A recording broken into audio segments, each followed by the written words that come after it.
National Broadcasting Company presents Dick Powell as Richard Diamond, private detective. Walk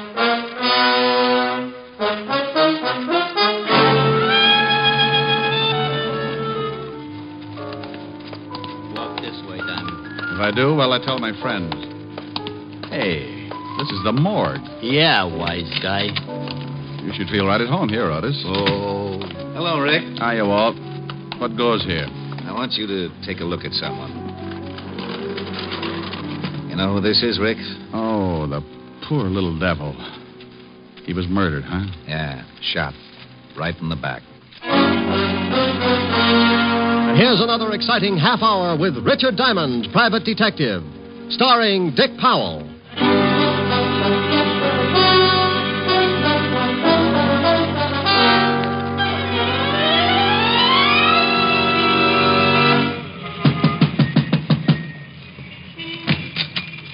Yeah, you want something? How do you do?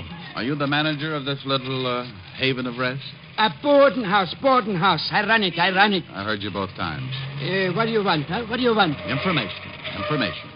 Your move. You nuts or something, huh? You nut? I'm looking for a girl. What's the matter? Read the sign. It says rooms for rent. Rooms. Beat it. You know, if you ever get around to running at 33 1/3, you'll save a lot of breath. Smart guy, real smart guy. Now, I got to work. Wait a minute. Now, wait. Here's $5 if you can tell me about a girl named Elaine Tanner. For $10, I couldn't tell you a thing. Don't know her. She lived here? So it's a secret from me, a secret.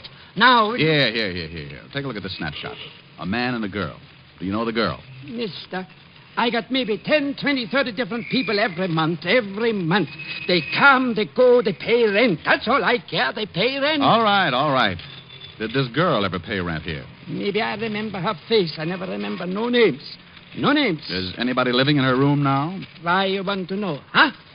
Well, I'll tell you a secret, Bud. The girl is my sister. When we were little kids, my mother and father ran away from home to become acrobats in a circus. This broke up my sister, and she left, too. Now, Mama and Papa are back, and I want the whole stinking family together again so we can take the light out of the window. Sure. For $10, maybe I show you her room. All right, you're in business. Now, here's your 10. Thanks. The fingers are mine. This way, down this way.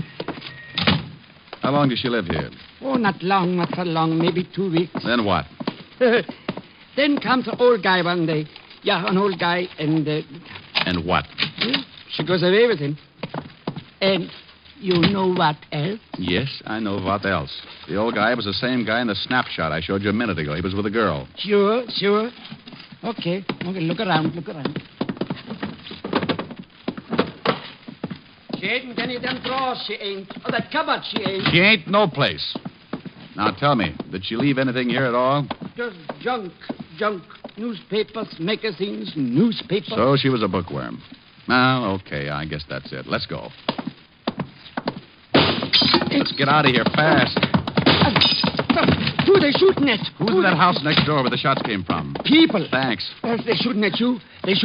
Know anybody who wants to get rid of you? Nobody. Oh, mister, please go now. Look. There's $20 more if you do me a favor. I do you one favor and get shot at.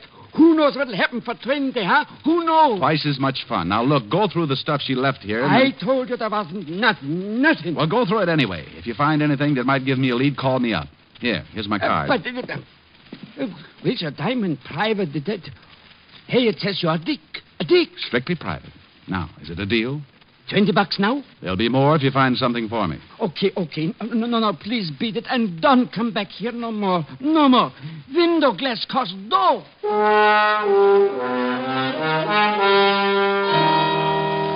I knew it wouldn't do me any good to look at the house where the shots came from, because whoever played me for a clay pigeon would get out fast.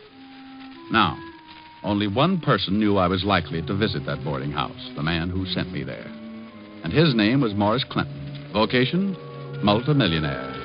Avocation, or hobby? Wolf.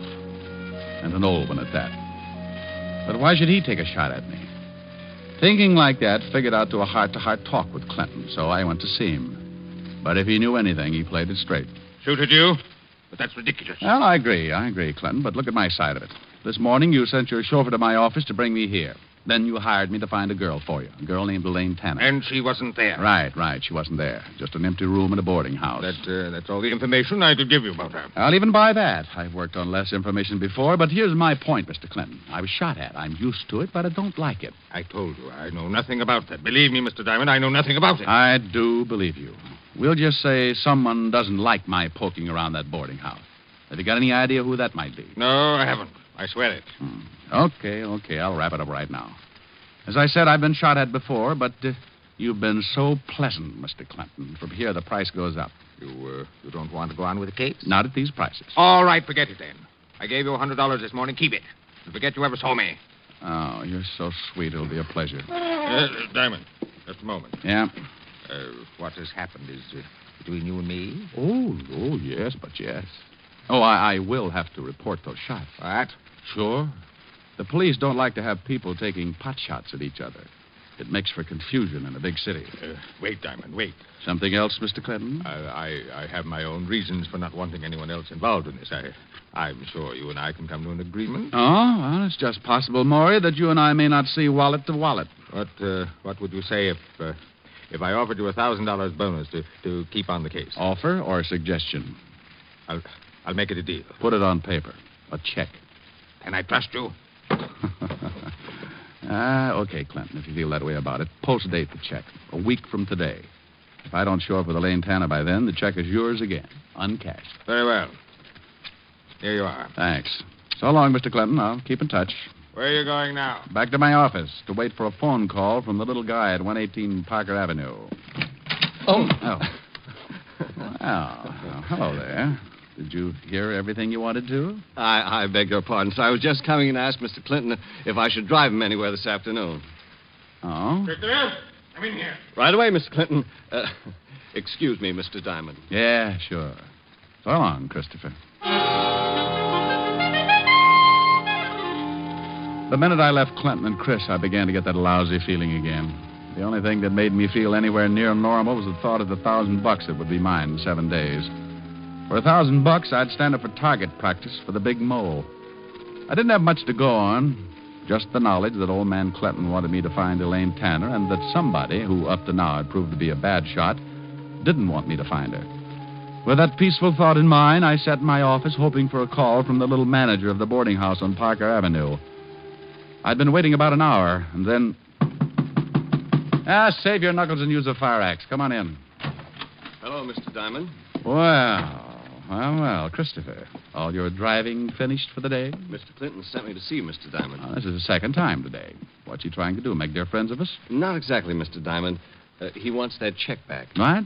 He's changed his mind. Oh, from what I know of him, it needs it. He wants to call off the whole thing. Something happened. Elaine Tanner show up? No. Oh, and he sent you to get the $1,000 check back.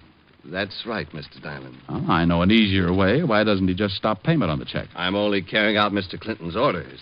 Are you? Why do you ask that? That seems a little offbeat, Chris. This morning he hires me, then he fires me, then he hires me, now he fires me. Monotonous, isn't it? May I have the check, Mr. Diamond? Not before I call Clinton and ask him a few things. You just don't seem to understand, do you? I want Mr. Clinton to explain. Take your hands away from that phone. Oh, gun. I know how I hate him. No need to be afraid of this one unless you get stubborn. Let's give Clinton a ring. Keep your hands on top of the desk, palms down. So we're going to play table tilting, maybe? And stay sitting. Listen, Chris. How do you like your hair parted, Diamond? On the side or right in the middle?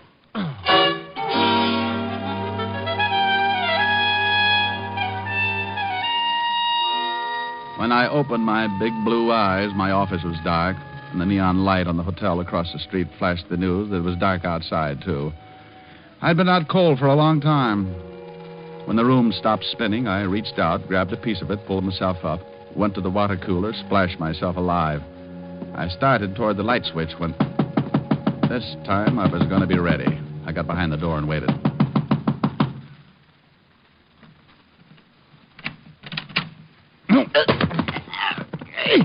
Hey, what's the idea? Hey, let go. Oh, for the love of Mike Otis. Sergeant Otis. Well, who you expecting? Gorgeous George, maybe? Let go my neck. Oh, I'm sorry, Otis. I guess I just can't resist you. You crazy shamus. Hey, it's dark in here. It was a lot darker a couple of minutes ago. Hit the light, will you? Yeah. Thanks. Oh, I got enough troubles, and the first thing I see when I wake up is you. Holy mackerel. What you been doing with your head, Diamond? I got mixed up in a handball game. Oh? Yeah, some friends needed a ball. It's hard work, but you get used to it. Oh, got worked over, huh? Well, them bum jokes you pull catch up with you sometimes. Yeah, Hey, wait a minute.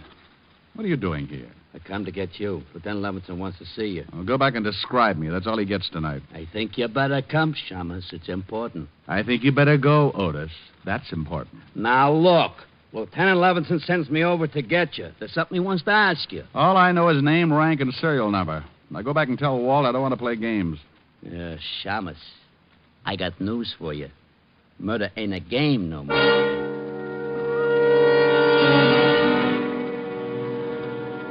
That's all Otis would tell me, but I didn't like the way he kept looking at me all the way to see Levinson. Then we got to headquarters, not to Walt's office, but down the long marble corridor that led back to other places. He wants me to bring you back here, Diamond. Where to? The morgue. The morgue? Yeah, you heard of it. I heard of it. What's this all about? You'll see. In here, Shamus. Lieutenant.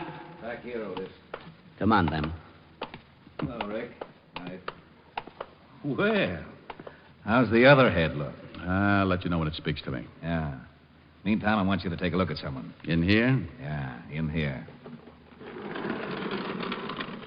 You know who this is, Rick? Oh, the poor little devil. The poor devil. What do you know about him? Well, he was manager of a boarding house, cheap walk-up on Parker Avenue. That we know. What else? He was murdered, huh? Shot right in the back. Hmm.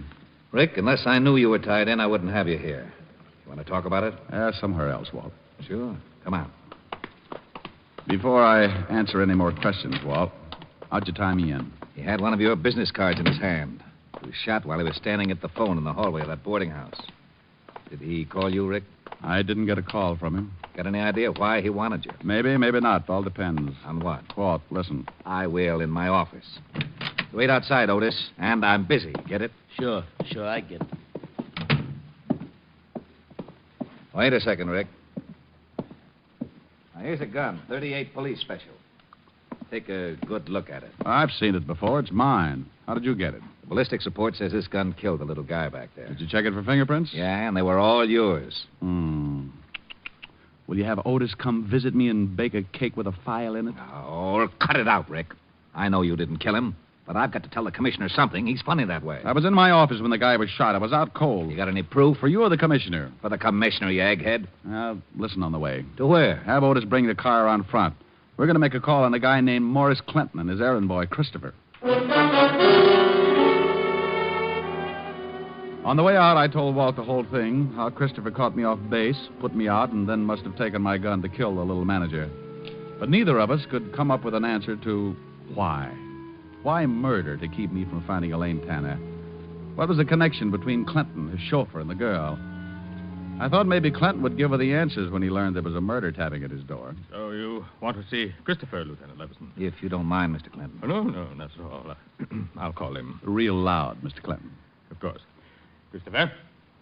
Christopher! You're sure he's here, Mr. Clinton? Oh, yes, I am, of course, Lieutenant. Call again. Christopher! Christopher! I don't think he'll hear you. Why not? I'm not deaf, Mr. Diamond. Rick, is that Christopher? Yeah, this is Chris, all right. And I owe him a haircut. Now, lay off, Rick. I'll handle this. Christopher, Yes, sir. where were you about 2 this afternoon? Why, right here, working on the car. Correction. Working on me. I beg your pardon. Oh, come on. Let's have it straight. Mr. Clinton, what about this? Christopher is right, Lieutenant. Yes, he's right. Oh, you're scared stiff, Clinton, and you're lying. I'm not. I wanted to go into town to keep an appointment. And the fuel pump on the car was stopped up. I had to take it apart. Oh, sure. And while you fixed it, Clinton stood right over you. As a matter of fact, he did watch. And it took all afternoon to fix it. No, but when it was finished, it was too late for Mr. Clinton's appointment. He decided not to go. How about that, Mr. Clinton? Oh, yes, Lieutenant. Christopher hasn't been out of my sight all afternoon. That's good enough for me. All right, Diamond, let's go. What? Are you crazy? No, that's why I'm putting the cuffs on you. I thought there was something fishy about your story. Gun taken away from you, people coming to see you, hiring you, firing. Walt, your stomach has gone to your head. Never mind my stomach. Otis, Yeah, Lieutenant. put the cuffs on this Shamus. Cuffs? On him? Close your mouth, Otis. Put the cops on. Walt, what in the... Diamond, I've been waiting for a chance like this to comb you out of my hair for good. Otis, the cops. Yes, sir, Lieutenant. All right, Shamus, hold him out. Mr. Clinton, thank you very much. Goodbye. Come on, Diamond. Lieutenant. Otis, I told you to close your mouth. Oh, I gotta breathe. Oh, shut up and come on. Walt. Outside, Diamond. Get going. You big bubblehead. What's the idea of making like a cop with me? I kind of liked it. How'd I do? What? Good performance, eh? Good Oh, you big ham. You great big ham. Well, Lieutenant, are we going to put the Shamus in the jug? Shut up, Otis. Take the cuffs off him. What? Here, Otis, start working. Oh, You're right, Rick. Clinton was scared stiff, and for some reason he backed Christopher's alibi. Walt, I've got an idea. You better have. If I don't have something to tell the commissioner, I'll have to give up my ideas about a pension. I'm going back to that boarding house. Why? Well, the manager was going to call me. It's just possible he got a hold of a lead on Elaine Tanner, but Christopher killed him before he had a chance to tell me. Well, that makes sense. Have you got a man there? Yeah, a happy. Oh, good. I'll see you later. Rick, All right. please. For the sake of my stomach, don't slip up. You're my only suspect without an alibi. Thanks, Walt. See you later. Yeah. Oh, Walt. What? Bottoms up on the bicarbonate.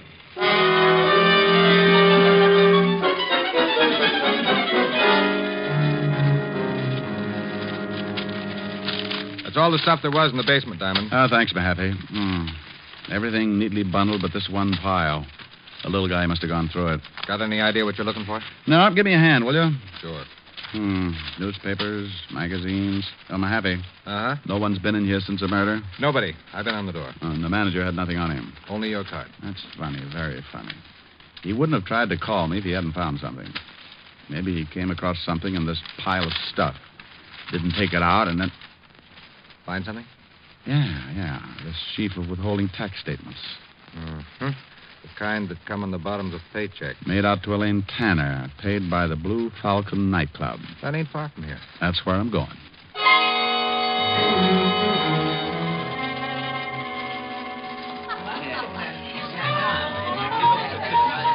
Yeah, sure. Now I remember a kid that named Tanner. Yeah, used to work here in the line. Thanks, bartender. Where's she now? Well, Mr. Me, I know from nothing about her, but she was good friends with one of the dolls in the line, gal named Gladys. Where can I find this Gladys? Dressing room, straight back, turn left. And knock on the door, huh? What for? They dress that way for the show anyway. I'll keep both eyes closed.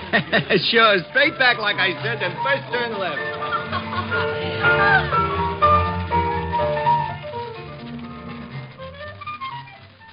What you want with her, Hanson? Why don't you get off here? You tip me, sweetheart, but give me a rain check. Who waits for rain? But, why you want to see Elaine? Well, maybe I ought to tell her about some oil wells that came in. Yeah? You don't look like the type talks about oil wells. Honey, don't let the tassels on my shoes fool you. Oh, you're cute. Yeah, I know where Elaine is. Want to give? Information? Sure. Oh, you've got a one-track mind. Maybe I can't switch it over yet. Okay, so I'll get a couple of days older meanwhile. Anyhow, I never did like her. So, I don't mind letting you know. Know what, Gladys? Well, maybe a month ago she quit this job. This dump. All right, she quits. Go ahead. Yeah. But before she quit, she's acting funny. Like the night we're going home together, walking along, and she's talking. This is the last time I take this walk. So, gonna fly to him from work? I'm quitting. Well, if you like to eat grass, go ahead. I won't eat grass.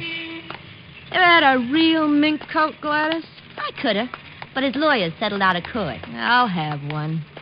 I'll do all right. You thinking about that guy Clinton who comes in the club? Uh-huh. Honey, there's wolves and there's wolves. Want to pick one with teeth? He likes me. Sure. Every time he sees you, he's got to push his eyes back in his head. Chris is working for him. His chauffeur. So this is news, so what? Money. Lots of it. Shakedown? Oh, now look, honey, they can give you trouble for that. Not a shakedown. This is safe and sure. Chris figured it. He figured it, and I... And what? Nothing. Just forget it. Come on, let's get some coffee.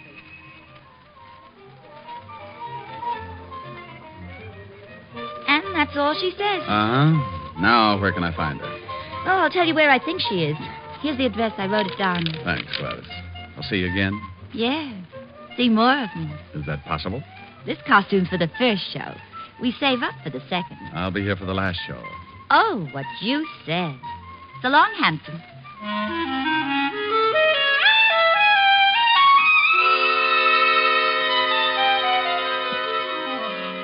A little while after Gladys gave me the address, I was buzzing at an apartment door. I kept my fingers crossed and then uncrossed them when the door opened. Yes? Hello there, Elaine. Who are you? Oh, the name's Hangtooth. Elmer Hangtooth. Who? Oh, I better come in. Hey, what's the idea? Can't hear a thing you say, honey. My hearing aid just shorted out. Now listen, wise guy. Oh, Elaine. Chris sent me. Chris, Yeah. He said to tell you everything's okay. The heat's off. how about that private eye? Diamond? Richard Diamond? Yeah, that's the one. Honey, you'll never be any closer to him than you are right now. I was afraid he'd quit. Hey, when's Chris coming? Soon, I hope. Oh. I've never seen you before. Have I? Well, you're young and life's full of surprises. Uh-huh. I like surprises. Right. Chris work you in on the deal? Yeah. I did him a favor. Took care of Diamond. Like doing it, too. Oh, by the way, what goes with you and Clinton? Honey, we had a common interest. Oh. Books, dearie. Books. He had one I wanted. When I finished with him, I could have walked out with the furniture. Yeah, I guess you could, baby. I guess you could. Think so? Why not? What did you say your name was? Well, the name's Appelknocker, Harold Appelknocker. What? That's not what you said before. Oh, so you have been listening. The real name is Diamond, Richard Diamond.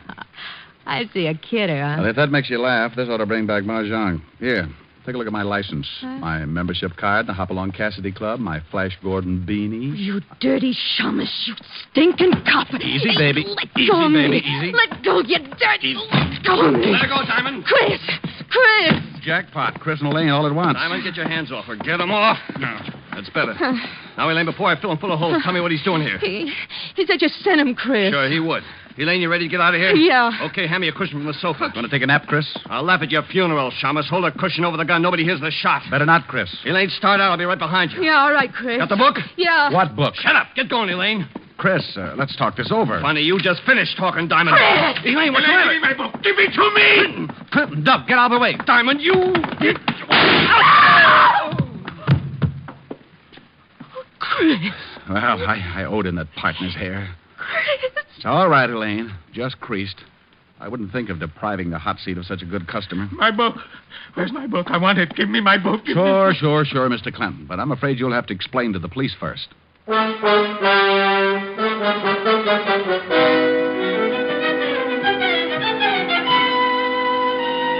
A telephone call to the 5th Precinct brought Walt and Otis to my rescue. Otis used the siren. Loved it. I told Walt the book old man Clinton kept screaming about had me a little confused, and that I wouldn't be able to relax until he found out just where it fitted in the case. He promised to find out the answers as soon as he took Chris, Elaine, and Clinton back to the 5th Precinct.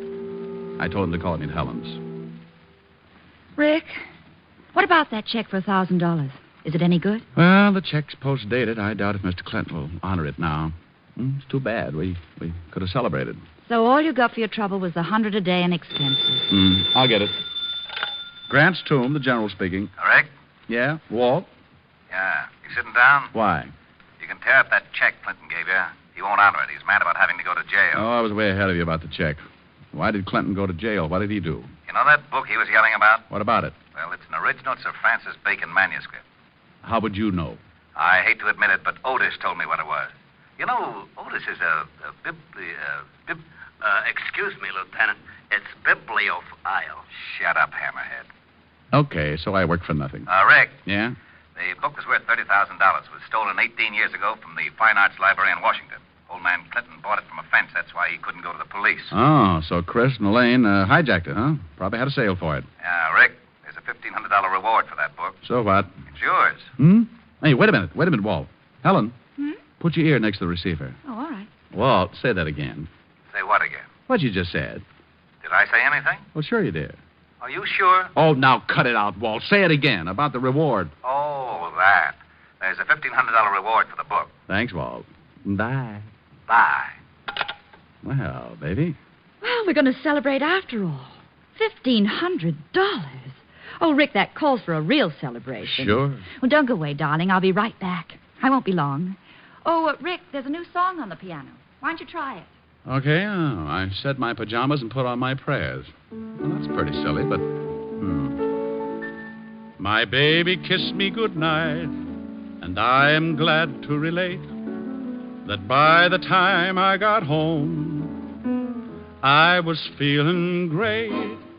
I climbed up the door and opened the stairs. I shed my pajamas and put on my prayers. I turned off the bed, crawled into the light, and all because you kissed me goodnight.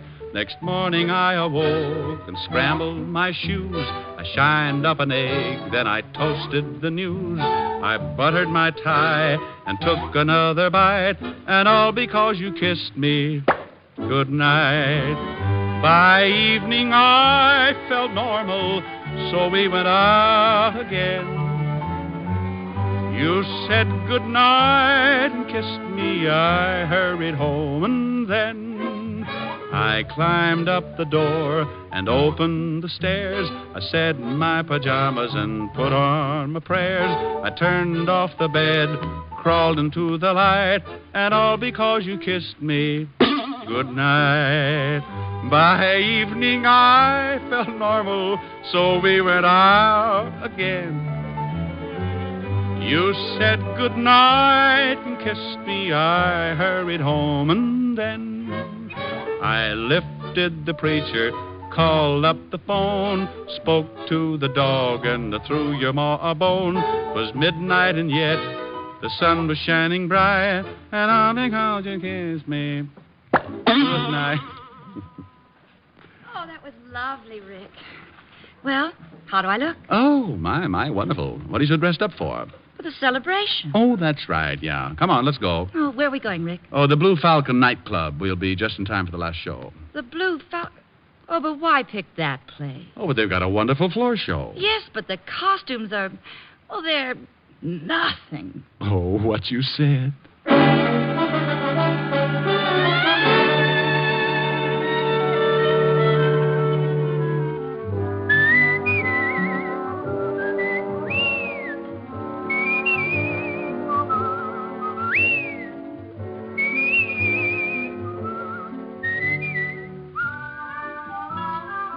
You have just heard Richard Diamond, Private Detective, starring Dick Powell. Ed Begley played Lieutenant Walt Levinson. Also in the cast were Wilms Herbert, Francis Robinson, Ted Osborne, Gene Bates, and Paul Dubov. Music was under the direction of Frank Worth. Today's show was written and directed by Russell Hughes. Dick Powell currently may be seen in the motion picture version of the best-selling novel, Mrs. Mike. This is Eddie King inviting you to be with us next Sunday at this same time when we will again bring you Dick Powell as Richard Diamond, Private Detective.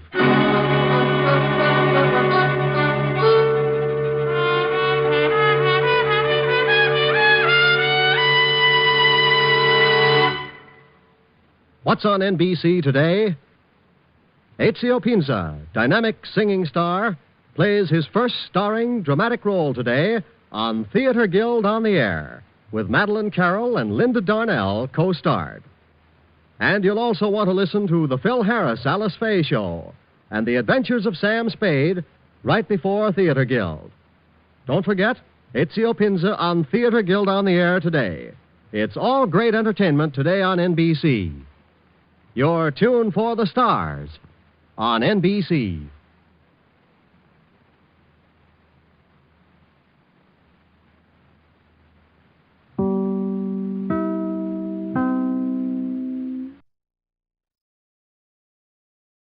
Portions of the following program are transcribed.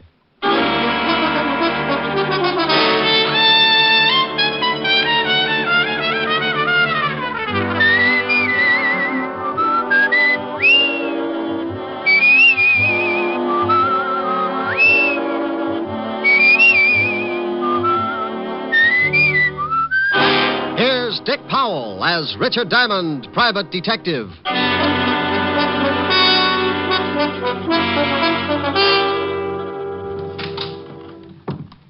Is this the Diamond Detective Agency? Well, what does the sign on the door say? Yeah, Diamond Detective Agency.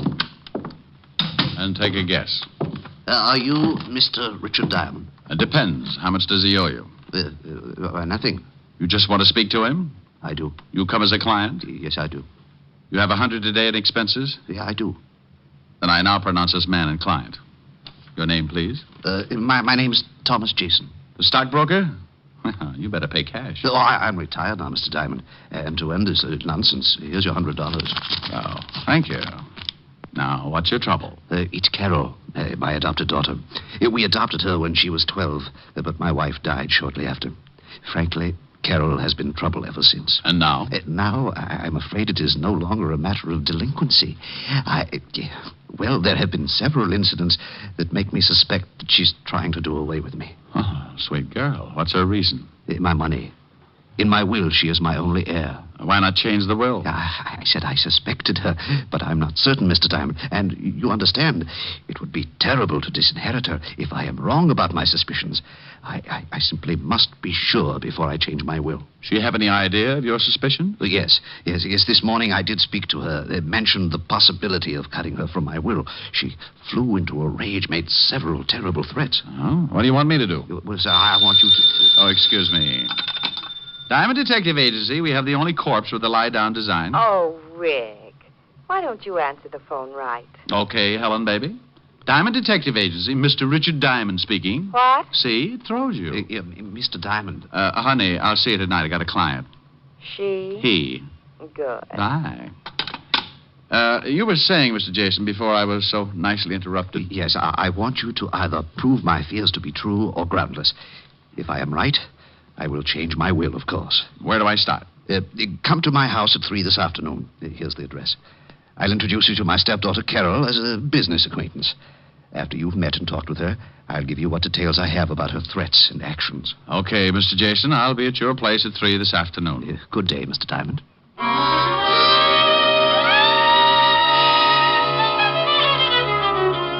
I checked the time and found it to be nearly 12, so I beat it out to grab a bite of food before the noon rush began. Cafes in downtown Manhattan at lunchtime can only be compared to a can of sardines after all their relatives move in. When I had downed my daily bread, I went back to the office, did a little washing, and found myself with still time to kill. So being interested in my new client's problems and always liking a clear view of a new case, I dropped in at the 5th Precinct to see what Lieutenant Levison had on the Jason family. When I walked into the squad room, I found Sergeant Otis tilted back in his chair with his number 14s crossed on the desk in front of him. From the sounds he was making, he was either sleeping or gargling with molasses.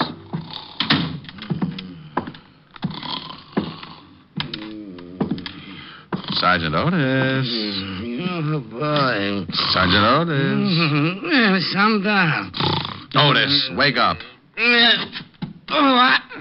Oh, it's you, Shamus. Patrol Leader Diamond with his stout-hearted brownies who are shocked by your dreams. Shame on you. Hey, how'd you know I was dreaming about a dame? I peeked.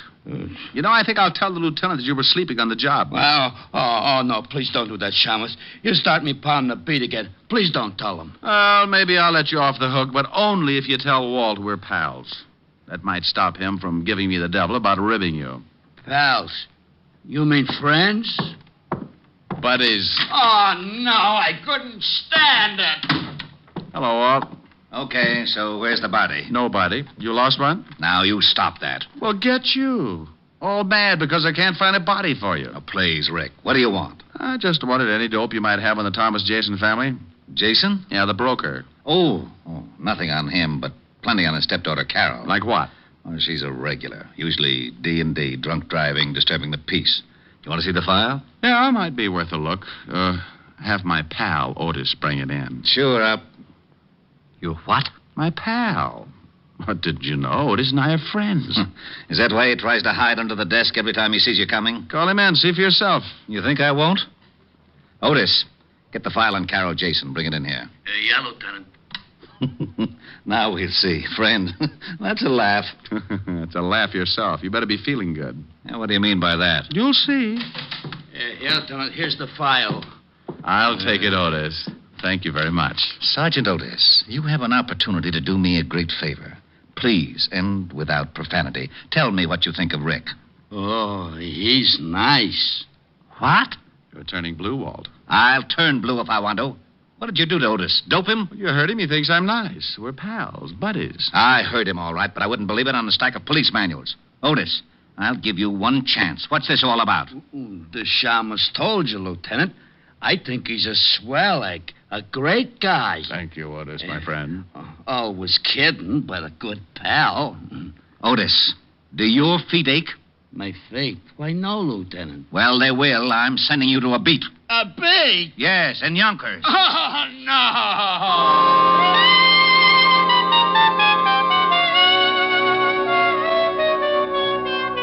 I went through the file on Carol Jason and found out Walt hadn't been kidding.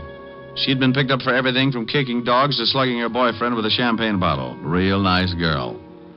I left Walt trying to third-degree the truth out of Otis and headed for what I hoped would be a nice, easy case. In a few minutes, I was in front of my client, Jason's house on East 66th Street. It turned out to be a modest little shack of some 30 rooms with a brownstone cover. I was ushered in to wait in the library for Thomas Jason, but I got a surprise. Mr. Diamond? Well, now, I'll bet you're Carol. Your stepfather's told me so much about you. You're a friend of my stepfather's? Well, you might say we have things in common. Where is he? I'm afraid you can't see him, Mr. Diamond. You see, he's become quite ill. Oh, ill so quickly? I talked to him a few hours ago. He's about as sickly as Paul Bunyan. Mr. Diamond, will you please leave? Not until you tell me what happened to Jason, where he is, and why I can't see him. Get out. Do you hear me? Get out. Oh, put a cork in it, honey. Your father suspected trouble. Apparently it came quicker than he thought. Me, I want to know all your little secrets. Just who are you? Policeman? Private policeman, dear. Your father hired me this morning. Well, I'm firing you this afternoon. Father's ill, and I will not allow him to be disturbed. He paid me for a day's work. Tomorrow you can fire me. Is he here? No. Now will you get out, or do I call the real police? No, maybe you'd better, dear. There's a smell around here that isn't a room full of roses. Oh, all right. If it's going to save trouble, I will tell you this much. Father had a serious mental condition. This afternoon, a couple of hours ago, he had an attack. And I was forced to have him taken to a place where he could be treated properly. With what? Embalming fluid? Why, you insulting. Where was he taken? Who's the doctor? I think I've answered all the questions I need to, Mr. Diamond. My actions are entirely legal.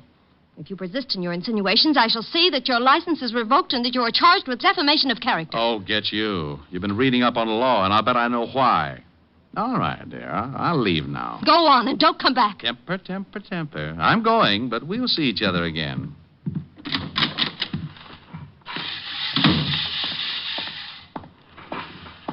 Hello, Pop. Got a minute? I reckon so, mister.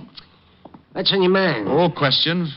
Like how long you been out here mowing the lawn? Most of the day. Why? Did you, see Mr. Jason leave? Oh, sure. Left in an ambulance, he did. He was wearing a funny white coat with the arms tied in back.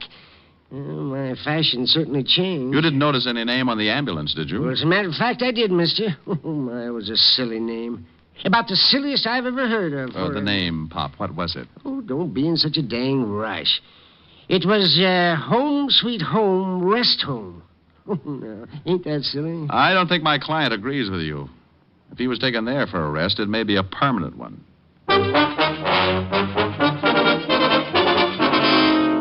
Next stop, a drugstore with a phone book. Said book gave me the address, and I was soon in Baychester looking at something pretty swank in the way of nut houses. Home Sweet Home was 2 acres of lawn, trees, and a square white blockhouse, and all surrounded by 15 feet of spiked steel fencing. By this time, the setup was really beginning to smell, and I decided that maybe a shamus might not be welcome. So for a moment, I stood by the big gate debating how I could get in. The answer was fairly simple. I rang the bell. It caused a huge character wearing a white jacket and with arms like hairy telephone poles to appear. Yeah? What can I do for you, mister? Let me in. Why?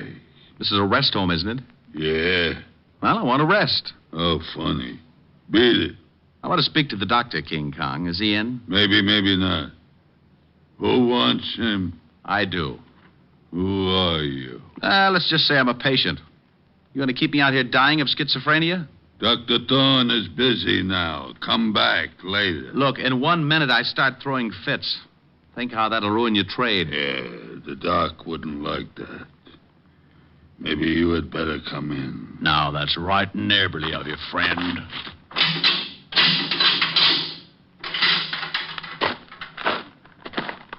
Wow. Nice place. For nuts? Please. I'm a patient, remember? So, if you're a nut, I should care. If you ain't, why should you? Now, that's a homely bit of philosophy. Tell me, what do you do here? Break skulls? I don't think I like you. And I'm a nurse. What a shock this will be to Dr. Kildare. I don't know him. Now, you wouldn't. His nurses are pretty. If he had to have you as a nurse, he'd quit medicine and take up playing the glockenspiel. Sally, you're nuts. Wait here. I get the doctor. Yes, nurse. Dr. Thorne, you got a patient, I think. All right, Brazo. I am Dr. Thorne, sir. What can I do for you? He's nuts, Doc. Be quiet, Brazo. Oh, he's right, Doc. I'm nuttier than a squirrel's hideout. Well, I'm afraid I can be of no assistance, Mr. Promise you won't tell? Did I promise? I am Sherlock Holmes. What? H-O-L. I can spell. I'm afraid you've come to the wrong place, Mr. Holmes. This is a private sanitarium, and certain procedures must be followed. I have money, I can pay, and I want to stay here. But, Mr. Holmes, you must be examined by a doctor and committed by a relative. You're a doctor. Examine me. But your relative, you can't commit yourself. Why not? I demand my rights. Oh, this is preposterous. This is not a hotel. You can't just come in and register. Tell me, who's your doctor? Where is your home? Well, look. Tell you what. You let me stay here for the day, and I'll tell you who my doctor is. And if you don't let me stay, I'll tell everyone what a bad place you have. You said something about having money. Just how much money? I've got a mattress full. Can I stay? Perhaps it can be arranged. Though, of course, I must examine you. Of course. And there will be a certain fee, you understand? I'm beginning to. Tell me, Mr. H-O-L. Stop! You certainly are most annoying. Tell me, why do you want to stay here anyway? Well, I've got to stop the plot. The plot? You know about that? Sure. You plan to rub out Fearless Fosdick, but I'm not going to let you. Oh, I see. Tell me, do you have any dreams? Well, of course. I have dreams about eating ice cream cones, and oh, what a mess they are. What's so messy about eating an ice cream cone? My mouth is always filled with BBs. BBs? For my air rifle, stupid. How else could I stand off the Indians? Well, what Indians? Well, the Indians who want to steal my ice cream cones. Now, why would Indians want your ice cream cones? Oh, they're mad about pistachio. You are crazy, aren't you? Brazo, take Mr. H-O-L. Oh, never mind. Take him to observation room B, Brazo. I don't have time for the examination now. Wait, can't I be with the other patients? I get lonely. Later. Come on, Sherlock. This way.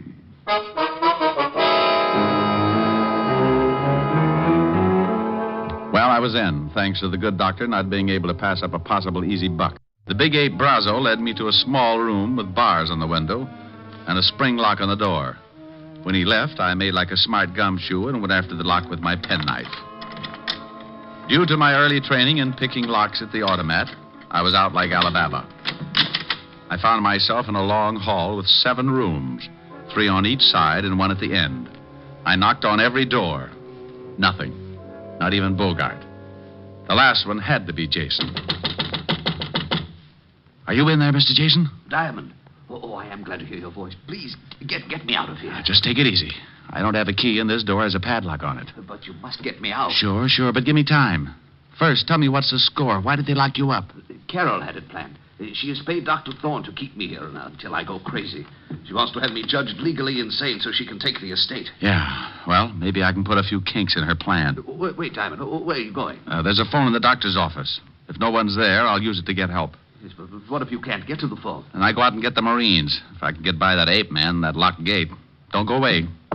Oh, there you are, Sherlock. Oh, don't pick on me. I was only 3.5 years old. I'm upset with you, Sherlock. You oughtn't to be running around the halls like this. A guy's got to have his constitutional, Brazo. Yeah, well, you're through with yours. The doc wants to examine you now. I've changed my mind. I don't think I like it I said here. the doc wants you. What the doc wants, he gets. Well, bully for him, but this is one time he won't. I'm leaving. I don't want to break your arm, Sherlock. No? So you don't leave until the doc says so. Well, I'm sorry to disappoint him, but certain things are necessary, like this. Oh. Now, you shouldn't act like that. I might get mad. Oh, my knuckles. What is your jaw made of? Concrete? Come on, Sherlock. Or do you want to try again? No, thanks. One busted hand is enough. And don't try to run. The gate's locked. And if I have to catch you, I'll fix your legs so you can't run again. Oh, friendly little butcher, aren't you? Right in here, Sherlock. The doc is waiting. Here he is, Doc. Good. You can go back to the office, Brazo. I won't need you. Well, you seem to be well trained as a detective, Mr. Holmes. Do you always pick locks so easily? I do better with my erector set. But you needn't examine me further. I've changed my mind. You've changed your... This is odd. First you demand in, now you want out. I just remembered I forgot to pick up my station wagon. But the Indians, you want me to help you keep them from stealing your ice cream cones, don't you? They already got them, and all my money, too. They're both gone. Your money? You don't have any money? Not a bolivar. Now, may I go, Doctor? You're going to stay right here, Mr. Holmes. There's something peculiar about the way you've recovered from your illusions. Doc, Miss Jason to see you. She's in your office. Very well, Brazo. Stay here and guard this man, whoever he is. Holmes, H-O... Will you shut up? And make sure he stays put this time, Brazo. I have some questions I want to ask him. He won't go no place, Doc. You go ahead to the office. Well, Carol, this is a pleasant surprise. Come to visit Jason. Thorne, our plans will have to be changed. Changed? Something has come up that may cause an investigation of stepfather's illness. We can't afford to take a chance of that. But we can't let Jason go now. I had no such intentions. He must be taken care of tonight. Taken care of? But that's impossible. How could He must be gotten rid of. What? Oh, no. No, I didn't bargain for murder. Look, Thorne, you're in and you stay in. I've paid you $10,000. Don't forget it. But why all this sudden rush to change our plan? Why can't we A private detective came to see me this morning. He was hired by stepfather. I knew he had suspicions, but I didn't know they'd gone so far. A detective? Oh, he can't act legally, but he's the sort to cause trouble. Detective, private detective, Sherlock Holmes. He's rambling about. I'm afraid we're in serious trouble. Come with me. What? Your private detective. I think he's already found Jason. Come on. You wouldn't like to earn $100, would you, Brazo? No. It is you, Diamond. Uh-oh, fun's over. Thorne, you fool. How'd you get in here? He said he was a patient, Carol, and I swear he seemed crazy enough. He probably said he had money. You seem to understand each other, honey, but do you mind? I'd like to take Mr. Jason home For now. a couple of extra dollars, you let him walk right in. Oh, Thorne, you're an idiot. I suppose he's found Jason and talked to him. Well, he did get out of his room and wander about. Well, that's great. So now he knows the whole works. Too bad, baby. Your plan is kaput. Not quite, Diamond. You've just talked yourself into real trouble. This gun says for you not to get any bright ideas. My IQ just dropped 30 points. Shut him up, Brazo. Sure. Hey, now, wait a minute. Oh! Now, stay with him while Thorne and I make arrangements. We won't be long. Do I get the... Yes, Brazo, when we're ready. Come on, Thorne. I want to talk to stepfather.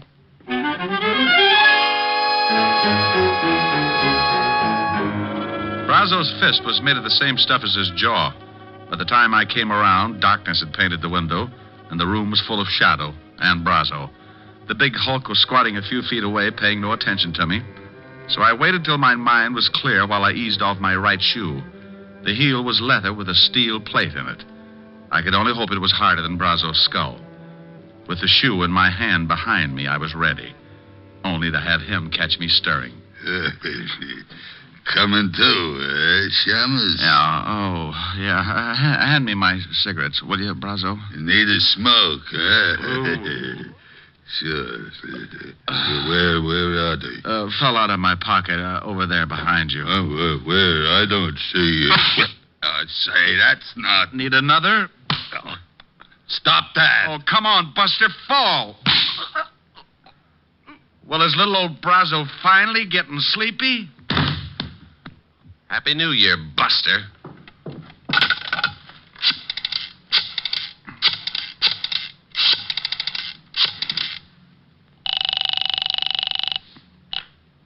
Levinson homicide. Walt, Rick, if you don't want me to be a customer of yours, get out to the Home Sweet Home Rest Home fast. What?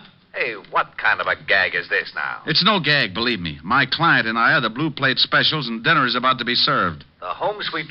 Oh, it still sounds like a gag. Who'd call anything that? Now, don't argue, Walt. It's no joke.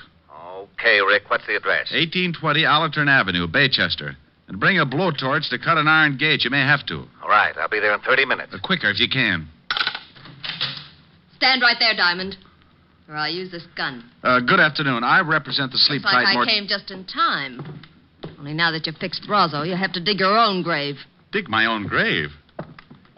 Oh, honey, is this trip really necessary? Keep moving, or I'll kill you right here. I move.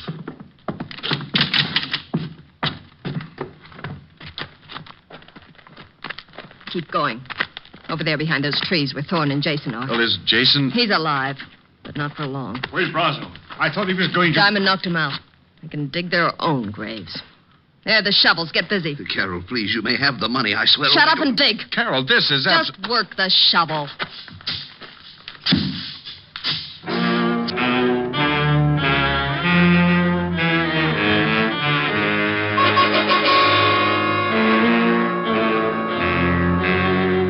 Can you imagine Richard Diamond, private detective, letting a sawed-off female make him dig his own grave? You can't? Well, she did. And for a good half hour. I stalled as long as I could to give Walt Levinson a chance to get there.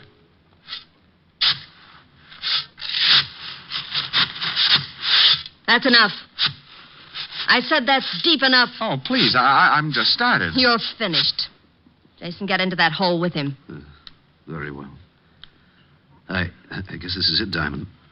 Sorry to have dragged you in. Well, that's a horrible way to say it. Don't we get time for a last cigarette? No. Thorne, take this gun. What? Oh, no, I'm not going to kill them. Shut up and take this gun. Oh, don't do it, Thorne. Be a man about it. Here, Thorne. Don't be such a weakling.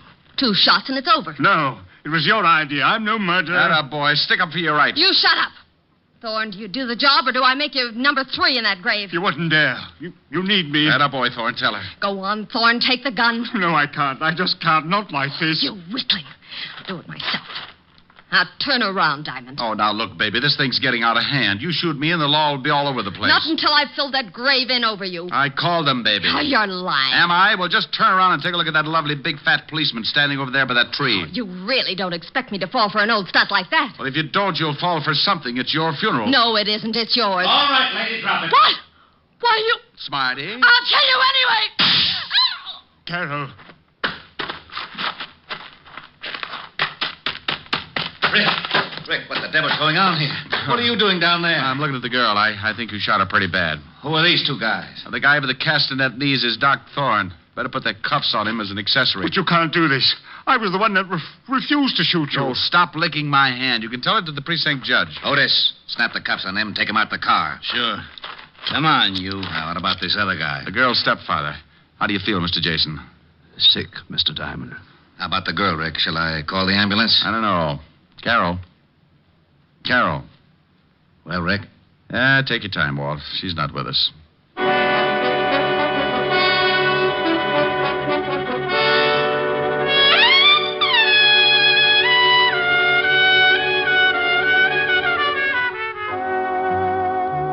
I gave Walt the story, then took Jason to his house. Stayed there long enough to brush the dirt off my clothes, wash my hands, and then I headed for a delayed date.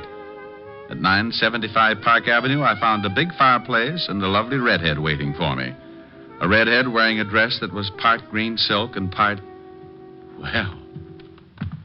I'm the library, darling. Come on in. Hello, Helen, baby. You sound like you found oil in the basement. What's with the cheer? Me? Isn't it always? I like you. I like the way you say that. Looking up at me with those big green eyes. They're not green. They're hazel. Oh, are they? Let me look closer. Not until you sing for me. Sing? Oh, honey, I'm tired. I want to rest. No, you don't. No, over to the piano. Rick, not here. But, Helen, all I wanted to do was... I know, Rick. Oh, you've been using that Ouija board again. I don't want to sing. Now look in my eyes. Close range? Contact. I'll sing. That's better. Like, you must have been a beautiful baby. Oh, love it. You must have been a beautiful baby. You must have been a wonderful child when you were only starting to go to kindergarten. I bet you drove the little boys wild. And when it came to winning blue ribbons, you must have shown the other kids how. I can see the judge's eyes as they handed you the prize, I bet you made the cutest bow. Oh, you must have been a beautiful baby. 'Cause, baby, look at you now. Like that? That was wonderful, Rick. Come here. About time. Oh, Rick. Do you think you can do that and sing, too? Honey, when you look at me like that, I could kiss you, sing, and knit a whole sweater at the same time. Rick, could you? Want to try? The sweater will take years. I'll buy that. Come here, we'll start with the neck. Rick. You know something? What? I may even knit you a whole suit.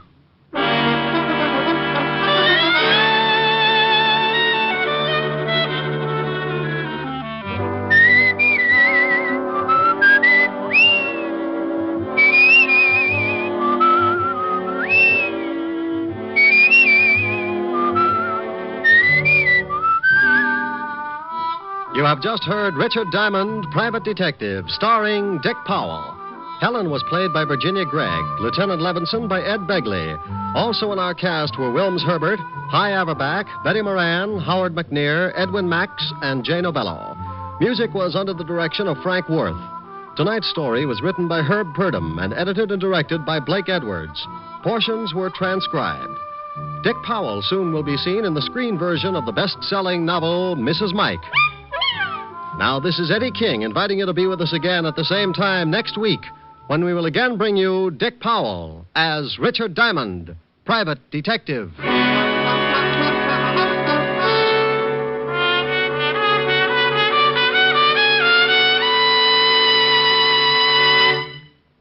How much is your life worth?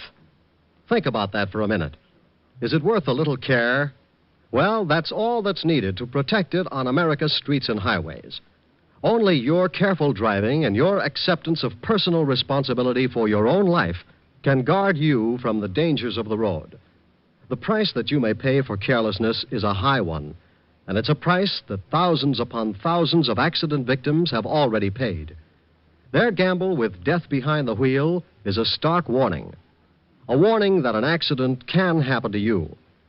Last year alone, some 32,000 persons were killed in traffic accidents, and well over 1 million others were injured. Smash-ups have averaged more than 1 a minute, every minute of the day and night. These are the facts of traffic dangers. As for the facts of traffic safety, well, they all boil down to just 2 facts. Careful driving by automobile owners, careful walking by pedestrians.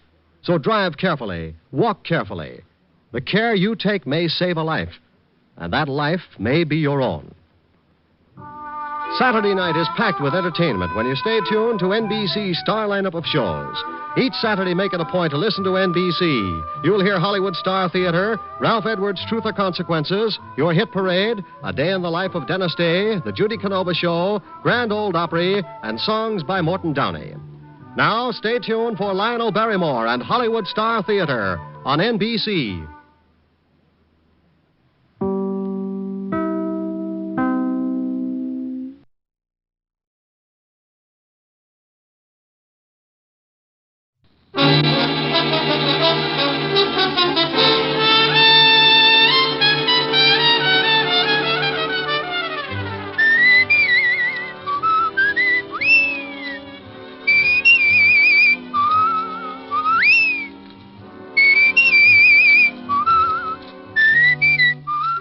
National Broadcasting Company presents Dick Powell as Richard Diamond, Private Detective.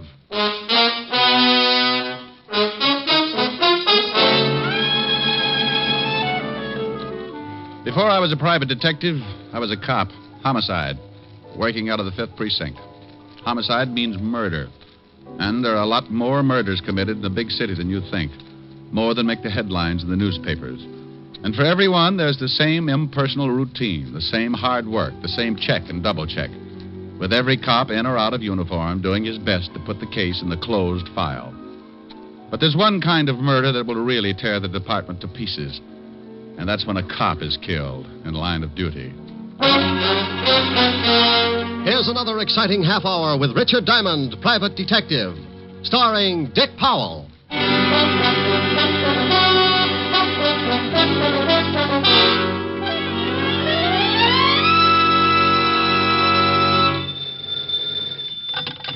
Diamond Detective Agency. If your husband's dead and you pull the trigger, Diamond will help, but the fee is bigger. Hello? Oh, Rick, what can I say? Hello. Hello. Oh, no, that's nice. Now try Hello, Rick. Hello, Rick. Oh, dandy. Call back tomorrow and we'll start on Hello, Rick. This is Helen. You idiot. Hi, baby. Hi. What's doing? Oh, I was just a little lonesome. Wanted to know if you were coming by tonight. Oh, you know it. Should be there around 8. How about a little... Hey, Rick, what's that siren? Is there a fire? Could be. Sounds like it's pulling right up here in front of my building. Wait a minute. I'll open the window. Now, Rick, if there's a fire, you get right out of there. Honey, if this building caught on fire, I'd be Mr. Unquintine of 1950. Well, what is it? Ambulance. Oh. Oh, and here comes a prowl car. Must be a traffic accident or something. Well, thank goodness. Well, somebody probably playing in the traffic. Oh, Rick. Okay. Some guy forgot to step down getting into his new Hudson. You know, I make remarks like that. I'm not trying to be... Oh, wait a minute. No combination, friend. Just turn the little old knob and push. Who is it? Somebody at the door. Well, Pop. What? Pop Scholes. Oh, the nice old blind man who sells pencils on the corner. Yeah. Hello, Pop. Please, Mr. Diamond, I've got to talk to you. I ain't got much time. What does he want, Rick? Oh, to talk to me. I'll call you back, dear. Bye. Bye. I'm sorry to have bothered you, Mr. Diamond. Well, not at all, Pop. Not at all. What can I do for you? I can't stay long. I have to hurry, but I was wondering if you'd come to my place later on. It's pretty important. How important, Pop? I can't explain now, but I got a big trouble. I sure could use some help for old time's sake. Huh? Sure, for old time's sake. Where do you live, Pop? A little shack on the waterfront end of River Street, 622 and a half. When do you want me to come down? About an hour. I got to be going now. Okay. Oh, wait a minute, Pop. Here, let me give you a hand. Thanks. I could make it with this stick, but it takes time. I ain't got a lot of that.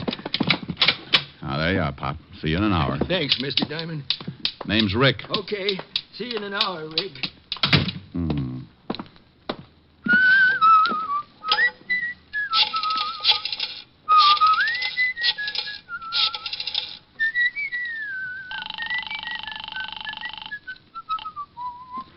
Asher's residence. Oh, hello, Francis. Mr. Diamond. Oh, yes, sir. I'll call Miss Asher right away. Thank you. Rick. What? Oh, Walt. Mind if I sit down? No. What are you doing down here? Hello, Rick. Hold the phone, honey. Came down on a homicide. Homicide? Oh, that squad car right in front of the... Right in front of your building, yes. Shooting. Well, what are you doing up here? I done all I could down there. Rick. Just a minute, baby. Thought you might want to hear about it. Bill Walton. What? Friend of yours, wasn't he? Yeah, darn good one. Hello, Rick. Somebody put 3 slugs in him. Rick, I can hear somebody talking. What's going on? Oh, I'll call you back, baby. What? Helen? Yeah. You know, I worked with Bill on robbery for 3 years. Got any idea who did it? He left the robbery detail 2 years ago. Been with the narcotics division. Haven't checked with them yet, but he might have been working on something. Might give us a lead. You want to go down to the station with me? Yeah, I'd like to. Okay. I've got some witnesses to the shooting. They'll be down there for statements. Bill's got a wife and 3 kids. Yeah. Well, aren't you going to lock the office? For what? Even the termites gag on the furniture. Let's go. Well, that's the way a quiet day could work itself into a lot of trouble. And like always, if trouble's around, yours truly is bound to get a chunk of it. Walt and I went downstairs, climbed into the prowl car, and 10 minutes later we were walking into the squad room of the 5th Precinct Police Station. The first thing I saw was the zoo's best argument for not taking in boarders. Lieutenant, I got statements from all the witnesses. You want to talk to them? No, he thought he'd read their palms, Sergeant. Oh, Lieutenant, what did you have to bring the shamus along for? Just relax, Otis. And Rick, you lay off here. Well, I wouldn't needle him if he'd just stop that terrible habit. What habit? Living. Oh. Come on, Rick. Oh, look at that, Walt. 4 heads and they all need haircuts. Come on, Rick. Come on. This is a swell time to make jokes. Can you think of a better time? Okay. Otis. Yeah, Lieutenant. Send in the first one. Then check with narcotics and see what Bill Walton was working on. Right.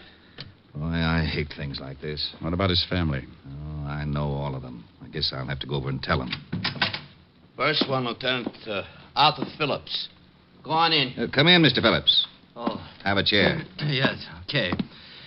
Look, I don't know much about this thing. I was Diamond, just on... Mr. Phillips. How are you? How do you do? As I was saying, You I don't... saw the killing, Mr. Phillips? Yes, I saw it. It all happened so fast that I don't think I can really be... of What much- were you doing when you saw the killing, Mr. Phillips? Walking. But I Walking didn't see... where, her- Mr. Phillips? Up the street to my office. Oh, look, I gave your sergeant my statement. You'll find it all What's in your order. business, Mr. Phillips? Insurance. Liberty Insurance Company, 41st and Broadway. You saw Officer Walton killed? I saw a man. His name, I didn't know he was killed. You heard the shots? Well, yes, but it was all so fast. Just that what did you see? Well, like I said, I was walking down the street. To work. Yes, Liberty Insurance We've Company. got that. Oh, yes. You were walking. Yes, and I heard this noise. The shots? Yes, but I didn't know it at the time. It was just a loud noise, but it made me jump, and I looked. You just jumped, Mr. Yes, Phillips? yes. Yeah, well, then I saw this guy grab his stomach and fall flat on his face, and then I saw the guy with the gun. What did the guy with the gun look like, Mr. Phillips? Well, it all happened so fast. Sergeant Otis showed you our rogues gallery. Did you see anybody who looked like him? No. I didn't see anybody that looked like him. I didn't get a good look at his face. How tall was he? Tall. Like 6 feet? Yes, or close. What was he wearing, Mr. Phillips? Brown suit and hat, brown hat. Stocky? Well built? Yes. Anything else, Mr. Phillips? No, Thank that's you, Mr. all. Phillips. We may want to talk to you again. Don't leave town on a business trip or anything. Oh, I can go? Good day, Mr. Phillips. Thank you again. Oh, anytime. Oh, if you ever need any insurance, Lieutenant. Liberty Insurance Company. Yeah, I'll remember. Yeah, well, so long. Cigarette? Thanks. We still work pretty well together, Rick. Why don't you come back on the force? Lieutenant. There's your answer, Walt. What is it, Hammerhead? Well, I went over and talked to Fisher. He told me Bill Walton was working on a narcotics case, but he had no leads. Stuff's been flooding the city. Bill must have picked up a lead and got shot for it. Well, that's all, Otis. Fisher doesn't know anything else. Walton just started on the job. You got some more witnesses? Yeah, a lady, Mrs. Margaret Walker. Okay, you can come in. Thank you. Come in, Mrs. Walker. Take a chair. Thank you. Anything else? No. This is Mr. Diamond, Mrs. Walker. How do you do? How do you do, Mrs. Walker? Do you work, Mrs. Walker? All the time. I'm a housewife. You saw the officer killed? Oh, yes, but I didn't know it was an officer. He wasn't in uniform, you know. Would you mind telling us just exactly what you saw? Well, it all happened so fast. I was standing on the corner and just... What corner, Mrs. Walker? Why, the corner where the poor man got shot, of course. 51st and Broadway. Just standing, Mrs. Walker? Young man, the traffic was very heavy. I was waiting for the signal. Sorry. I just want you to understand, I don't usually just stand around on street corners. Go ahead, Mrs. Walker. Well, I was standing there, and I noticed an old man selling pencils. An old man? Yes, he was blind. Hey, Pop Scholes did time about 15 years ago for peddling junk. Yeah, that's right, he did. I don't know what all this talk is about, but if you don't want to hear my story, I'm sorry, Mrs. Walker. Of course we want to hear your story. Please go ahead. Look, Well, Walt, I just remembered something. I was supposed to see a client in an hour, and the hour's just about up. What? I'm sorry, Walt, but this is business. Now, you wait a minute. I'll talk to you later. Well, I never... Now, that's only because you don't have any friends named Diamond. All right, Mrs. Walker. Go on with your story. I went out of that station like Noor in the stretch. The minute the little old lady had mentioned a blind beggar, I remembered Pop Scholes in my office, and I grew the biggest hunch of my career. Something had really been bothering Pop, and a cop killing could have been it. I grabbed a cab, and 20 minutes later, I was standing in front of an old weather-beaten shack at the end of River Street.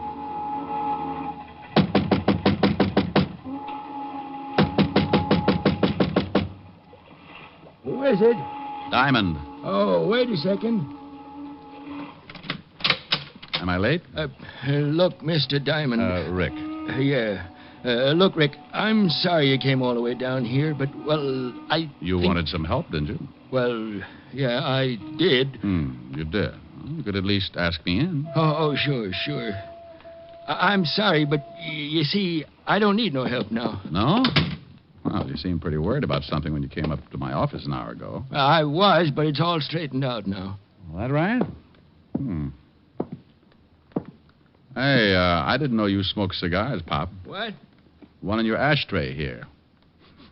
Pretty expensive for you, Pop. Oh, well, you see, I kind of splurge now and then. Come on, Pop.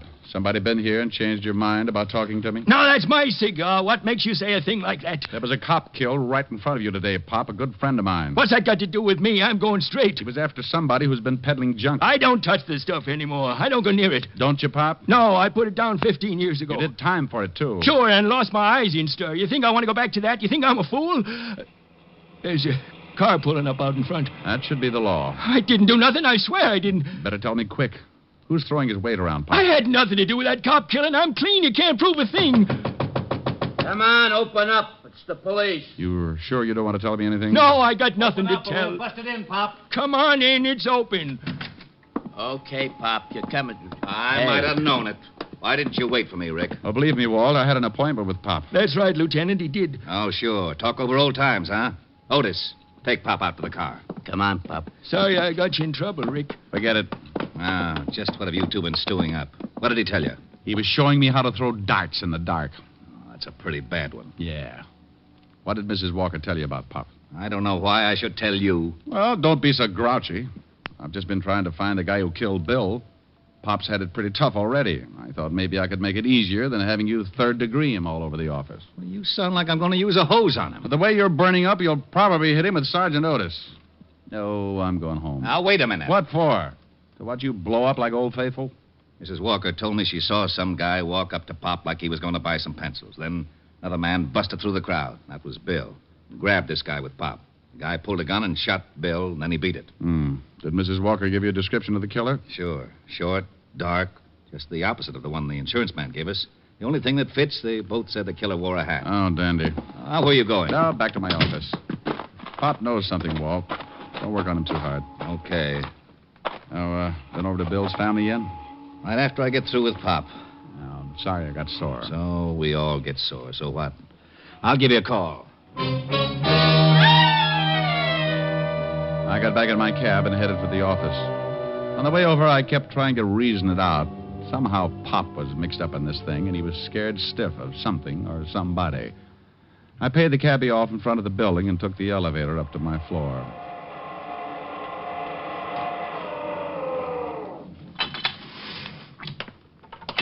I headed down the hall to my office, still thinking, still trying to put two and two together. That was a mistake I never could add. When I walked in, I was too busy to notice much. All I got was a whiff of cigar smoke.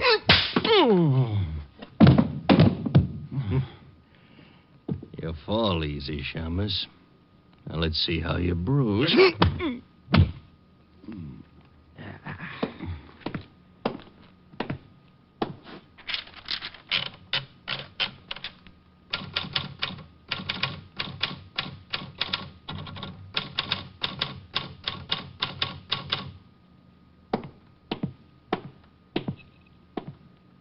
So long, Shamus. I left a note for you. Read it when you wake up. Everything about a beating like that is so unpleasant. The first swat isn't so bad. It's hitting that cold floor and fighting to stay awake. When you start getting kicked around, that's the time to face facts and give it up. But you don't. You keep on working until your senses get kicked loose and the world comes down around your ears. You fight it because you think maybe you're not ever going to wake up again, and when you finally do, you wish you never had. Anyway, like I said, it's so unpleasant. Oh, okay.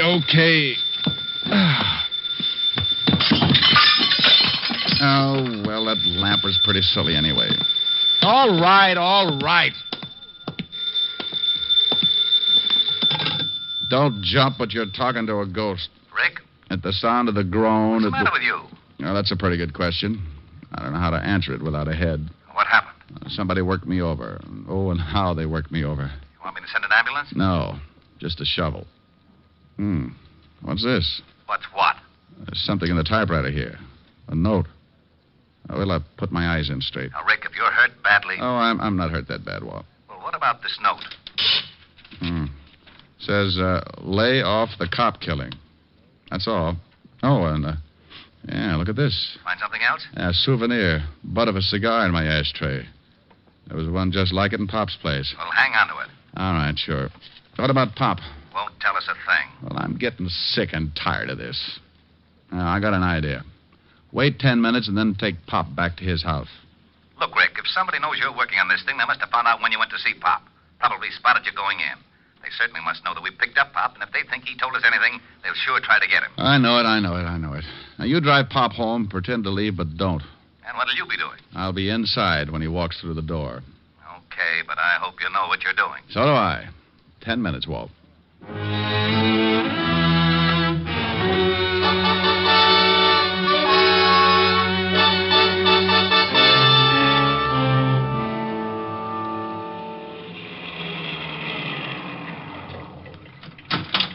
Okay, Pop, here you are. Thanks for driving me home, Lieutenant. That's okay. Good night, Pop. Good night, Lieutenant.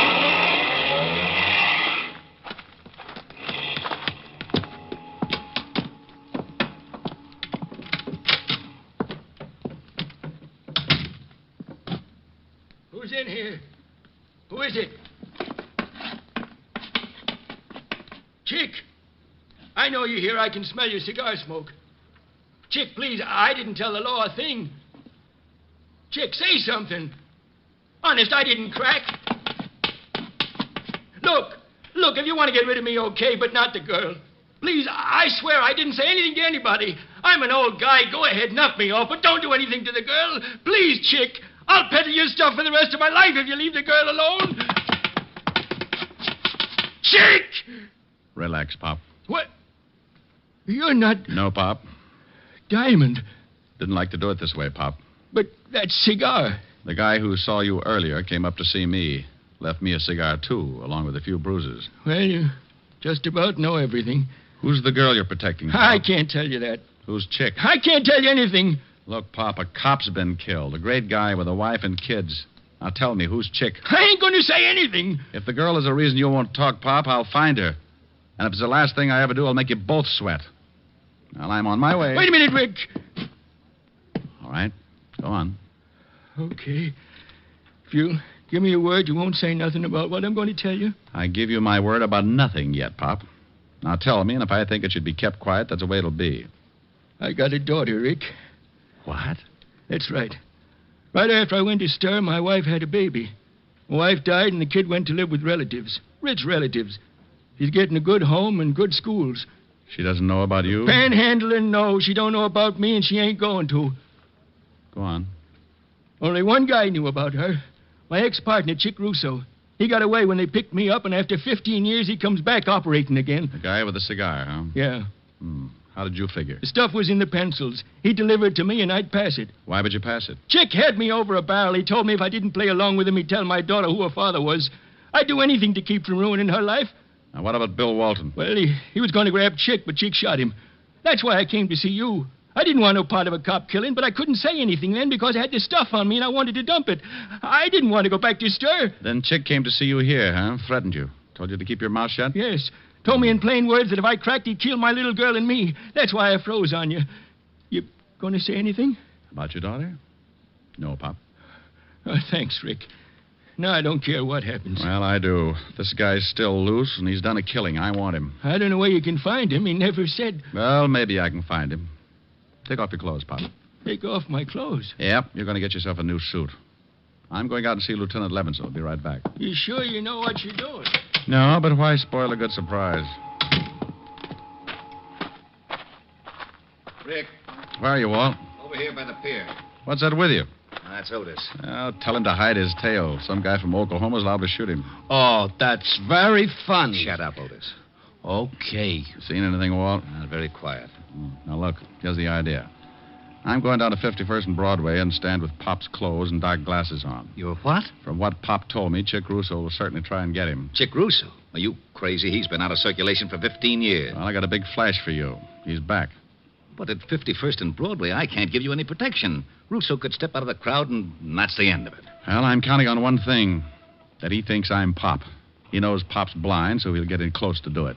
Maybe even with a knife. You're crazy. Walt, not in front of Otis. Oh, that's all right, Diamond. Now, I'm going down and change clothes. And then you, Walt, drive me to the corner, let me off. Then beat it.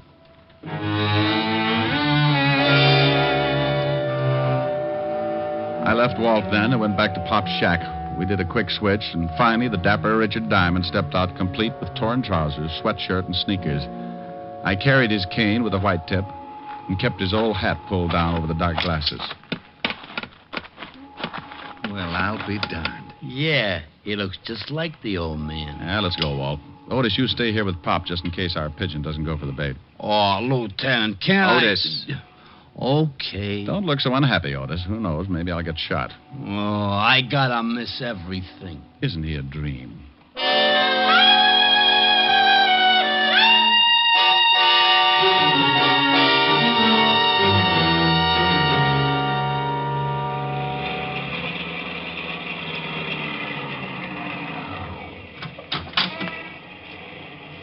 Okay, here you are, Rick. Thanks, Walt. Say good night, Pop, real loud. Okay. Good night, Pop. Sorry if we caused you any trouble. Oh, that's all right, Lieutenant. Thanks for the lift.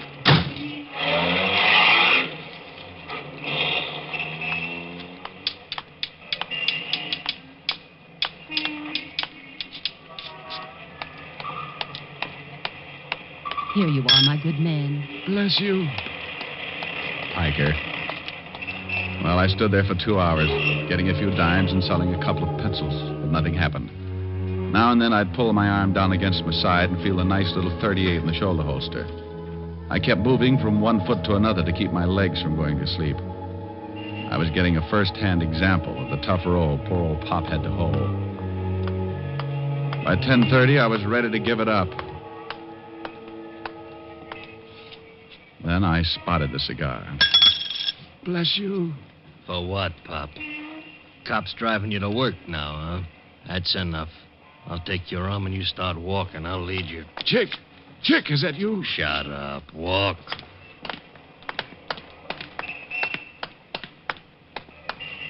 All right, we're going in the building.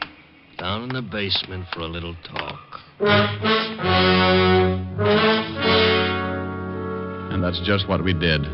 Chick held onto my arm and led me into my own building and down into the basement. I could have taken him right there, but I kept remembering Bill Walton. So I let it go until just the right time. Okay, Pop. You know what's coming. Yeah, Chick. I know what's coming. Don't act much scared. I guess it ain't so tough for a blind man. You can't see it coming. You'd be surprised what I can see. What did I tell you? Busted my arm. You hit me with that cane like you could see you hit me. You go for that gun, I'll break your fat skull. You ain't Pop. No, Buster, I'm the fellow you gave the bruises to, just returning the favor. Boy, you dirty... Don't do it! Papa spank. My shoulder. All right. Now let's go back up where we can find a cop. Oh, no, you're not gonna take me. Come back here, Russo. Stop, Russo. I've got a gun. Nuts to you, Shamus! Skeptic.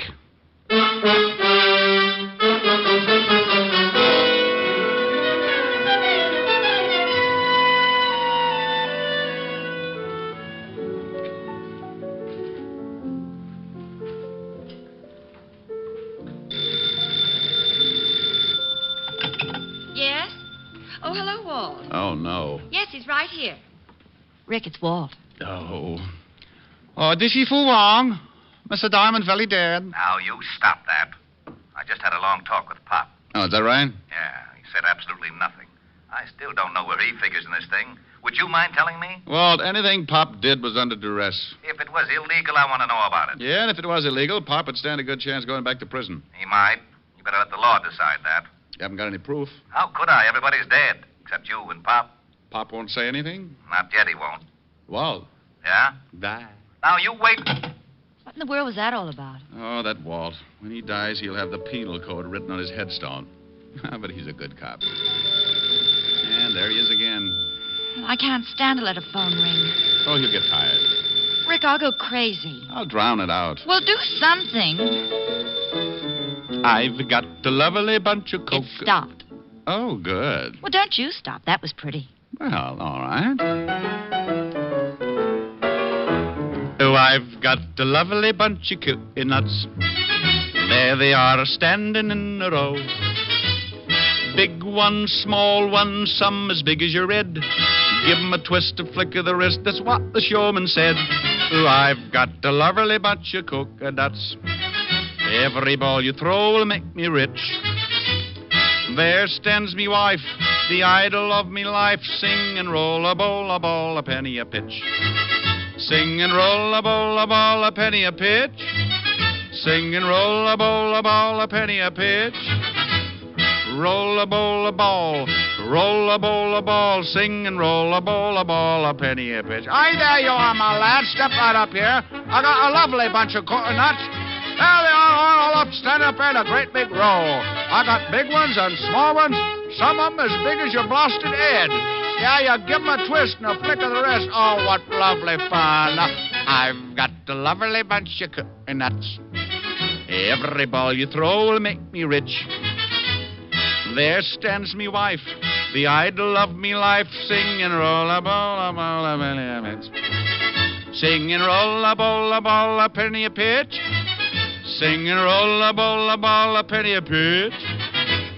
Roll a bowl, a ball, roll a bowl, a ball. Sing and roll a bowl, a ball, a penny a pitch. Oh, my dear, how was that, honey? Oh, wonderful. Oh, darn. Yes, Walt. Helen, you put Diamond on the line. It's Walt, dear. Oh, never mind him. Come here, honey. Oh. Hello. Hello. Helen, did you hang up? Helen, put Rick on this phone. This is Fu Wong. Missy Diamond, not so very dead. Bye.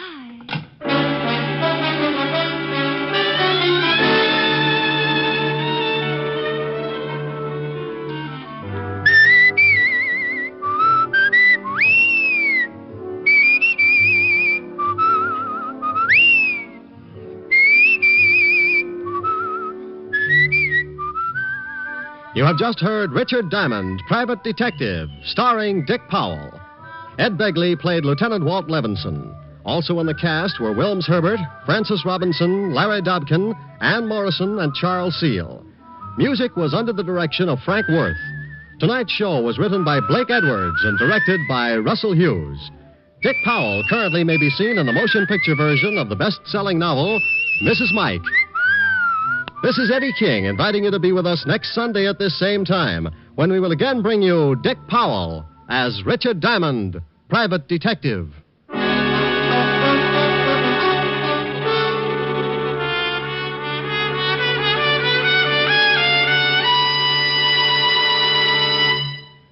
Later today on most of these NBC stations, you'll want to hear two great stars, Kirk Douglas and Walter Houston, in the Theater Guild on the Air presentation of Heaven Can Wait.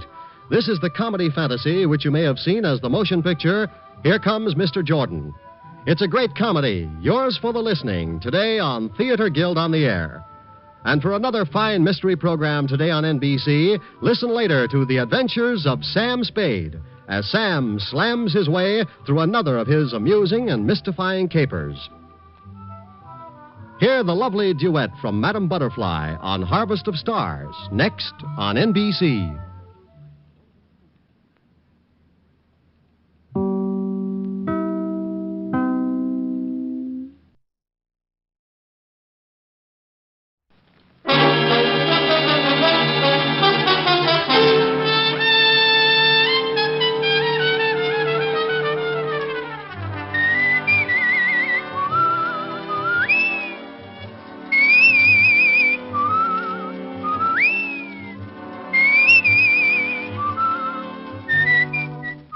National Broadcasting Company presents Dick Powell as Richard Diamond, Private Detective.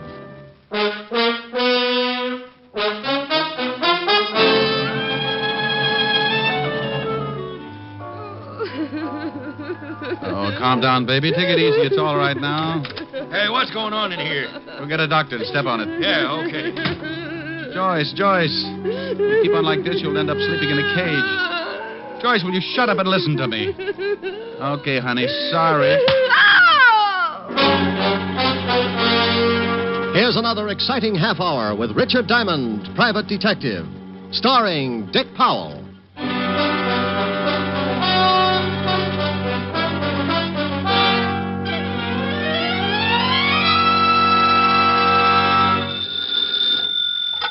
Diamond Detective Agency. Anything for the home. Reconditioned V2 bombs, complete with built-in seat for your mother-in-law's next trip. Also a large stock of 5-second hand grenades for the kiddies in the block. Rick. Oh, by the way, we have a special today. Oh, you have? Yes, with every 5-ton purchase of dynamite, you get free of charge a nifty nitro tank destroyer kit. Oh, that's nice. Great for parties. Plant one in your driveway and give your relatives that extra lift. Richard Diamond. Yes. Oh, you're terrible. Oh, now you only say that because you're an authority on the subject. It's a wonder you ever get any clients. Oh, honey, maybe I've been trying too hard. This week, clients have been as scarce as lobsters on the Sahara. Oh, no business at all? Helen, if a client walked in now, I'd probably fall off the chair. Mr. Diamond. Oh, my goodness. Rick! Just being as good as my word, dear. Can I give you a hand? No. What else do you want to get rid of? Rick, what happened? Oh, someone just walked in. And you fell? Yeah, right on my... Rick? I'll talk to you later. Bye. Bye. What can I do for you, dear? My name is Joyce Wallace. I want to hire you. How do you do, Miss Wallace? Why do you want to hire me? Because someone tried to kill me. How? I was sitting in my living room. Someone took a shot at me through the window. Your new play opened last week, didn't it? You know who I am. Mm-hmm. Yes, I remember a number you did in tights. You got a pretty face, too. But thank you. Have you gone to the police? No. Well, baby, if someone's out gunning for you, the law's your best bet. I think you better go see them. I can't. All right, then tell me about it. Well, as you know, I'm an actress. If this got out, it would be all over the papers by tomorrow. You've had publicity before? Certainly, and some of it's been very bad. But this time I can't afford bad publicity. Oh, well, go on. You see, my husband and I have separated. I'm trying to retain custody of our child. And the courts wouldn't like you getting shot at. Barton, it's my husband, will try just about anything to get the child away from me. You're married to Barton Webb. The playwright. Mm-hmm. Well, maybe he was the one who took the shot at you. I've thought about that, but it's a little hard to believe. Why? Well, we've had a fairly decent relationship up till 6 months ago. Honey, I've known guys who got mad and slit their wives' throats all in a matter of an hour or so. It doesn't take 6 months to build up to shooting. Well, that's why I want to hire you. I want you to find out. Can you think of anyone else who might like you better at the morgue? Well, I have people who don't like me, certainly. Certainly. Why do you agree so quickly? Sweetheart, look. It stands to reason that half the women who know you would dislike you just because, well, let's say your bathing suits have an advantage. Nice. What about the other half? Oh, probably like their husbands in a vault after 6 in the evening. Oh? Mm-hmm. Well, if you take the job, we'll probably spend a lot of time together. Dear, I've got claustrophobia. If I get nervous, I'll just run my head into a wall or something. You're hired. You're jumping the gun. I get $100 a day in expenses. I have a check. I'll take it. There you are. I certainly am. Well, let's go. Where to? Your apartment. I want to look for the bullet. Good. We can have a drink. Well, it's a little early, but I could use something cool. Are you warm? I think so. I've smoked 3 cigarettes while we've been talking and haven't lighted one match.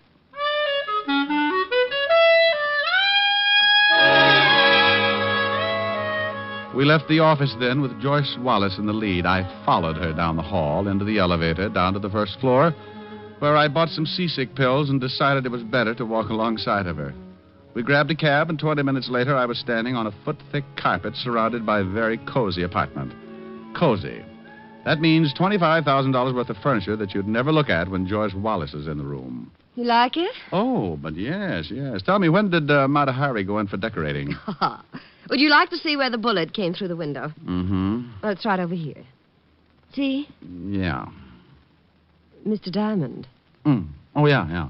Well, the bullet. Right through the window. I was standing over there by the sofa when I heard the shot. Mm-hmm. What are you doing? Well, I'm looking for the bullet. It's got to be around here someplace, unless you've already found it. Oh, I know. I never even thought to look. Well, it should be in this wall somewhere. I'll fix us that drink while you're looking. Take your time. What do you like? Oh, any old thing with Hey, wait a minute. You don't know any midgets, do you? Whatever do you mean? Mind if I stand on this chair? Go ahead. Oh, I see it. The bullet up there by the ceiling. Yeah, that's what I meant about knowing a midget. Your window's right on the street. If an average man pointed the gun, he was either down on his knees or he was a pretty lousy shot. Can you pry it out? Yeah. I got it. Uh-huh. There you are. What are you going to do with it? I'll run it down to the 5th Precinct and have ballistics check on it. That means you're going to see the police. Well, honey, what else can I do? I don't think the Boy Scouts are equipped for that sort of thing. I told you I don't want the police brought in on this. Oh, they won't be. I've got a few friends who'll do the job, and that's that. Oh.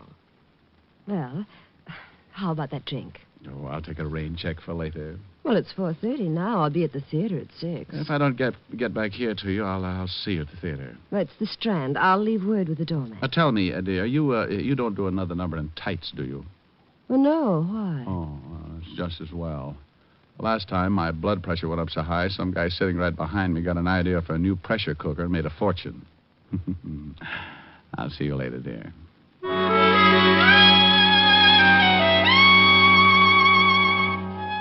She walked me to the door and said something about all work and no play, and then she stood on her toes and kissed me on the forehead. The kiss was effective, all right. When I finally found my way down the hall, I knew just how the first cow in Texas felt right after being branded. I got out into the fresh air, gulped a couple of lungs full, grabbed a cab, and a few minutes later I was walking into the squad room of the 5th Precinct Police Station. Well, good afternoon, Sergeant. Oh, what do you want, Shamus? What do you want, Shamus? Oh, Otis. Oh, why don't you be happy? Conform. The worst has happened. They'll never send you back to the jungle. Ooh. The lieutenant in? Yeah, go ahead. Thanks, Sporty. Oh, Otis. Yeah, what is it? When are you going to get a haircut? What's the matter with my hair? Looks like a mountain lion's been sleeping in it. Hello, Walt. Why don't you leave him alone, Rick? He's used to it. It'd drive him out of his mind if I walked in someday and didn't say a word. It would? Probably. Why don't you try it? Oh, you're as bad as I am. That's a horrible thing to say to me. And by the way, what are you doing down here, Rick? What's going on? I want a ballistics check on this bullet. Oh, you do, huh? Where'd you get it? What? That bullet. Well, what do you want to know for? Because I think you're trying to hide something. Now, why would I do that, Walt? Because that's the way you operate. Now, where did you get that bullet? What bullet? Now, you stop that. That bullet you got in your hand, that one right there. This one? Yes, that one. What about it? Where'd it come from? You want to know? Of course I want to know. Well, who can tell you better about a bullet than ballistics? Yeah. Otis. Yeah, Lieutenant. Get in here. What are you going to do? Find out about that bullet. You wanted me, Lieutenant? No. I just wondered if you guessed who it was on my private line. Take this bullet down to ballistics and bring me the report. Right. Thanks, Walt. I'll check with you later. Now, you wait a minute. There was something I was going to ask you. Yes? Well, I'll think of it later. Something about the bullet, Walt? Yeah, that was...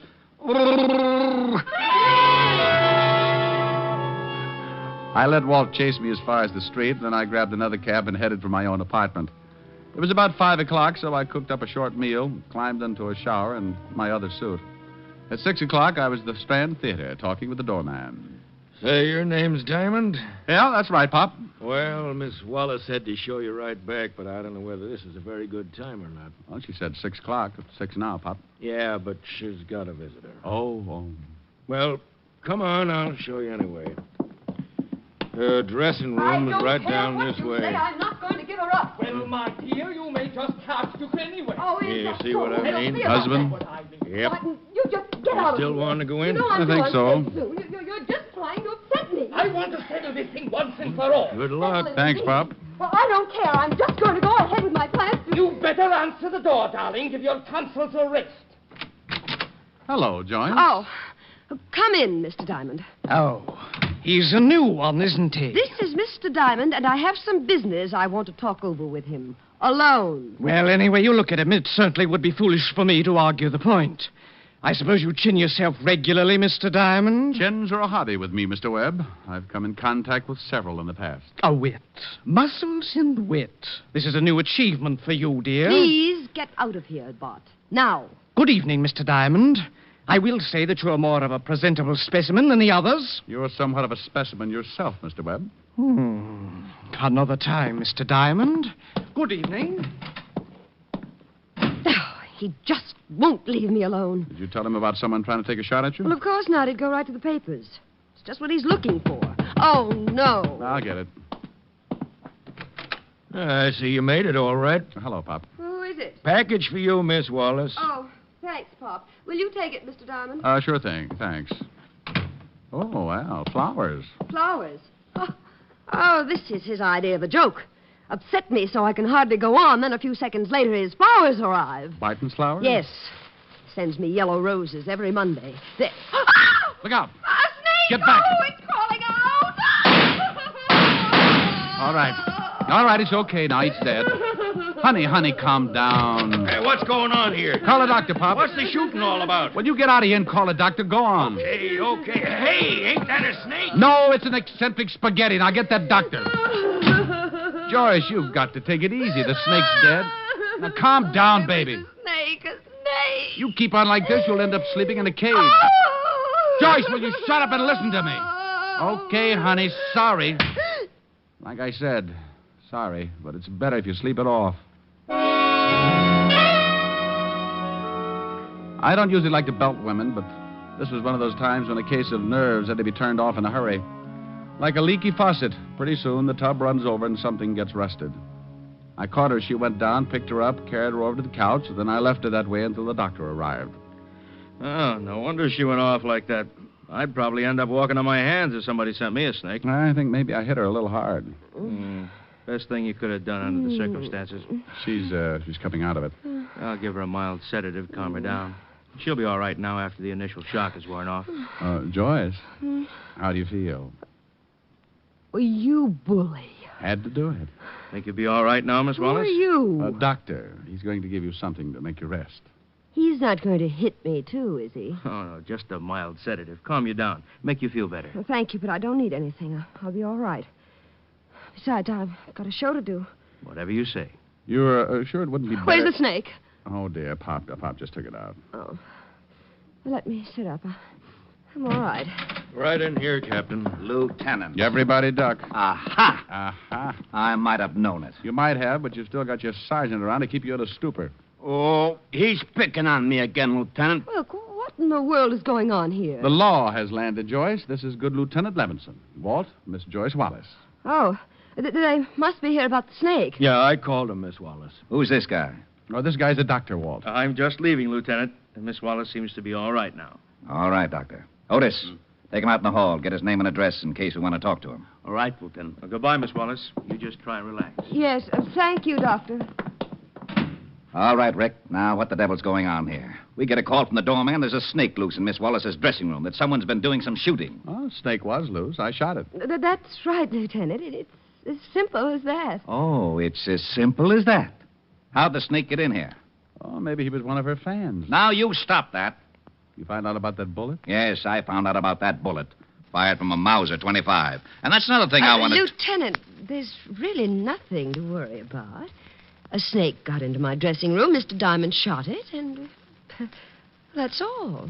Miss Wallace, how does a snake get backstage and into a dressing room? Well, now, let's see. If I was a snake... All right. I looked at the snake. It wasn't poisonous, so I guess it doesn't make much difference. Wasn't poisonous? No, Red Heart, just a little old gopher snake. Now, what about that bullet you had me analyze? Just part of a case I'm working on. I'll tell you about it later. Nothing to do with Miss Wallace, I suppose? No connection with the snake at all? None whatsoever, Lieutenant. Is this the box the snake came in? Yeah.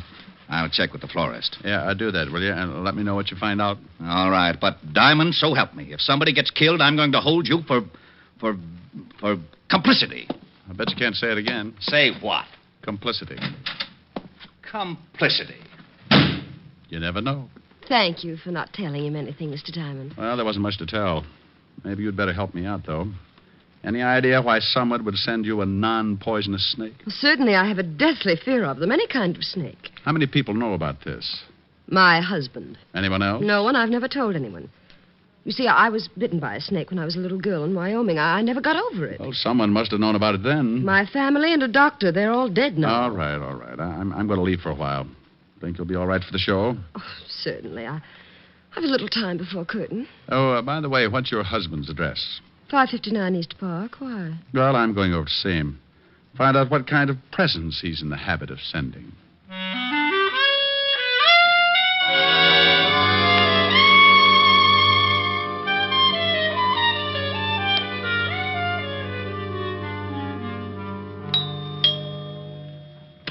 Yes? Oh. You should be in mourning, Mr. Webb. I just killed a friend of yours. What? Maybe you better let me in. Well, if you're running around exterminating my friends, maybe I'd just better call the police. Yeah, why don't you do that?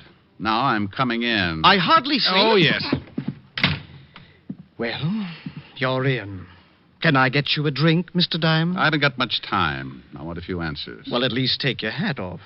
I don't like being intimidated, but if I must be subjected to your roughhouse tactics, I prefer you to be polite. If I get the right answers, I'll be so polite I'll even apologize when I break your leg. I really think I'd better call the police. Did you send your wife a snake? Has Joyce taken up the bottle? Which leg do you want me to start on? Now, don't be ridiculous.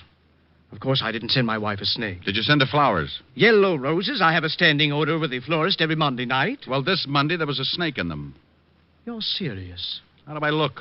Well, that is a very provocative question. Look, Buster, let's not... Good grief. If someone did send Joyce a snake, she must be in a complete state of hysterics. She hates them. Do you own a Mauser 25, Mr. Webb? Why, yes. How did you know that? I didn't. Can I see it? No, as a matter of fact, it disappeared a couple of days ago. That's a little thin. Mr. Diamond, I assure you that if I could show you the gun, I would be most happy to. Loaded and pointing right at your overdeveloped chest. You say it disappeared a couple of days ago, Sure about that? Of course. I kept it in my bureau drawer. When I got up in the morning, it was there, and that evening I went to get a handkerchief, and the gun was gone. Nothing else moved? No indication of robbery? No. Who has a key to the apartment besides yourself? Your wife? Mr. Diamond, a moment ago you told me someone had sent my wife a snake. I mentioned that she must be in a complete state of hysterics. Then you start this ridiculous questioning about my missing gun. Now, if my wife was hysterical, by now she's probably looking for the top of her head. Now, get out of my way. Hey, where do you think you're going? My wife and I may have our differences, Mr. Diamond, but unfortunately for me, I still love her. Oh? And if you ever tell her I said so, muscles or no, I shall assert myself and beat your head off. Oh, relax. She's all right. She's probably doing her show right now. Nevertheless, I'll thank you to remove your oversized hulk and let me go to her. Someone also took a shot at her. What? Oh, now I am going to the police. She thinks you did it in order to gain custody of the child. Well, she certainly deserves to think so. I'm not exactly an easy person to live with. Now, please. If this gets to the papers, Mr. You Webb. have my word. Now, one more question. Did you ever tell anyone about your wife's fear of snakes? Positively not. Oh. Mind if I make a phone call? If you like. You admit sending your wife the yellow roses? I admit sending my wife some yellow roses. I deny having anything to do with the snake. Homicide, Lieutenant Levinson. What'd you find out about the flowers, Walt? Husband sent them, a Mr. Barton Webb. Oh? Oh, I'm with him right now. Good for you. But there's no possible way he could have gotten a snake in that box. The flowers were sent over by a messenger. The snake had to be put in between the stage door and her dressing room. Well, Pop, the doorman, brought him in. Maybe he did it. I'm going down to question him. Okay, Walt, okay. I'll keep in touch. Please do that. I couldn't stand it if everything suddenly started to work normally. Well, did you find out how I put the snake in the box, Mr. Diamond? No, but I'm still interested. I'll get it. Yes? Well, hello. Yes, dear. All right, I'll be right over. Leaving? Unless you'd care to wrestle. Stay as long as you like, though. Pour yourself a drink. The poison is in the red decanter.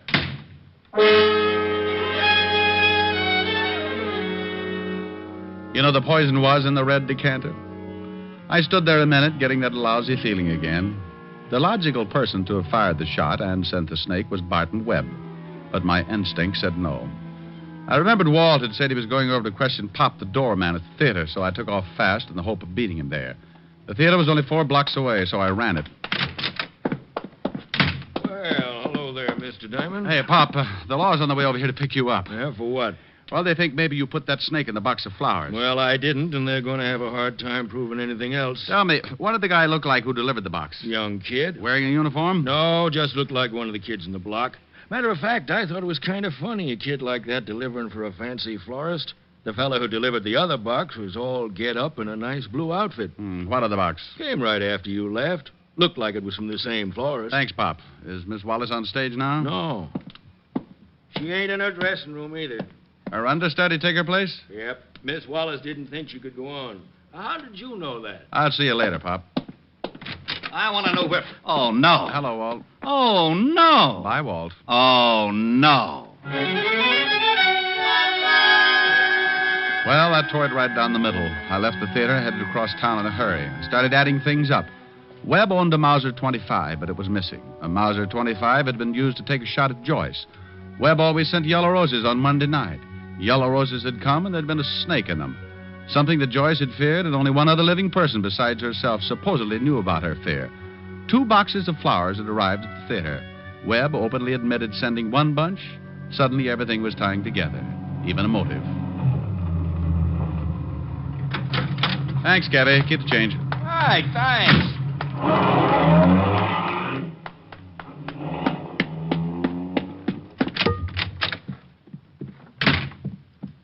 Joyce, now. Joyce, don't be a fool. I told you once, Barton, that I couldn't stand it anymore. Now get away from me, get away. Help! Joyce, in the name... Stop! No, Come on, open up. Oh, shut up. Now, Joyce, for once, please try and use your head. Open it up or I bust it in. It won't do you any good. You can't intimidate me anymore. Okay, here he comes. Get away from me, Barton. Oh, good grief. All right, toss the gun over here. Over here. Oh, Mr. Diamond, he was going to kill me. Oh, dear. Mr. Diamond, Mr. Diamond. Yes, Mr. Diamond. You've ruined the door. He was going to kill me. Was he? Of course I was. Barton. Well, wasn't he, baby? Yes, of course. Of course. Good evening, Mr. Diamond. Looks to me like Joyce had the gun. Well, I was trying to protect myself. He threatened to kill me. It runs in the family. Instead of an anniversary, we have a funeral. The Webbs have always killed their wives. An old custom thought up by Barton. my great-grandfather. Barton, Lonesome Webb. shut up. This gun is a Mauser 25. What did you expect? A crossbow? Who does it belong to? Me. You told me your gun was swiped a couple of days ago, Barton. Once I explained to a drama critic that my only claim to fame was talent. Don't listen to him, Mr. Diamond. That's my gun. It's mine, and I can prove it. And you were the one who shot at Joyce from outside the window? Naturally. Which window did you shoot through? What? No, which? Which window? Quick. Why, well, how do I know which window? I did it in such a hurry. Where was Joyce standing? You must remember that. I refuse to answer you. These questions are completely ridiculous. Then if you did take a shot at her, you also sent her the snake. Oh, stop it, both of you. Well, he did, didn't he? Of course I did. Barton, why in the world do you stand there and admit these things? Well, why not, my dear? I should think you might at least be grateful. Grateful? Oh, I know you better than that, Barton Webb. You've got some crummy scheme up your sleeve. Crummy? Oh, swell. Despicable. Despicable, that's what I meant. You have some Well, if you're going to be on, then at least read your line slowly. Slowly, do you hear? Slowly! Despicable! Both of you shut up. You admit sending the snake, Barton? Yes, I do. He does not. I most certainly do. You're a liar. What? Yes, he's a liar, Mr. Diamond. I'll tell you all about it. Joyce! No, I'll tell you. You came to me because you said someone was trying to kill you. Shot at you through a window. Maybe Barton. Of course, I told you. Oh, shut up. Then a snake arrives in a box of flowers. Looks like Barton sent that, too. I did? You did like the devil. 2 boxes of flowers came to the theater tonight. One of them was yours, Barton. The other one you sent yourself, Joyce. You put a snake in it and had some kid deliver it. I did? Yes, and another thing. Barton left me in his apartment a good 20 minutes ago. If he was going to kill you, he'd certainly have done it by now. The Webbs are naturally lazy. You took his gun a few days ago, Joyce. You called him and told him to meet you here, hoping I'd follow. Then you were going to make it look like he'd attempted to kill you. Oh. Joyce, darling. I swear, Diamond, that at the first opportunity, I'm going to start working out at a reputable gym, and eventually I shall engage you in physical combat. No, he's right. Mr. Diamond, you're right. Yes, and the motive. You were afraid he was going to take away the one thing you loved, your child. Barton, why didn't you just come right out and tell him? Why did you admit to something that wasn't at all so? My motive will not be discussed. Oh, the little brain was feeling a twinge of conscience. Pretty noble, too. He was willing to take the rap for all the trouble he'd given you in the past. But... Well, it was really nothing. He's still in love with you, Joyce. What? Yeah, and I think you two better sit down and talk it over. Believe me, you deserve each other. Oh.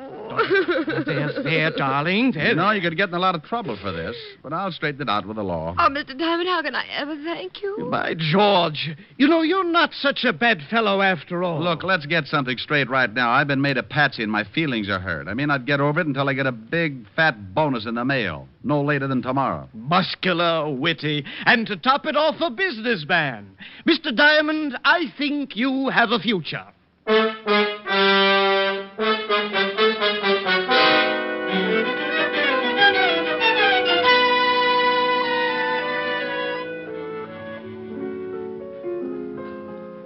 What's that you're playing, Rick? Oh, it's a new song, dear. What's it from? Show that opened last week. Oh, the one your client is in? Mm-hmm. She does it in one of those real tight evening gowns. You know the type. Mm-hmm. And so do you. Well, that's a pretty song. Well, let me hear it. Okay. Well, well, well, look who's here. I haven't seen you in many a year. If I knew you were coming, I'd have baked a cake. Baked a cake, baked a cake. If I knew you were coming, I'd have baked a cake. How'd you do, how'd you do, how'd you do? Had you dropped me a letter, I'd have hired a band. Grandest band in the land. Had you dropped me a letter, I'd have hired a band and spread the welcome mat for you. Now I don't know where you came from, 'cause I don't know where you've been. But it really doesn't matter. Grab a chair and fill your platter and dig, dig, dig right in. If I knew you were coming, I'd have baked a cake, hired a band, goodness sake.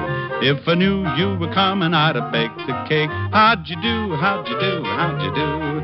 Now I don't know where you came from, 'cause I don't know where you've been.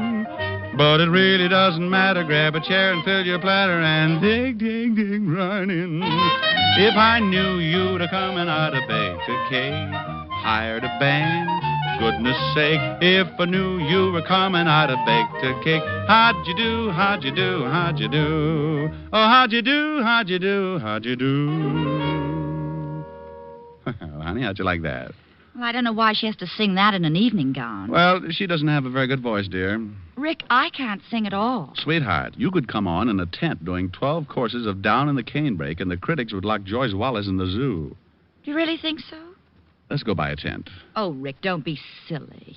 I couldn't wear a tent. Well, you could try. If it doesn't work, I know a camping spot in the Catskills. Oh, Rick. Thrifty Diamond. Yes, I know. Never waste a good tent.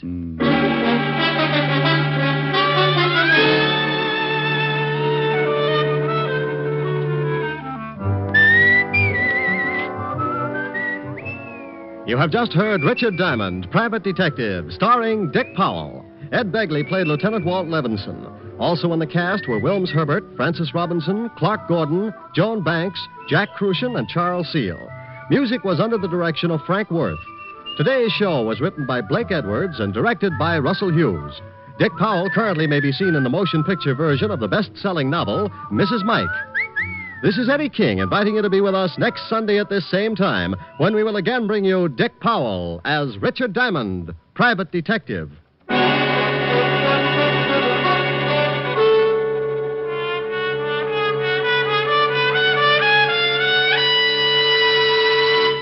What's on NBC today? Later today, you'll hear Thornton Wilder's prize-winning play, Our Town, on Theater Guild on the Air. Today's Theater Guild production stars Elizabeth Taylor and Walter Houston. And for comedy, be sure to tune for the Phil Harris Alice Faye Show. Sunday on NBC is filled with entertainment, so keep tuned here. Next, hear James Melton and Harvest of Stars on NBC.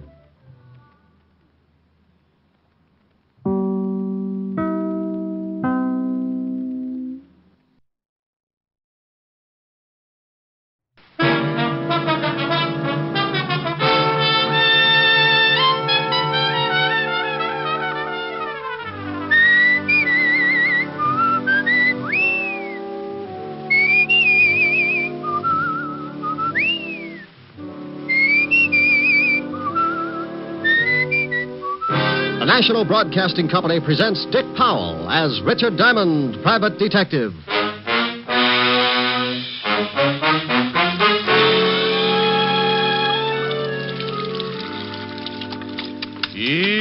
E-A-I-O-E. E-A-I-O-E-A-I.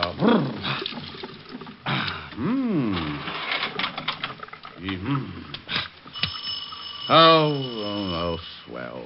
Oh, everything will be right there. Okay, just let me get a robe on. Coming. Yes. Yes,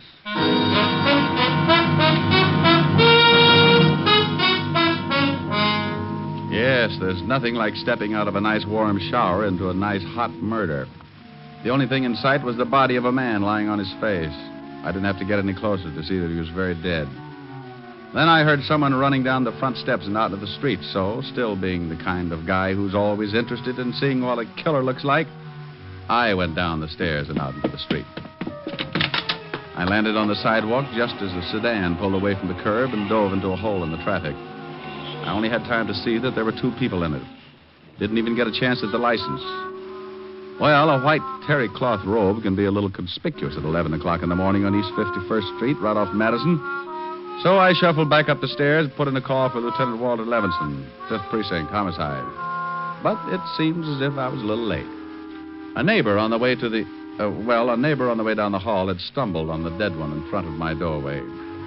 Now, generally, a body in front of my door would be left alone to sober up. But this one seemed to be bleeding, so just as a precaution, the neighbor had called the police. All I could do was just stand around and wait for them. Wouldn't you know it, Otis? Wouldn't you know it? Finally got to be right in his own building. Yeah, Lieutenant, and she said it was right in front of his own door. That's around this corner. Oh, what'd you say the name of the woman was who turned in the alarm? Myrtle Tibbles, the apartment next to his. That's right, Otis, and she's a big snoop. Huh? I heard that. What's that? Myrtle Tibbles. Now listen, Rick. If you've got any questions, officer. Ask me no questions, I'll tell you Oh, no... shut up. Otis, go question her. Me? Yes, you. Go ahead. I know plenty I can tell you about that Mr. Diamond there. Lady, I know everything you're going to say, and a lot more. Oh? Then come in, Captain.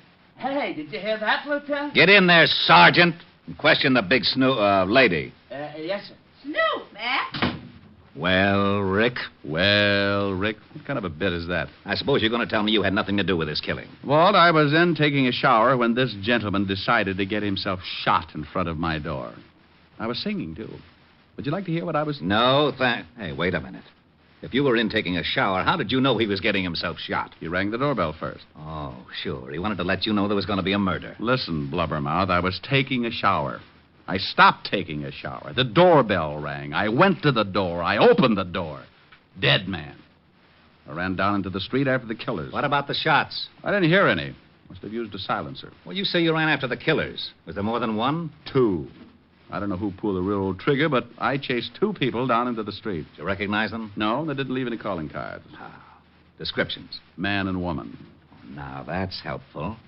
License number? Too fast. Got lost in traffic. In other words, all you noticed about them was a little less than nothing. I'm surprised you didn't forget and leave your head hanging in the shower.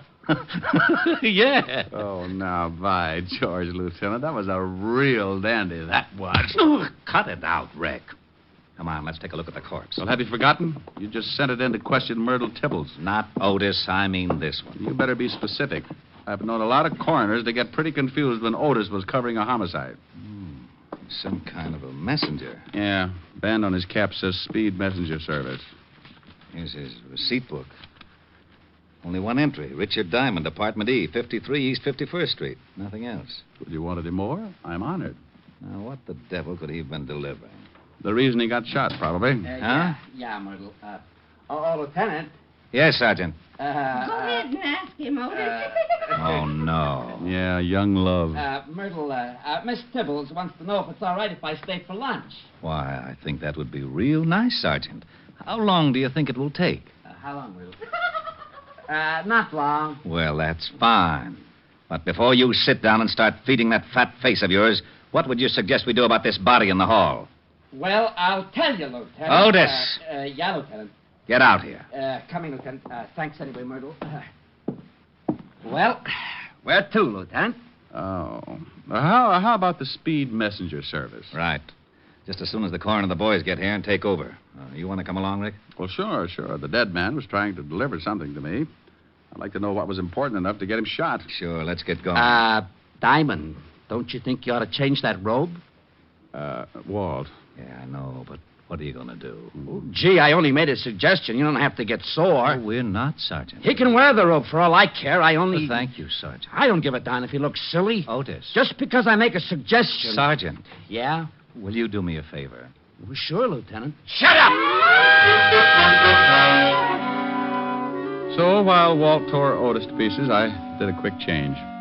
And when the coroner arrived, we climbed aboard the squad car and headed for the main office of Speed Messenger Service.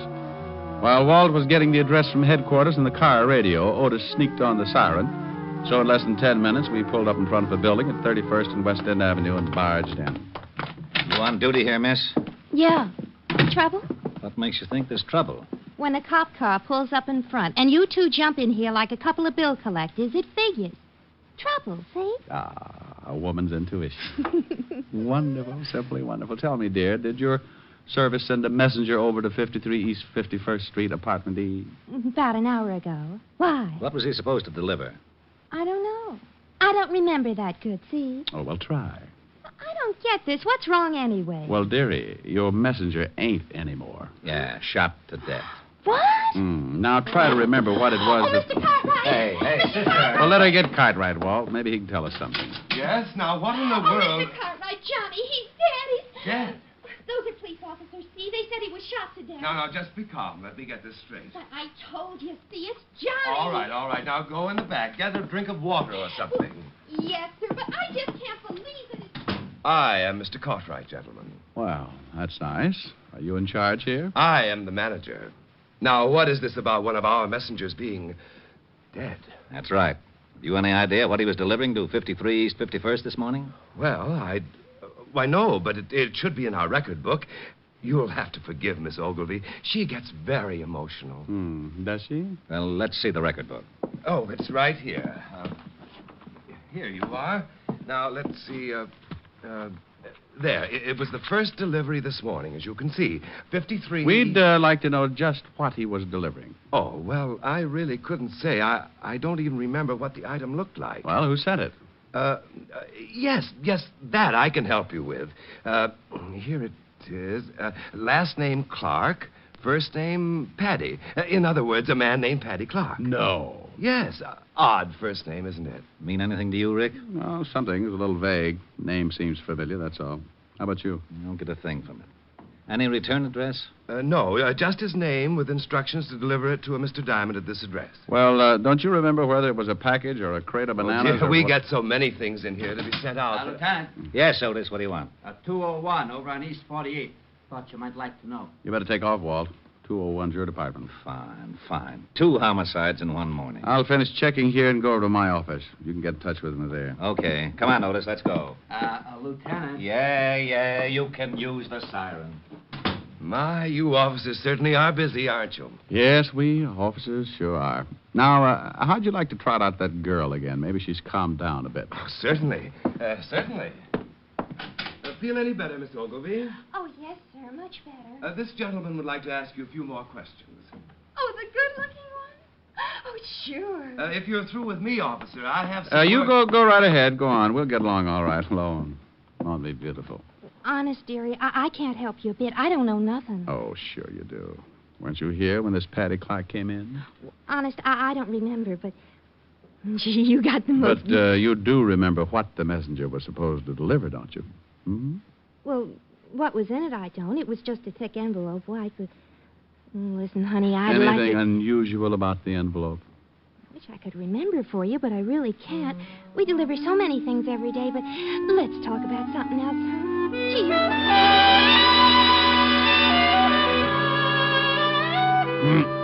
Well, after all, there was no reason in the world why she should remember one particular envelope, so, making like a good cop for Walt's sake, I scribbled down her name and address.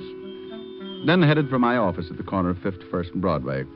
I stopped in the lobby for my morning supply of cigarettes and was about to step in the elevator when a big fat hunch, that's right, hunch, grabbed me by the arm and turned me back into the direction of the tobacco shop. That's the place I've been stopping at every morning for the last 6 years. And it was run by a little guy with a twitch in his right eye. A little twitch and a last name Clark. And a first name Paddy. Back for something else, Mr. Diamond? Yeah, Max. Where's Paddy? Oh, he called up the other day and says he was going out of town for a couple of days or so. Oh, is that it? I missed him the last couple of mornings. Well, you know, he got 3 stands to look after. Yeah, that's right. Say, tell me, where's Paddy live? You want to see him? Mm-hmm. Got a little business deal I want to talk over with him. Oh, sure. You know Paddy. Anything to make a buck. Here. Here's his address. Read it? Oh, fine, yeah. He got a phone? Yeah. It's Skylar 49970. There. Thanks, Max. One of these days I may even buy a cigar from you. Funny how things like that can happen sometimes. The name of Paddy Clark had seemed familiar, but I couldn't place it. Only because I'd been doing business with him every day for 6 years and didn't think to look that close. I grabbed the elevator, went upstairs to my office, and put in a call to Mr. Clark. Yeah? Paddy? Who wants him? Oh, no. Rick. Hello, Walter. What's new? You know perfectly well what's new. What do you think I'm doing over here? Well, now, let me guess. Riddle homicide? You know that's why I come over here in the... Now, wait a minute. Yes, Lieutenant. How did you get this phone number? Paddy Clark dead? The deadest. Now, how'd you get the number? I, looked in the book. It's not in the book. It's a hall phone listed under the apartment name. I asked my Ouija board. Pow. Okay, Groucho. Paddy Clark owns a cigar store in my building. Well, why under the sun didn't you tell me that in the first place? You said you didn't know him. I said the name was vaguely familiar. All right. How was Paddy killed? Shot. Coroner's on his way. Look, I'm not far from your office. I'll be over as soon as he gets here. I'll have a candle in the window. Bye. To the happy people.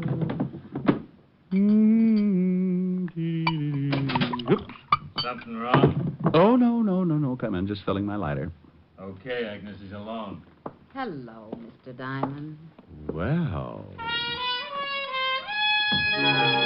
And in came Agnes. And this was the type of girl easily recognized. About 5'5", with more curves than the World Series. And the one thing that really set her apart from the rest, a great big .38, complete with silencer.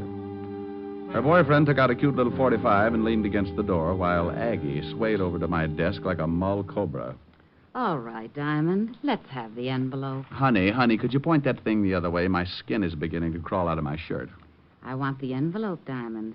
And if you refuse to give it to me, I really wouldn't mind killing you. You know, I think I'd like to give it to you if I knew what you were talking about. I hope we're not going to have to play games, Diamond. Well, something like post office might not be so bad. Drill him, Aggie, and we'll search the place. He's got to have it somewhere. I'll handle this.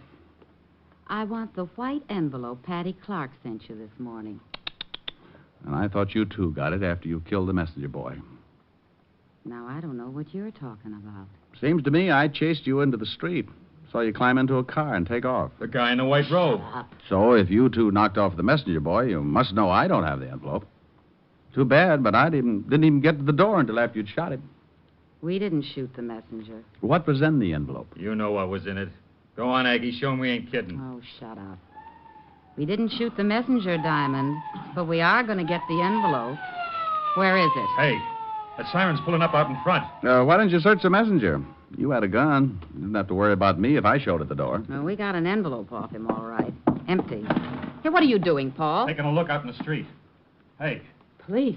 Prowl car. Two guys coming in this building. Some of your friends, Diamond? You say the envelope was empty? What if they are some of his friends? What if they found Paddy? I told you to shut up. Why'd you kill Paddy? You knew he'd already sent the envelope. Knock him off, Agnes. Quiet. Hey, somebody getting out of the elevator. You keep your face shut, Diamond. Paul, get over behind the door. What are you going to do? Diamond, you stay right there at the desk. Say one wrong thing, and you and a couple of more get dead. My. Hello, Rick. I got over here just Good night, Lieutenant. Good night. Good night. Oh, what you mean is good afternoon. Ooh. Believe me, Walt, I meant good night.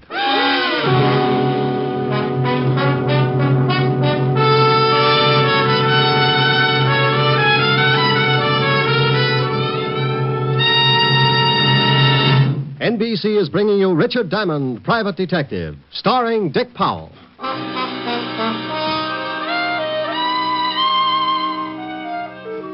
Yes, dear sweet little Agnes had slipped out from behind the door and let Walt have it right behind the ear.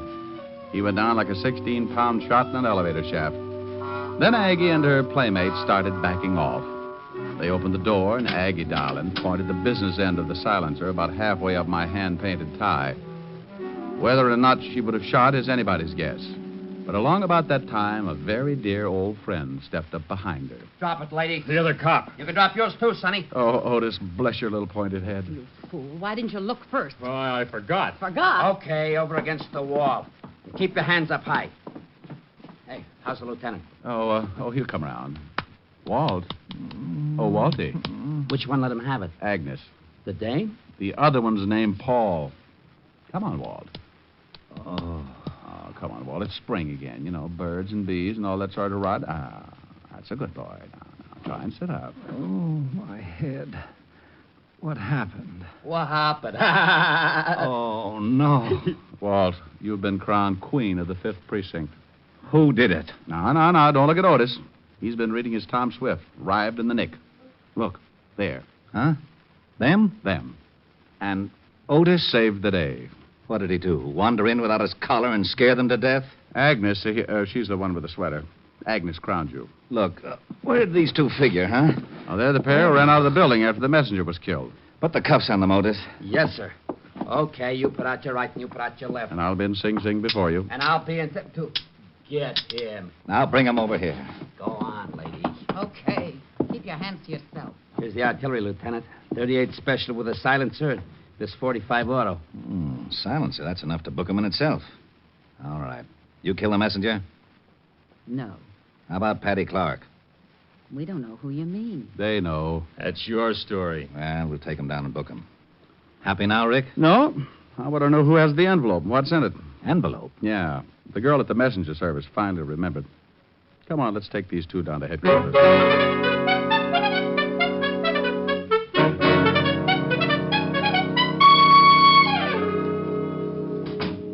Well, they're still not talking. Did you find anything in the files? Both have records. Guy's Paul Barrows. Agnes is his wife. One conviction apiece, May 1938, suspicion of passing counterfeit money. Uh-huh. Convicted, did time, parole.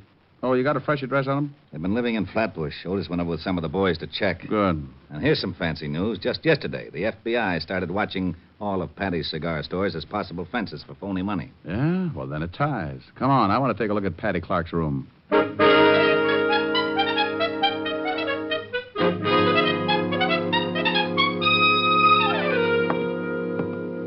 Patty was lying right there beside a couple of bags he'd packed for the trip. Oh? 4 slugs in the chest, no struggle. Anybody in the building hear the shots? No, and the 38 your little girlfriend had wore a silencer, remember? When did the coroner say Patty was shot? About 6 this morning.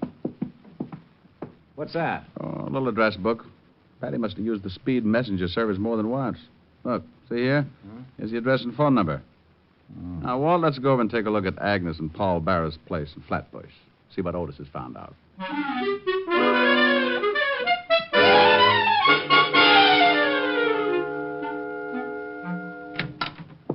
Oh, hi, Lieutenant. Hello, Detective. Well, thanks, Otis. You drop your watch? Turn up anything? No, nothing much. What do you mean by nothing much? Well, nothing. That's what I was afraid of. Hey, is there an address book around here anywhere? Over by the phone. Why? Just getting my jollies, Otis. Love to look at new numbers. Now, see if Speed Messenger Service is listed. Yeah? Yeah, right here on the back page. Walt. Yeah? Patty was killed at 6 this morning, huh? Right. 6 this morning. You know, I wonder when he gave the messenger service that envelope. You know, the one addressed to me? Well, the place wouldn't have been open at 6 this morning, so it must have been sometime yesterday. That's right. And back in his room, his bags were all packed. Well, I think he wanted to make sure he'd be out of town before I got that envelope. I'm way ahead of... Hello, Henderson? Levinson. Find any plane or train reservations for Patty Clark? Well, if you didn't, I'll show you where I keep that bottle of lighter Yes. fluid in my office. Does that include me too, Diamond? There's only one bottle, Otis. Rick, Patty had tickets for a plane to California and then a boat to the Philippines. Well, I'll lay you even money that Agnes and that Paul character didn't knock off the messenger or Patty Clark. What? All they wanted was that envelope. Envelope? That's why they came after me, and Patty didn't have it. No? Then who has? Otis, stop sneaking up. Now, Rick, what about the counterfeiting angle? Otis, go over and check on the speed messenger service. See if anybody could have pilfered that envelope and put another in its place or something. And be sure to call me. Why don't we do that? On account of we're going back to the precinct and talk to Agnes Barrows.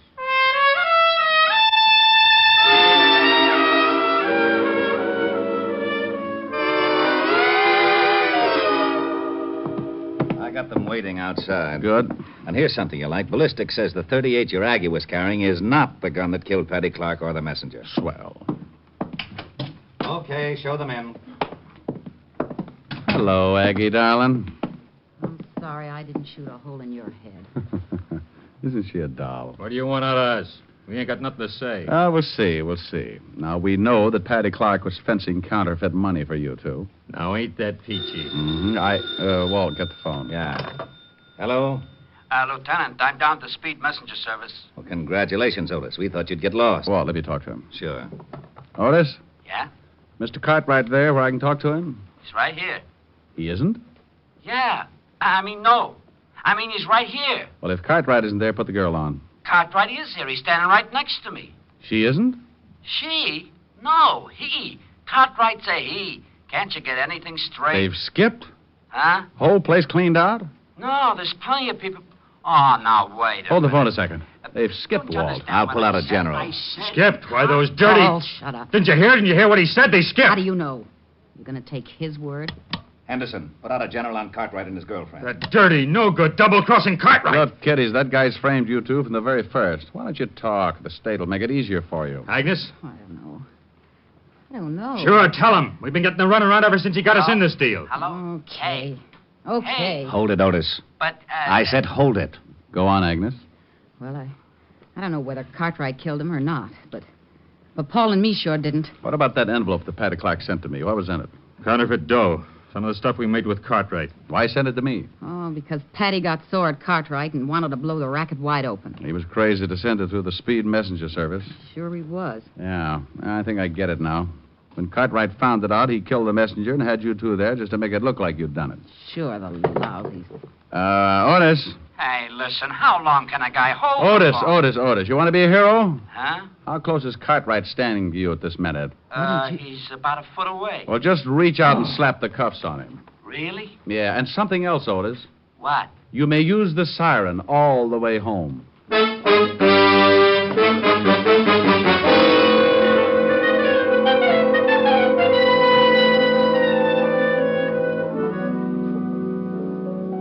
Oh, Rick, it's nice to have you here with your face in one piece. Yeah, lucky, ain't I? That's pretty. Why don't you sing it? Well, Oh, no. Let me get it. It's got to be Walt. Yeah? Rick, I just wanted to let you know that Cartwright was behind the whole setup. Printed the stuff right down the basement of the Speed Messenger Service. Rick? Harold Abernacher speaking.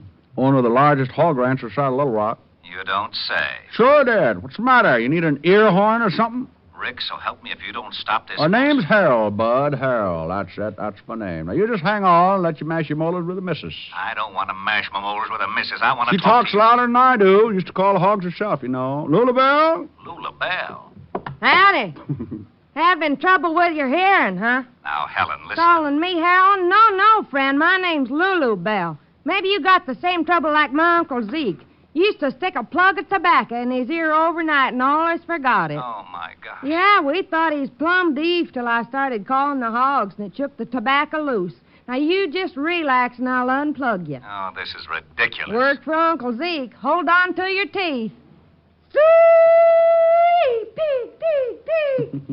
Find any loose tobacco? He hung up. Give me the phone. Good old Walt. I'll drive him out of his mind. 5th Precinct, Lieutenant Levinson. What? Oh, no. Now, you listen to Well, me. don't get loud with me, Grouchy. I just called up to find out what happened on the case. Huh? Now, look, I just Well, told if you don't want to tell me, okay, be a sorehead. I'm not going through that apple knocker routine again. What are you talking about? Lula Bell called Otis all the way in from a stake out in Flatbush. Look, I don't know what you're talking about. If you don't want to keep me in on the nose, just forget it. Gosh, What's the matter now? maybe I did have the wrong number. What a bunch of idiots. Okay, so you had the wrong number. What about the case? Oh, yeah. Well, it seems that Cartwright Here, was Helen, really hold the this. one behind the whole setup. Killed Patty Clark, sent Barrows his wife. We've got to stay with the happy people. Have your fun, live in the land of joy. Stay with the happy people. Face the sun, life is a Christmas toy. Down through the endless ages, tears have been contagious. And take it from me that misery is looking around for company. So stay with the happy people. Don't wrinkle your brow, it's strictly out of style. Just stay with the people who love to wear a smile. Helen, is Walt still talking? Wait a minute, I'll see. Really had blood in his hands. He's been cleaning up Yeah, on that he's counterfeit still racket talking. for years. Well, I might as well sing another chorus. We've got to stay with the happy people. Have your fun, live in the land of joy. Stay with the happy people. Face the sun, life is a Christmas toy. Down through the endless ages, tears have been contagious. And take it from me that misery is looking around for company. So stay, stay, stay with the happy people. Don't wrinkle your brow, it's strictly out of style. Just stay, stay, stay with people who love, love, love to wear a smile. Arrived at, Otis says there must have been more than 100,000 in phony bills. We got the plates and everything. You don't say. Yeah, that just about ties it up. Well, Walt, I'm sure glad to have heard all that. Oh, wait a minute. Someone wants to say hello to you. Oh, yeah? Pig, pig, pig. Walt? Oh, no. Oh, no.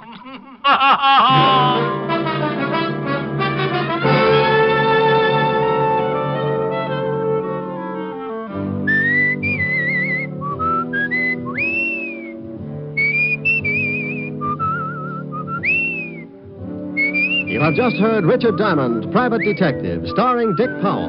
Lieutenant Levinson was played by Ed Begley. Also in the cast were Virginia Del Valle, Wilms Herbert, Lucille Meredith, Michael Ann Barrett, Carlton Young, and Frank Gerstle. Music was under the direction of Frank Worth. Tonight's show was written by Blake Edwards, and the entire production was under the direction of Jack Johnstone. Dick Powell currently may be seen in the motion picture version of the best-selling novel, Mrs. Mike. There's more thrill-packed listening for you throughout the week when NBC presents other great adventure mystery dramas. Night Beat and Dangerous Assignment are two action-filled shows you'll want to make a steady date with every Monday night over most of these NBC stations. Yes, on Monday, travel the Night Beat of the Chicago Star with newsman Randy Stone. There's poignant adventure as Randy searches the city at night for an unusual and intriguing story. Also on Monday, join Brian Donlevy in Dangerous Assignment. As Steve Mitchell, soldier of fortune, Donlevy journeys to the corners of the earth in search of adventure, fortune, and fair play. Yes, now on Monday, hear two great adventure mystery programs, Night Beat and Dangerous Assignment, on NBC.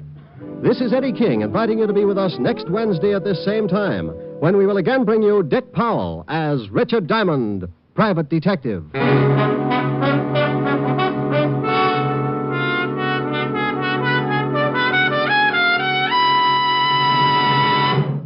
Screen Guild Theater stars Ginger Rogers tomorrow night on NBC.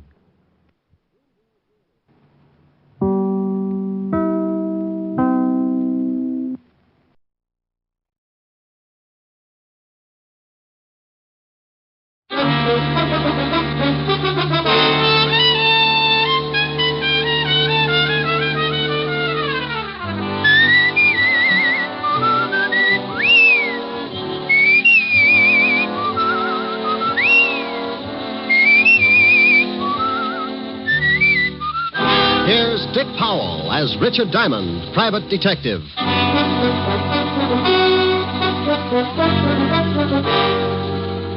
Hello there, this is Diamond.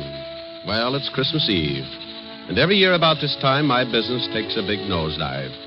People usually pack up their troubles and start unpacking colored lights and Christmas tree ornaments. So tonight, instead of telling you about one of my hair-raising exploits, we're going to tell you a Christmas story. So with apologies to Mr. Charles Dickens, we'd like to bring you an adaptation of one of his most famous stories, A Christmas Carol. Now, I'd better explain something first. This version isn't exactly the way you've heard it many times before. Because of the particular type of characters I usually get mixed up with, this story is written to fit their talents and characteristics. Different from the Dickens original, certainly, but we feel that this story could easily happen today, anywhere. Like maybe right here in New York on a little side street just off the Bowery. So now I'd like to introduce our characters. Mr. Ebenezer Scrooge will be played by my good friend and guiding hand of the 5th Precinct Homicide Division, Lieutenant Walter Levinson. Walter?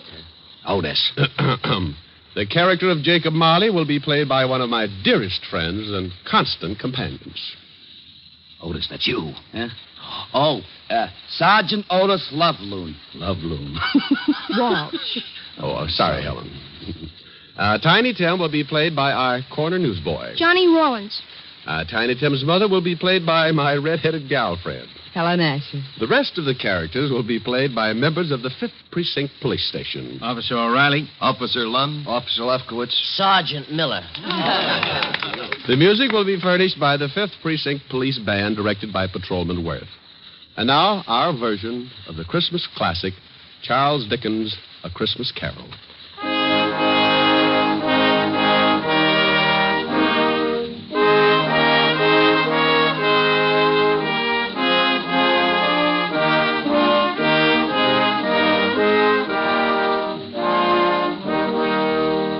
Once upon a time, there was a nasty old guy named Ebenezer Scrooge.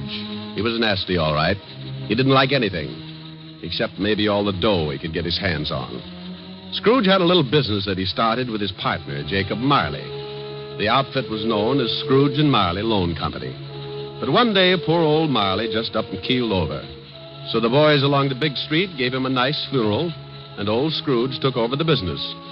Well, Marley had been dead for 7 years, and Scrooge lived alone in his little room over the office. And for a hobby, he hated everybody.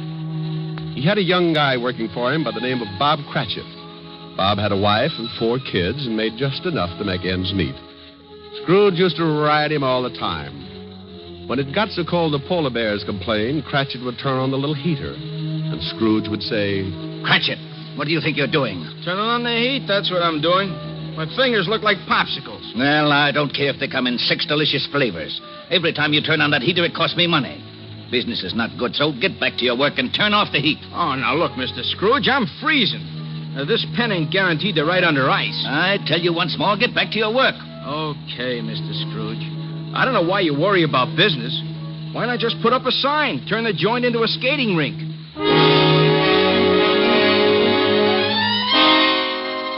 Well, this was no time for any decent guy to act like that. It was Christmas Eve. Along about 5 o'clock, into the office came Scrooge's nephew, Fred. Well, Merry Christmas, Bob. Oh, Merry Christmas, Fred. You get back to your work, Cratchit. Okay. Yeah. Well, Merry Christmas, Uncle. Oh, swell. Merry Christmas. Humbug. Humbug? Yeah, humbug. My old man didn't like Christmas, and that's what he used to say. Humbug. Okay, humbug. But it's still Christmas, and I don't see where you get off not liking it. This is supposed to be the time everybody gets with it. Everything stops that ain't much good, and you put your arm around the next guy, you tell him Merry Christmas. I'll put my arm around you with a hammer on the end of it if you don't lay off that goodwill stuff. Look, what's with you? What have you got against Christmas? You show me a way to make $100 every Christmas, and I'll fall in love with it. Every time the holidays roll around, nobody pays their bills, and they all run around like they own the Chrysler Building. Look at you. $60 a week, and you're coming on like Rockefeller. Well, sure, I make a lousy $60, but it ain't easy. But once a year, something happens with everybody in this big world. Well, nearly everybody. Because this is a day that somebody else started to make things right for us, and he had a really tough time doing it. It's more than just remembering. It's feeling. It's all around you. Christmas has got to be merry. Don't you get it? You want me to be merry? Well, sure. Then go get some of these joyous clients of mine to pay off their loans. The missus asked me to invite you over for dinner tomorrow. Now, don't hold your breath. Okay. Merry Christmas, Bob. Merry Christmas, Fred. Merry Christmas, Uncle. Merry Christmas. Merry Christmas. Humbug.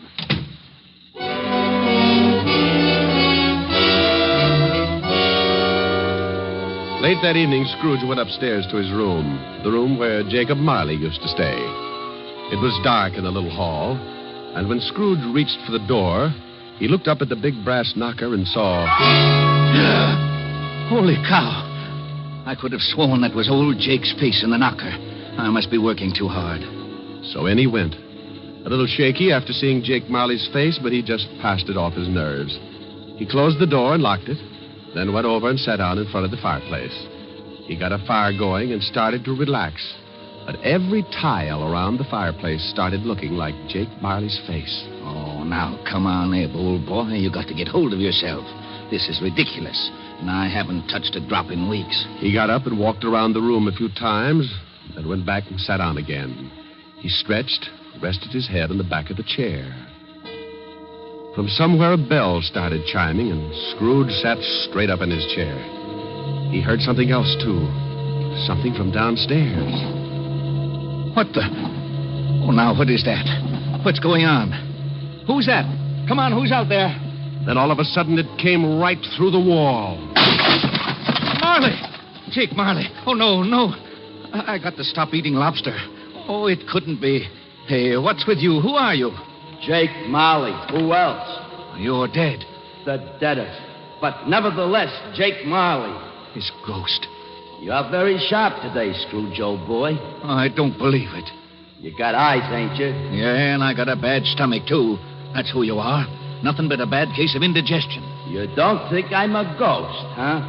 Okay, maybe a good scare will change your mind. Whoa! Oh, no. Stay away from me. I believe you. You sold on the idea? Yeah, but why do you got to come to see me? Regulations. Every man is supposed to live his life and help his buddies. If he don't do it while he's alive, then he's got to do it after he kicks off. Oh! Now, stop that. Hey, what's with all those chains and things you got wrapped around you? Oh, these? Well, this here chain is like my life. Each one of these links is something I did wrong. But why do you have to hold it around with you? Why don't you check it someplace? Scrooge, old boy, when we was in business together, I never took time out to do any good. I just kept making a buck and figured that was enough. Well, now I got to pay for it. I got to haul this chain around and try to make up for all the things I didn't do when I was alive. But why come to me? Because you're going to end up just like me unless we do something in a hurry. Now, I haven't got much time, so you better listen. Oh, I don't want to be like you. I'll listen. Okay. You're going to have 3 visitors. You're going to be haunted by 3 spirits. Oh, no. It's the only way you can keep from being like me. When you hear that bell strike 1, the first one will be here. Well, I got to be going. You won't see me again, but you remember what I told you. So long, Scrooge, old boy. Your goosebumps can relax now. After the ghost took off, Scrooge just refused to believe it. Nuts. It's ridiculous. Humbug. Then he climbed into the sack and was soon snoring up a storm.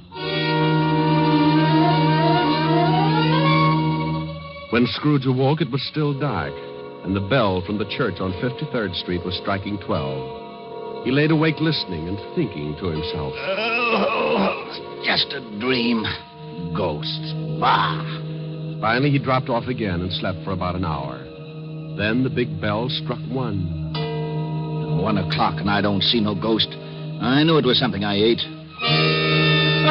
All of a sudden, a big light flashed in the room. The first of the spirits stood before him. Oh, Jake was right. Are you the first spirit that Jake said would come to haunt me? Yeah, you know it. Well, who are you? Me? I'm the ghost of Christmas past. Yeah? How long past? Your past. Come on, we're going to take a walk. Oh, where are we going? Just relax. I'm running this tour. Oh, well, let me get my pants. You got 'em. Hey, they're on me.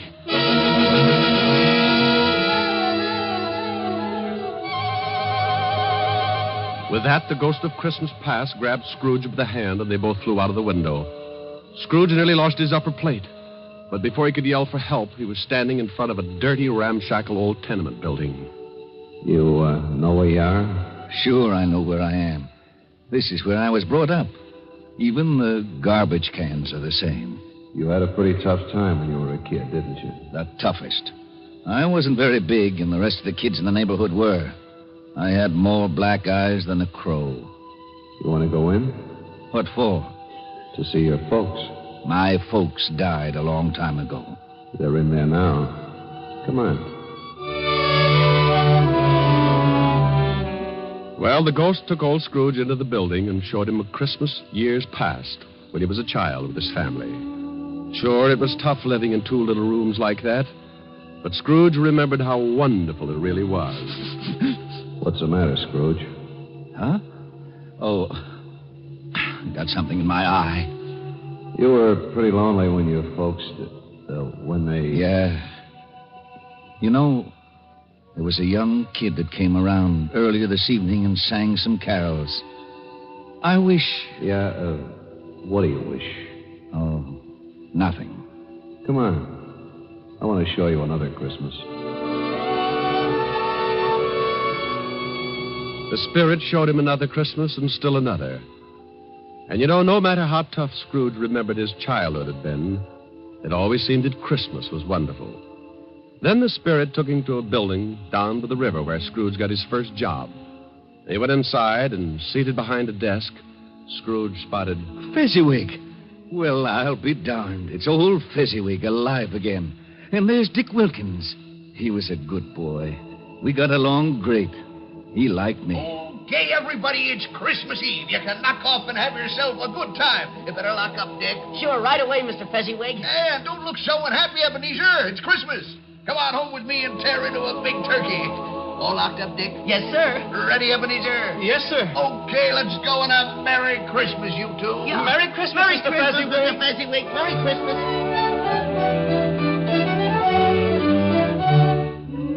Then the spirit took Scrooge over to Fezziwig's house, and they saw the wonderful party that Mrs. Fezziwig had gotten together. Scrooge watched and remembered, and the spirit said... Wasn't Fezziwig a stupid, sentimental old goat? Oh, yeah? Well, let me tell you something. He was a great guy, he was. You know... What, Scrooge? I was just thinking about Bob Cratchit, who works for me. I think I'd like to do something for him. You know he's got a wife and 4 kids? Is that right? Yeah, 4 kids. Come on, I've seen enough. Okay, but you gotta see these things if you want to get squared away. And believe me, brother, you need squaring away. Let's go home, Scrooge. Before he knew it, Scrooge was back in his little room, and the spirit was gone. Scrooge was pretty beat, and he climbed into bed and dropped into a heavy sleep.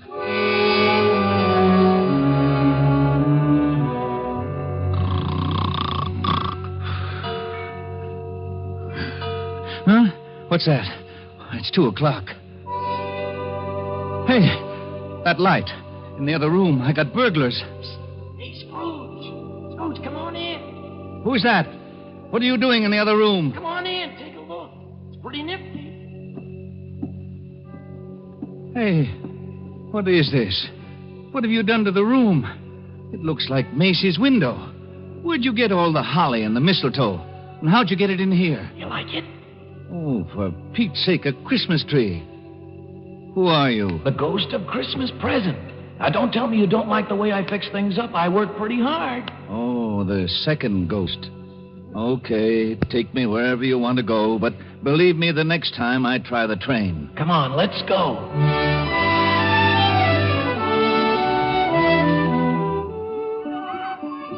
Now, what do you see? Oh, I see bright colored lights.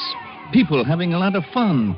Kids on sleighs. See that building over there, the one with the big wreath on the front door? I got 2020. That's where Bob Cratchit lives. He works for me. Hey, look, there's Bob now. Yes, going into the house. Up all those stairs to the 5th floor. And he's got his little boy on his back. Tiny Tim. Yeah, got polio last summer. Pretty sick little boy. I know. Bob said he'd need a lot of care if he was ever going to walk again. Let's take a peek. Hi. Hello, honey. You and Tim have a good time? Best. Didn't we, Tim? Yeah, Dad. We watched all the kids on the block on their sleds. Mom, will I ever be able to ride a sled? Of course, Tim. Won't he, dear? Sure thing, Roughneck. Next Christmas, you'll be out there doing belly whoppers with the rest of them. Dad, what's the matter? Your eyes are all wet. Nothing, Tim. I just got some snow in them. Want some dinner, Tim? Oh, Mom, stew for Christmas? I'm sorry, Tim. Oh, that's okay, Mom. I like stew. Bob, will you please say grace? Can I say something first, Mom? Of course, Tim. What would you like to say? God bless us. Everyone.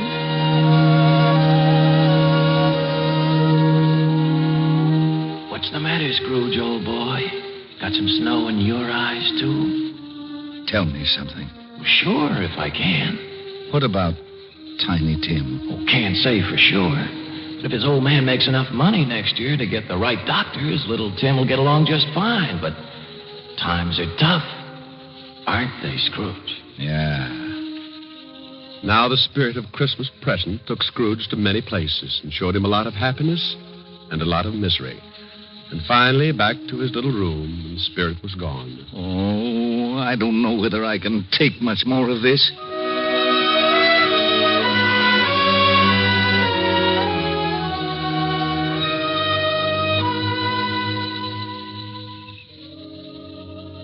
Then a new ghost drifted in. This was the worst yet. He was really done up for haunting. He was all dressed in black with one arm sticking out and pointing right at poor old Scrooge. This was the last one of the spirits. Scrooge's knees sounded like castanets on a reducing machine. Okay. You don't have to tell me. You're the ghost of the Christmas that hasn't come yet. You I'm really scared of. The ghost took off with Scrooge right after him. The city disappeared, and Scrooge found himself in the outskirts of town, standing in the graveyard. The night was howling like it was mad. And as Scrooge looked down, he saw... Hey, what's this? What's this stone? The black spirit stood still and pointed, so Scrooge leaned down and pulled away the bushes and saw it was a tombstone. Well, there's a name here. Ebenezer Scrooge. Oh, no. Look, not this. Believe me, I don't want this. I know I've done wrong, but I'm not kidding. I really know what Christmas means. It doesn't mean just today or tomorrow. It's every day of your life. I swear I'll do better. Only take me away from this. Let me try. Let me try to make Christmas right for me and everybody else. Please, don't let this happen. Give me another chance. Well, don't just stand there. Put your arm back in. You'll catch cold. Well, say something. Suddenly, Scrooge dropped to his knees and reached out for the spirit. But something happened. The spirit started to shrink. Then it collapsed. And when Scrooge looked up... What the... My bedpost. My own bedpost. I'm home. Oh, thank goodness. I lived the past and the present and the future, and now I'm home. Hallelujah. Spirits, wherever you are, believe me. From now on, things are going to be different. Oh, yeah. And thanks. Paper! Morning, paper! Hey, boy. Yeah? What day is this? It's Christmas. What's with you? Christmas. Oh, boy. I haven't missed it. The spooks did it all in one night. Boy. Yeah? Oh, it's you, Mr. Scrooge. How many papers have you got? I don't know. Why? Well, here's $5. Throw them away and go have yourself a Merry Christmas. Gee, thanks, Mr. Scrooge. And a Merry Christmas to you. Hey, boy, say that again. Thanks? No, the other. You mean Merry Christmas? Yeah, that's it. Merry Christmas.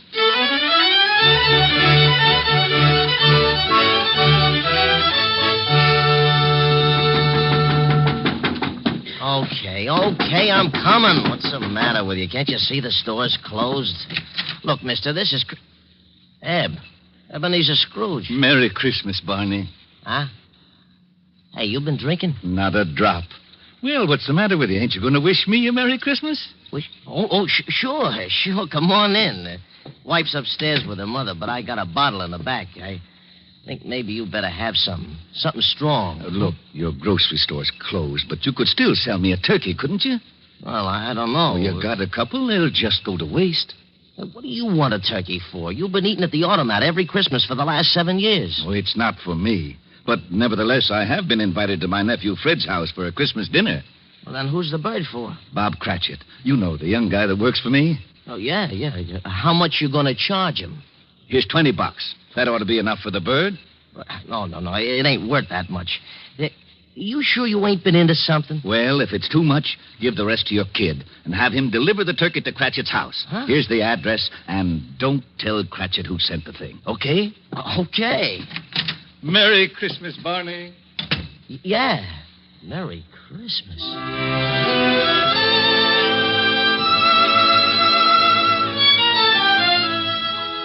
Well, old Scrooge went back to his rooms and took out an old blue suit out of the mothballs. He shook it out, put a few creases in it, and went out into the street. The old boy was really with it. Everybody he passed, he greeted them with, Merry Christmas. Merry Christmas. Merry Christmas. Oh, Merry Christmas. Merry Christmas. Merry Christmas. Scrooge went to church and gave a large donation, and Father McCarthy nearly forgot his sermon. And then Scrooge went out on the street again and down into the Bowery. Oh, God bless you, sir, and a Merry Christmas. Isn't it, though? He kept walking and having a great time. Later that afternoon, he arrived at his nephew's house. Well, what the... Merry Christmas, Fred. I've come to dinner. Oh, my gosh. Here, I brought you some presents. Oh, my gosh. Now, don't thank me. It's Christmas, remember? Oh, my gosh. Next morning, Scrooge was early at the office. If he could just catch Cratchit coming in late. And he did. Bob was a good 21 minutes late. Cratchit? Oh, no. You're 21 minutes late. Yeah. I'm sorry, Mr. Scrooge. I had a big evening last night. You did, huh? You know what I told you if I caught you fancy-footing it in here late again. Okay, so I'm canned. You think you got it coming? Oh, I'm too tired to argue, Mr. Scrooge. Jobs are tough enough, and I hate to lose this one, but I'm just too tired. A raise would help, huh? That's the silliest question of the year. Then you got it. It's in that envelope. What? Yeah, and maybe after we see how the funds are, we can do something about Tiny Tim. No, I don't get it. A raise? You want to do something about Tim? I don't get it. Sure you do, Bob. Haven't you heard? It's Christmas. Now, go on home, take the day off. Yeah. Take the week off. Oh. Come back when you feel like it. Merry Christmas. Mr. Scrooge? Yeah? Merry Christmas.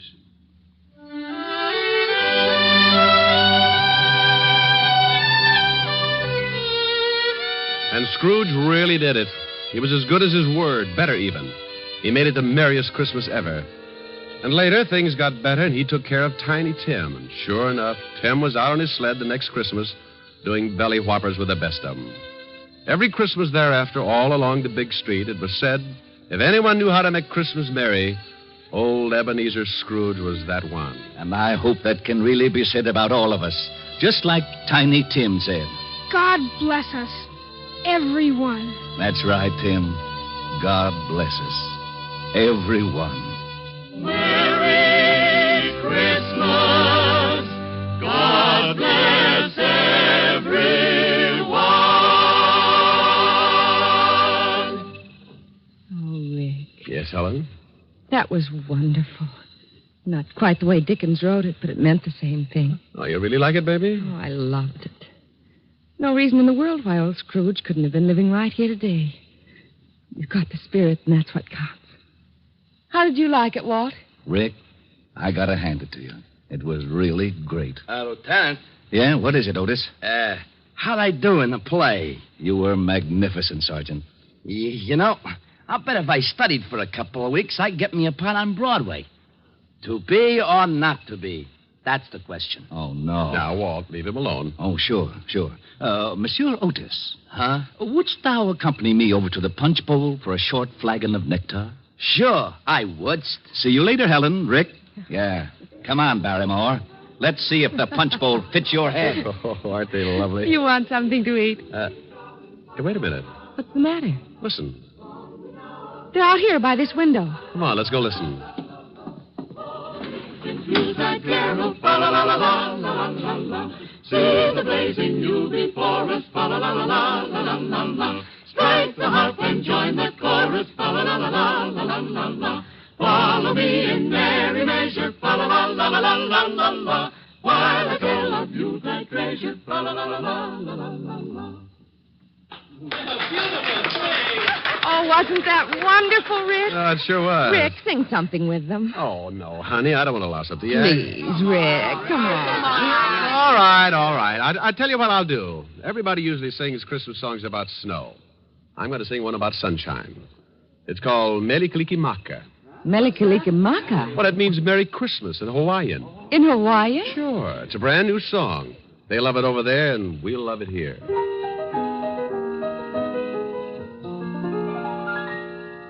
Melikalikimaka is the thing to say, and Haolimaka hee-ho. That's our Christmas greeting in Hawaii, and a happy new year, too. With with the hope that Christmas may be green and bright, the sun to shine by day and all the stars that night. Meli Kaliki Maka is Hawaii's way to say Merry Christmas to you. With the hope that Christmas may be green and bright, the sun to shine by day, and all the stars that night. Meli Kaliki Maka is Hawaii's way to say Merry Christmas to you.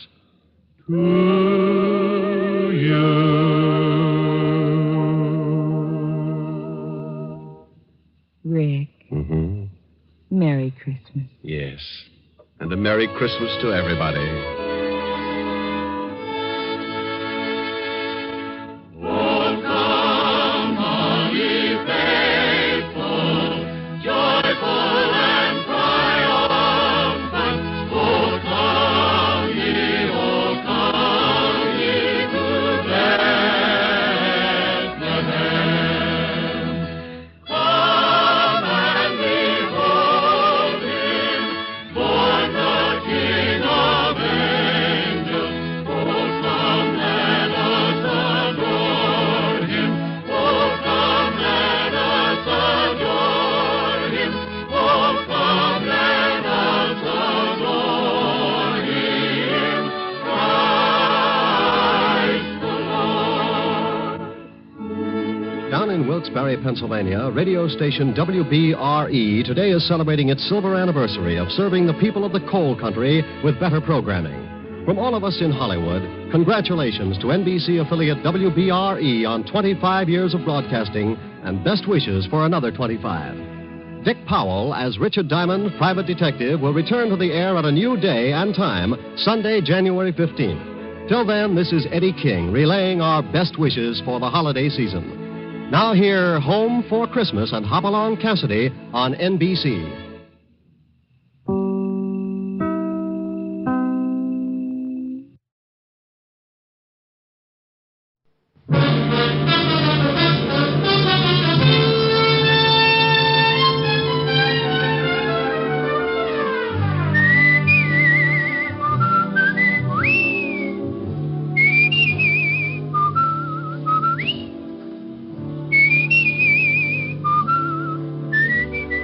The National Broadcasting Company presents Dick Powell as Richard Diamond, private detective.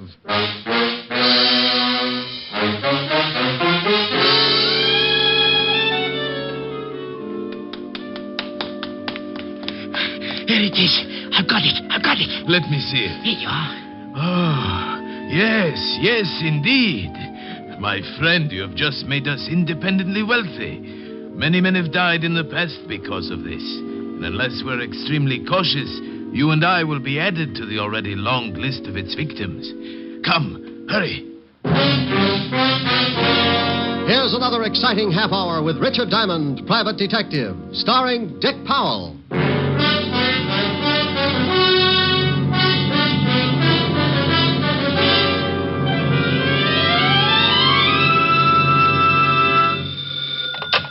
Diamond Detective Agency, where the blue of my eyes meets the gold in your wallet. Oh, that's pretty terrible. You may be right. You admit it. Yes, I've seen your wallet. Oh, Rick. Hello, Helen, baby. Hi. What are you doing? Oh, just finished cleaning out my desk. Oh, find anything interesting? Mm-hmm. Sam Spade. Guess he hadn't paid his rent. Oh, you're impossible. So, Sam. Well, I'm not going to try to keep up with this. Am I going to see you tonight? Oh, sure, darling. Wait a minute, honey. Company just walked in. Oh. Something I can do for you, my friend? Are you Richard Diamond? That's right. Client, Rick? No, I don't know, honey. I'll call you back. Please, Mr. Diamond. I haven't got much time. Okay, what's on your mind? This package. Here, take it. And keep it for me until. Hey, what's wrong? Hide it I'm being followed. Hide it. Now, Oh. take it easy. What's the matter? Hey, fella, come on. Now, what's... Oh, swell.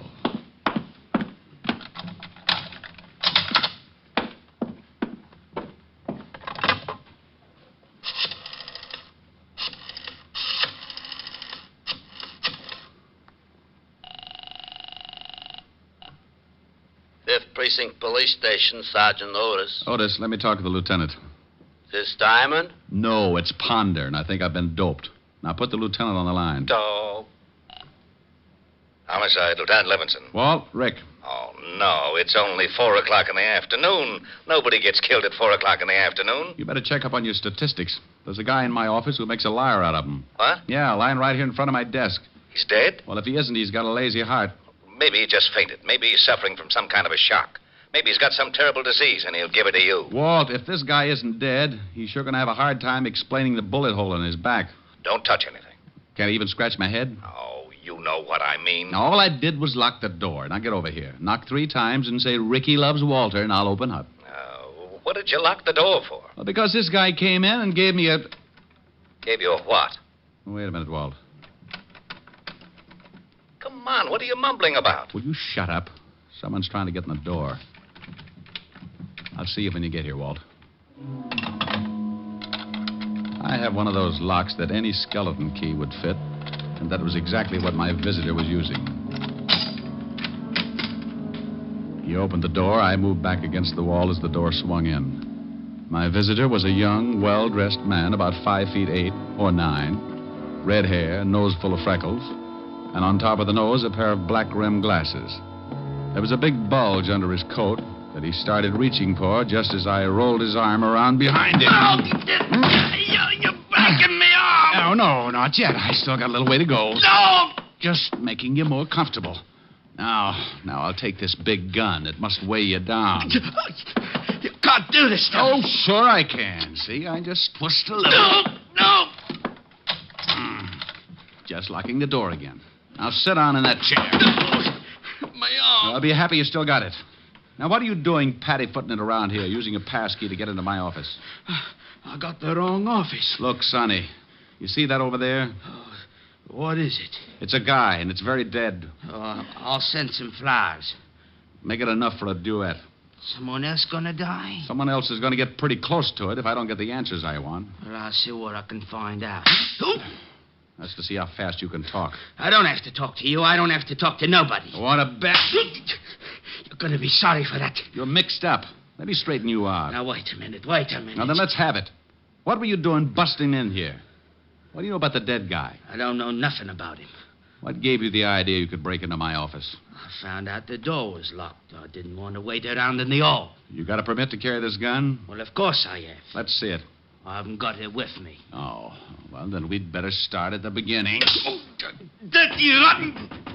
Come on. Ricky loves Walter. Now open this door. I'll have Otis kick it in. Who's that? That's the law, Buster. Now, you stay put while I let the big fat policeman in. Come on, Diamond. Should I, Lieutenant? Oh, not with your head. Well, greetings. Come on in, Walt. I got somebody. Hey, what the... Oh, I had somebody. Some guy jumped through Diamond's window. It's 8 floors up. Yeah, but there's a roof only 1 floor below. Look out for the glass. There he is down there. Hey, you, come back here. He ducked behind that sign. Otis, get off of my back. Oh, well, he's gone. That's that. What did he do? Busted into the office. Hey, is that dead guy over there? What does that look like, a bear rug? Oh. You think the guy who jumped out of your window has something to do with the dead man? I don't know. He had this gun on him. Well, why didn't you take a shot at him? Because if you'll notice, I've been holding it by the barrel. I wanted you to have the nice little old fingerprints. Oh. Yeah, oh. Why didn't you take a shot at him? Why didn't I? Yeah, Lieutenant, why didn't you? You shut up. Well, Walt? I don't know what he was, who he was, or what he'd done. Why should I take a shot at him? Lieutenant. Otis, I told you to shut up. Now, let's take a look at the dead man. Looks like he's been shot in the back. Yeah. You said he came in to give you something, Ray. That's right. This package right here. And what's in it? Oh, I haven't looked yet. Wrapped in today's newspaper. Well, what in the... Hey, some kind of doll or something. Looks like it's carved out of ivory. Funny looking thing. Look at all those arms. Must be oriental. You know what it is? No more than you do. Guy just came in and... It sounds like the wagon, Lieutenant. Yeah, when the coroner gets here, Rick, we'll go down to the office and see if we can get any identification on the guy who jumped out of your window. Okay. Here's a wallet off the dead guy. Now, let me see. Yeah, Lieutenant. Social Security card. Name's William Logan. Hey, here's something. Guy's a merchant sailor. Here's his card. We'll check these things. Look, Walt, you got to wait around for the coroner's report. I've got a date with Helen later, so I'll go over to my place and get cleaned up. Then I'll meet you at the station, huh? Okay. Hey, where you going with that statue? Well, the dead man, William Logan, gave it to me to keep. That's evidence. It's also something from a client. Client? He give you a fee? No, but he wanted me to have this thing. It looks like he died trying to get it to me. So he's a client until I find out what this is all about. Ain't he noble? Noble schmoble. That thing is still evidence. I'll take good care of it. Now, Diamond, you come back here. Walt, what do I always say when I leave you like this? What? What do I always say? Why, bye? Bye.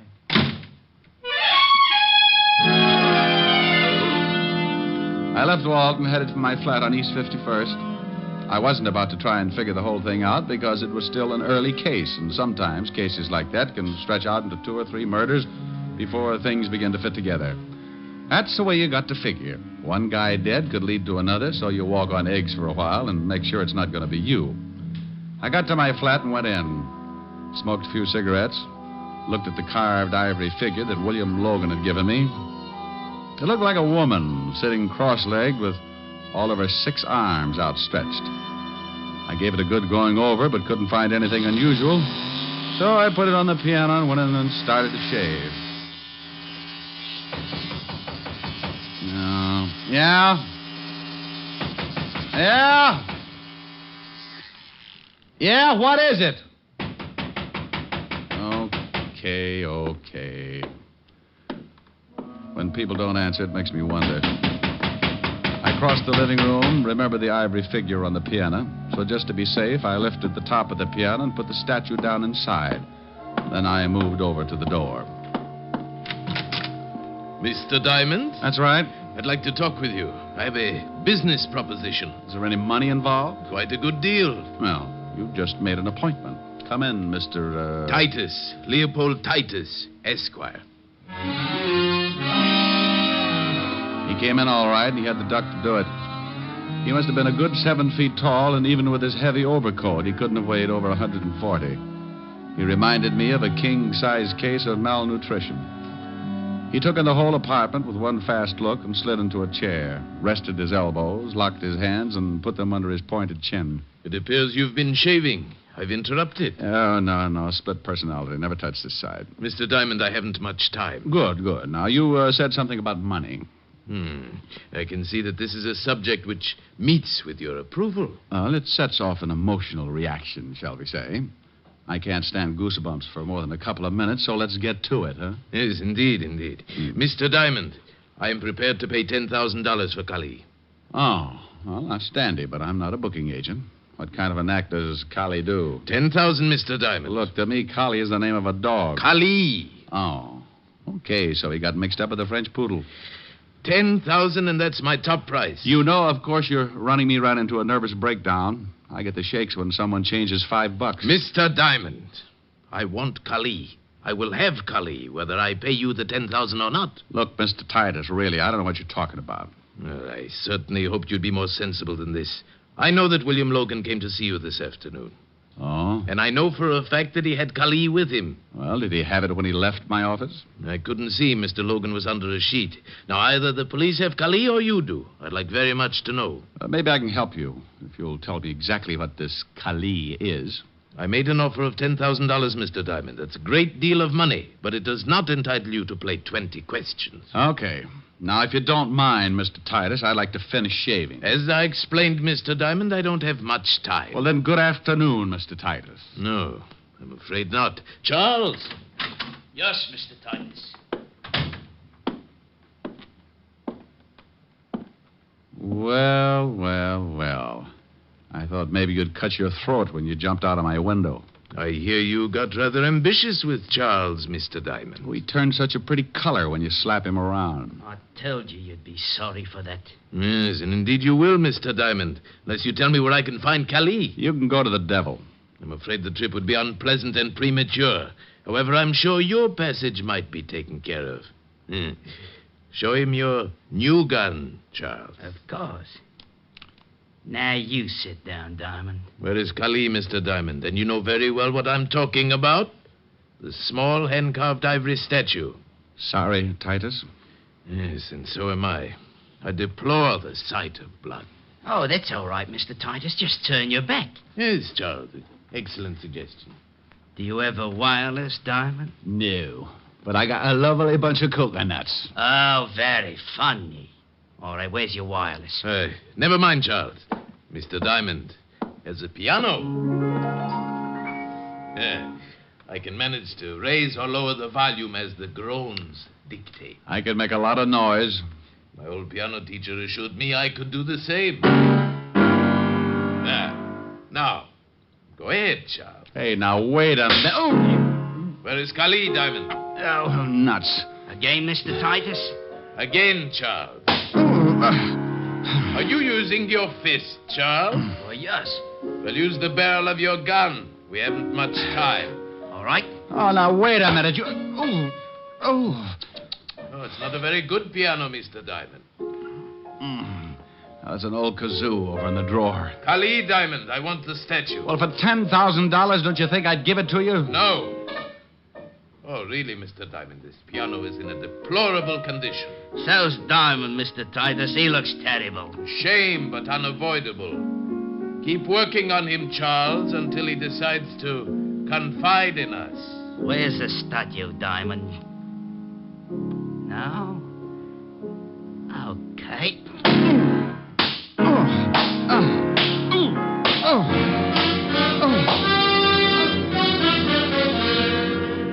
NBC is bringing you Richard Diamond, Private Detective, starring Dick Powell.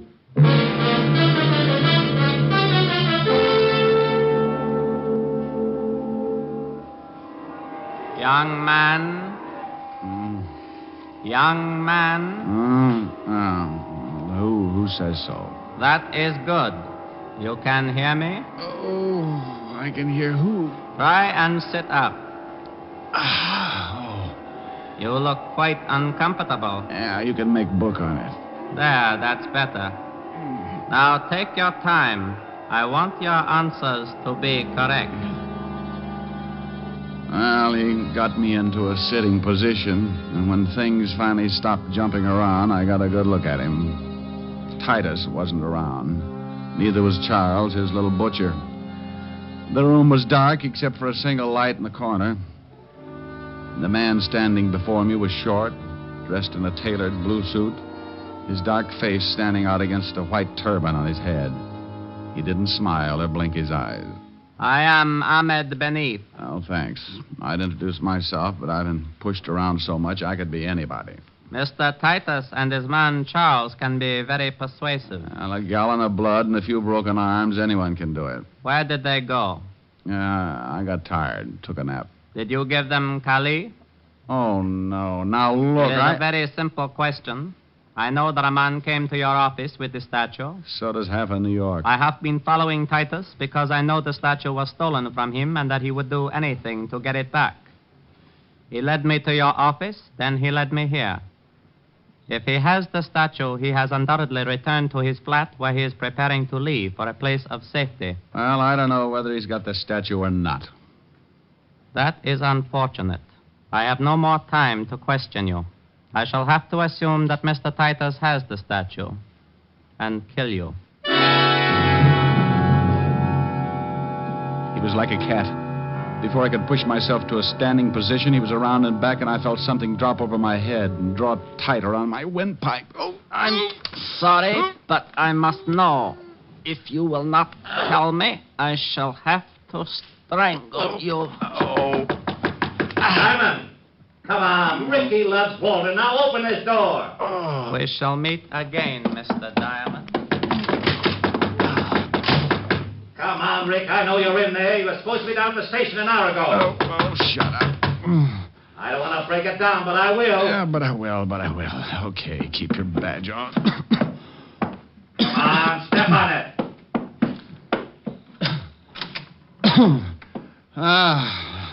Well, Blue Eyes. Where's Diamond? No. Yeah. What in the world? Believe me, Walt, I don't know. You look awful. Yeah, I feel like I've been playing in a wind tunnel with blocks of cement. What happened? Look, before I go into it, tell me what you found out. We better take care of you first. Yeah, it'll have to wait. Things keep going on like they have been. It's only a matter of time until someone else gets killed. Now, what did you find out? Well, you know that gun you gave me?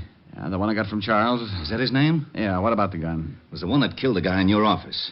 That's why you've got to get down to the station and try to identify this guy from the gallery. By the time I do that, he'll be out of the country. How do you know that? Ahmed Benif told me. Who the devil is Ahmed Benif? Guy with a turban tried to strangle me. Now, don't you start that. I'm not starting anything. He beat it out the back. If you had knocked on that door, I'd have been strangled to death. He the guy who beat you up like this? No. Charles did. Because Mr. Leopold Titus, Esquire, told him to. Leopold Titus, Esquire? What are you trying to do? That's right. He was looking for Collie in the first... Wait a minute. Collie? That's a dog. No, Walt, it isn't. It's an ivory statue. Oh, my gosh. Now what? Wait a minute. He's lost his mind. What are you doing in that piano? I'm looking for the statue. I put it in here. Please, Rick, slow down. Yeah, gone. Well, Titus has got it. He was playing the piano. Please, Rick, please. Walt, what did you find out about the dead man? William Logan? Yeah, what did you find out? He was a merchant seaman. Landed yesterday on the Queen of India out of Calcutta. Huh? Thanks, Walt. Where do you think you're going? Check with the steamship company.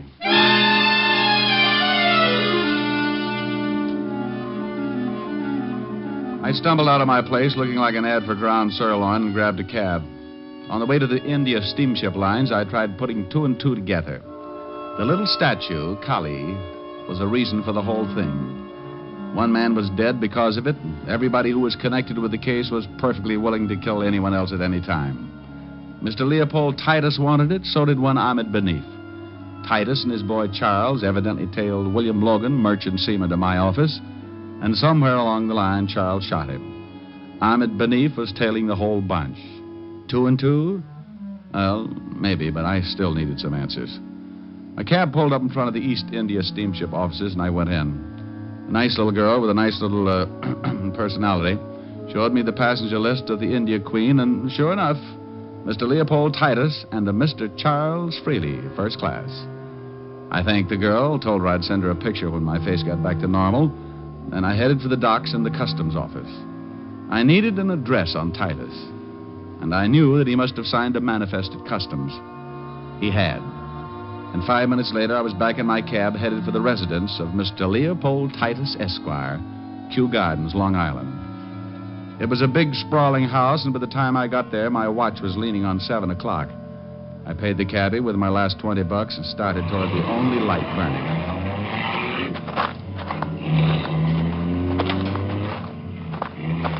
The light was coming from a downstairs room with tall French doors, so I went over the balcony and moved up for a better look. I got the look and went in fast. Titus. Mr. Diamond, I'm afraid you're a bit late. The place was a wreck. Titus was half sitting, half lying against the couch. There was blood all over him. Charles Freely was stretched out on the floor near the towering bookcases. He was looking up, staring, but not seeing a thing. Around his throat was a long, white length of cloth. Greed, Mr. Diamond. The price for greed comes extremely high, as you can well see. Ahmed Benif? Oh, you've met. Yes, Ahmed Benif. Quite as proficient with a gun as well as a strangling cord. I'll call an ambulance. No, Mr. Diamond. I'm having a twinge of conscience, so hear me out. You must find Benif and stop him. Does he have Kali? Yes, he has Mother Kali. Mother Kali? As she is known by her followers.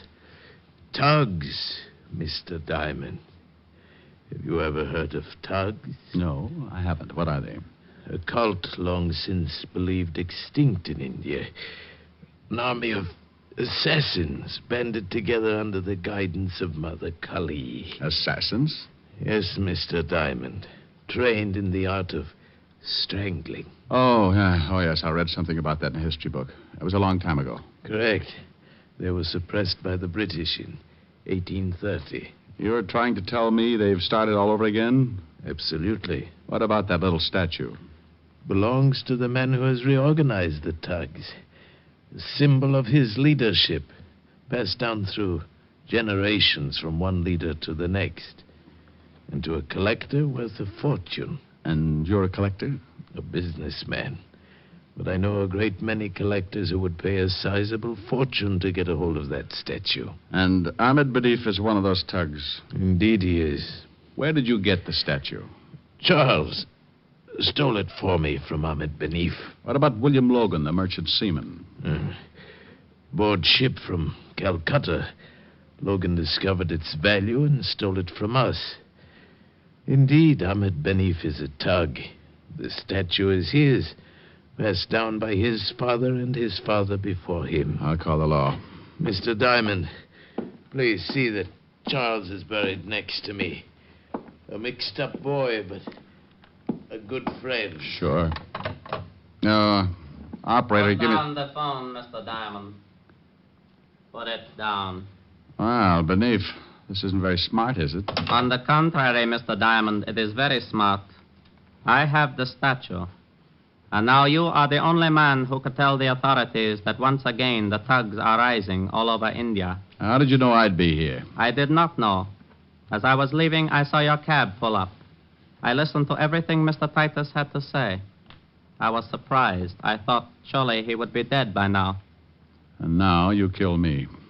Most assuredly. Ahmed couldn't see it because as he came closer to me, his back was to Titus. And Titus was pulling himself painfully across the room, trying to get to the dead body of Charles Freely. I didn't know what he was up to, but I had to give him time to make it.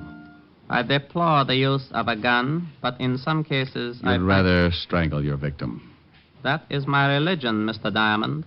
Unfortunately, in some cases, I must take other steps. Well, you've sure taken some pretty big ones. I assure you it has been most necessary. All because of a little statue? All because of what that little statue represents. I rule the thugs, Mr. Diamond, and Kali is a symbol of my leadership. As you have seen, I would do anything to retain its possession and keep faith with my people. So now, again, my time is short.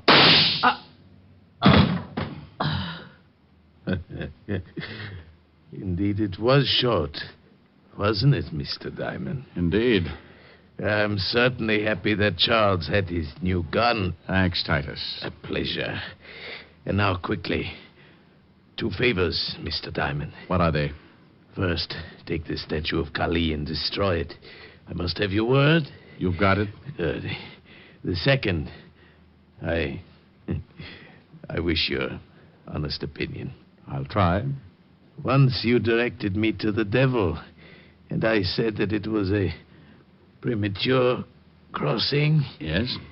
I fear that perhaps now it is not. Your honest opinion, Mr. Diamond.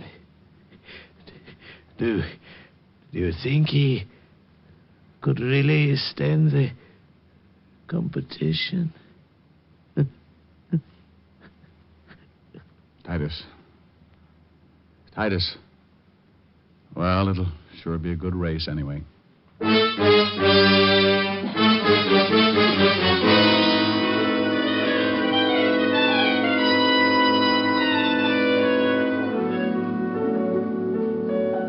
How do you feel, Rick? Oh, I don't know. Pretty good, I guess. Want to tell me about it? No, I don't think so, honey. You just get confused with an old argument about right and wrong. Well, I wish you weren't so unhappy. Unhappy? Oh, honey, you said a bad word. I'm just mad about my bruises. Oh, I think the colors are lovely. Well, so do I. I've just got to be careful about wearing plaid. Oh, Rick. Pretty bad, huh? Yeah. Why don't you just sing something? All right, dear. I'd love to. Bye-bye, baby. Remember you're my baby. When you give me... Rick. Did you hear that? I certainly did. He's back. That's the grouch in the next building, isn't it? Yes, he's been out of town for a rest. Oh, my God. What's his name? Mr. Lumpkin. Oh. Good evening, Mr. Lumpkin. Oh, antisocial, huh? You are my sunshine. You are my sunshine. You are my sunshine. You are my...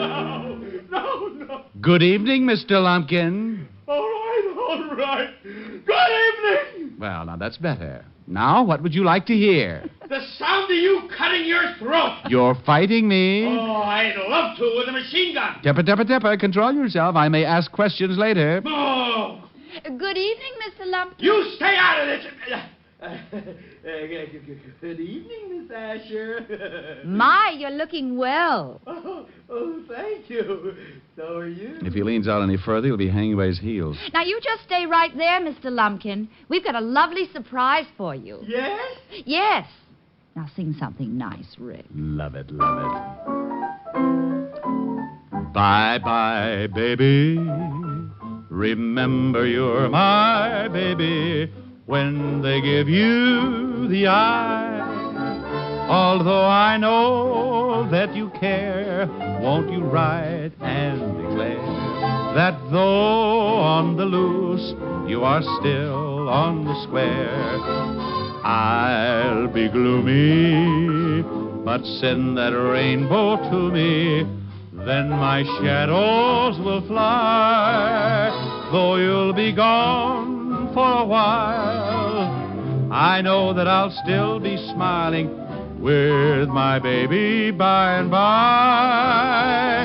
With my baby by and by. Well, how do you take it? How is that, Mr. Lumpkin? Oh, Miss Asher, it's impossible for me to express my feelings at this moment. Especially when a lady is present. He didn't like it. Well, what do you expect from a clarinet player? Come on, let's case the icebox.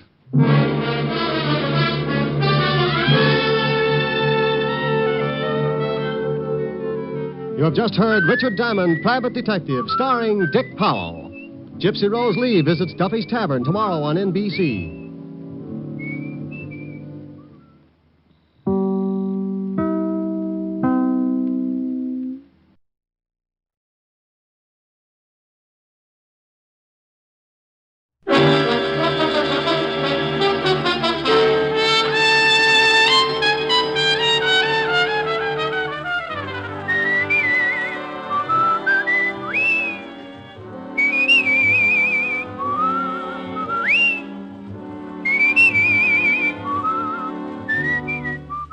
The National Broadcasting Company presents Dick Powell as Richard Diamond, Private Detective.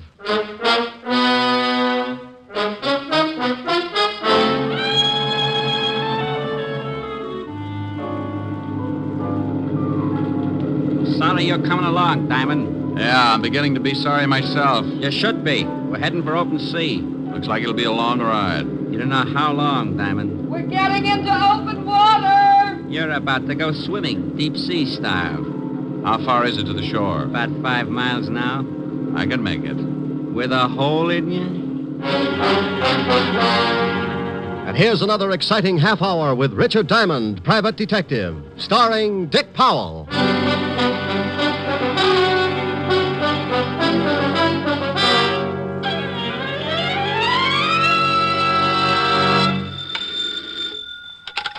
Diamond Detective Agency, happy homicide. You know, that's pretty bad, that is. Oh, my goodness. Walt? Yeah. Well, what can I do for the shining light of the 5th Precinct? You can get right down here. I want you to do me a favor. I'm not going to help Sergeant Otis cross the street again. Tell him to get a governess. This has nothing to do with my brainy sergeant. Now, will you come down? Well, all right. Business is slower than a drunk turtle, so I'll be there in 10 minutes. Thanks. Forget it. You know what I always say, Walt. No, what do you always say? Bye.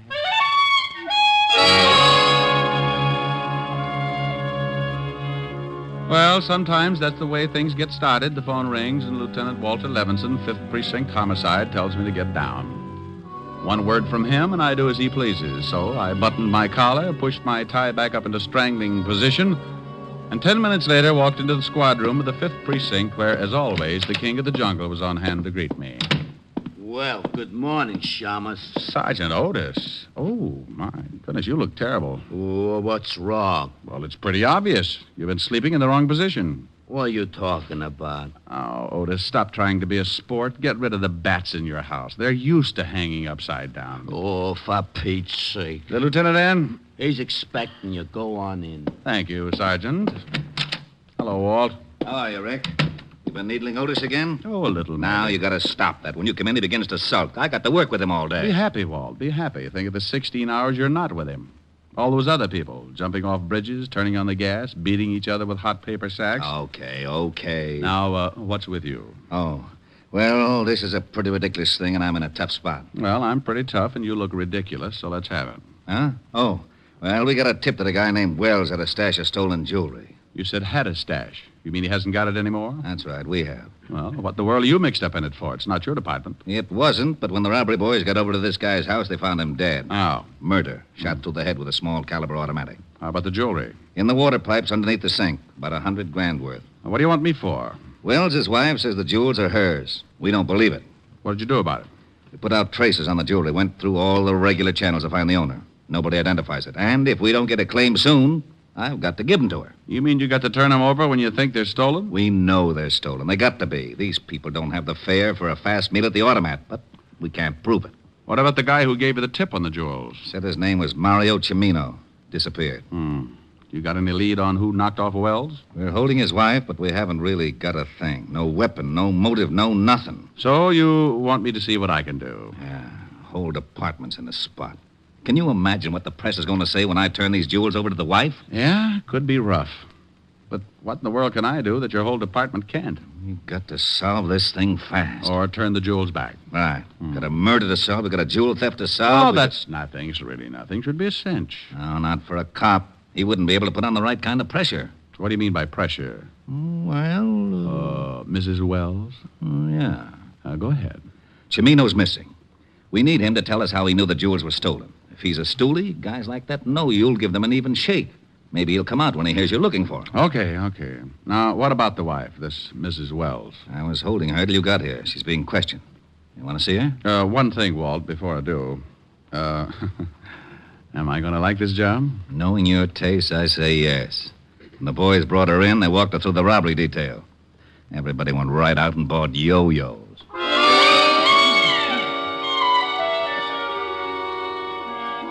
Walt got up then, hid his yo-yo in the closet, led the way downstairs to a small room. It was dark, except for the single light burning near a desk. In the circle of light sat a young girl, late 20s, blonde and, well, you know. If the State Highway Commission built roads with that many curves, every driver in New York would need seasick pills. She was being questioned by one of the detectives. What time? I've told you at least a dozen times. I got home 10 minutes before you got there, and I called you. Your husband had been dead over an hour. I can't help that. I came home, and I found him, and I called you. Yeah, you called us. But I'm asking you about the jewels. Oh, how many times do I have to tell you? He found them. He found them. Why this routine, Walt? You think she had something to do with it? Only suspect. We're giving it to her like this so you could take a look without her seeing you. Where did your husband get the jewels? He told me he found them. Oh, please, look. I don't know anything about the jewels or how my husband got killed. What'd you do with the gun? I told you that, too. I don't know anything about a gun. I didn't kill him, you understand? Collins. Yeah? Come here. Give her another 5 minutes, then send her up to my office. You got to turn her loose. Okay, Lieutenant. Somebody bringing the rubber hose? All right, Mrs. Wells. Now, when did your husband find these jewels? Oh, please. How many times do I have to tell you? He found them 3 You days heard enough, ago. Rick? Yeah, let's go. Yes. Yes. What do you think? What do you want me to think? The girl doesn't seem too unhappy about the loss of a husband. Well, he'd been away for about 4 years, up until a week ago, in the Army. Occupation forces in Germany. No criminal record on him, huh? No. Well, let's see what I can find out. Oh, here's the information on the girl. Address, phone number. Thanks. Do some more checking on the husband, and I'll give you a call after I see the girl. How are you going to get in to talk to her? Walt, did I ever ask you how you got promoted to head of homicide? No. Well, you want to tell me? Well, it's simple. Seniority, experience, hard work. Well, just lose the hard work, and you've got a fair idea of how I'm going to get in to talk to Mrs. Wells.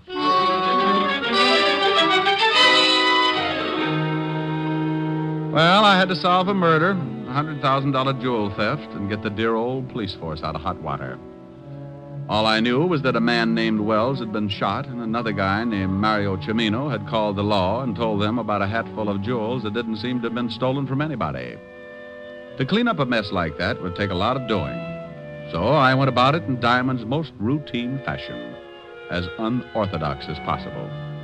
I grabbed a cab, slipped the driver a 5 to romp over to Greenwich Village a little faster than usual, and before I could say, "Look out for that streetcar," I was standing in front of a door with a small tag over the bell that read, "Vladimir Sokolovsky, artist." Vladimir was an old friend of mine who hears all, sees all, and tells all for a small price. Who is it? Come on, Vladdy, open up.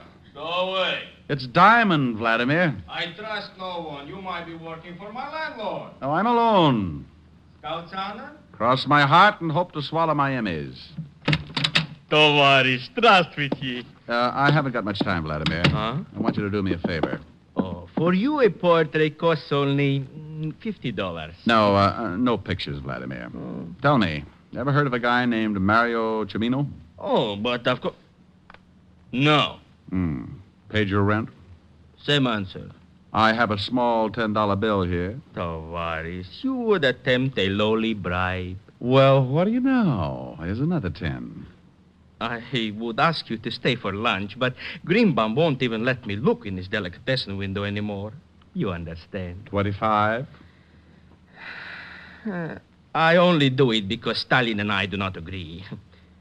Mario Cimino. Peasant. What does he do? Keeps busy. An occasional stick-up bookmaking. Owes me $11.80. Marianne and the 8 at Hialeah by 8 lanes. Such a filly. Vladimir. Mario Cimino? Oh, yes, the lowlife. For him to find a friend would be like Rasputin running a Lonely Hearts Club. Where can I find him? I don't know. Vladimir. It's the truth. Scout's honor? But of course, if I knew where that peasant was, would I not collect my $11.80? Of course I would. Scout's honor, see? You hold up 3 fingers, Vladimir. Oh, a Cub Scout. When was the last time you heard from him? When he took my $2 that wins me $11.80. He was in the fish business. Oh, fish business? Yes, I know, because he brought me 2 halibut, which I promptly made into magnificent stew for my landlord. Was miserable. The stew? No, just the fish. Believe me, Tovarish, those 2 halibut were so old, they remember Jonah. Was he selling fish? Catching them. He had a boat. When I went down there to collect my $11.80, the bum wasn't there. Where did he keep the boat, Vladimir? A disgusting place called a schooner landing. Places like that should be in Siberia. Stinks. Well, thanks, Vladimir. Ничего, товарищ, до свидания. Oh, Chichornia, Greenbaum's Delicatessen, will you be surprised? Greenbaum's Delicatessen, Greenbaum's Delicatessen, Greenbaum's Delicatessen. Hello, Abe. Send up the works. Champagne, caviar, salami. I am a capitalist again.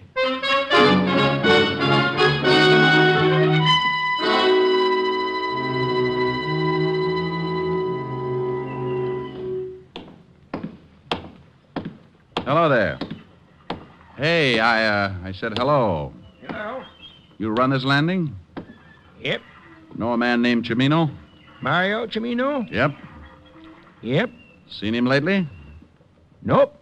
When was the last time you saw him? You a cop? Nope. It's too bad. Why do you say that? Owes me a week's rent on my boat. Skipped out? Yep. Understand he was fishing down here, is that right? Yep. How long ago did he rent the boat? 2 weeks ago. How long ago did he skip out? About a week. Anything unusual about the things he did? Well, he sure weren't no fisherman. Why do you say that? Didn't know the first thing about it. When he first rented my boat, he used to go out for 2 or 3 hours and come back with a couple of fish. Didn't have no rigging to speak of, no live bait, just a pole. Didn't that bother you? Nope. Weren't none of my business. Had a license. You mean a regular fishing license or a commercial? Yep. Commercial? Yep. Did he do anything unusual the last day he was down here? Well, I don't know. He went out about 4 o'clock in the afternoon and was back here by 6:30. Only thing unusual about that, it's a funny time to go fishing. What day was that? We could go tomorrow, Tuesday. Thanks, Pop. Hey, Sure you ain't a cop? Yep. G-man? Nope. Don't say no more than you have to, do you? Nope. Bye, Sonny.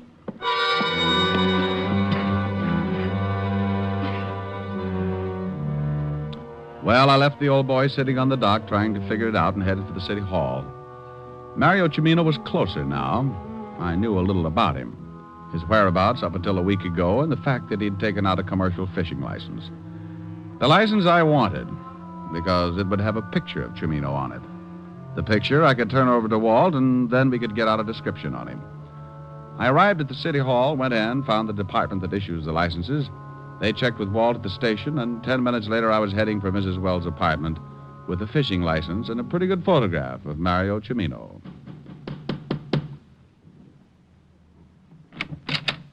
Yes? Yes. Well, hello. What can I do for you? That's a remark with a lot of answers. Right now, I want to talk. Go ahead. Oh, well, I get tongue-tied when I stand in the hall. You want in? That's it. Why?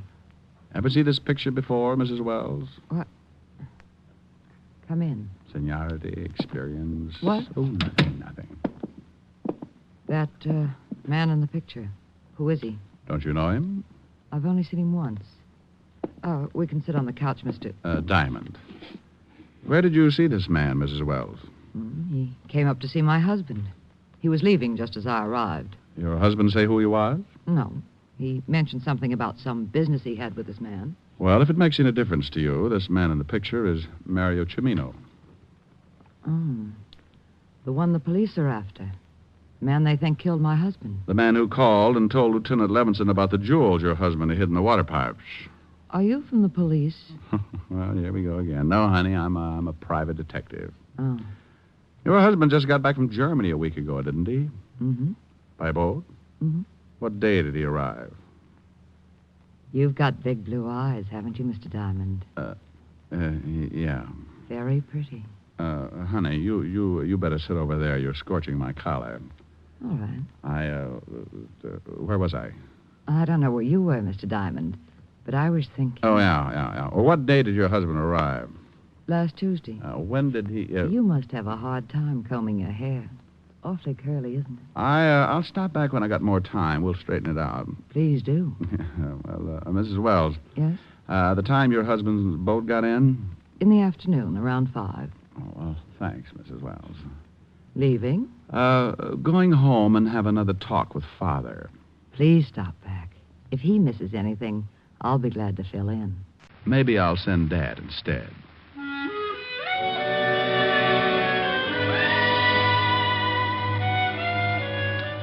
It was a little hard getting out of there because my shoe leather had started to burn and my number 10s were beginning to turn up like skis. I rocked my way down to the cab, did a slalom around 2 lamp posts and a fire hydrant, slid into the back seat, and 20 minutes later I got out across the street from the 5th Precinct Police Station. I was just stepping off the curb when... Hold it right here, Diamond. What? Don't move. Don't turn around. Oh, well, I hope that's a pipe you got in your pocket. If it is, it's the first one you'll ever see with a trigger in it. Keep smiling and walk back over to that alley. Oh, okay. Have to poke a hole in me. Better to have it poked than blown. Hey, your dialogue's pretty bad. It's fine enough. Now, your name is Diamond, isn't it? Well, I'll tell you what I'll do. I'll tell you mine if you'll give me the gun and let me make you tell me yours. Your dialogue's as bad as mine. Yeah, I guess I deserve that. Okay, I haven't got much time. Give me the picture. Oh, I can't do that. You better or I shoot you. What will Mom say? What's your mother got to do with it? She took it. It's the only one of me on a bear rug, facing north. The picture of Mario Cimino. I'll give you 3. 1. Okay. Thanks. Now stay put. Count 10 before you turn around. Believe me, Diamond, I mean it. I'll kill you if you move before 10. You're being pretty silly, Mario. They'll pick you up sure. I don't think so. Oh, by the way, Vladimir says to thank you for the 1180. Tell him it was nothing. Start counting. 1, 2, butt my shoe. 3, 4, close the door. 5.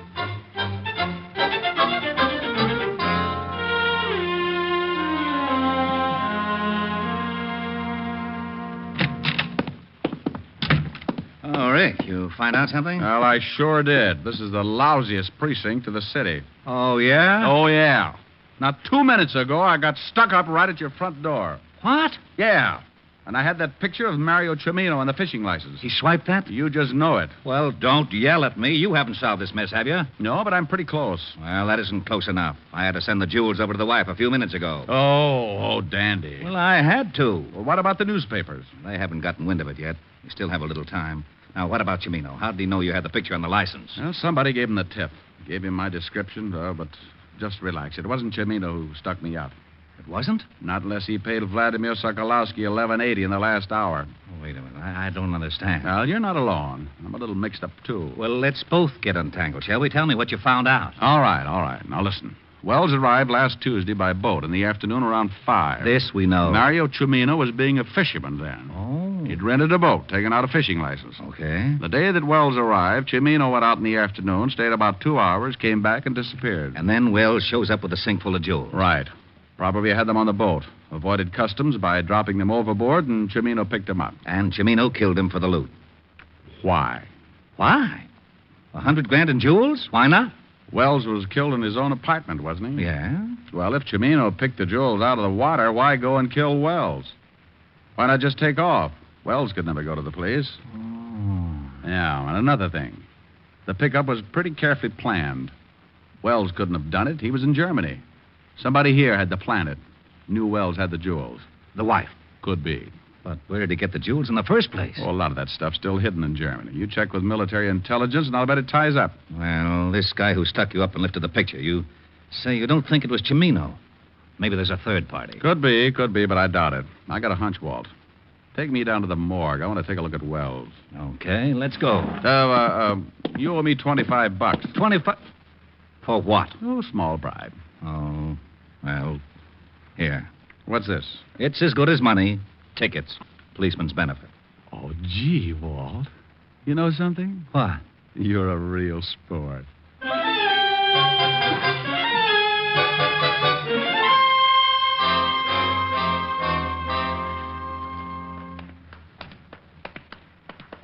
Right over here.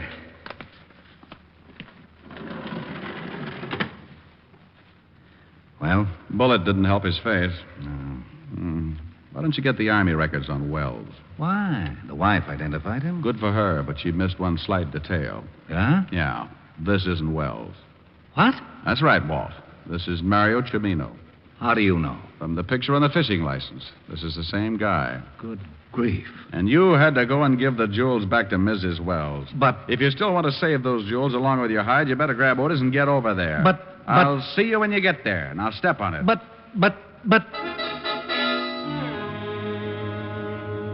I left Walt in the middle of a butt and took off for Mrs. Wells' apartment in a hurry. On the way over, I went through the facts. Cimino was dead. The body in the morgue wasn't Wells. The jewels were undoubtedly the motive, and unless I was wrong, I'd have to move fast to stop them from leaving the state. I went out of the cab and up the steps to Mrs. Wells' apartment. I reached the door and tried it. No luck, so I went in anyway.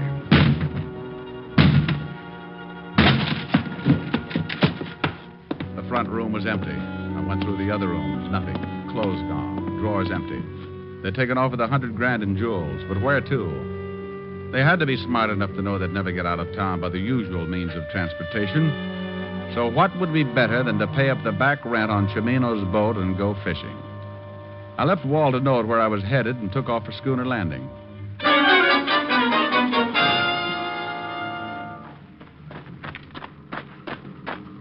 Hello there, Sonny. Pop, which boat was Mario Cimino renting? That one just getting ready to go out, right over there. Thanks. Go get him, Sonny. I knew there was something fishy when they paid up on Cimino's back end.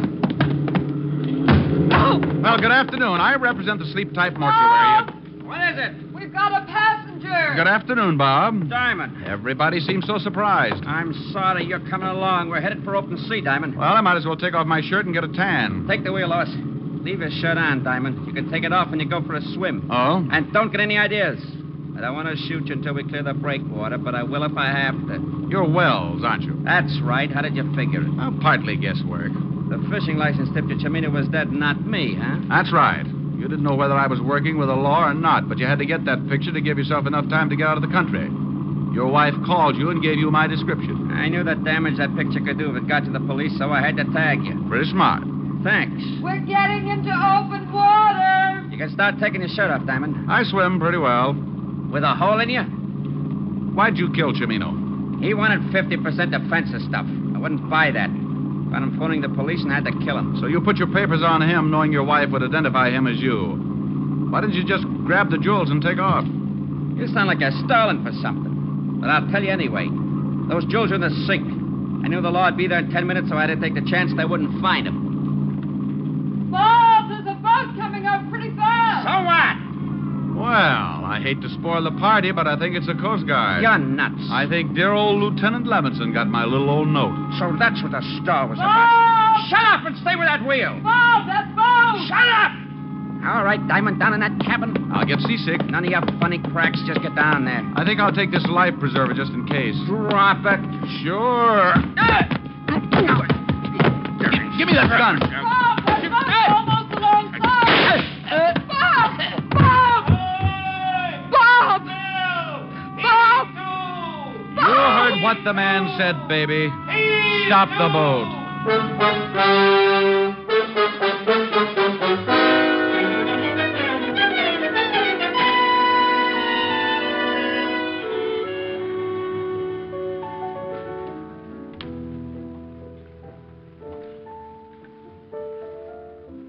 Rick, Yes, Ellen? phone for you. Walt. Oh, thanks, dear. Hello? Rick, I just got a report from Army Intelligence. The jewels were stolen from a collection the Germans had evidently hidden during the war. What about Mrs. Wells? She admits the whole thing. She saw her husband on a furlough a year ago, and he told her to expect word when he was ready to move. She contacted Mario Cimino for the fence. She'll probably get life.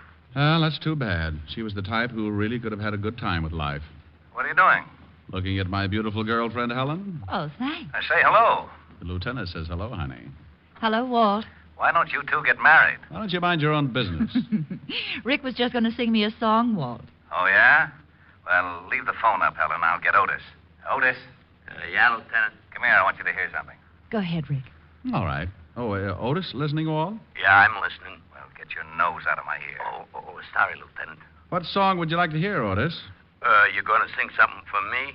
Sure, just for you. What's your favorite? Well, now, let's see. Hey, do you know...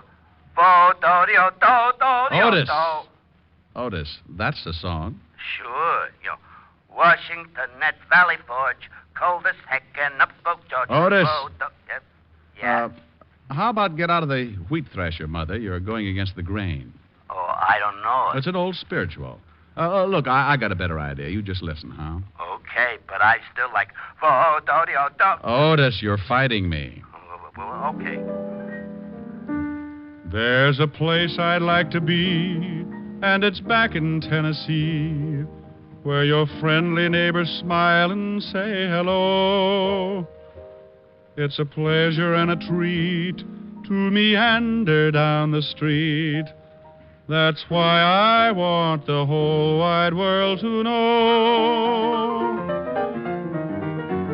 I love those dear hearts and gentle people who live in my hometown, because those dear hearts and gentle people will never ever let you down. They read the good book from Friday till Monday. That's how the weekend goes. I've got a dream house I'll build there one day, with picket fence and rambling rose. I feel so welcome each time that I return, that my happy heart keeps laughing like a clown. I love the dear hearts and gentle people who live and love in my hometown.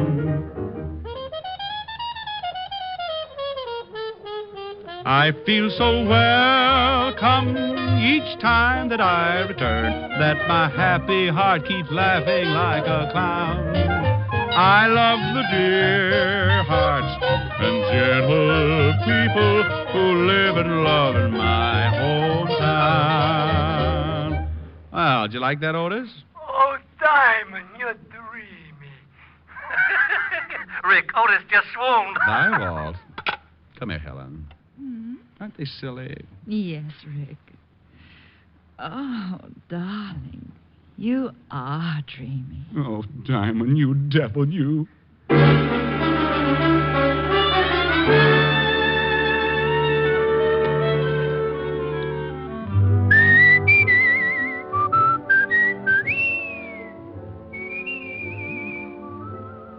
You have just heard Richard Diamond, Private Detective, starring Dick Powell. Ed Begley played Lieutenant Walt Levinson.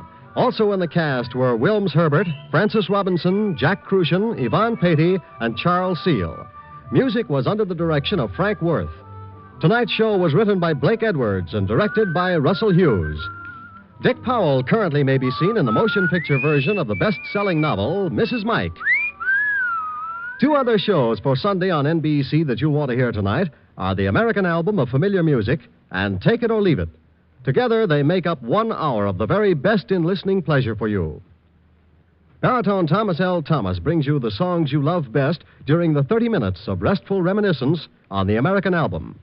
And immediately following this delightful musical show, Eddie Cantor comes romping into your radio with the $64 question on Take It or Leave It. There's a solid 30 minutes of question marks and laughs when it's time for Cantor, Sunday on NBC. Make it a point to hear both the American Album of Familiar Music and Eddie Cantor's Take It or Leave It tonight and every Sunday over most of these same NBC stations. There are 2 more of NBC's great lineup of Sunday shows. This is Eddie King inviting you to be with us next Sunday at this same time when we will again bring you Dick Powell as Richard Diamond, Private Detective.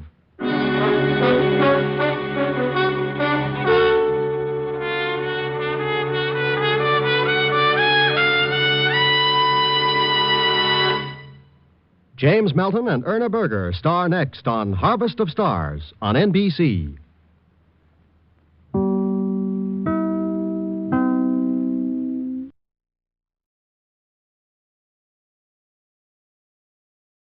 Portions of the following program are transcribed.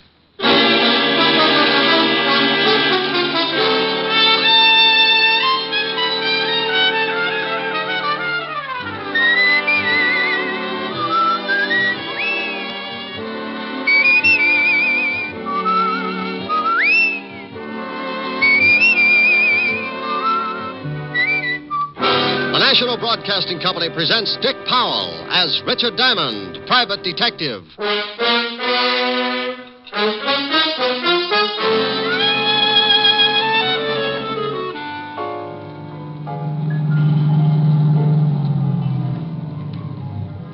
Roberts.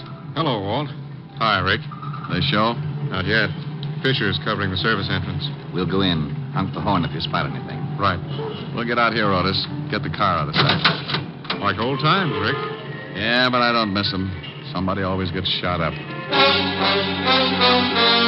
Here's another exciting half hour with Richard Diamond, Private Detective, starring Dick Powell.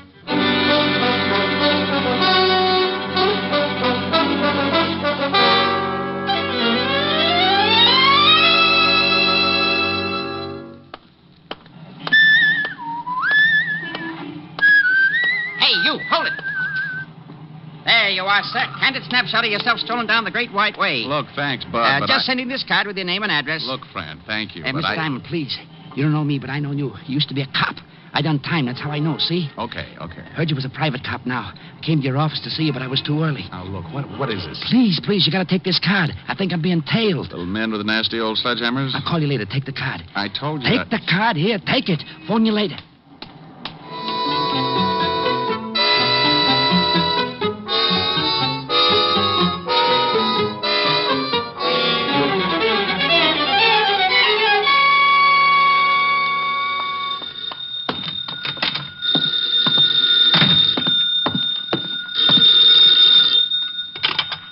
Diamond Detective Agency. Mary had a little lamb. She hit it with a stick. She could have gotten 20 years. Instead, she came to Rick. Oh, are you really that good?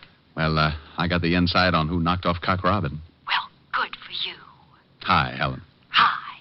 Did you just get in? Yeah. Kind of late, isn't it? Oh, well, I don't know. Work late on a case? Half a case. Alone? The funniest thing happened to me on the way to the office. Alone? No, I was leading patrol number 3 of the Brownies. I mean last night. Were you alone? Don't you want to hear what happened to me on the way to the office? I want to hear what happened to you last night. Oh, now relax, honey. I was with Walt. Honest? Honest. We played poker. If you don't believe me, stop in at the 5th precinct. Walt's hired a voodoo witch doctor to shrink his head back to normal. Well, all right. Now what happened to you on the way to the office? Oh. Well, the darndest thing. Some little guy comes out of the crowd and snaps my picture. Snaps your picture? Yeah, you know, one of those sidewalk photographers. Then he creeps up to me and gives me a card like he was passing a pound of radium and tells me to hang on to it until he calls.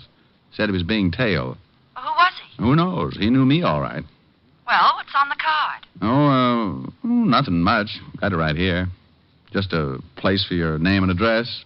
Well, you're supposed to send it in and get your picture back. That's right. Hey, wait a minute. What's the matter? Well, there's something stuck in the middle of the card. Didn't see it before. Well, Rick, hurry up. Find out what it is. Oh. Hey.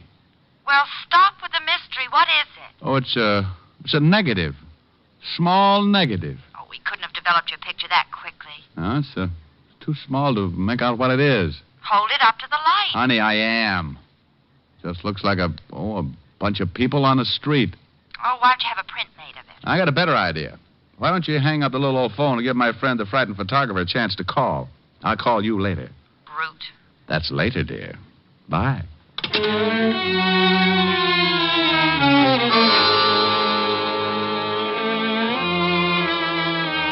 Well, that's the way it started. I hung up the phone, turned around in my chair, and held the negative up to the light again. Couldn't see a thing that made it unusual. The more I tried to figure it out, the less sense it made. My better judgment started chuckling, but somewhere down in the middle of my stomach, a little alarm started ringing. I had that lousy feeling again, and no matter how hard I tried to talk myself out of it, I knew something was wrong. That little alarm kept sounding off, and believe me, I felt pretty foolish when I realized it was a phone. Yeah? Mr. Diamond? Oh. Been taking any more pictures? How'd you know it was me? Scientific police methods. Hunch, and I recognize your voice. Find the negative in the card? Yeah. What does it mean? Don't want to talk over the phone. Come to 222 Bleecker Street, apartment H. You want me to bring the negative? No. Hide it. If they stop you, you don't want to have it on you. If who stops me? They'll kill you, sure, if they find it on you.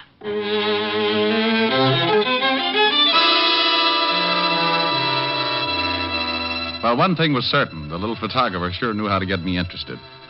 I started out of the office when I remembered he'd said to hide the negative. So, loving a good melodrama, and being the type who sits home Sundays to listen to Sam Spade, I found a piece of adhesive tape, put the negative back in the card, pulled out a desk drawer, and stuck the negative on the bottom of the drawer.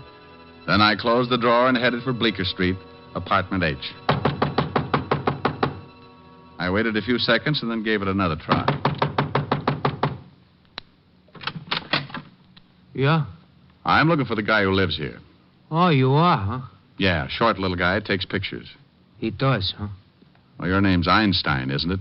Nah. Look, I just want to see the little guy who lives here. Louie!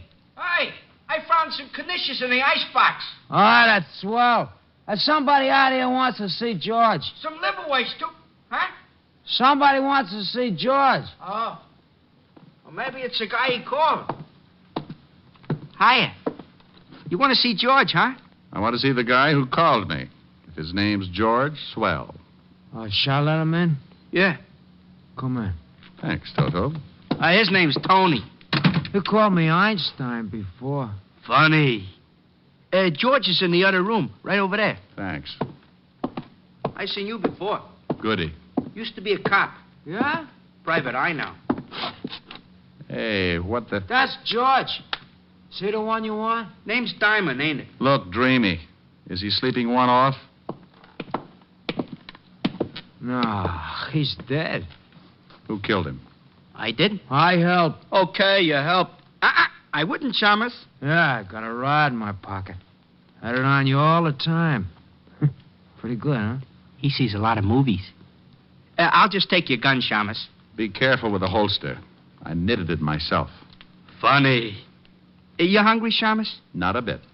You, Tony? Oh, I'm starved. Put him to sleep while we have lunch, huh? Certainly. Hey, now... Louie. Huh? Let's heat them knishes. I like them that way. Yeah. I hope they're potato.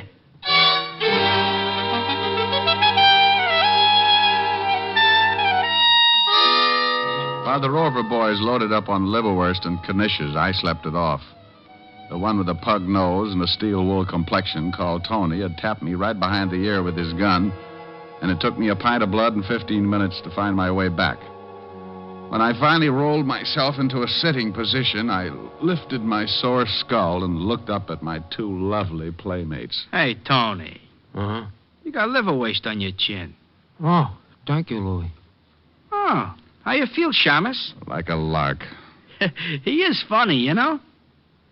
We want the negative, Shamus. I don't know what you're talking about. While you was napping, we thought to join the party. It ain't here. It ain't? Nah.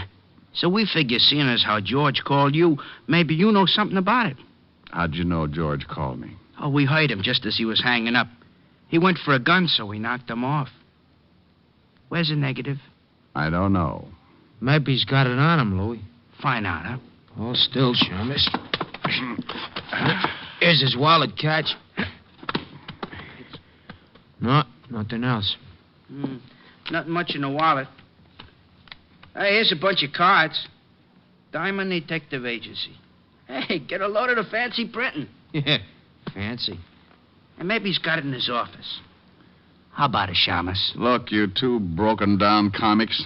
Anything in my office the termites have got dibs on. And I still don't know about a negative.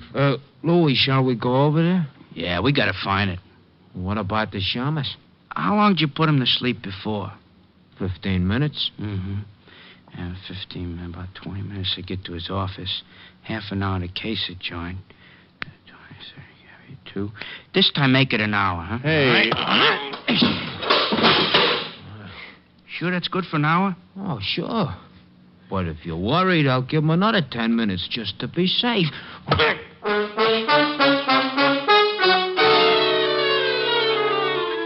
You know, it's little things like that that can get awfully monotonous. And if you're not conditioned, sometimes you end up with a few loose bolts. Tony was a man of his word, all right. An hour and 10 minutes later, I was stumbling around the room trying to comb the cobwebs out of my eyes. This also can be somewhat of a problem, especially when your eyes have come loose and rolled back in your head someplace. Well, I leaned over, shook my head a couple of times, got the eyes rolling around until I felt them drop into place, then I found my way to the phone.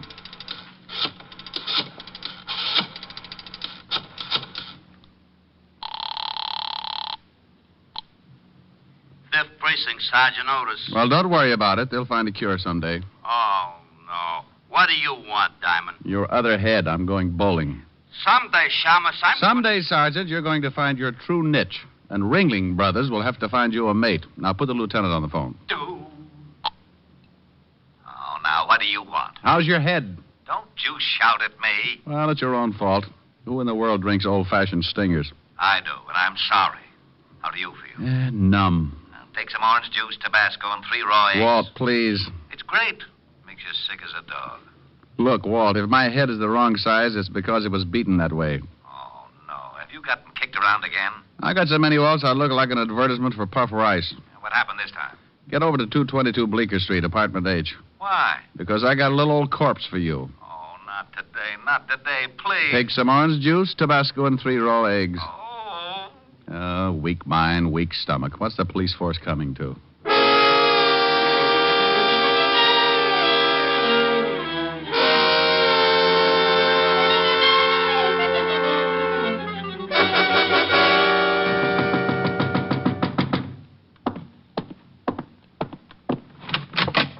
Hello, Bright Eyes. Oh, can't you lower your voice a little? Well, go on in, Otis. Oh, sure.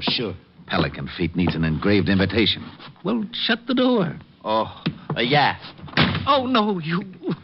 Oh, what did I do? Relax, Walt, relax. You don't look so bad. I think I like you with the purple face. You said there was a corpse here. Where is it? And save the gags. The dead man is in here, laughing boy. You don't have to be nasty. Coroner should be here any minute. Well, there's the victim. Who is he? Otis, take a look. Yeah, Lieutenant. Yeah, Lieutenant. Yeah, Lieutenant. His name's George Phipps. I went through some of his things while I was waiting for you. Here's his wallet. George Phipps? Let me get a better look. Know him?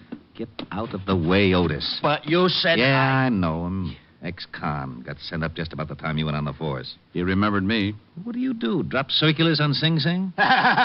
Otis, it wasn't that funny. Yeah, Lieutenant. What? No, Lieutenant. Otis. Oh, what, Lieutenant? Shut up.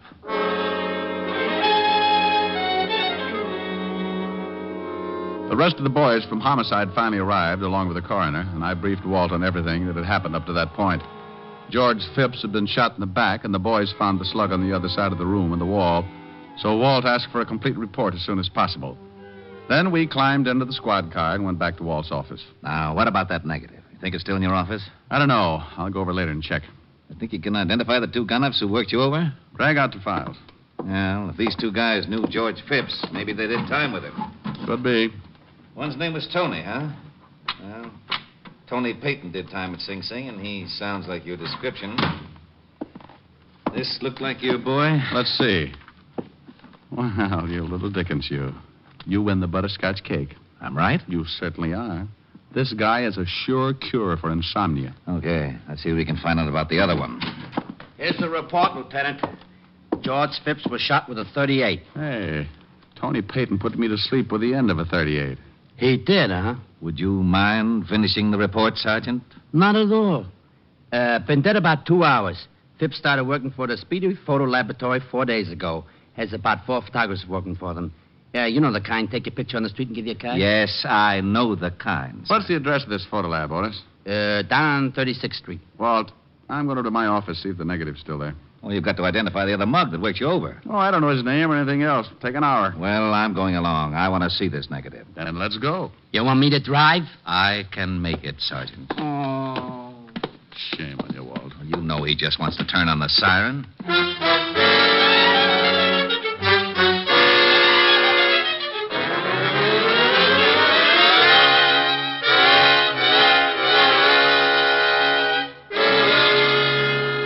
Well, the place is sure a mess.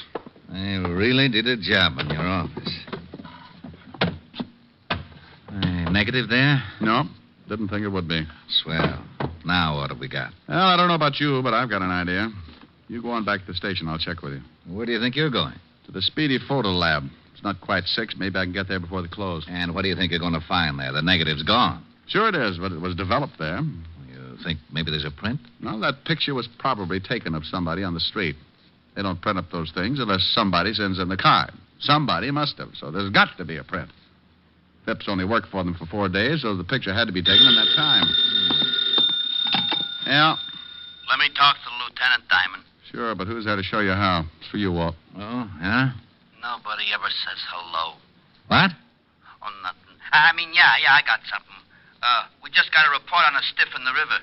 Thought you'd want to go check. Oh, sure. In the river, huh? Yeah. Anything else? No, that's all. Well, good. I'll just go rent a little old rowboat and sail merrily up and down until I find the crowd. What's the address, you hornhead? Oh, 682 River Street. Thank you, Sergeant.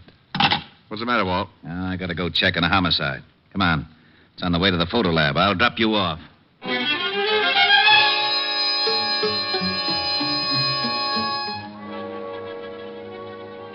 We climbed in the squad car and cut across town. In front of a small white building on 36th Street, Walt let me out and headed for the river. I went into the Speedy Photo Lab and flashed the badge just long enough for the guy in charge to think I was a legit officer. Then I went through the list of people who had been mailed pictures in the last 4 days. The Speedy Photo Lab must have been heading for a quick collapse because there were only 7 names. I wrote down the addresses and started to check. The first 4 were strikeouts, but the 5th was good for all the bases. Yes, what can I do for you? Mr. Andrew Troop? Yes? Did you receive a picture from the Speedy Photo Lab? Why, yes. What's this all about? May I see it? Well, I don't know. Here's the badge. A policeman? No, don't get excited. Everything's all right. Well, I can't help but get excited. A real live policeman. How wonderful. Oh, dandy. You see, I'm an amateur criminologist. I'll send you a magnifying glass. Now, may I see the picture? I'll get it right away. A real policeman. I may break out in a rash.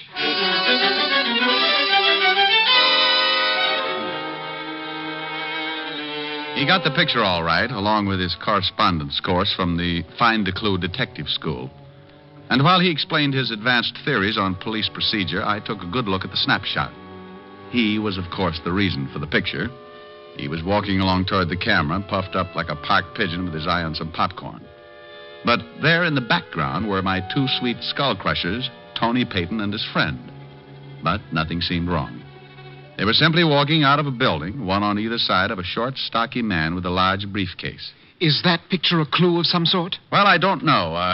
Do you mind if I take it with me? I'll see that you get it back. Not at all, not at all. I thought you policemen worked in pairs. Well, we usually do, but my partner got sore and gave me back my class ring, so we're not speaking. Goodbye, and thank you.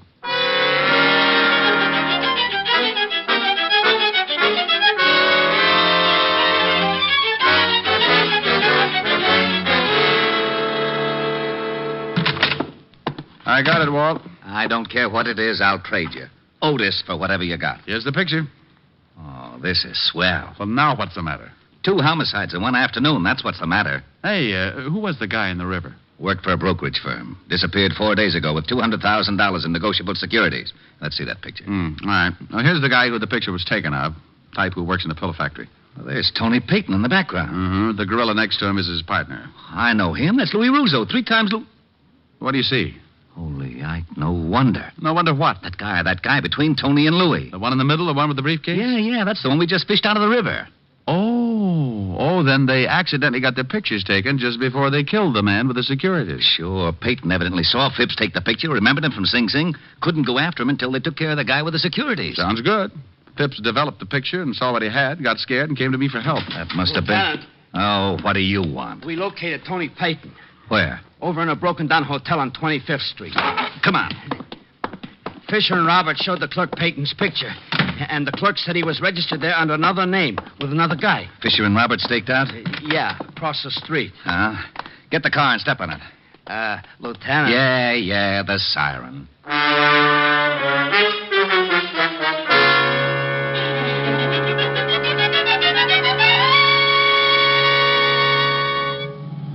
There's Roberts parked up ahead. Pull up by him, Otis. Right. Roberts. Hello, Walt. Hi, Rick. They show? Not yet. Fisher is covering the service entrance. We'll go in. Honk the horn once if you spot anything. Right. We'll get out here, Otis. Get the car out of sight. Yeah. Like old times, Rick. Yeah, but I don't miss them. Somebody always gets shot at. Get going, Otis. Okay. Ready, Walt? Yeah. Let's go.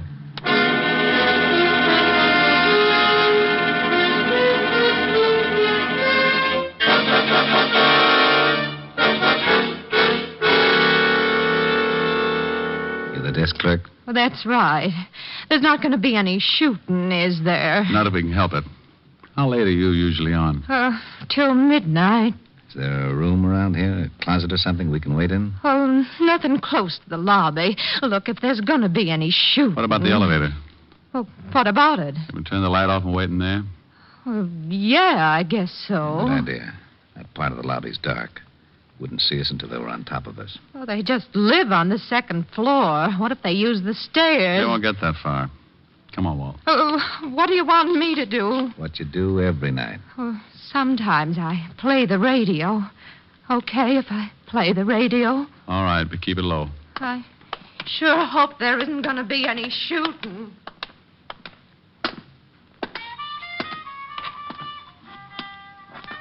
Where's the light switch? That's not it. Oh, where the... Okay.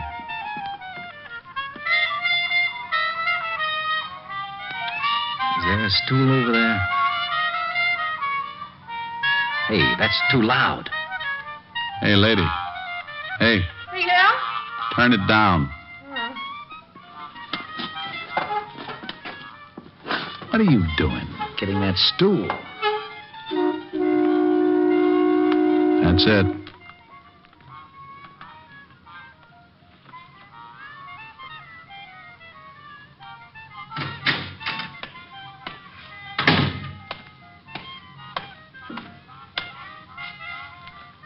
Tool lab. Huh? Oh. Peyton. Oh, you sure jumpy. Yeah. 211. What's the matter? Something wrong? No. This dump would make me jumpy, too.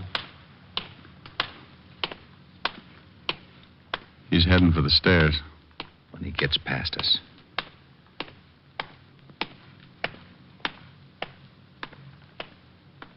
No. Hold it, Tony. All right. Don't move an inch. Oh, the shamus. 38. Look, what is this? That's a bright remark. Where's your partner? You think I better make a guess? I'll make it a good one. Rick, not in front of taxpayers. I'm not a cop, and this guy gave me my lumps earlier. Now, where's your partner, Tony? Someone coming in. That's Louis. Coppers, Louis Bennett! Watch Tony Walt. I'll go after Louis. Get the wall. He's coming your way, Roberts. He's heading back your way, Rick. Stop, Louis. Stop. Okay.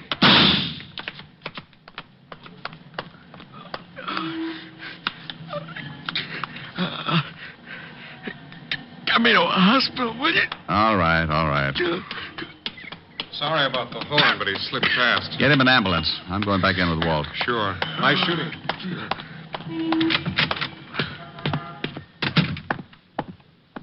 Okay, Rick? Yeah. All right, let's go, Tony. Gee, I didn't think there was going to be any shooting. Well, you never know, do you?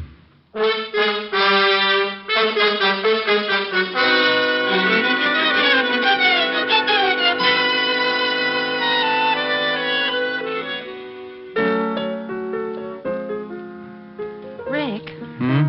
I'm getting a little tired of you getting your face all bruised up. You're getting a little tired. Well, you know what I mean. I worry. You worry and I ache. I'll trade you. If I could, I would. You little doll. I know you, but honey. I know. As long as we're going to give away your worry and my sore face, let's give them to someone who deserves them, Otis. Oh, now, he's got enough trouble of his own. Yeah. Have you ever seen those feet? There's not a shoe store in town that carries a size. Rick. It's true. He can only get one pair a year. Why only one pair? Takes 4 months just to lay the keel. Oh, there it is. Might as well answer it. Louis' Pool Hall. What? Louis' Pool Hall, snooker, billiards, and straight pool. Now, you stop that, Helen. Helen? Look, I don't know what you want, Mac, but the name's Gertrude. Now, don't give me that. When you picked up the phone, I heard a piano. Well, of course you hate a piano. What do you think this is, a crummy joint or something? We got high-class entertainment. Anybody that runs 8 straight billiards gets a free beer and a song. Oh, yeah? Well, Gertrude, would you mind telling me who does the singing? You mean you ain't heard? We got the world's greatest lyric baritone, Clyde Cat. He's crazy. Oh, now, for Pete. No, Clyde. Wait a sec. I'll get him to warble a number. Hey, Clyde. Yeah, Gordy? Flex your tonsils. Sure. The bird with feathers of blue is waiting for you back in your own backyard. You'll see your castle in Spain through your window pane. Back in your own backyard. Oh, you can go to the east, go to the west, but someday you'll come. Weary at heart, back where you started from. You'll find your happiness lies right under your eyes. Back in your own backyard. There, you see what I mean? Now, look, I want to speak to Rick. Don't know him. Maybe he works in the bowling alley. Oh, you'll have to excuse me, Mac. My brother that runs the joint is real skinny, and some jerk just chalked up his head and is using him for a cue. Now, you wait a I minute. can't, Mac. I can't. He's liable to get a concussion. See you later. Why didn't you want me to talk to him? Well, do you really want to know? Yeah. Because I wanted you to hear exactly what you're beginning to talk like. I talk like that? Close. Oh, now, come on. I mean it, Rick. You associate with so many of the guys that talk out of the corner of their mouth that you're beginning to pick it up. Oh, well, honey, if you're going to get square on me. Now, do you see what I mean? Honey, if you're going to get square on me. Well, all right. You want a little proper diction, huh? Well, it certainly wouldn't hurt. Darling. Yes. Come closer. How nice. Oh, not that close, darling. You're fogging my glasses. Sorry. Nothing. Better? Much. Shall we? Love it. Ronnie. Oh, Cynthia. Hey, it works. I got to remember this.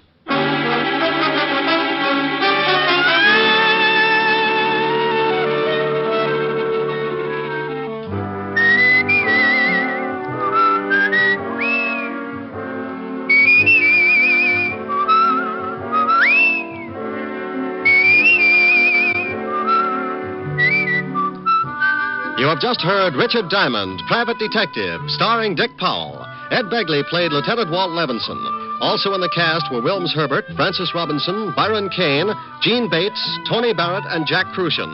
Music was under the direction of Frank Worth. Today's show was written by Blake Edwards and directed by Russell Hughes. Portions were transcribed.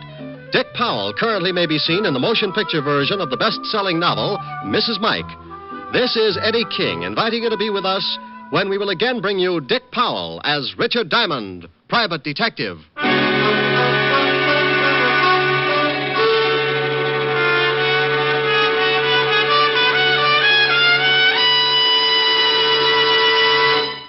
Here's an important time change reminder for Richard Diamond fans. This is the last Richard Diamond broadcast in this time period.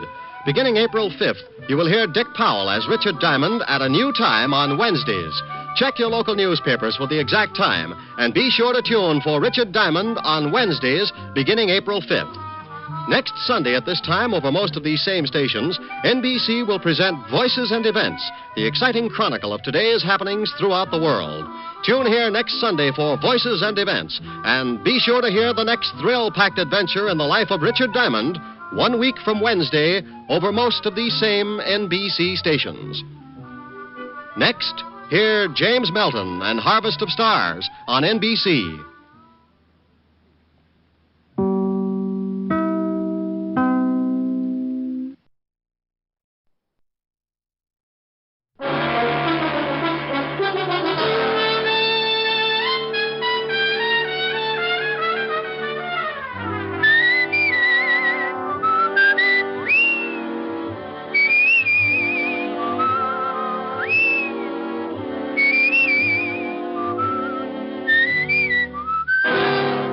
Dick Powell as Richard Diamond, Private Detective.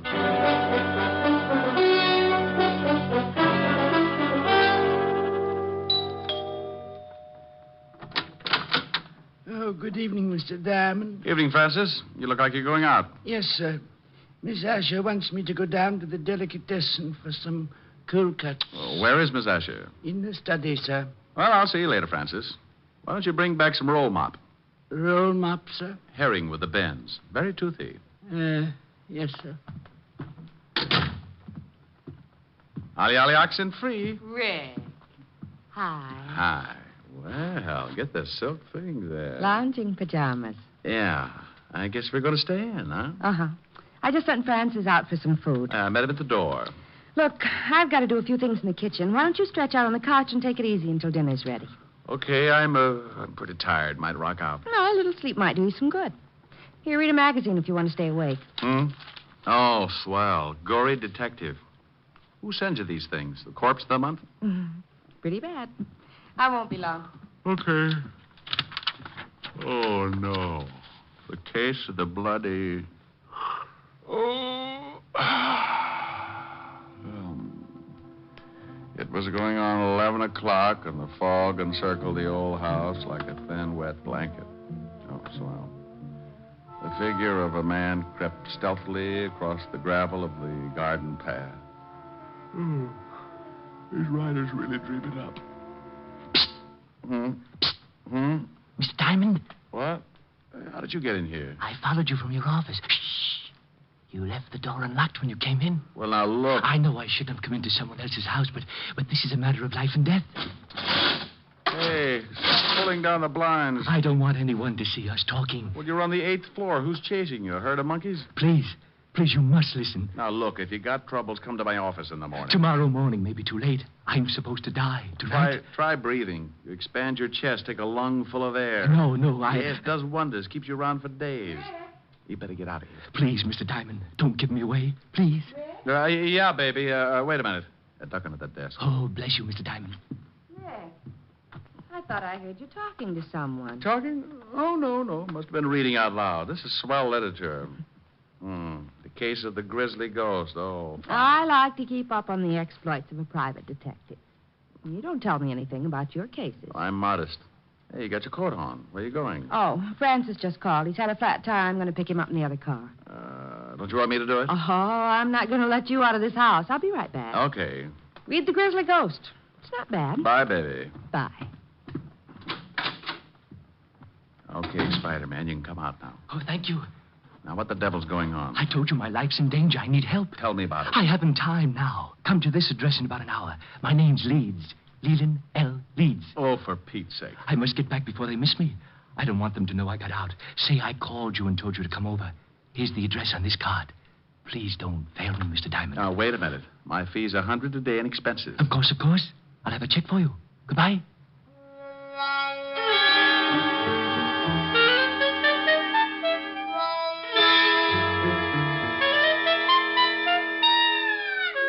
He went out like an undertaker stealing a can of embalming fluid, and I poured myself something just about as strong.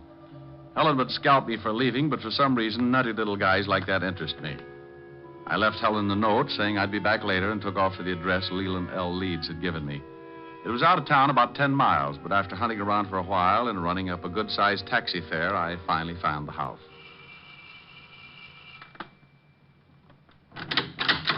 Yes? Yes. I got a call from a Mr. Leeds at this address. He asked me to come over.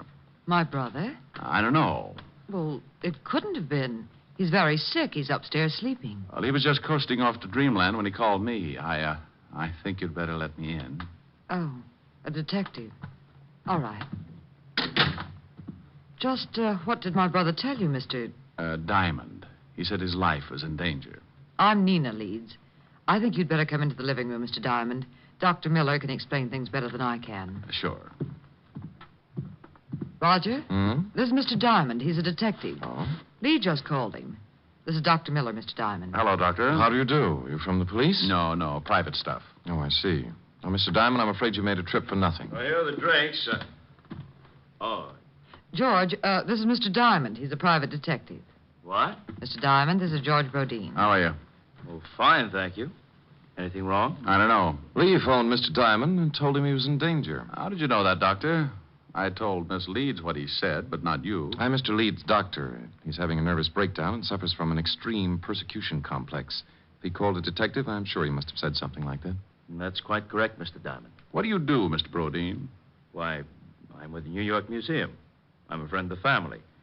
I've been watching Lee break up for the past month. Mm-hmm. May I talk to your brother, Miss Leeds? I don't think you can. I gave him a very strong sedative. Let me get you a drink, Mr. Diamond. When Lee wakes up, you can talk to him. Sure.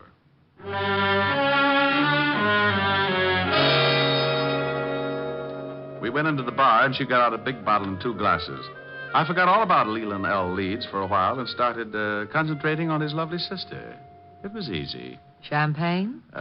Sure, but I've run out of slippers. I've got a small foot. Might take you a long time to get enough. I drink fast. It's the open toes that bother me. I like the patter.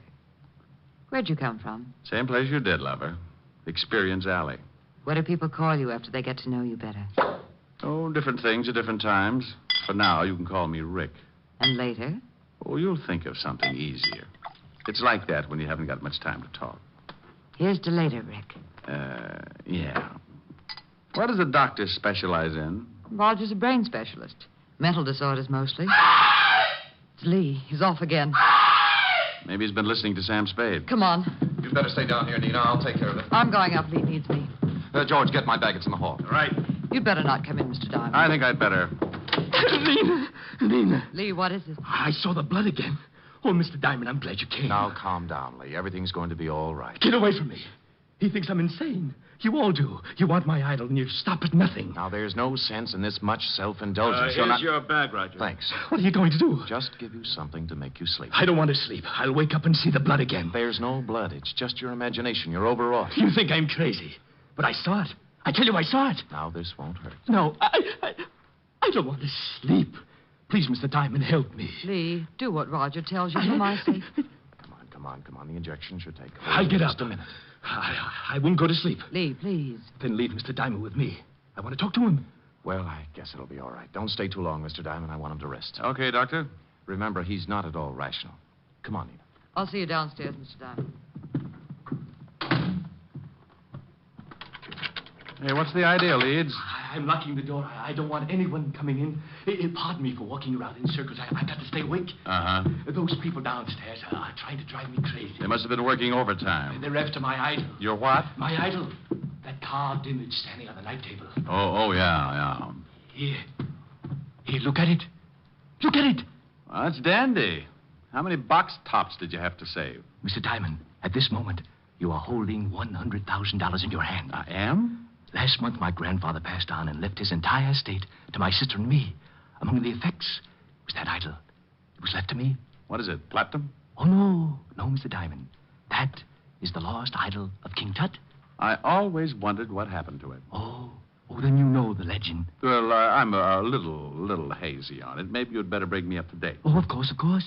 It was supposed to have been buried with King Tut. However, the story goes that a slave absconded with it before they sealed the tomb. And that makes it worth $100,000? I guess so. You guess. You don't know? I only know what my grandfather told me before he passed on. He told me its value and said there was a curse on it. What does it say? Crime doesn't pay? Well, Mr. Diamond, it seems that on the first night of the new moon, after one has gained possession of the idol, he will die. Next week, Tom Swift and his electric grandmother. You don't believe me? Oh, sure. No, you don't. You're just like the rest. But it may interest you, Mr. Diamond, to know that 1 month after the idol was uncovered and my grandfather gained possession, he died. It was a new moon. How old was he? 74. Oh, well, that couldn't be it. Now, relax and tell me why you came to me. What about your fee? Oh, forget it. You can just buy me a broom to ride around on. Good night, Mr. Leeds. Remember, Mr. Diamond, it's a new moon. You don't have much time. Oh, brother. Did you talk to her, Mr. Diamond? You might call it that. Now do you understand? Your point's well taken, Doctor. What about that hunk of stone? Maybe if you gave him a teddy bear? Oh, the idol he's got is absolutely worthless. His grandfather had the same unusual ideas about it. Is there such an idol? Well, there's a legend, but no one has ever found even the slightest clue that it's a fact. Now, I've examined Lee's idol, and it's certainly not worth any more than the granite it's carved from. Well, I'll be saying good night. I hope he gets better. Can't I get you another drink, Mr. Diamond? You certainly deserve something for your trouble. No, thanks. Goodbye, Doctor, Mr. Rodin. Thanks, Miss Leeds. I wish I could make this up to you. I'll take a rain check. It'll be raining a lot this month. Yeah. Well, good night, Miss Leeds. Good night.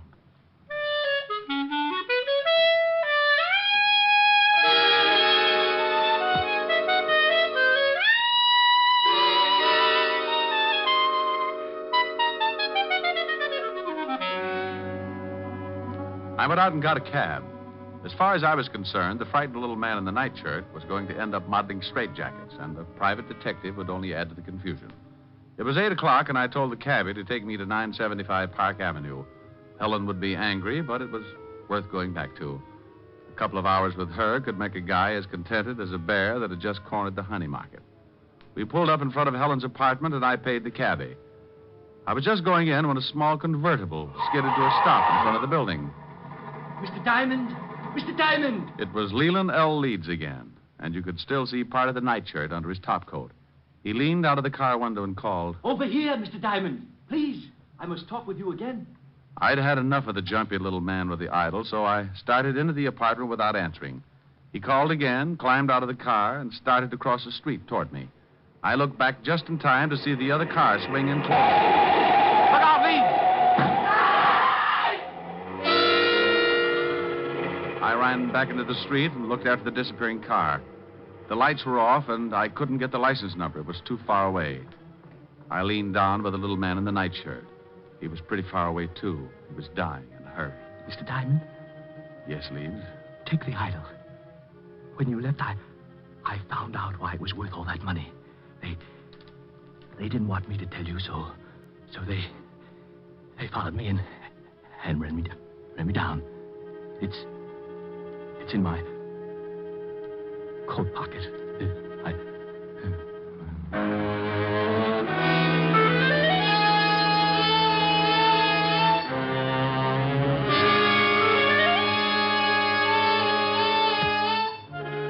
He died lying on his back in the street.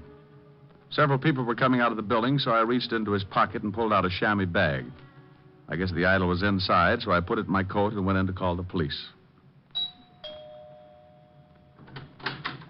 Oh, Mr. Diamond, Miss Asher's been worried. Hello, Francis. Tell her I'm back and let me use the phone. Certainly, sir.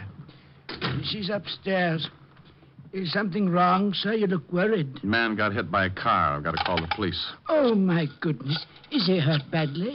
Bad enough to get buried. Oh, my goodness. Homicide, Sergeant Otis. Otis, let me talk to the lieutenant. Is this Diamond? No, it's the Beaver boys. Now put the lieutenant on the phone. And what do you do with all those tired jokes? You can't keep using them. I give them away to idiots. Want to start a collection? Oh. Lieutenant Levinson, Walt, this is Diamond. I got a body for you. I go off duty in 20 minutes. Call back then. Lying out in front of Helen's apartment, 975 Park. Rick, my stomach is bothering me. Why can't you be a good boy and stay out of trouble? Take some soda and get over here. Take some soda. Every time you call, I end up taking enough to give an elephant the hiccups. Well, you're a fine one. Oh, I'm sorry, Rick. I didn't know you were on the phone. Wait a minute, Walt. Hello, baby. I'm talking to the lieutenant. Aren't you afraid you'll catch cold in that thing? I'm mad at you. Oh, you're cute. Hey, what's going on? Just Helen. If you could see her, your ulcers would start popping like chestnuts. Say hello. The law sends you his greetings. Hello to the law. She says... I know, I heard it. Now, what about the stiff? His name's Leland L. Leeds. He got belted by a car. It was too far away to get the number. What makes you think it's a job for homicide? Get over here and Helen will give you the story. I've got some work to do. But wait a minute, Rick. Oh, you're getting lazy. What's the matter? Don't you want to find out things for yourself? Rick, what happened? Francis told me some man got hit by a car. Right on your doorstep. Oh. Let's go into the other room, baby. I'll tell you all about it.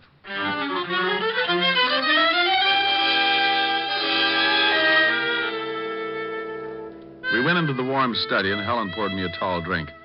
I briefed her on what had happened earlier in the evening, and she sat down next to me. There's something about red hair that does things to me.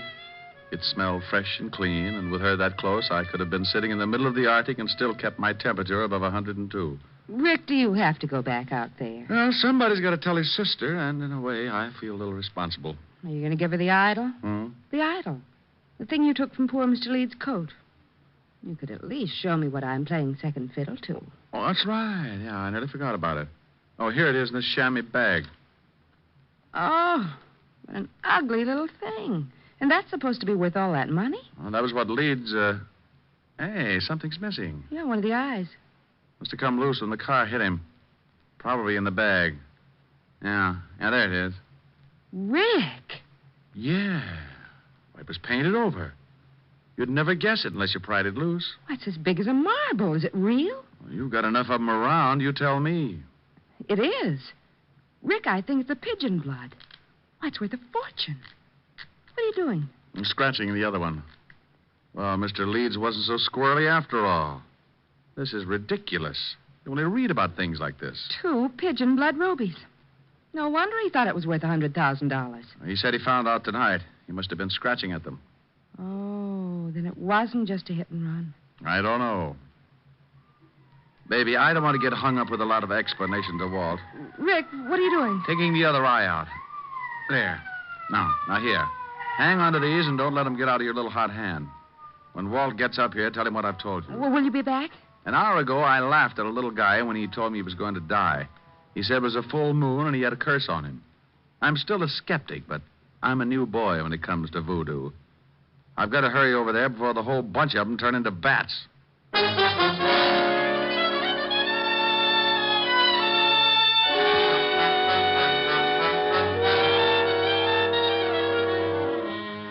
I went down in the service elevator and out on the street. The wagon was driving off with Leeds, and Walt and Otis were going into the building when I slipped up to the convertible and got in. Leeds had left the keys in the ignition like I figured, so I took off and headed across town. 20 minutes later, on a lonely stretch of road, I started counting suspects. All 3 of them could be in on it. Dr. Miller, who said Leeds was insane. George Brodeen, the man from the museum who said the idol was worthless. And that lovely sister. I didn't notice the car pulling up behind me until it was too late. It was doing a good 70, and as it swung around to pass me, the guy at the wheel cut in sharp and hit me broadside. Hey, look out!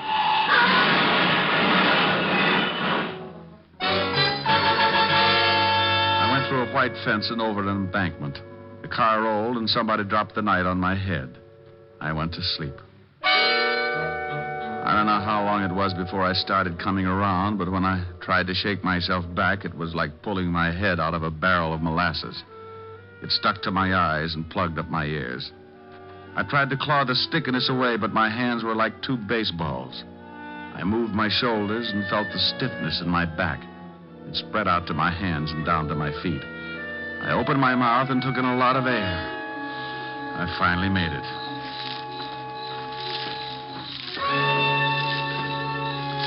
Someone was trying to get me from the highway, so I pulled myself clear of the wreck and started moving in a circle, keeping whoever it was at a good distance.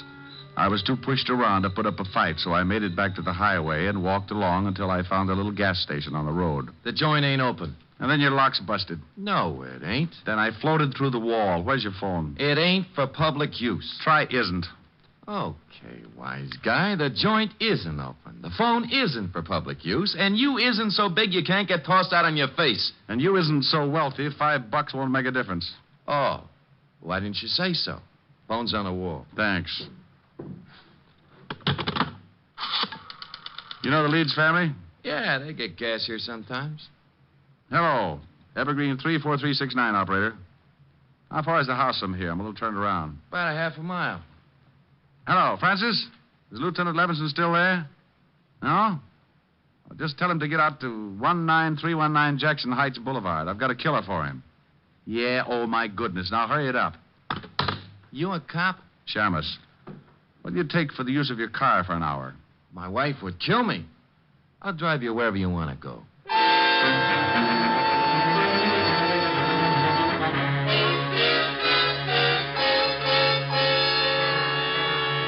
He gave me a lift in his old sedan, and 10 minutes later I was ringing the doorbell to the Leeds house. I was glad the girl answered. She made me feel better right away. Oh, Mr. Diamond, come in. Thank you. Where are your friends? Raj and George? They went out to look for my brother. He disappeared right after you left. I'm terribly worried. Oh, have you got that drink? I could use it now. Certainly. I don't know why Lee ran off like that. He shouldn't have been driving in his condition. Were Roger and George together when they left to look for Lee? No, they took separate cars. Why? Has something happened, Mr. Diamond? Have you heard from my brother? I guess I'd better give it to you straight. Your brother's dead, Miss Leeds. I'm sorry. Dead? Oh, no. He was hit by a car. It's all because of that horrible idol. That stupid, horrible idol. If my grandfather hadn't told Lee it was worth that much money, this never would have happened. Did you think it was worth anything? No, of course not. But we couldn't convince Lee. Now he's dead.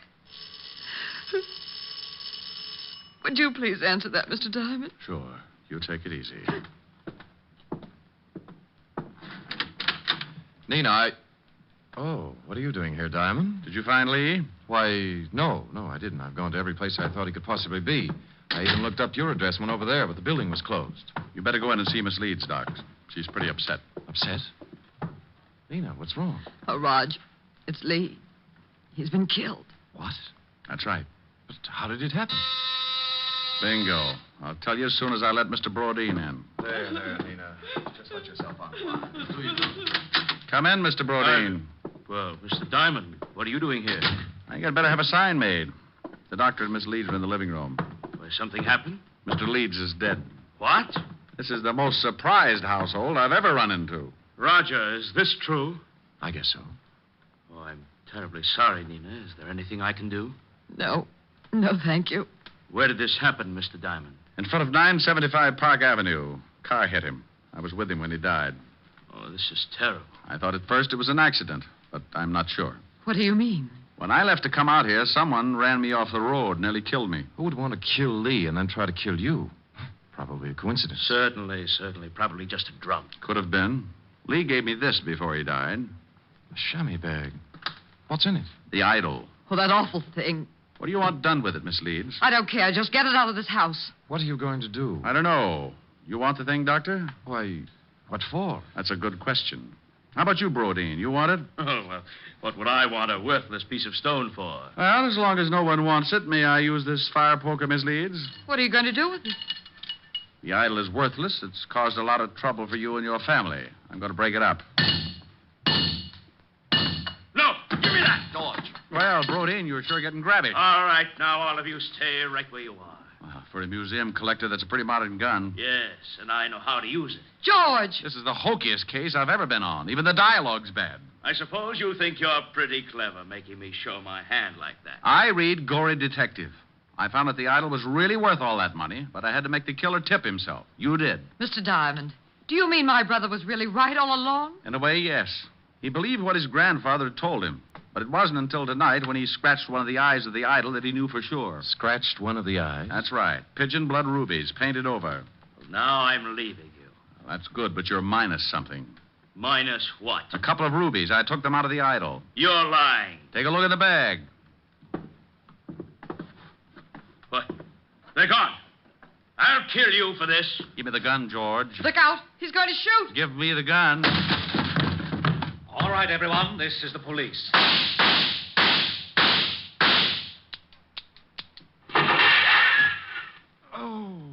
You killed Mr. Diamond.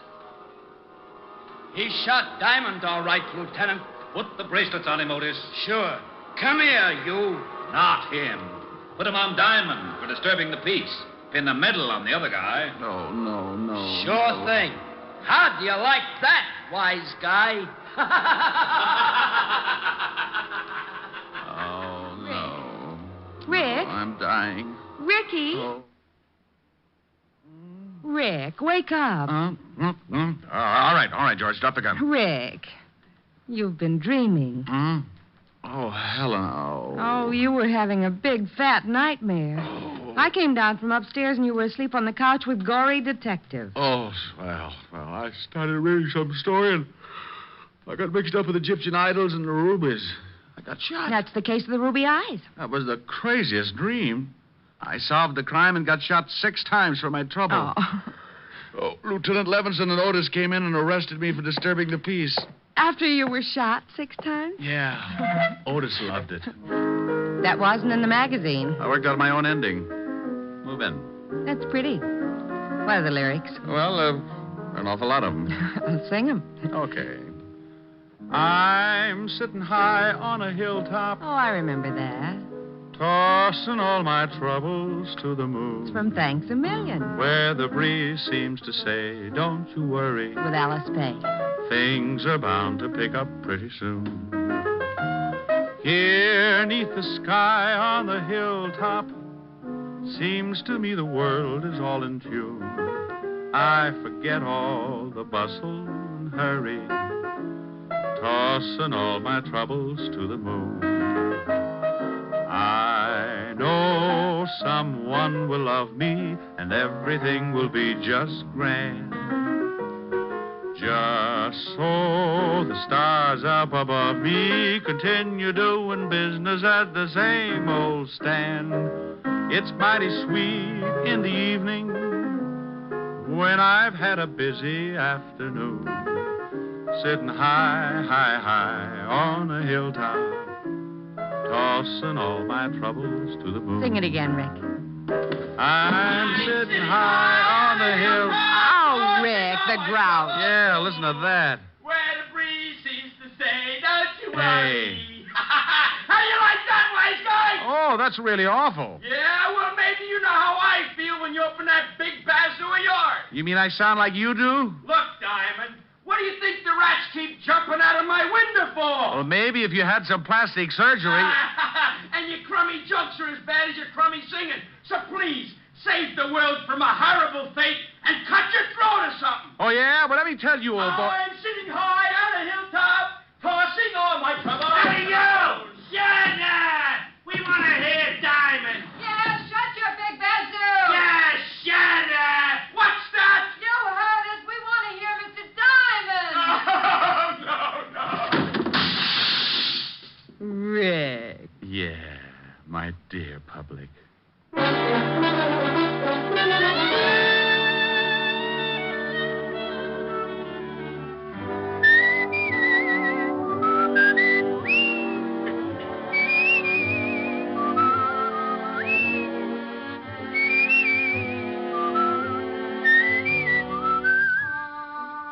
You have just heard Richard Diamond, Private Detective, starring Dick Powell. Helen was played by Virginia Gregg, Lieutenant Levinson by Ed Begley. Also in our cast were Wilms Herbert, Peter Leeds, Yvonne Patey, Stephen Dunn, and Jack Crucian. Music was under the direction of Frank Worth. Richard Diamond is written and directed by Blake Edwards. Portions were transcribed. Dick Powell soon will be seen in the screen version of the best-selling novel, Mrs. Mike.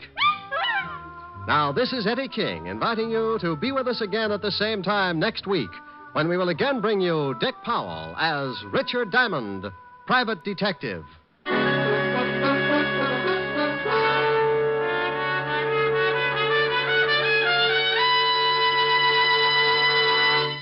What's on NBC tomorrow? Detective story fans will want to hear Madeline Carroll and Basil Rathbone in the detective melodrama The Amazing Dr. Clitterhouse, tomorrow on Theater Guild on the Air. And for more detecting, listen tomorrow for The Adventures of Sam Spade. He'll present his most humorous caper of the season. Yes, you'll enjoy both Theater Guild and Sam Spade tomorrow on NBC.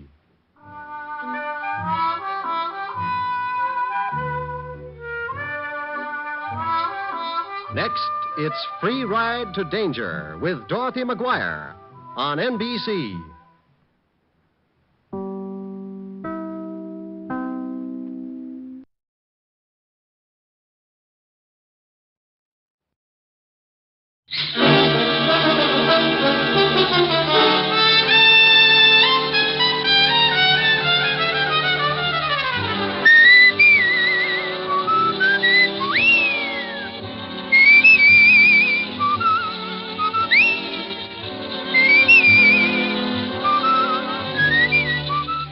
National Broadcasting Company presents Dick Powell as Richard Diamond, private detective.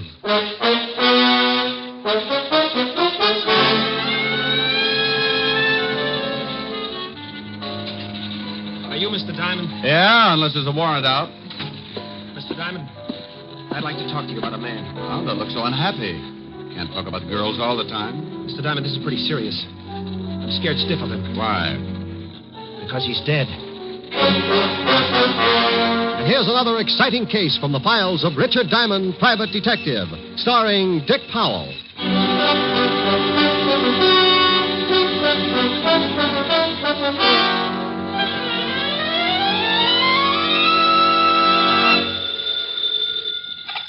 Diamond Detective Agency, homicides with class. Well, that's a pretty good answer. What kind of a slogan was that, Shamus? Oh, my goodness. Sergeant Otis. That's right. Well, don't take any bets. I know a dozen people who would swear you were something else. Oh, now stop the gags. I got something important to talk to you about. I know what it is. You do? I bet you've lost your shoes. What makes you think that, wise guy? Well, I drove by the docks this morning and spotted 2 landing barges with laces. Oh, I give up. Here, you better talk to the lieutenant. Rick? Hello, Walt. Why don't you lay off Otis? He was just calling to ask you to do a favor for us. What kind of a favor? The 5th Precinct is having its annual dance next week. Oh, now, Walt. Well, what's the matter? Just a couple of songs, and then you can go home. Oh, sure. Just like last time. I was just going to be a couple of songs last time, too. But before those lovely cops let me go, I had a crack in my voice like the Liberty Bell. Now, this time, I promise. Only 2 songs. All right. If one of them's Mule Train. Sure, but why Mule Train? I want to whip Otis for sound effects. Mr. Diamond? Wait a minute, Walt. I think I spotted a client. Okay, Rick. I'll tell the committee you'll be there. Bye. Are you Mr. Diamond? Yeah, unless there's a warrant out. Mr. Diamond, I'd like to talk to you about a man. Well, don't look so unhappy. Can't talk about girls all the time. Mr. Diamond, this is pretty serious. I'm scared stiff of him. Why? Because he's dead. That's right. He's supposed to be dead. Well, bring him over. We can make a fortune from Barnum and Bailey. I guess I better go. No, wait a minute. Maybe you better tell me about it. Okay. I'm Martin White. I go to Barrett College. I'm an ex-GI. I'm a senior now because I couldn't start until I was released from the hospital 3 years ago. Hospital, huh? What was the trouble? I got hit at a casino. How long were you in the hospital? 2.5 years. 2.5 years? Yeah, Okay, I fell apart up there. Oh, psychosis? Yeah. Go on. The other day I was on my way to class when I saw this man I was telling you about. The one who's supposed to be dead? Yeah, that's right. Mm-hmm. He used to be in the same outfit with me. I saw him killed at casino. Oh, well, so you made a mistake. So he looks like the guy. No, it's not like that. Maybe I better tell you, and then you'll understand. Go ahead. Well, his name was Jarvis, Paul Jarvis. I was a captain with the Fifth Army when we went into the casino. And Jarvis? Private. He'd been with us since we pushed Rommel out of the desert. Everybody hated him. Why? Gold brick. Never missed a chance to dog it. But he was smart, plenty smart. There wasn't anything we could pin on him. Yeah, I know the type. He was great in a street fight because he was big. And I mean really big. Big and nasty. But up on the line, he went to pieces. Okay, go ahead. And one night, we got a report that a man answering Jarvis's description had killed a corporal in a fight. By the time the details got to me, the Germans had opened up with everything they had. I was ordered out on patrol, so I took Jarvis with me. You took a big chance. You know it. There was one witness to the killing, an old man in the town. If Jarvis knew he might be identified, he'd be gone over the hill, sure. So I figured I'd watch him. Keep him with me until the Germans slowed up and we could show him to the old man. Oh, we moved up. The Krauts had the main body zeroed in with their 88s. Our job was to move up, try to spot a path through the enemy artillery pattern. We had to belly down, and Jarvis and I ended up in a hole together. They'll spot us, sure. They'll correct and drop those things all over us in a minute. Keep your head down, Jarvis. I tell you, they'll spot us. Now, you listen to me. You raise your skull 1 inch out of this hole before I tell you, and so help me, I'll drill you myself. Okay. You hate my guts, don't you? Knock it off. This is real funny, this is. Two guys this close hating each other. Next time I'll pick a bigger hole. Captain White. What? About that murder. Can it? You think I killed the guy, don't you? I don't think anything right now, just those cocked tanks down there. You're thinking about it all right. You and everybody else. You all hate me because I'm not a tin soldier like you with ideals sticking out all over your fat face. I told you to knock it off, but you wanted it laid on the line, so I'll tell you. Yeah, I hate your guts. Okay? That's good enough. I killed that Corporal Captain White. You're out of your mind. I am, huh? Well, this is as good a place as any to go over the hill. You're crazy. Get down. Relax. I got a bayonet pointed right at your belly. Jarvis, don't. Go on. Cry. Whine. I'm going to put you in for a Purple Heart. Only you'll have to pin it on your blanket. Jarvis, for the love of... Now you're only a number on the record. Jarvis, you dirty... You're going to take a little while to die, Captain, so you can think about me getting out. I'm taking off, and I'm leaving the rest of the saps with all the honor and glory they want. So long, Captain. It's all yours. Jarvis! Come back here! Jarvis!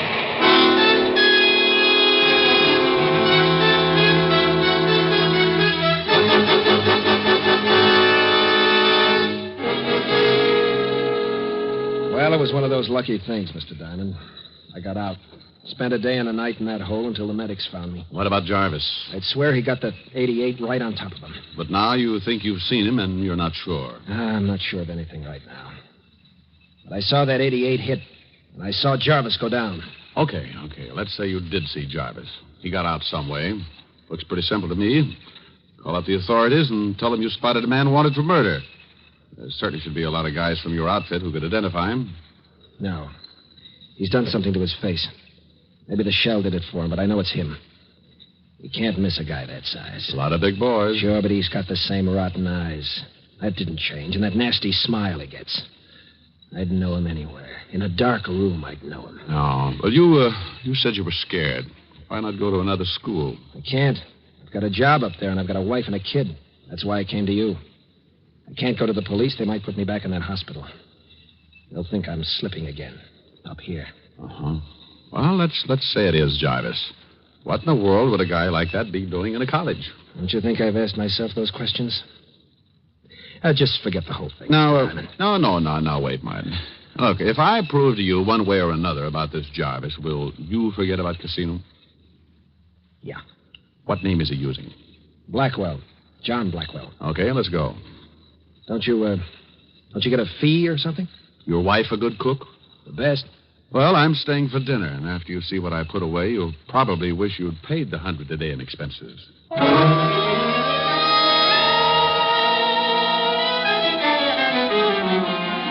Usually I'm pretty hard about my fee because the trouble I get into has to be balanced on the book some way. But a young guy comes in with a real problem, and old hard-headed Diamond gets a fast softening of the skull. Well, 2 hours later, Martin White, me, and my real soft skull were on the campus of Barrett College, and in the converted Quonset hut the Whites called home. He's hungry, Mr. Diamond. Hiya, fella. Oh, nice-looking boy. Yeah, takes after his mother. Martin, if we're going to do something about this thing, we'd better get a move on. All right, where do we start? Well, I think I'd like to look at this. What's the name this guy's using, you say? Blackwell. Oh. Well, I'd like to look at Blackwell's school record. How about it? Oh, I think I can fix it. Let's go. Oh, dinner's at 6, Mr. Diamond. Yeah, we eat early because I'm night watchman on campus. I go on duty at 7. I'll be on time, Mrs. White. It's Nan. Oh? Well, love corned beef and cabbage, Nan. Well, I'll walk out with you. I have to go to the store. Come on, Mr. Diamond. We'll walk Nan out across the street. Martin, look out! Oh, that idiot. Must have been drunk. Nanny, all right. Oh, sure, but you, Martin, he came right at you. I know. Mr. Diamond, that guy wasn't drunk. Yeah. Well, Nan, you think you can go to the store alone? Oh, certainly, I'm fine now. But that car... Now, come on, Martin. We've got to check those records. Well, I see you at dinner. And, Martin, you listen to what Mr. Diamond has to say. That man was probably drunk. Good girl. Yeah. What about that car? Could have been an accident. Let's think it was for a while, anyway.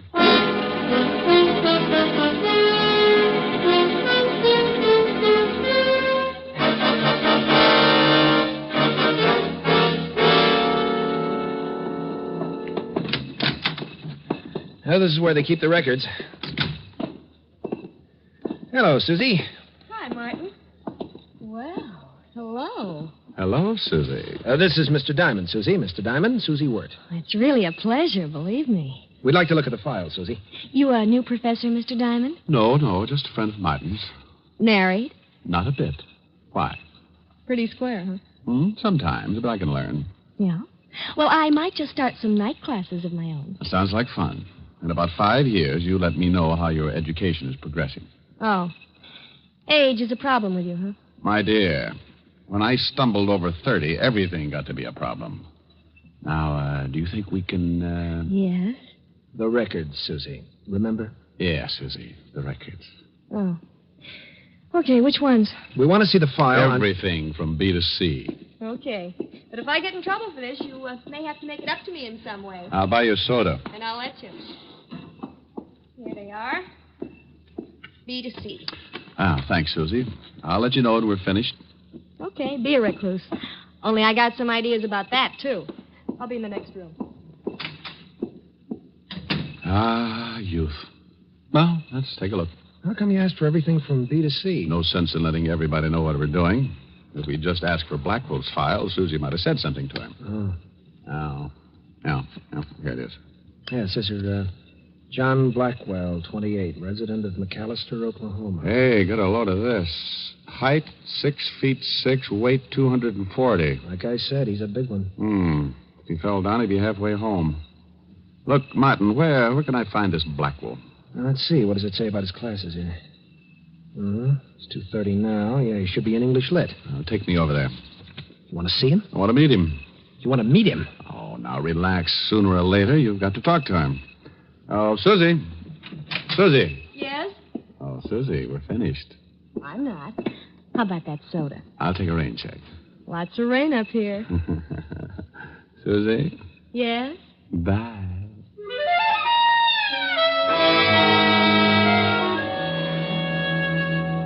Well, we left Susie in the middle of a pout. And Martin took me across the campus to another building. We went up a long hall and stopped at a door marked English Lit. Martin looked in for a minute and then pointed. That's him. That's him right there. Now, relax. Hey, he must get a bloody nose from the altitude. He's head and shoulders over the whole room. I'm sure of it. I tell you, when I get around to that guy, I'm sure of it. That's Jarvis. Get back from the door. The class is breaking up. Let's get out of here, Mr. Diamond, please. No. Now, I want you to introduce me to him. I can't. I tell you, I got the shakes. Oh, you're going to have to face it sooner or later, Martin. Here they come. Okay, I'll try. There he is. Blackwell. He sees you. Over here. Now, what do I say? Just introduce me. I'll do the rest. Yes? You call me? Yeah. You don't know me, but I understand you're a new student. I'd like you to drop by the fraternity house and meet some of the boys. Oh, well, thank you. I'd be glad to. SAE. This is Mr. Diamond, Mr. Blackwell. How do you do? Fine, thank you. You a professor here, Mr. Diamond? No, just a friend of Martin's. This your first year at college? Yeah. You're a little late, aren't you? What held you up? Service? That's right. Oh, well, I was in the Army myself. What outfit were you in? I didn't say I was in the Army, Mr. Diamond. Matter of fact, I was in the Navy. Oh. Well, Mr. White, I have to be going now. When would you like me to stop by the house? Oh, anytime. Around 6. Most of the boys are in then. See you then. Nice meeting you, Mr. Diamond. Yeah. Well? You've never met him before. I mean, here on the campus? No, why? When he left, he called you Mr. White. Yeah, and I didn't introduce myself. Well, I do know one way to clear this whole thing up. How? Fingerprints. Washington's got a record of Jarvis. If I can get Blackwell's, we can compare them. It's a swell idea, but about as easy as going after a mountain lion's molar. Oh, I'll think of something. And you go on home and stay with the wife and baby. All right,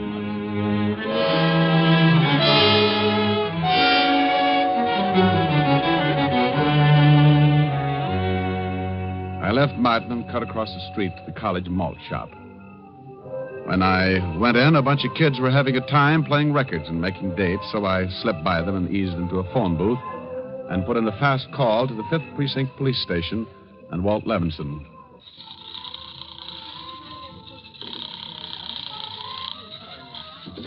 Fifth Precinct, Sergeant Otis. Oh, good grief. I got the zoo. Oh, you just call up to make wisecrack, Shamus? Now, put the lieutenant on. But don't growl at him. He's close enough to snap a collar on you. Oh. Yeah, what do you want, Diamond? That's a pleasant way to answer the phone. What have you noticed been doing? Setting fire to the commissioner? Oh, I give up. Where are you? I'm up at Barrett College. College? Sure. I'm trying to talk the science department into bidding on your sergeant's brain. They've got gargantuas and they need a match set. Now, will you please be serious? Okay, Walt. Now, look.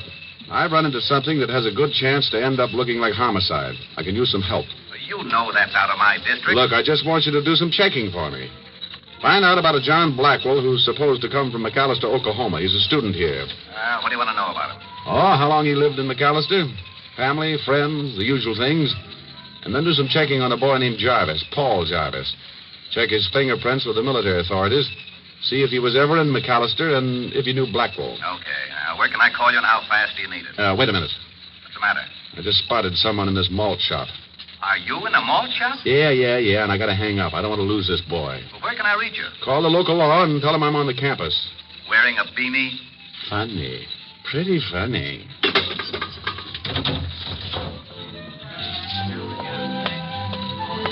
Ah, Mr. Blackwell, isn't it? Huh? Oh, yeah. Mr. Diamond. That's right. Mind if I sit down? Not at all. Just finishing my malt. Looks good. Think I'll have one. It is good. Good for you. Makes you healthy. Live a long time. Well, I guess that's what we're all after. I guess so. How long have you known Martin? Martin White? Yeah. Not long. How long have you known him? Just met him today with you. Why? Oh, nothing. Wondered how you knew his name. Oh, he was pointed out. Mm-hmm. Well, I gotta be going, Mr. Diamond. This little chat has been very enlightening. Goodbye. Goodbye. For now. Hey, waiter. Huh? Oh, you want something, mister? Yeah, the small glass. Just the glass? Don't touch it. Well, what's wrong with it? Is it contagious or something? Yeah. Here's $5. Huh? Give me a napkin to wrap it up in. Oh, collector, huh? Yeah, something like that. Okay, take it. I had a girlfriend who used to collect beer cans, but this is a new wrinkle. Thanks. Oh, it ain't nothing. Come back again and get a load of our ice cream dishes. You'll lose your mind.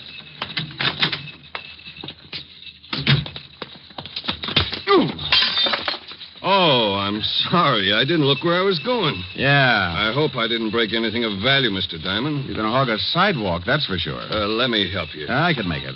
It's a mess, isn't it? Taking one of our famous malts back home? It might be, Jarvis. I beg your pardon. I said it might be, Jarvis. Name's Blackwell, remember? Oh, yeah, I forgot. You see, Martin White says he thinks he was in the service with you. I told you I was in the Navy. I didn't say Martin wasn't. Well, you're mistaken. My name's not Jarvis. Oh, well, now, isn't that funny? Martin's so sure. He was even going into New York in the morning to see if he couldn't find some of his old buddies who might have remembered you. I hope he has a nice trip. I'll tell him when I see him.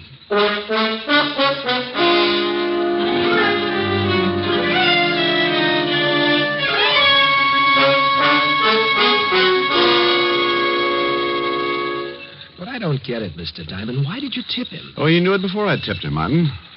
I don't want him to skip before I can get the information on him. But now he's sure to take off. Not until he gets you. Oh, Mr. Diamond, do you think that... I know he'll try, Nan. Martin is the only one here at Barrett who can actually identify him. He knows I'm suspicious of him, so he'll go after Martin first and then me. He's got to make his play. But you said that he'd... Martin, give me your hat and coat. Why? What are you going to do? Take your place as night watchman. Whatever he's going to do, he'll try it tonight. I want him to try it on me. No, I won't let you do it. Look, I've pushed it this far. It's all set up. Oh, honey, don't let him do it. Yeah, Mr. Diamond, Now, you two lock yourself in, and I'll come back. Huh? Oh, please, Mr. Diamond. Hey, the hat fits pretty good. How about a look? But there must be something we can do. Oh, sure, Nan, there is. What? Save me some corned beef and cabbage, huh?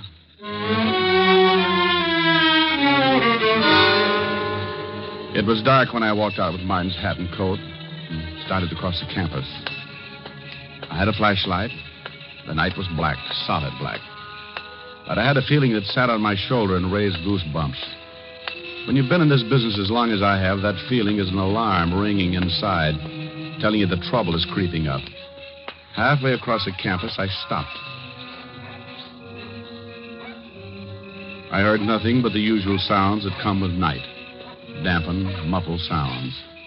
I walked on. And I heard it. The sound of someone walking well behind me. I stopped again. Maybe it was Jarvis. Maybe it wasn't. There was one way to find out. Keep going. If it was anyone with no business with me, okay, he'd stop following. I cut to my left, away from the main walk and toward the shadowy bulk of the college buildings. I kept going until I reached the gymnasium building. I was leading my pigeon to me. But who was the pigeon? My toes were beginning to turn in, so I figured I was. Then the bulk of a big building popped up in front of me. I tried the door. It was open. I went in, closed the door behind me. There was no light at all. Only a funny sound that I couldn't identify. A peculiar humming, and there was a smell. Chlorine. Yeah, chlorine. Now I knew where I was, an indoor pool. The hum was the filtering machinery. I wanted to turn on the flashlight, but in a place like this, I couldn't give Jarvis the tip on where I was. I had to get out, so I felt my way carefully along the tile floor. I kept what I guessed was the middle of the walk around the pool, and then... He was in with me. I stopped, but he didn't.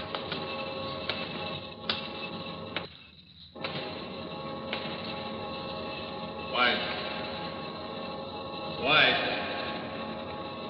I know you're in here. This couldn't be better. You're a sap, White, coming in here. Don't be silly, White. You know that door leads to the filtering machinery. Come on, this way. It's the only way out, and I'll be waiting for you. Okay. It's all the same whether you come to me or I go to you. Stay where you are, Jarvis. Who's that? We met before. You're not White? No, I'm not. Diamond? Yeah. Not White, and you're not Blackwell. You're Jarvis. Surprise, Buster? What's the difference? None, I guess. Where's the real Blackwell? Where you're gonna be, Diamond. Stay right there, Jarvis. Sure, and let you shoot off your mouth. All right, Diamond. It's all the same to me whether I get you first or White. I gotta do both.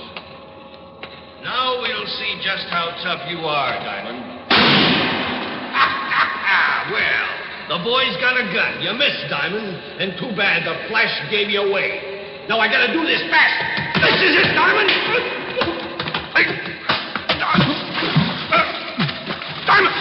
Diamond, for the law. I can't swim. No.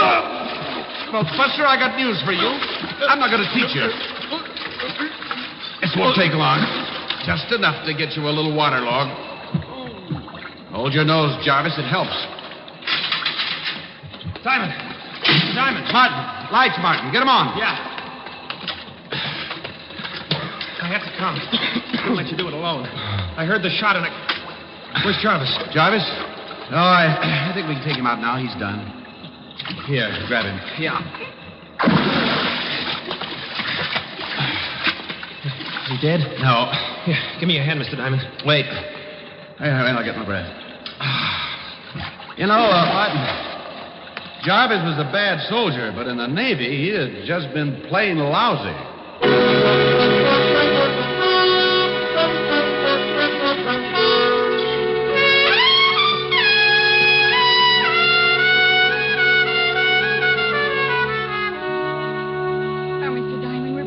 Grateful. We've got to pay you something. Okay. Mail the recipe for your wife's corned beef to a gal named Helen, huh? But, Mr. Oh, Diamond... forget it. Jarvis won't... he won't... Come back? Oh, no. The Army picked him up. They've got first crack at him. Then come the McAllister authorities who'd like to talk with him about the murder of John Blackwell. So that's how he got Blackwell's papers. Sure. Blackwell was alone in the world. He was going to come here to school, but Jarvis hitched a ride and, well, once the guy killed... He'll do it again to beat the rap. And Blackwell and Jarvis were both from McAllister. Yeah. Jarvis figured this college would be a great hideout under a different name, papers all in order, but you saw him and he saw you, and that put a crimp in his plans. From there on, you know the rest. Now, I guess... Oh, I'll get it. Be back in a minute. I'll send your clothes to you when I get back to the city, Martin. No hurry, Mr. Diamond. Oh, Mr. Diamond, the phone's for you. Me? But no one knows I'm here but the McAllister police force, Levinson, Otis, Jarvis, Susie, the campus, and you. Well, he asked for you. Oh, thank you. Hello? Diamond? Levinson? Yeah. Well, what's on your mind? Are you all right? Never better. Why? Because we got the report on Jarvis. He's a bad boy. You watch yourself. Don't get caught alone with him. Oh, sure, Walt. I'll be real careful. The only place I'll be seen with him is in a swimming pool. Huh? And I'll cut the wisecracking. What's that? Did you say something? Hold it a minute, Walt. Oh, Bill, shh, please. Sorry, Mr. Diamond. I guess the phone awakened him. Diamond, what are you doing? You got asthma? Quiet, Walt. Hold it. Martin, bring the baby here. But he's never done this at this time. Oh, never mind. Bring him here. Okay, you asked for it. Now, baby. Shh. Stop calling me baby.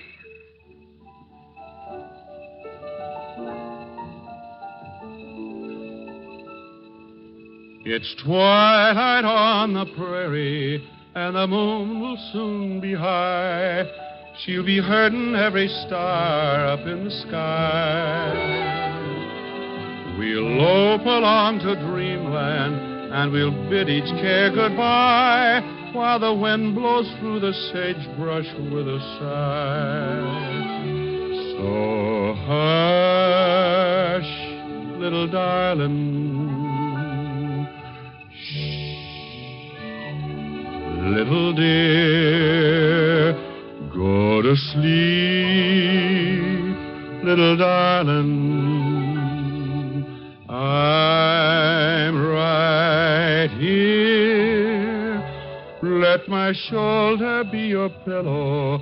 You'll be safe as you can be.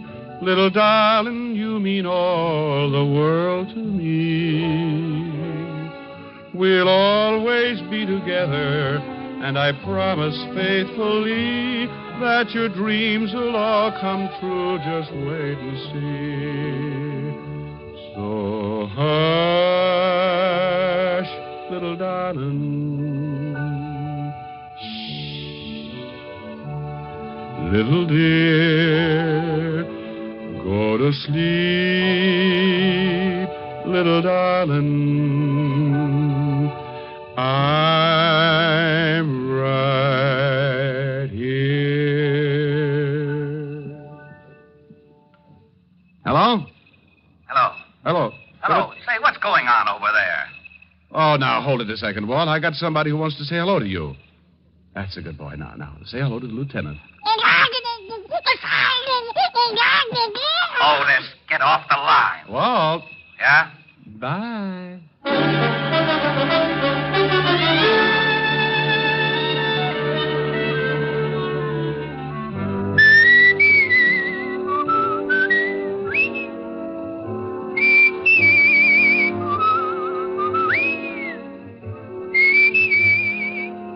You have just heard Richard Diamond, Private Detective, starring Dick Powell. Ed Begley played Lieutenant Walt Levinson. Also in the cast were Wilms Herbert, Paul DeBob, Sammy Hill, Jerry Hausner, Jane Webb, and Dave Ellis. Music was under the direction of Frank Worth. Richard Diamond is written by Blake Edwards and directed by Russell Hughes. Dick Powell currently may be seen in the motion picture version of the best-selling novel, Mrs. Mike. This is Eddie King inviting you to be with us next Sunday at this same time when we will again bring you Dick Powell as Richard Diamond, private detective.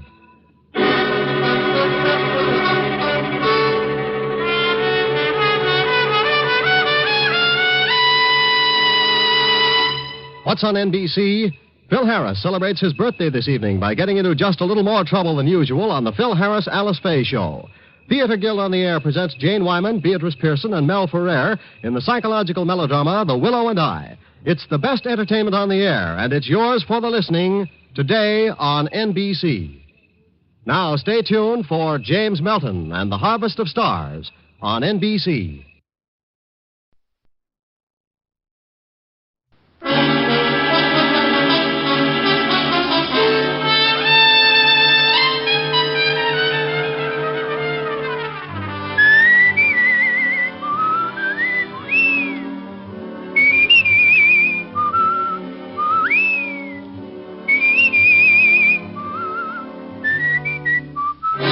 The National Broadcasting Company presents Dick Powell as Richard Diamond, private detective.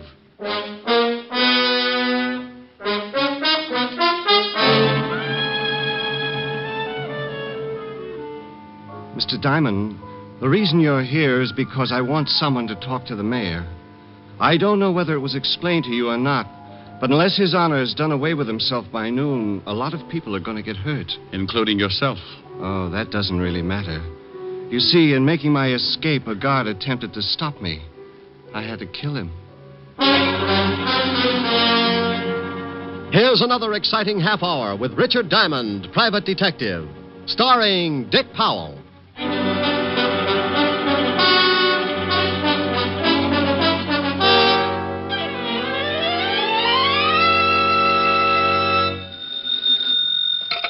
Diamond Detective Agency. There's no corpse like an old corpse. Oh, Rick, that's awful.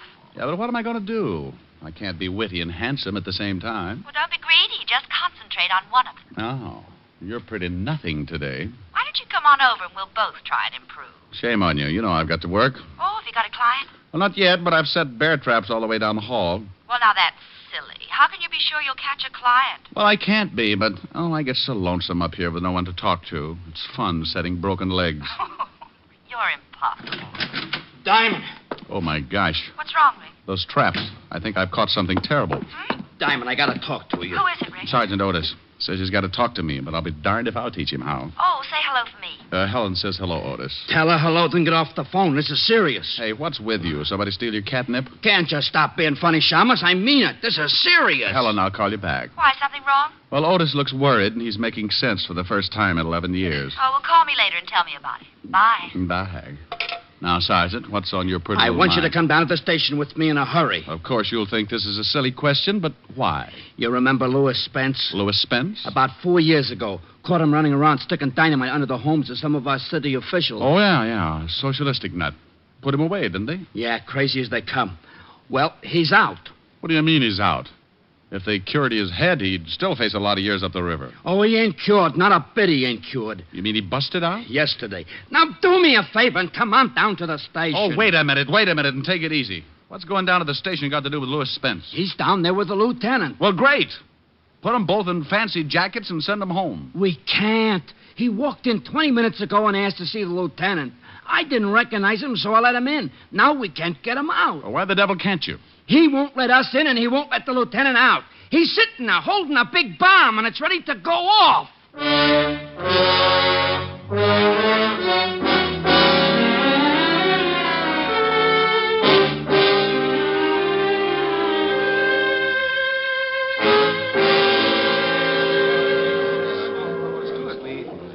Well, it looks like a convention. Everyone's trying to think of something to Well, do. why is Spence doing this? What's he going to do? Just sit in there? You'll really get a boot out of this, Shamus.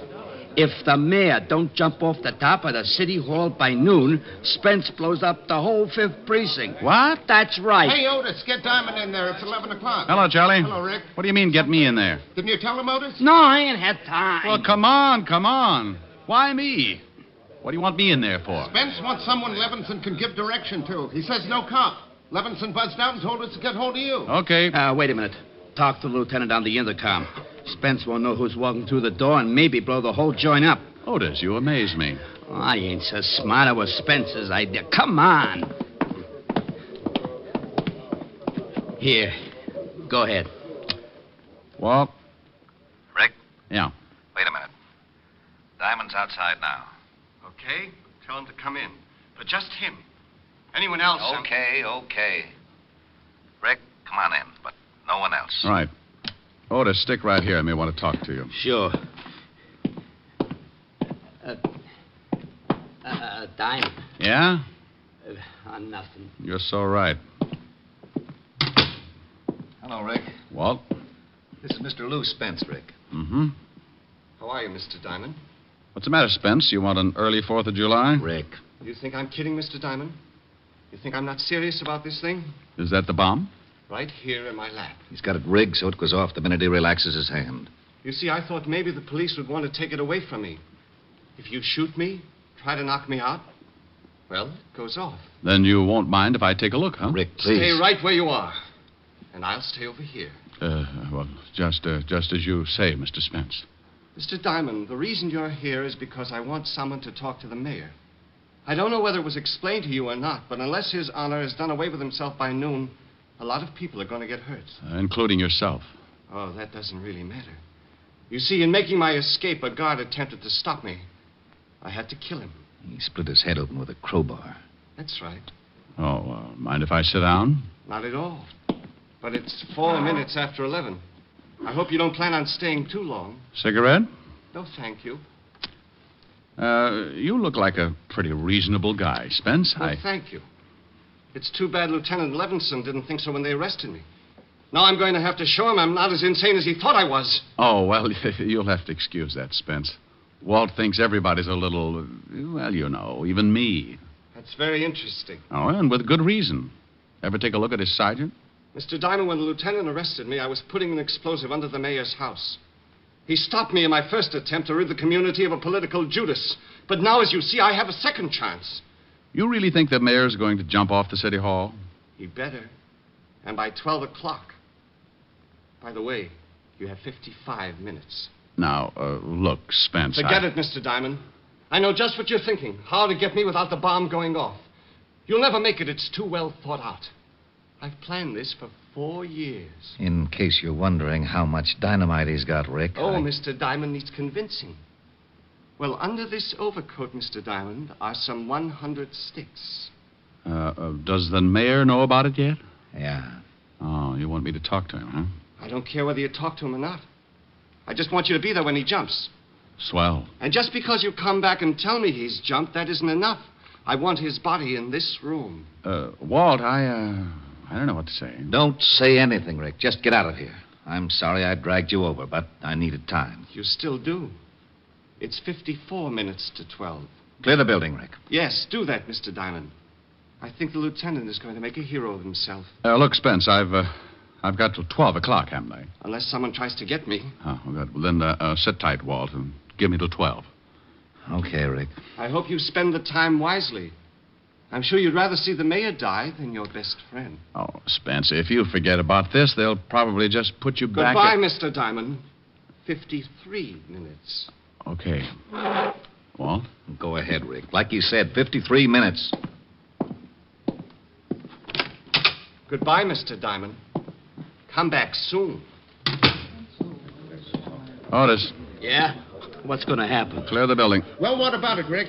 Lieutenant wants the building cleared. Okay, come on, you guys. Levinson says clear the building, so we clear the building. Good luck, Rick. Thanks, Charlie. Okay, what do we do? I don't know. What do you mean you don't know? It's 10 minutes after 11. In another 50 minutes, this whole building is going to get blown higher than a kite. Okay, do something. Huh? Well, go ahead. Well, You see, Otis, you're in just as tough a spot as I am. Yeah, but you're smarter than I am. You can usually come up with something. Well, usually my problems are a puzzle, Otis. Spencer's a problem and a puzzle. I don't know about guys like him. Well, for Pete's sake, who does? Well, that's an idea. Huh? Stay here and keep close to the intercom. Don't let the lieutenant get any crazy ideas. Hey, wait a minute. Where you going? You're acting screwy. Well, Otis, I'm going to go see someone who takes care of people who act screwy sometimes.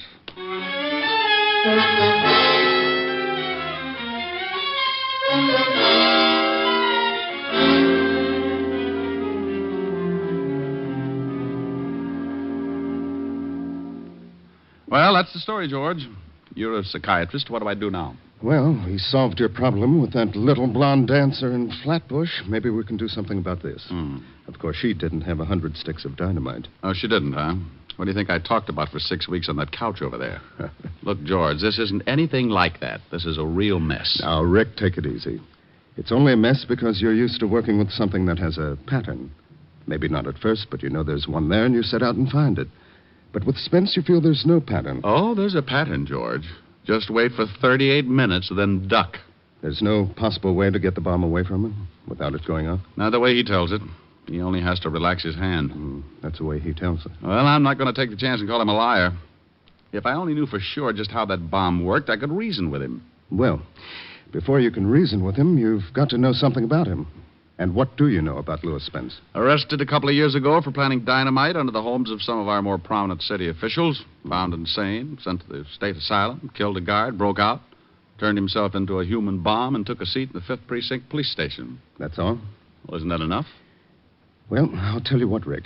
I know Dr. Carroll at the state asylum. Suppose we give him a call and see what we can find out. You think it'll help? I don't know. It might.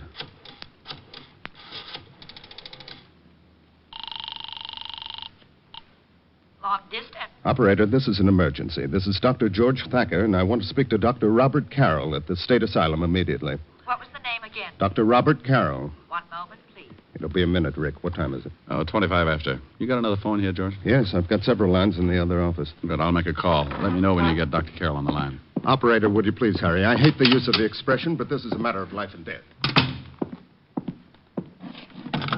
You're on my line, Rick. Use the other phone.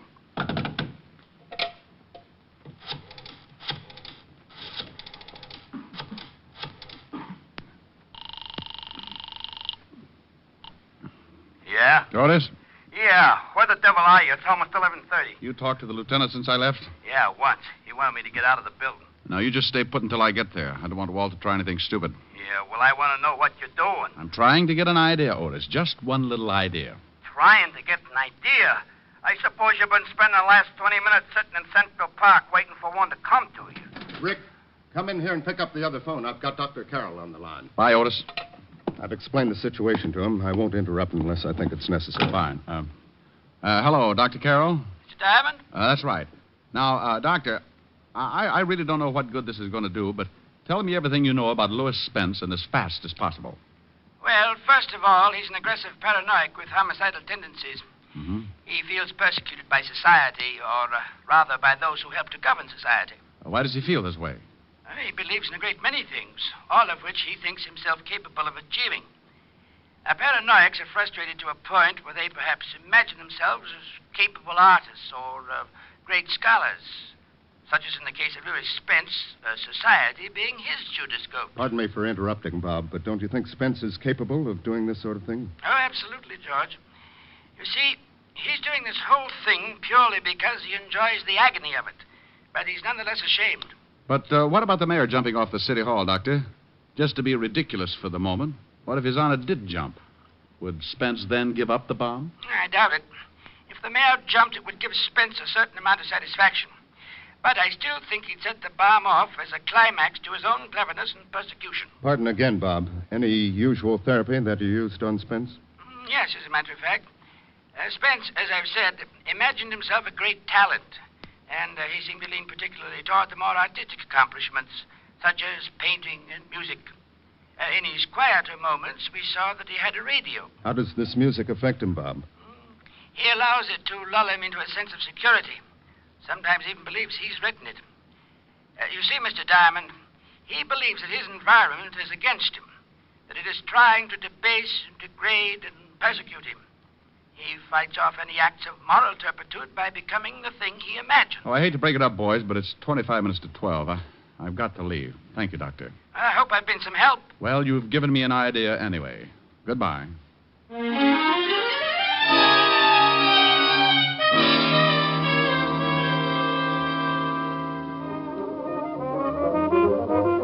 miss? Just a minute, just 1 minute. I'll be right with you. Oh, look, I'm in a hurry. So you're in a hurry. So's everybody else. You'll have to wait until I'm through with this gentleman. Sweetheart. Now look. You look. Oh, a badge. Yeah, no, this is police business. Got to be in a hurry. Is that clock right? Yeah, it's 11:45. 16 minutes to. All right, 16 minutes. You want to split hairs? No, I want a portable phonograph and quick. Okay. Here's one right here on the counter. 3 speeds, interchanging. I'll take it.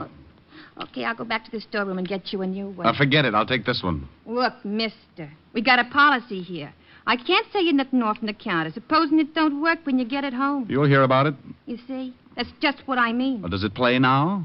Certainly, like everything. Listen. Oh, boy, that's Pete Rugelow's new arrangement. He's crazy. Okay. Don't dig it, huh? Give me a record by Debussy or Ravel. Oh, no wonder. Well, let's see. We got the Engulf Cathedral by Debussy. No, something with a little more excitement. All right. I'll read them off. Debussy or Ravel? Ravel. Mm-hmm. La Waltz, I guess. We got Bolero. I'll take it. Which one? The Bolero. Okay. I'll have to play it for you. I've heard it. So what? It's another policy of the store. There might be an imperfection. Give me the record. Hey, don't get so grabby. Now, look, dear. You want me to have you locked up for obstructing justice? Huh? Well, unless you give me that record and this machine, this one right here, I'm going to snap the cuffs on you and haul you down to headquarters. Oh. You want me to do that? Well, you can't. All right. What's your name? Well, take the machine and the record. Thanks. Charge it to Lieutenant Walter Levinson, 5th Precinct, Homicide Division. If it works, you get paid. If it doesn't, don't even bother sending over a repairman.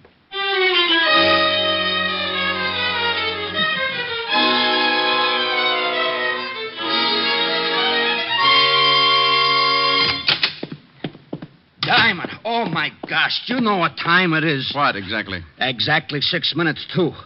What the devil you got there? A photograph. A phonograph? You talked to Walt since I left? No. Now, what's the idea with a phonograph? Hunch, Otis.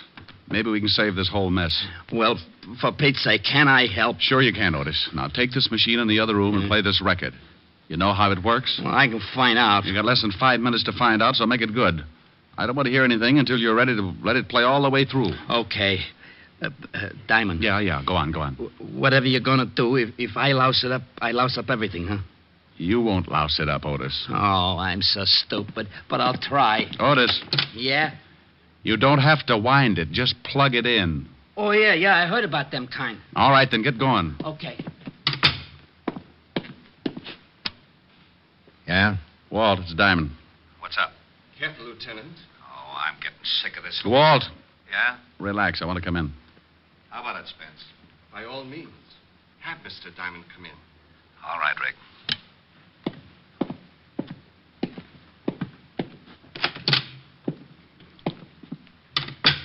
You have some news for me, Mr. Diamond? Well, in a way, yes. Mind if I sit down? Not at all.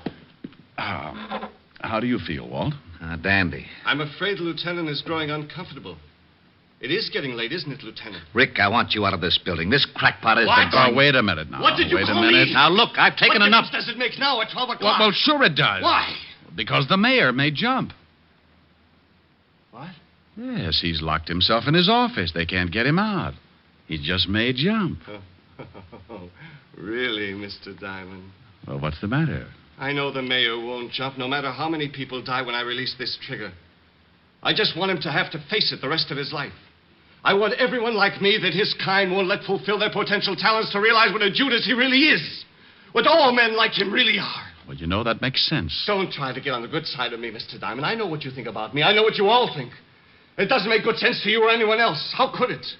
You don't understand those of us who have a truly great talent. Well, I'll buy that. I don't understand it. Of course not. Well, maybe he doesn't, Spence, but how do you know? Maybe I do. Stop playing, Mr. Diamond. Look at the time. 5 minutes. 5 minutes and I become a martyr. We'll all get blown to kingdom come. Rick, get out of here. All right, Spence, I'm going to prove you're wrong. Rick, for the love of... Shut up, Walt. All right, go ahead, Mr. Diamond. What are you going to prove? I'm going to prove that I know more about you than you think. Of course you know a lot about me. Criminals have records. Oh, I don't mean that. I mean more about yourself. What you think, your talents. What do I think, Mr. Diamond? You fool. How could you know what I think? Because a talent like yours is easy to spot. 4 minutes, Mr. Diamond. No, it's not hard to tell about people like you. People like me? What about people like me? Well, Spence, I meant that, well, there are not many of them. They're few and far between. They're gifted. What? Certainly. There's something you have that very few are lucky enough to be gifted with. Rick, please. Nearly 12, Mr. Diamond. I can tell that you are an artist, Spence. An artist? Yes, and a very good one. How do you know this? Very few people spot it. Do they, Spence? Very few. You surprise me, Mr. Diamond. He surprises me, too. Walt, keep quiet. Yes, Walt, keep quiet. It's 2 minutes to 12, Mr. Diamond. You can leave because maybe you have been honest with me. Perhaps you do recognize something that... What's the matter, Spence? Music. Music? I don't hear anything. Music. Beautiful music. Well, I don't hear a thing, Spence. Do you, Walt? No? Oh, you must hear it. It's beautiful. Don't you hear that wonderful rhythm? Now, you see, Spence, we're not as lucky as you are. No one is. This is my music. This is what I would write if it wasn't for the people who won't let me. What does the music sound like? Oh, poet's words. The power and strength of death. It makes you imagine things, doesn't it? Yes, oh, yes. You hear the music and you become powerful. Like making that bomb. Not just anybody could think of that. It takes genius.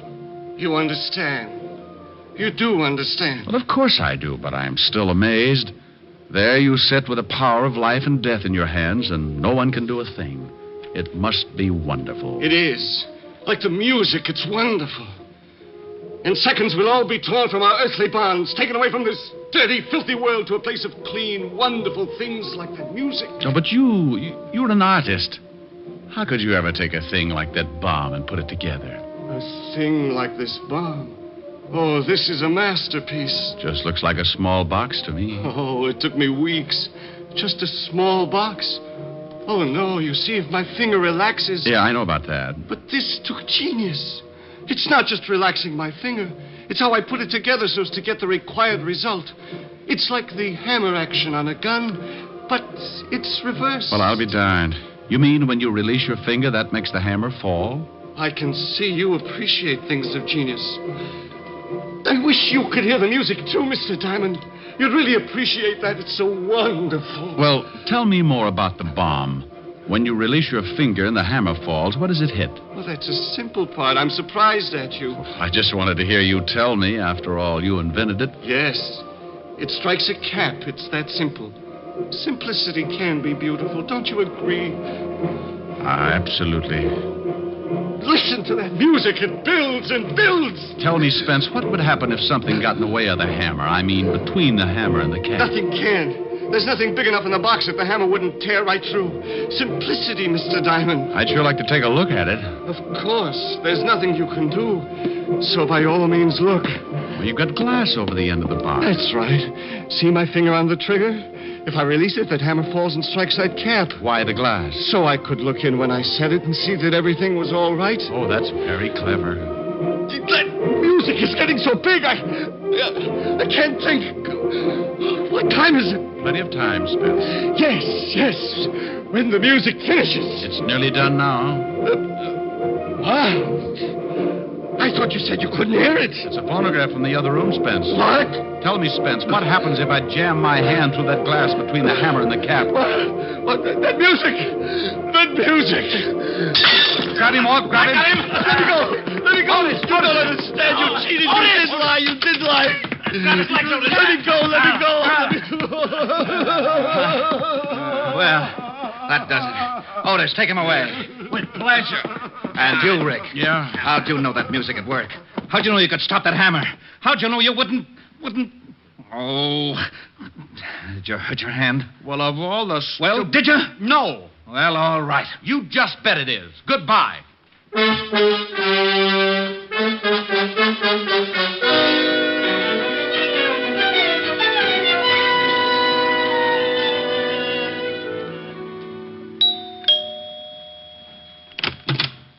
Hi. Rick, what are you doing here? Well, now that's nice.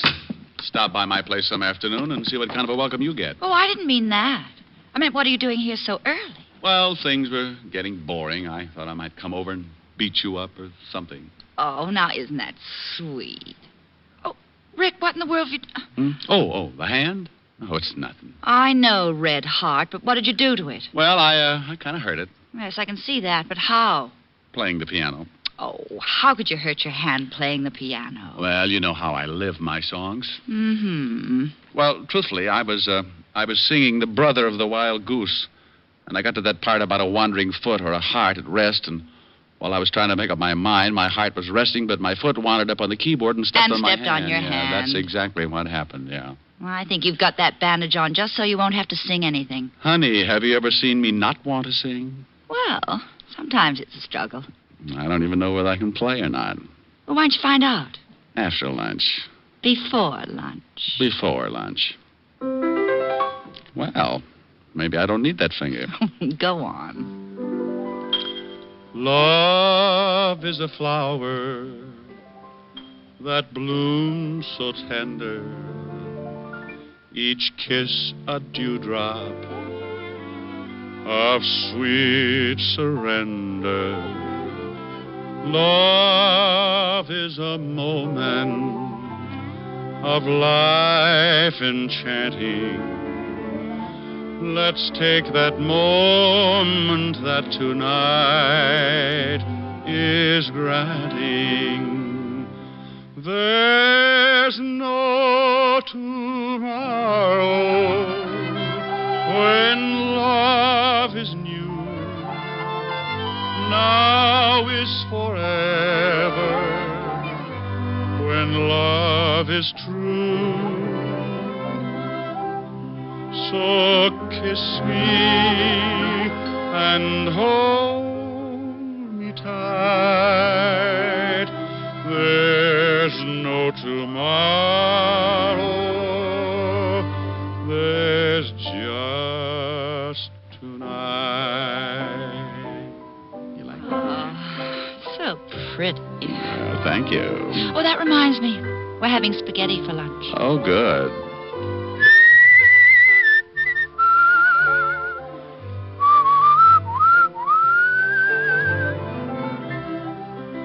So kiss me and hold me tight. There's no tomorrow. There's just tonight.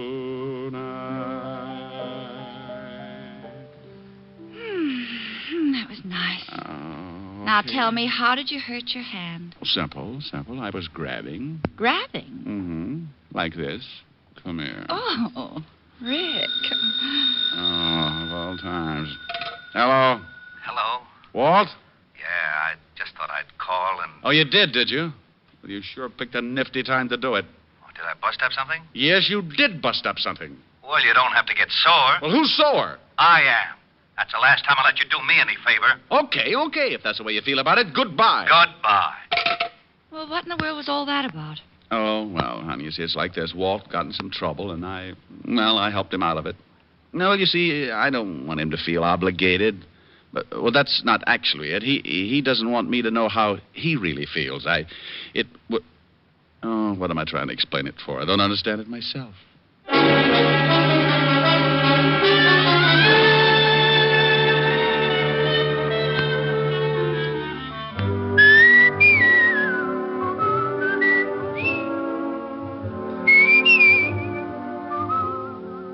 You have just heard Richard Diamond, Private Detective, starring Dick Powell. Ed Begley played Lieutenant Walt Levinson. Also in the cast were Wilms Herbert, Francis Robinson, Stanley Waxman, Cynthia Corley, and Paul DeBob. Music was under the direction of Frank Worth. Today's show was written by Blake Edwards and directed by Russell Hughes. Dick Powell currently may be seen in the motion picture version of the best-selling novel, Mrs. Mike. This is Eddie King inviting you to be with us next Sunday at this same time, when we will again bring you Dick Powell as Richard Diamond, Private Detective.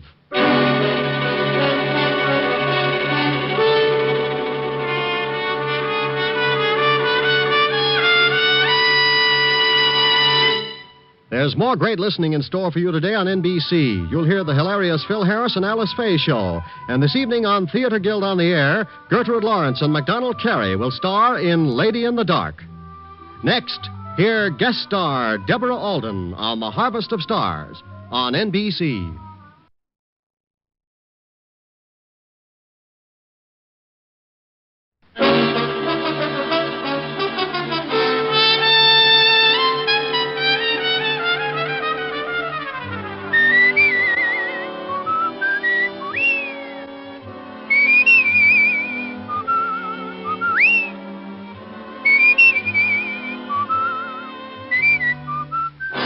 National Broadcasting Company presents Dick Powell as Richard Diamond, private detective.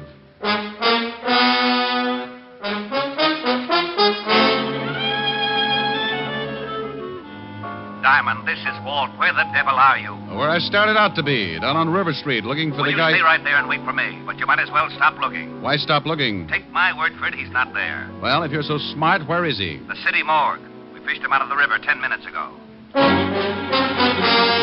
Here's another exciting case from the files of Richard Diamond, private detective, starring Dick Powell.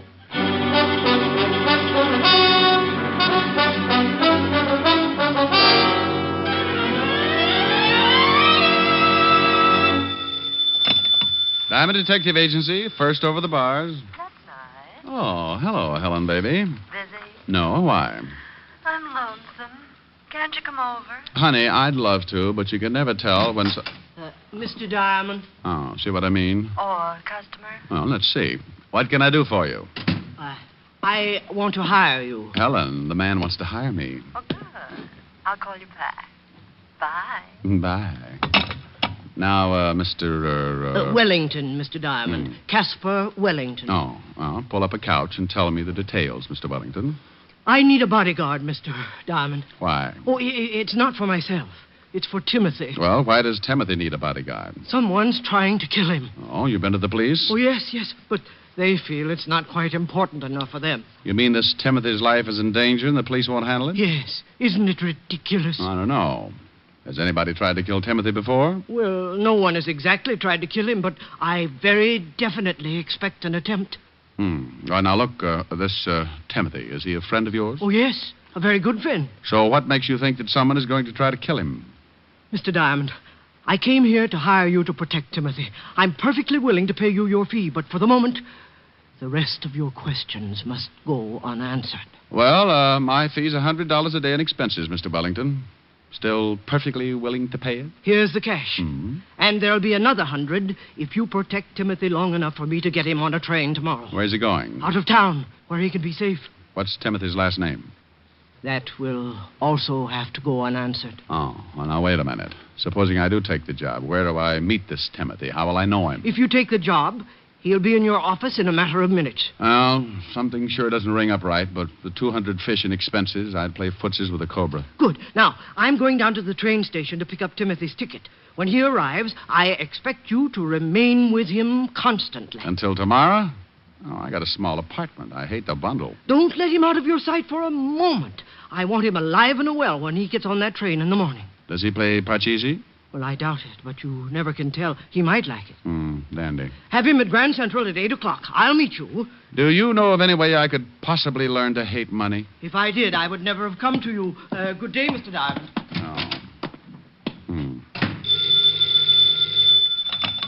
Atlantic Bone and Fertilizer. Oh, that's a pip. Just wondering how a new business would work out. Now what's wrong? I have a very unhealthy feeling that I've just let myself in for something I won't like. Oh, the client? Well, kind of. I've got a guard, a friend of his. What's the matter with that? Oh, I'm not going all through that again. The client just came on like Secret Service. I got the name of the guy he wants guarded, and I know that someone's going to try and kill him. And that's it. Rick, you be careful. Honey, the client shoved $200 in my rural hot hand. Oh, good. What do you want me to do? I'm trying for capitalist this year. Didn't your client go to the police first? Sure. He went to the police, but then... Hey, you. Me? What? Yeah, you. Rick, are you listening? Yeah, I'm listening. Put down the phone, friend. We want to talk to you. Well, if you're listening, why don't you answer my question? If your client went to the police... That's better. Well, now, I'm a sport. especially when someone's got a gun pointed at me. Oh, the gun ain't gonna hurt you, chum, if you answer a couple of questions. Where's Casper Wellington? Who? You gonna be difficult? Look, you got a gun on me. Who wants to be difficult? You don't know Casper Wellington, friend? Never heard of him. We seen him come into the building. No, so you figured he came to see me. It's such a small building, only about 100 offices. Oh, that's pretty funny. Glad you liked it. No, but we didn't. You're the only private detective in the building. We figured maybe Casper wanted to hire you. What would he want to hire me for? What did this guy do? How do you like that, George? Now he's a nosy comic. Well, Durante gets away with it. Friend, I have just decided your humor bores me. Yeah, it's pretty bad, ain't it, Tony? Suppose we push his face around, huh? Maybe he don't feel like no more Joe. Oh, now, wait a minute. I don't know anything about this Casper or whatever his name is. What good's it going to do to work me over? Well, now, you see, Tony and me got real nasty dispositions. We've been crossed, and then you make with the jokes. We don't like being the only ones unhappy, so we think maybe you ought to join us. Now, look. Now, hold it a second, George. What for? He's a setup. Oh, wait. We mess him up, the law comes. We gotta find Casper. We ain't got no time to play patty cake with the cops. Just one across the mouth. Forget it. Look, friend, you sure Casper Wellington didn't come in here? I couldn't be more positive. Okay. Put down the rod, George. That don't look so unhappy. Maybe the shamus is lying. If we catch him telling a fib, just think of the fun you can have later on, huh? Come on. We'll leave him? Yeah. So long, friend. And for your sake, I hope you've been leveling. Yeah. See you around. Yeah, bye. This is fool's fancy chop suey, Paul. Now, you listen to me, Richard Diamond. The next time you hang up on me, But I'll how- never speak to you again. But, And you but- better have a pretty good excuse for doing it this time. But you know I take a lot of things from you, Rick, but never once have you hung up on me. Helen, please. And I think it was rude and inconsiderate. Helen. And I want to know right now, this minute, just what kind of a poor, lame brain excuse you're going to come up with. Helen! Well? Now, look, baby, I don't know what's going on. This is like doing business in a roundhouse. The only reason I hung up on you was because two guys strolled in here and shoved guns in my face. Rick! And they were looking for the guy who came in earlier and hired me to look after someone named Timothy that I haven't even seen yet. It sounds awfully confusing. It is. Oh, hold the phone. Here's somebody else. Come in with your hands up. You Richard Diamond? Yep. You got a crate here addressed to you. Well, that figures. Bring it in.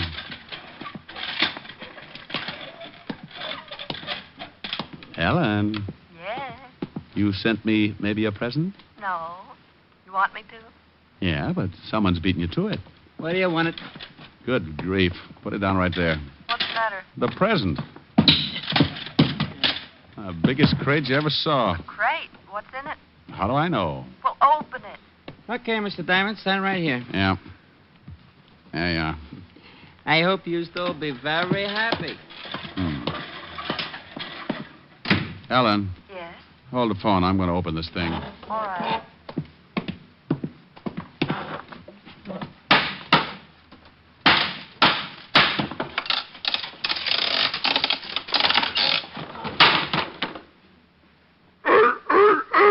Oh, no.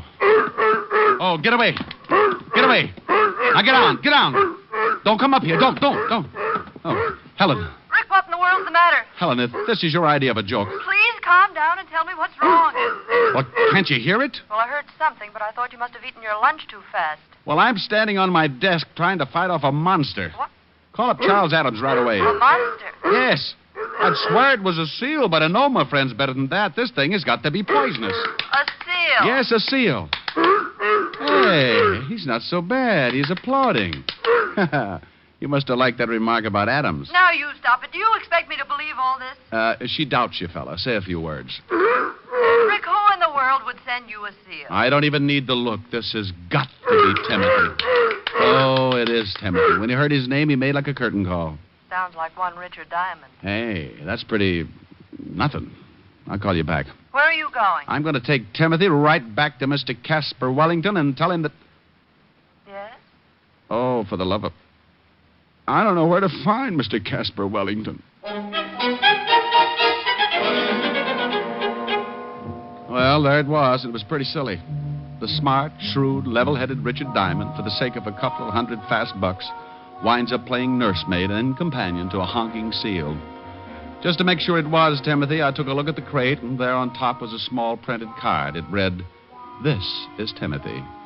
If you want him to do something, throw him a fish. Herring. Signed, Casper Wellington." Well, that tore it. My temper was already pushing my hair up to attention, so I went out to the nearest delicatessen and came back with a bag of fish. With this, I lured Timothy out of the building and down on the street.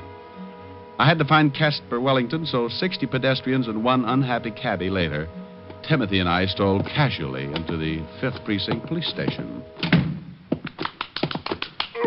Well, hello, Sergeant Otis. Oh, how are you, Shamus? Huh? What? What'd you just say? I said, hello, Sergeant Otis. No, after that. Yeah, that was it. Something wrong, Sergeant? Yipe! Otis, say hello to Timothy. Timothy, this is Sergeant Otis. Lieutenant! Go on over and kiss the Sergeant, Timothy. Go on. Oh, no. Get him away from me. Get him away. Oh, Otis, he's not so bad. Lieutenant! Help! Now, Otis, come down off that desk. You look sillier than I did. He's trying to eat me. Oh, be quiet. You too, Timothy. You'll wake up the lieutenant. Here's a fish. Throw it to Timothy. Enough for you, Diamond. You'll probably take my arm along with it. Get away. Help!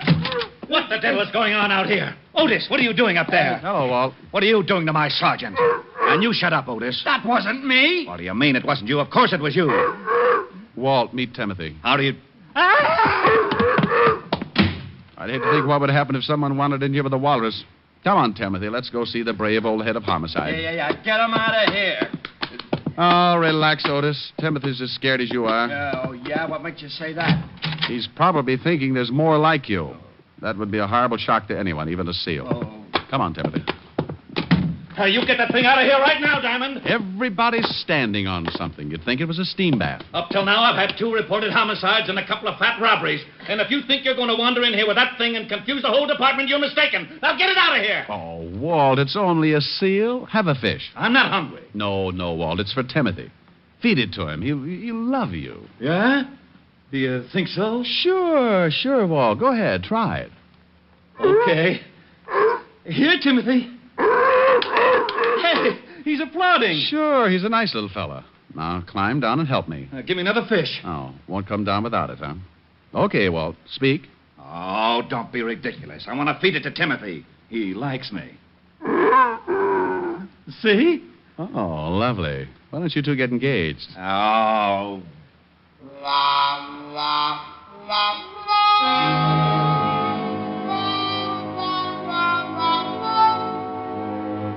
Well, after everybody got used to him, Timothy made the rounds of the whole department, with the commissioner being the only exception, of course.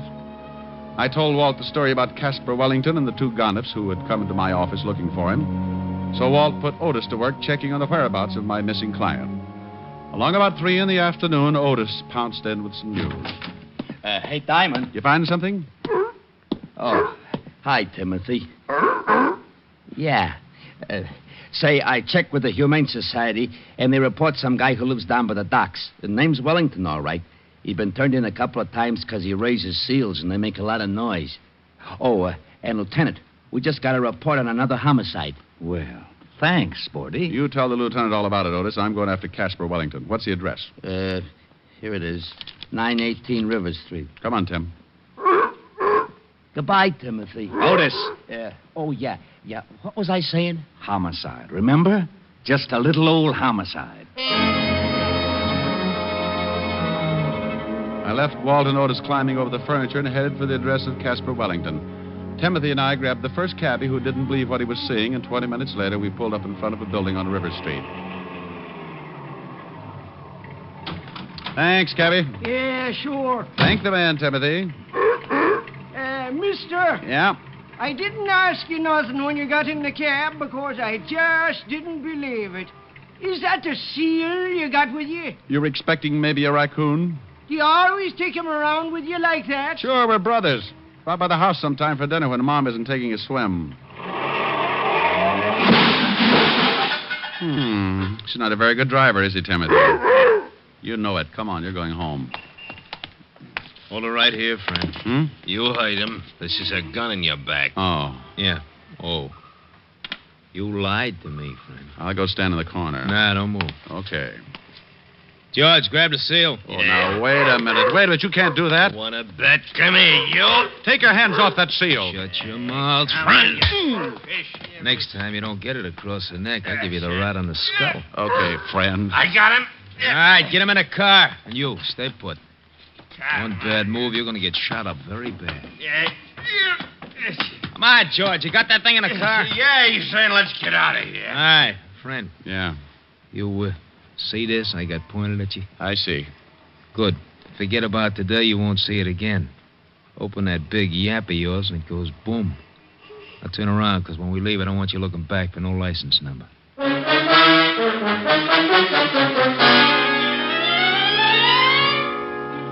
Well, I stood there while they drove off with poor little Timothy. Then I made a quick dash across the street into a store with a phone booth. Seconds later, I was hearing one of the most beautiful sounds in the world. Diamond, this is Walt. Where the devil are you? Where I started out to be, down on River Street, looking for my client. Well, you stay right there and wait for me, but you might as well stop looking. Well, why stop looking? His house is just down at the end of the block. Well, take my word for it, he isn't there. Well, if you're so smart, where is he? The city morgue. We fished him out of the river 10 minutes ago. What? He was suffering from a hole in his chest. Dead before he was tossed in. Oh, Walt. Remember those two guys who came into my office earlier? Yeah? Well, they just put the snatch on Timothy and belted me across the neck for my trouble. They swiped the seal? Yeah, so get on here. I'll meet you at Casper Wellington's house.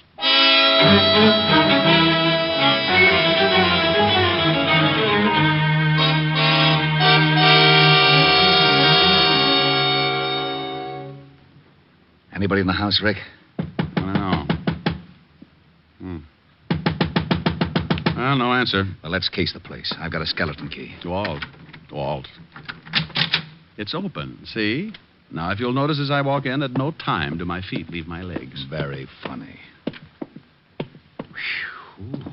Yeah, smells like somebody's been cooking up a fish stew. Crummy joint. Ooh, get a load of that kitchen. What a mess. Oh, weren't cooking fish, Walt, just cleaning it. There's still a mess of them left in the sink. Well, Casper raised seals. Where are the rest of them?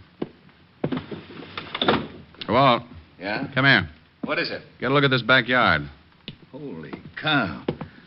Bunch of dead seals. Who in the world would do anything like that? Maybe your two friends. Hey, what's this? What's what? This bag on the floor, leather bag. What's in it? Nothing. Wait a minute.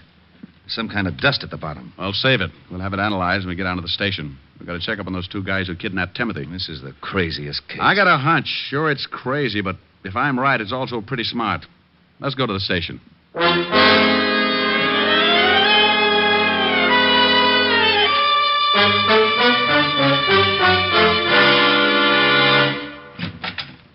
Hey, Lieutenant. Yeah, Otis? We just got something else on that Casper Wellington guy. Oh? What did he steal? Hey, how'd you know? Just a guess. Well, what is it, Hammerhead? Well, it seems this Wellington guy used to work for David & Sons. David & Sons? Diamond importers. Oh, that ties it. Would somebody mind telling me what the devil this is all about? And, Rick, you stay out of it. Now, Otis, what about Wellington? Wellington? Oh, he ran off with a load of diamonds. Yeah, $50,000 worth. Hey, but you don't... Rick, will you please, for the sake of my sour stomach, tell me exactly what it is you know? I'd be glad to, Lieutenant. It's very simple. Wellington comes to me and asks me to guard Timothy. Two guys kidnapped Timothy. That we heard. Then we find a bunch of dead seals in Wellington's backyard and the remains of a pile of clean fish. So? So, the two guys who kidnapped Timothy were obviously after something, and the seal was part of it. Hey, maybe Timothy wasn't a seal after all. Now, what would he be, Otis? Well, if those guys wanted him that bad, maybe he was a mink. Oh, that bag you picked up, Walt. Have that powder in the bottom analyzed. I'll lay 6-2 and even that it's diamond dust. Well, you think... Yeah. I think Timothy's got a stomach full of diamonds. What? I think Casper was mixed up with the two guys who grabbed the seal, but in some way crossed them. Why? He had to hide the loot, so he stuck it in some fish and fed it to Timothy. Then he left Timothy with me for protection until he could get him shipped out on a train. And in the meantime, the two guys who found Casper killed him and went back to his house to find the loot. Mm-hmm. They figured out the fish like you did and killed the seals in the backyard trying to find the stuff. You, my friend, win a herring. Otis, have the powder in the bottom of this bag analyzed. Put out a 108 on Timothy. Yes, sir. Diamond here will give you the description of the guys who grabbed him. We'll never find him that way. You got a better idea? Maybe, yeah. Look, you said those two guys killed Casper and then went right over to the house to look for the missing diamonds. Yes. All right, they knew where to look, but they didn't find anything. So they waited for me and Timothy. So? So Casper Wellington probably told them all about it before they killed him, trying to save his own life. All right, I'll buy that. So what? So by now they must know how hot those diamonds are. They're certainly not going to try to get rid of them here in town. And then they leave town. Yeah. And with that much loot, it would be a little risky if they tried by car. All right. How do they do it? The same way Casper thought of. Ship Timothy out on a train. Wait a minute, Rick. Otis. Yeah? Put in a call to all units. Tell them to cover the airports, train, and bus stations. Be on the lookout for a seal that's about to be shipped. Come on, Walt. Where to? Well, as long as Casper Wellington already made the arrangements by train, let's go down to Grand Central. Maybe our 2 seal nappers will keep the reservation.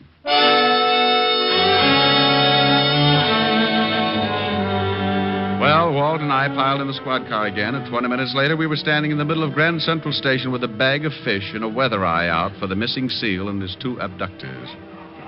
Now, where do we start? Well, Walt, why don't you just go ask information? Just say, I'm looking for 2 men and a seal. The seal is hiding $50,000 worth of diamonds. Now, you stop that. This was plenty silly before a jewel robbery and a homicide get into the picture, but now it's gotten ridiculous. Well, if I was a seal, where would I go? They have to crate him. The shipping department. And so, with their trusty bag of fish, the 2 brave detectives walked nonchalant. Shut up and let's go. Oh, no. Come on, let's go get something. Well, smile, Walt. This kind of case doesn't happen but once every 10,000 years. Think of your report to the commissioner. If you don't stop kidding with me, so help me Hey, out. Walt. Oh, now what? Look, those 2 guys. Where? Going down the ramp. Oh, they got a big box. That's it. Let's take them. You said they got guns. They were pointing things that shot bullets. Could be guns. Take it easy. They're going up to that counter. Yeah. Hold it. Hold it here. No sense in starting a shooting match. Too many people. Well, what'll we do? Maybe the seal's not in the box. And if I pick them up without the loot, we may never find it. I got an idea. Go ahead, genius. Timothy likes fish, doesn't he? Yeah. Well, take this bag. They know me, so you walk down there and move in close to the box. Timothy's bound to get a whiff, and if I know Timothy, he'll raise a few flippers. You want me to... You want to get those diamonds, don't you? Oh, give me the bag. Don't snap. People will just think you ran out of cologne. Now get going. Yeah. Pardon me, but I'd like to find out about sending something. Oh, yeah? Well, what's the idea, Buster? We was here first. Shut up, stupid. You boys must be really sending something big. You're too nosy. I told you to shut up. Yeah, some furs. Oh, live ones? Hey, Tiny, what's with the seal? Will you shut up? What? I hate to mention it, but your furs are throwing a fit. He's busting loose. Okay, boys, that's all I wanted to know. Grab that stinking seal. He's gone after the sack this guy laid down. It's a sack full of fish. Hey, what's the idea? Hello, stay right there. Hey, Rick. Cop, were you... All right, Bud, drop it. Huh? I said drop it. Okay. You ain't taking me. Look out, Rick. This guy's got a gun. Let go. Let go of my hand. Will you get the seal off? He's chewing my hand off. And drop the gun. All right. Get him off. Come on, get him off. Well, how do you like that? Timothy grabbed this gun up by the gun hand and made him drop it. I'll be darned. Crazy seal nearly killed me. You and your bright idea. Ship the seal, you said. Okay, boys. Here's a bracelet for you. Let's go outside. Walt, wait a minute. We got to get the jewels. Oh, yeah. Well, I'll take care of these 2 guys, and I'll take Timothy to a good veterinary. Okay. Walt. Yeah? If it means surgery, keep in touch. Sure. Bye, Timothy.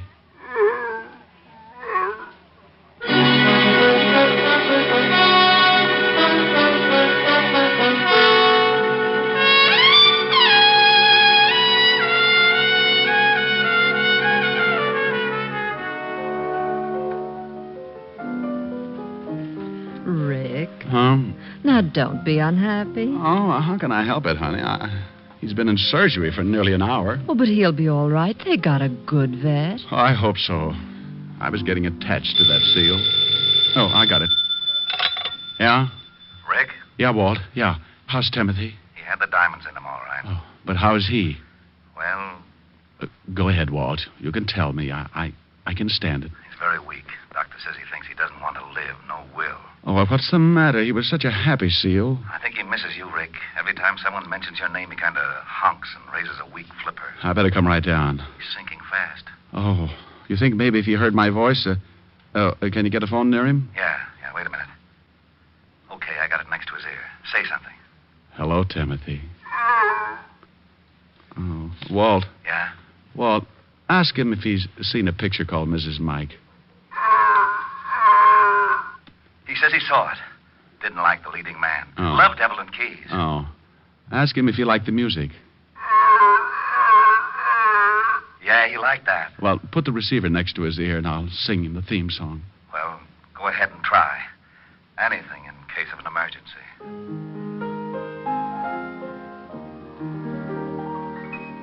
If her name is Kathy, she's mine alone.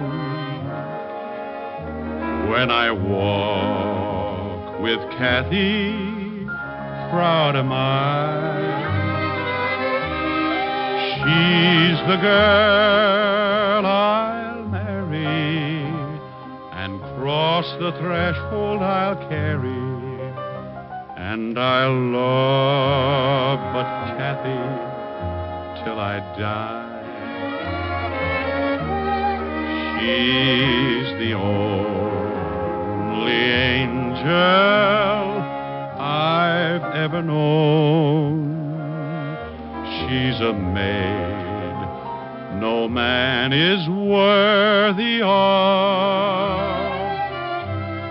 Although girls are many, compared to her, there isn't any. Only Kathy do I love.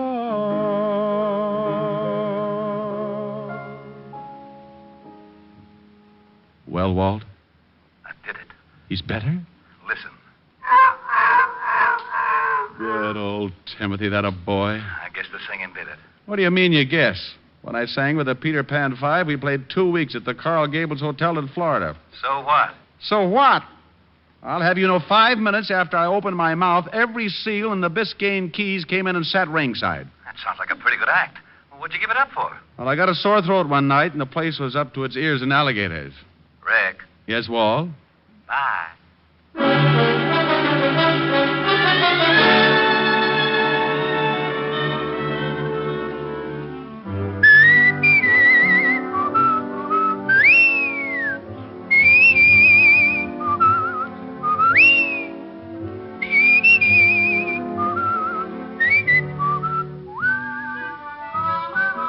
You have just heard Richard Diamond, Private Detective, starring Dick Powell. Ed Begley played Lieutenant Walt Levinson. Also in the cast were Wilms Herbert, Fay Baker, Junius Matthews, Billy Bletcher, Tony Barrett, and Larry Dodkin. Music was under the direction of Frank Worth. Richard Diamond is written by Blake Edwards and directed by Russell Hughes. Dick Powell currently may be seen in the motion picture version of the best-selling novel, Mrs. Mike. Isn't that right, Dick? Yeah, that's right, Eddie. Oh, by the way, Ed Begley, who plays Lieutenant Levinson on our show, would like to say a few words to his old friends in Hartford, Connecticut. Well, I just want to say, on behalf of all of us here on Richard Diamond, congratulations to radio station WTIC in Hartford, Connecticut, where I got my start in radio, and which this week celebrates its 25th anniversary of service to the people of southern New England. Thank you, Ed Begley.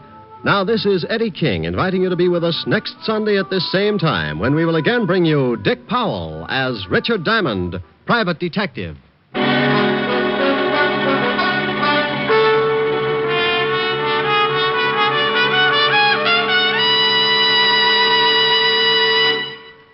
Governing a country is a pretty hard-headed business, and we don't usually think of our government as a dealer in dreams. But in one respect it is, because it's a dealer in savings bonds. Your particular dream for the future can come true through the judicious purchase of United States savings bonds today. As for buying United States savings bonds, the process is simplicity itself.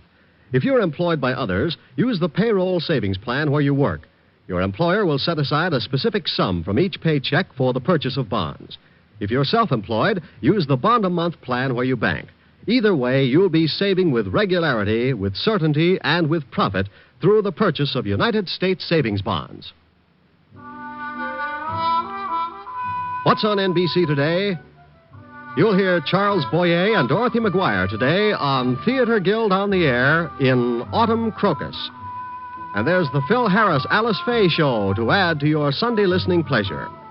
Be sure to hear Charles Boyer and Dorothy McGuire on Theater Guild on the Air and the Phil Harris Alice Faye Show today on NBC.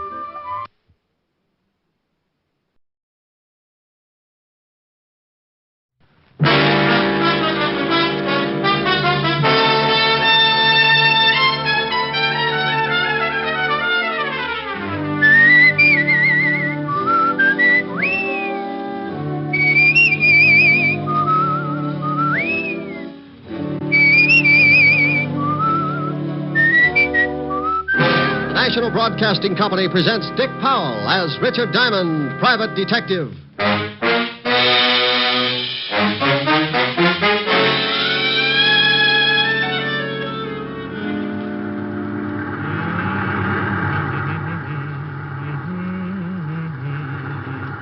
Hey, Ed. Huh? Stop the car a second, will you? What for? I thought I saw something lying back there by the road. So what? It's probably a dead dog. No, hold it. It's too big to be a dog. Oh, for Pete's sake. Where is it? Oh, it's right over there. Oh, yeah. Come on.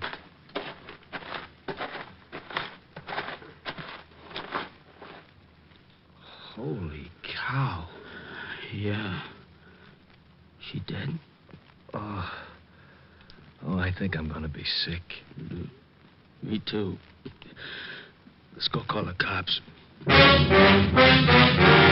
Here's another exciting half hour with Richard Diamond, private detective, starring Dick Powell.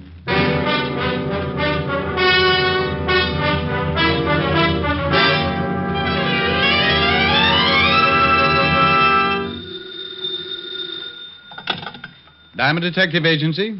If there's a corpse in your cellar and your nerves are a wreck, old Rick to the rescue if you write him a check. Oh, Rick.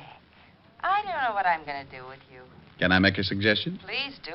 Feed me regularly, take me for walks, and be sure that you let me out nights. Some suggestion. You do that for a cat.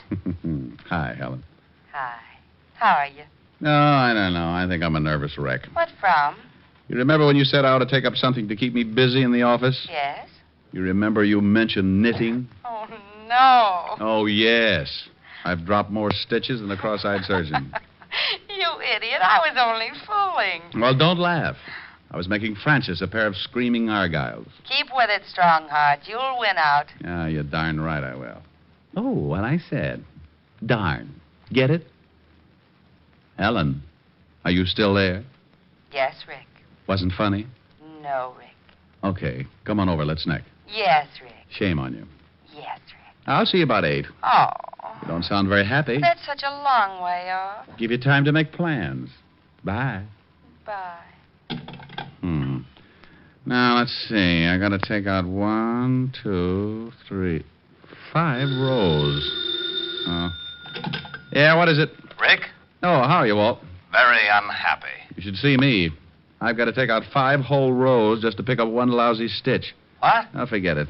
What are you unhappy about? I'll tell you about it when you get down here. Well, the 5th precinct's 20 blocks. Can't you give it to me over the pipe? I wouldn't ask you if it wasn't important, and I'd rather not say anything over the phone. Okay. Stop making like life-facing Portia. I'll be down as soon as I finish this heel. Heel? Yeah.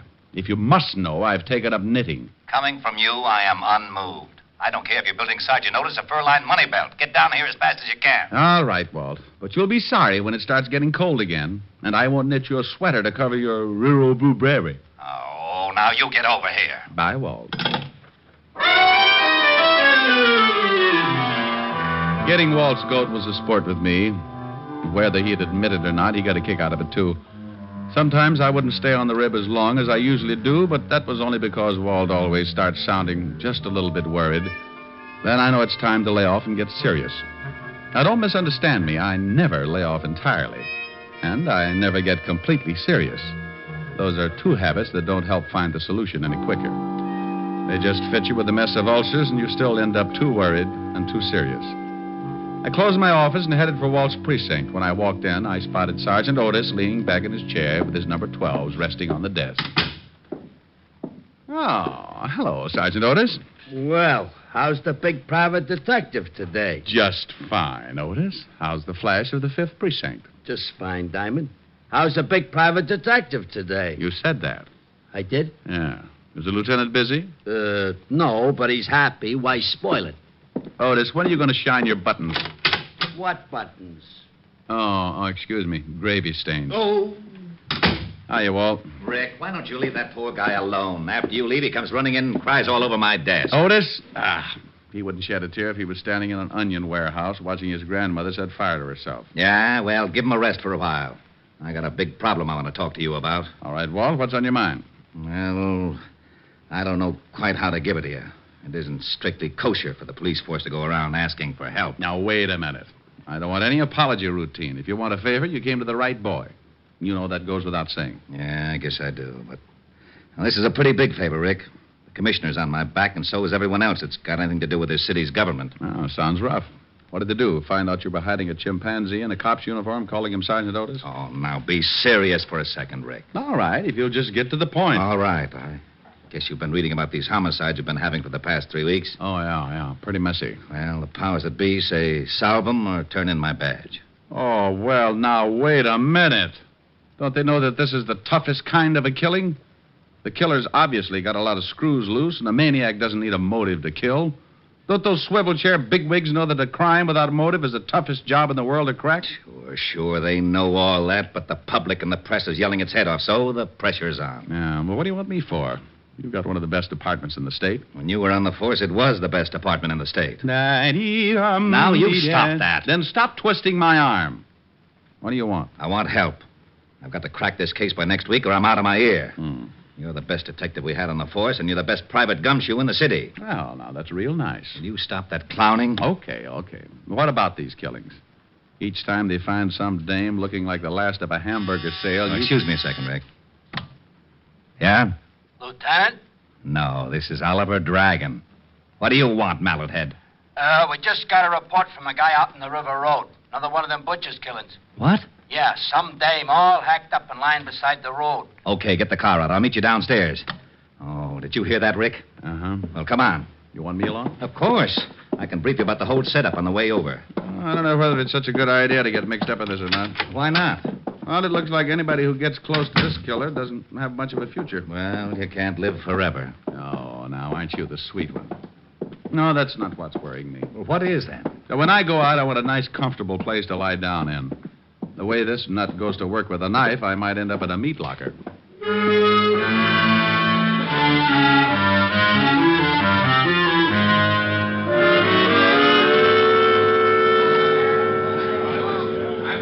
All right, everybody back. Go on through, Lieutenant. Show him your biceps, Otis. You comic. How did all these people get out here? This is 10 miles from anything. Someone must have heard me call the police. When I left the phone booth, the whole crowd followed me out here. Who are you? My name is Ed Cody. Me and my friend here found the body. Where is it? Right over here, Walter. How does it look? The way you thought it would. Now you see what I'm up against, Rick. This is the third killing like this in 3 weeks. Yeah. Oh, I don't feel too good. Let's walk over this way. Yeah. Cody, you and your friend come along. We'll want to ask some questions. Okay, Lieutenant. Well, whoever the guy is that's pulling these murders, he's a complete lunatic. Are they all like that, Walt? You should have seen the last one. Hey, how'd you guys happen to spot the body? Well, I saw it first, and I told Ed here. We were just driving along when Mac spotted something lying beside the road. I stopped the car and we got out. When I saw what it was, I left Mac here and went back to town to call you. What's your full name, Mac? McCarthy. John McCarthy. Okay. What are you doing, Rick? Oh, looking at the road. That's your car up there, Cody? It's Max. I was just driving. Now, you went ahead how far before you stopped? Well, about 20 yards. You won't find much, Rick, even if the road is soft. Their car and any other one would have blocked out the killer's tracks. Hey, maybe he didn't use a car. Maybe he walked her out this way and then killed her. No, this place is 10 miles from anything. He drove all right. This crowd has ruined any footprints for sure. Oh, here come the boys. Come on, Rick. As soon as they start examining things, we can get back to the station. Yeah, I want to go through the whole file in the last 2 killings. You won't find much. A change of reading never hurt anyone.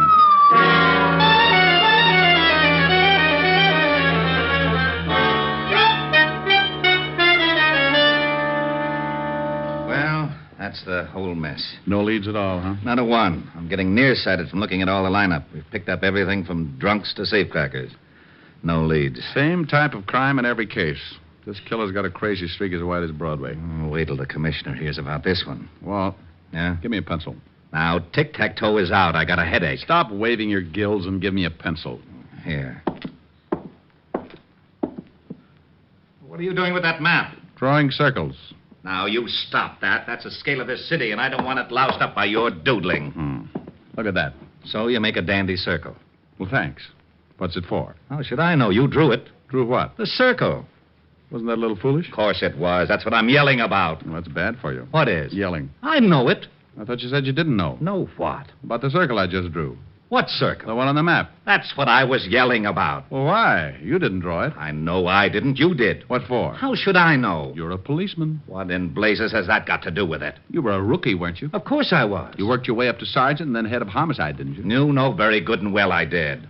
Wasn't it a little tough? You bet it was. I pounded a beat for 4 long years. I did it by the sweat of my brow. Now, wait a minute. How did we get into this? You asked me about this circle I drew. I did? Yes, Walt, but you didn't know what it was for. Oh, yeah. Well, what is it for? For you. You like it? Ah, it's not bad.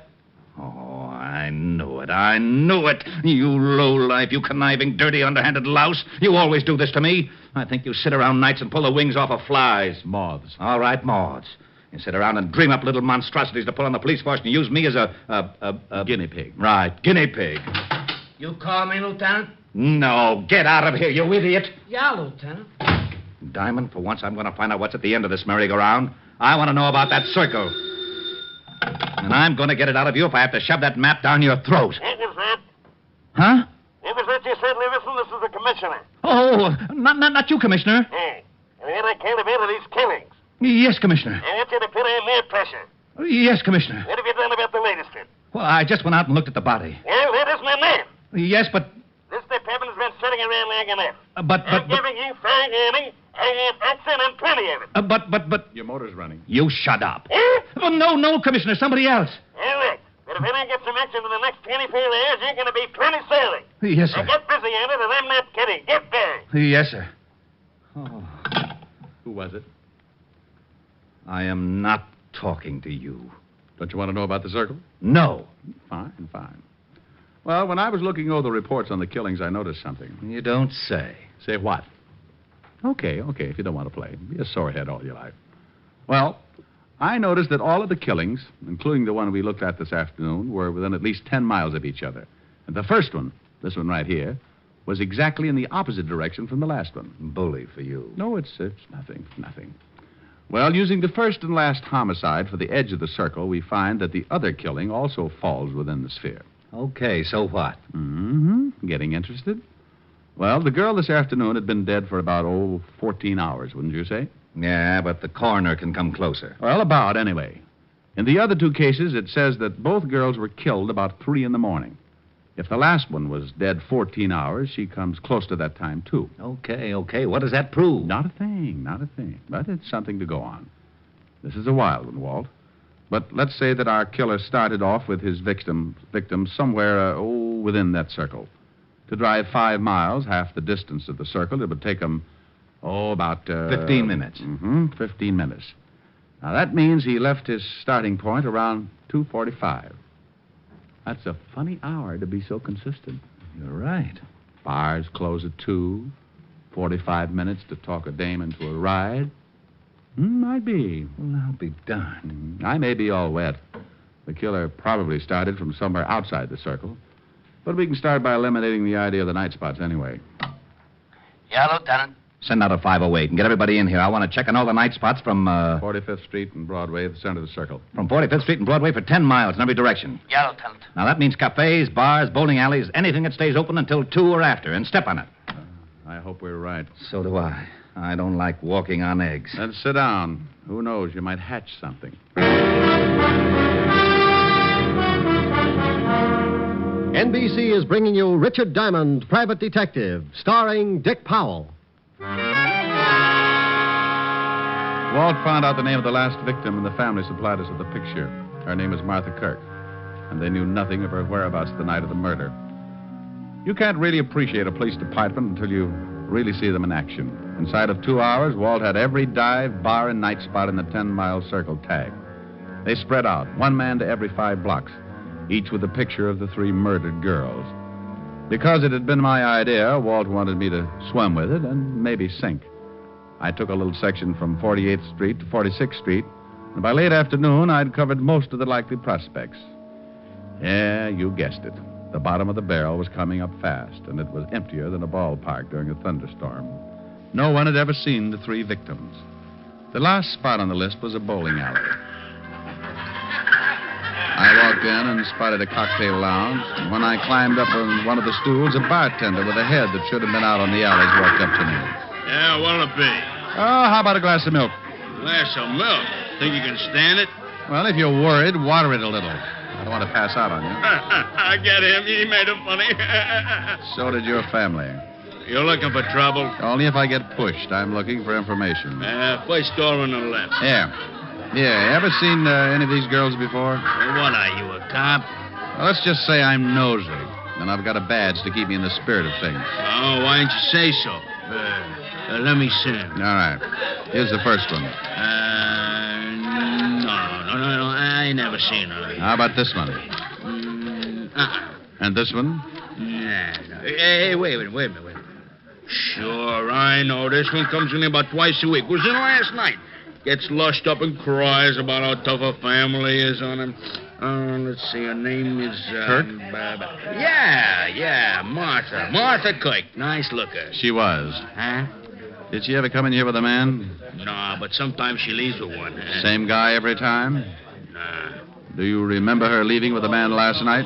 Hey, yeah. Come to think of it, she did. What time? About 2:15. We stopped serving at 2. Right on the dot, that we do. Oh, that you do, yeah. Okay. Think you'd know the guy if you saw him again? Sure, he comes in a couple times a week, too. I seen him pick up a couple of strays. I guess you call him a wolf. Yeah, with a hatchet. Huh? Forget it. Where's your phone? Right over there. Hey, here, use a slug. It's on the house, officer. Thanks. I hope nothing's happened to Martha. She was a rotten drunk, but a wonderful kid. Oh, she was, huh?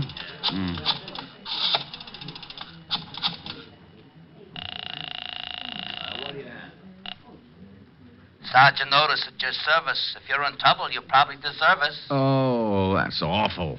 Okay, Diamond, you don't have to get nasty. Shut up and get me the lieutenant. One moment, please. Lieutenant Levinson. You can forget about retiring, Walt. You got something? Yeah, looks like. What did your boys turn up? Nothing yet. What is it, Rick? Don't play games now. Get over to the 47th and 9th. You know the bowling alley in the middle of the block? I'm in the bar. Want me to bring the boys? No. This is one we've got to play quietly. I don't want to scare our ghoul off. I'll be right down. Hey, bartender, what about that milk? Oh, yeah, coming up. Is it going to be a pinch? There is, Buster. There certainly is. Walt romped in about a half an hour later, and he talked with the bartender. He finally looked satisfied. He had to, because it was the only lead that had turned up. We told the bartender to tip us if the guy showed again, and we sat down to wait. Maybe my rabbit's foot started thinking it was back with the quartet, because around 1 o'clock it started kicking. The bartender gave us a nod just as a big guy wandered in and sat down at the bar. He weighed in at about 220, and his clothes were sloppy. He ordered a drink and started eyeing a cute little number sitting at the other end of the bar. Let's take him. Now, hold it, Walt. He's making a pitch. What? The dame at the end of the bar. So he's making a pitch. What do you want him to do? Wait around till he takes her out of here? Maybe you'd like to help him sharpen his axe. Look, you haul him in now, you'll have to beat it out of him. You want him to pick the dame up? Is that against the law? Arrest me. Oh, stop your clowning. You'd rather catch him with the goods, wouldn't you? Yeah, but... Now, don't start that again. You butted the commissioner to death. Just relax. Maybe you can pick up a few pointers. Our big boy moved all right up to the seat next to the cute little girl. She was under full sail and didn't seem to mind at all. He landed at 1:15. At 1:30, he'd established a firm beachhead. And by 2 o'clock, there was a flag raising. Okay, he scored. The joint's closing. And they're leaving. I'm going to tail him. How? He's probably got a car. He'd spot you sure if he takes her out to some lonely place. How do I know? You put in a call, throw a dragnet around this area for 10 miles. I'm not going to let you.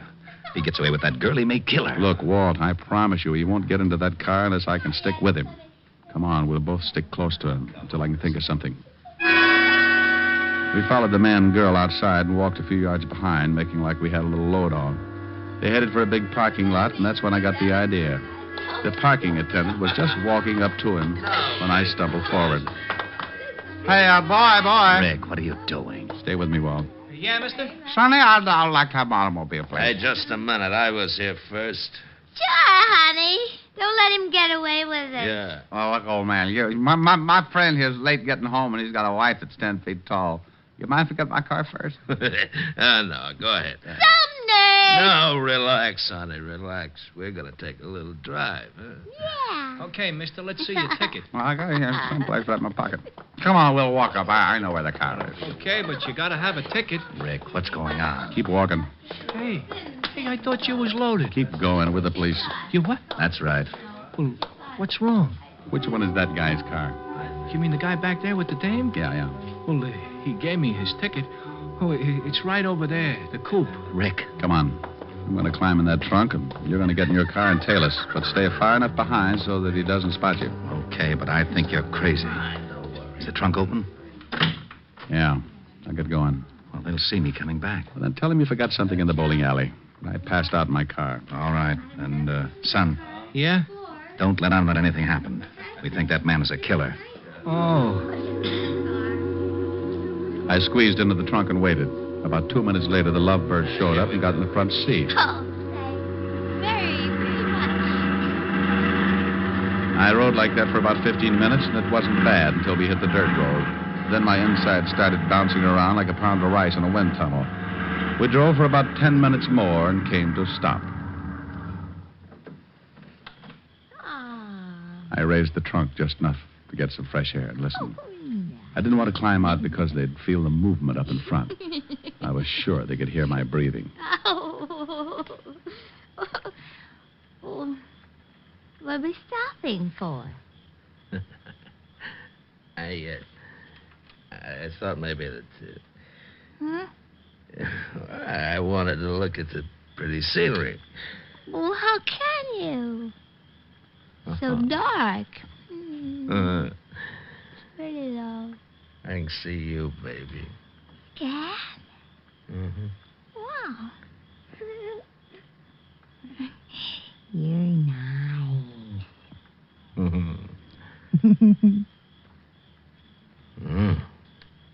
So are you. They went on like that for another 5 minutes, and I started thinking I'd picked the wrong guy. Then the conversation changed. What's the matter?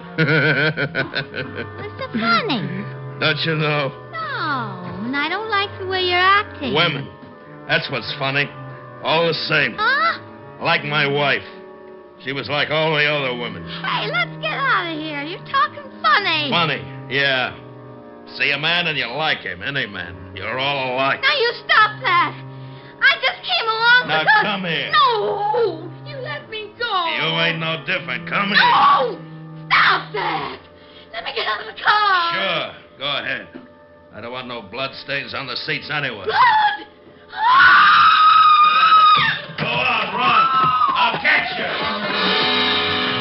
I rolled out and didn't forget to take my .38 along. I spotted him in the moonlight, moving after her like a big animal. He was laughing. I could see he had something in his hand. It was a knife. She tripped and fell, and he moved in. Gave me goosebumps bigger than a grapefruit. When he was nearly on top of her, I closed in. Okay, hold it, hold it. You shut up. Drop the knife. I'll kill her. I'll kill her like the rest of them. Kill her, too.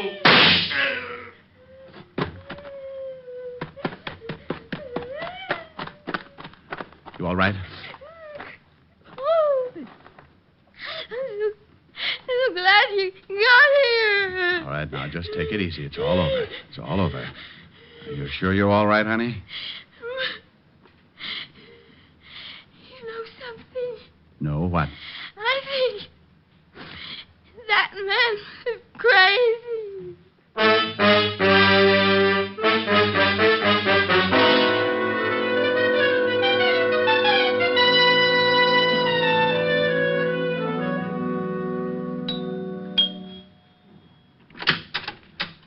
Oh, good evening, Mr. Diamond. Good evening, Francis. Is Miss Asher in?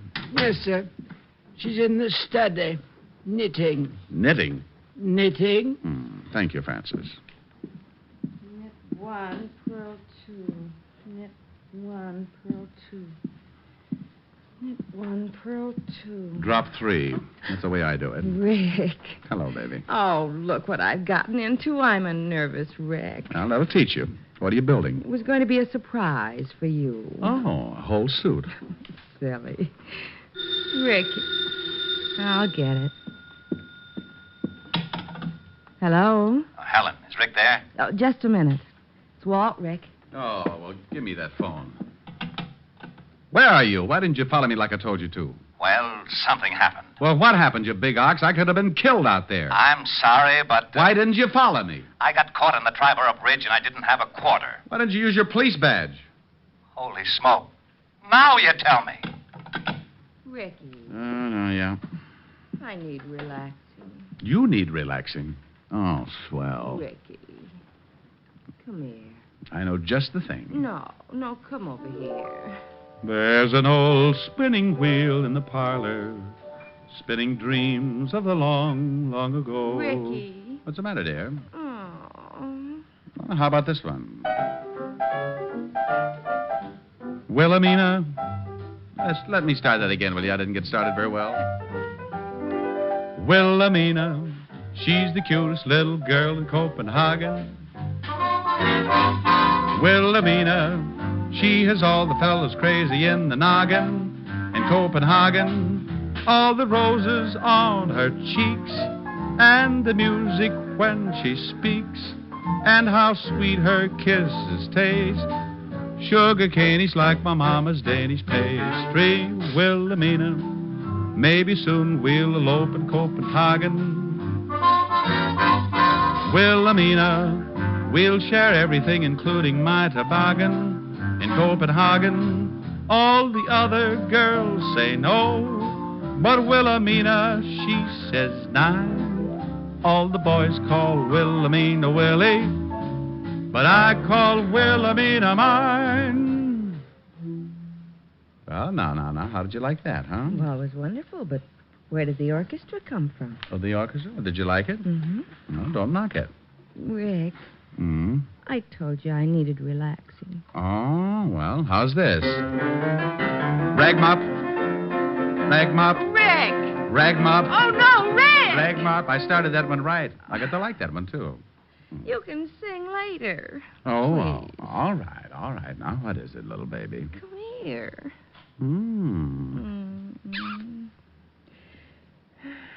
You know something? What? I may never sing again.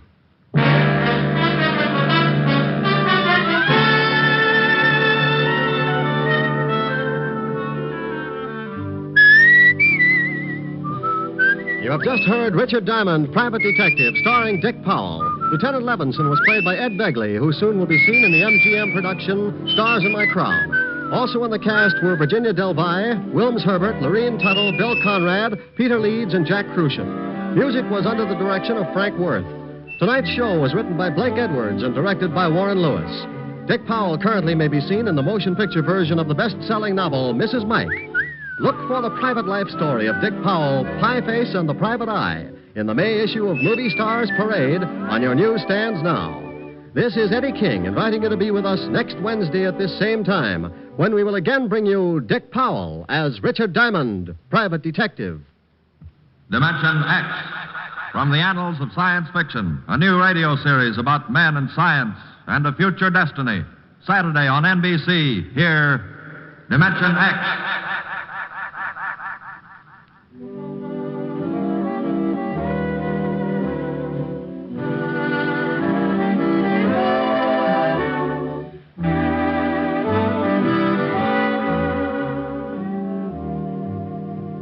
Hear Dick Powell and June Allison tomorrow on Screen Guild Theater on NBC.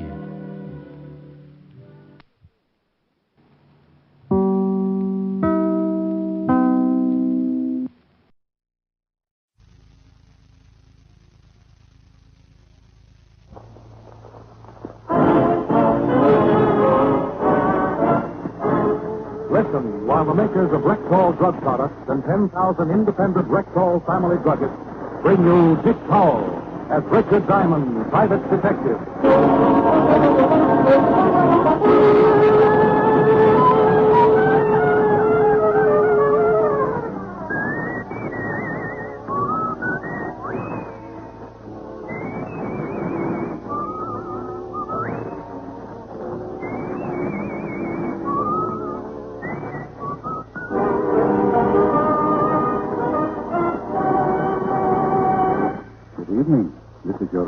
family druggists.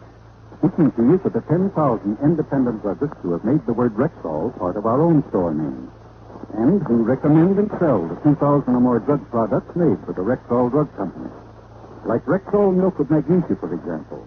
Here's a milk of magnesia, so pure, so mild, so creamy smooth, and free from earthy grittiness, even children taste the difference. Ask for Rexall milk of magnesia at Rexall drugstores everywhere. And remember, you can depend on any drug product that bears the name Rexall. Good health to all from Rexall. Now your Rexall family druggist brings you another exciting half hour with Richard Diamond, Private Detective, starring Dick Powell.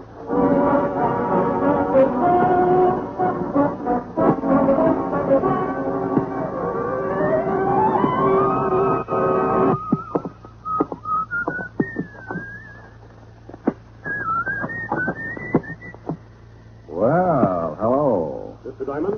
Well, depends on who you are and how you got in my office.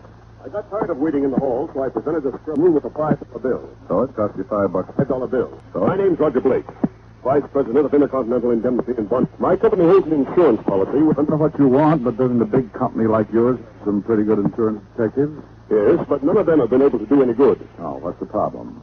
The jewels were stolen. That's a pretty good problem. The jewels were stolen from Mrs. Carter's safe some 3 months ago. Until yesterday, neither our men nor the police had a clue as to the thief. Thief? Only one? Only one that we know of. Last night, we got a tip that a certain man was responsible for the theft. That he knows where the jewels are hidden. Please been told? No, and for a very good reason. This man is being held in Havana, awaiting extradition this weekend. When he gets back, he's bound to serve at least 10 years, and we are due to pay off Mrs. Carter's policy by Monday noon of next week. And you want to know where he stashed the jewels before they put him away? Exactly. Well, now, let's see. This is Thursday. You haven't much time. Yes, we must hurry. It's reasonable to believe the jewels are someplace in Cuba. When they extradite him, he will leave and the jewels will remain behind. Oh, what's his name? William Carnes. Wanted in the state, 2 counts of forgery. Yes, that's the man. Now, what makes you think he knows where the jewels are? As I said, Mr. Diamond, a tip. My own source of information, and usually quite reliable. What do you want me to do? Do your utmost to find out where the jewels are before Carnes is extradited. When are they sending an officer down to pick him up? Today or tomorrow. You must meet them there. Well, then I'll have to get a search permit and ticket. You can take care of the permit this afternoon. As for the ticket, I have one here on the 6 o'clock train. Oh, now, here, don't rush things. Maybe I don't like the town. I'll give you a $500 retainer now, and another $500 when you deliver the jewels. Oh, well, I'm always asking stupid questions. Several things to remember. My company wants credit for recovering the jewels. Of course. The police are not to be told, as they may cause delay. We haven't the time. Well, if this Mrs. Carter knows the jewels have been recovered, won't she be glad to give you an extension? No, indeed. She'd rather have the $800,000. Makes sense. Here's your return ticket. No, something else. If Carnes is taken away before you accomplish your mission, wire me at the plaza in Miami Beach. If you have the jewels, fly to Miami, where I shall meet you. If you don't succeed, may return to New York, and the incident will be forgotten. If I get the jewels, I'm to meet you in Miami? I'm leaving on a vacation, and I would like to return with the jewels myself.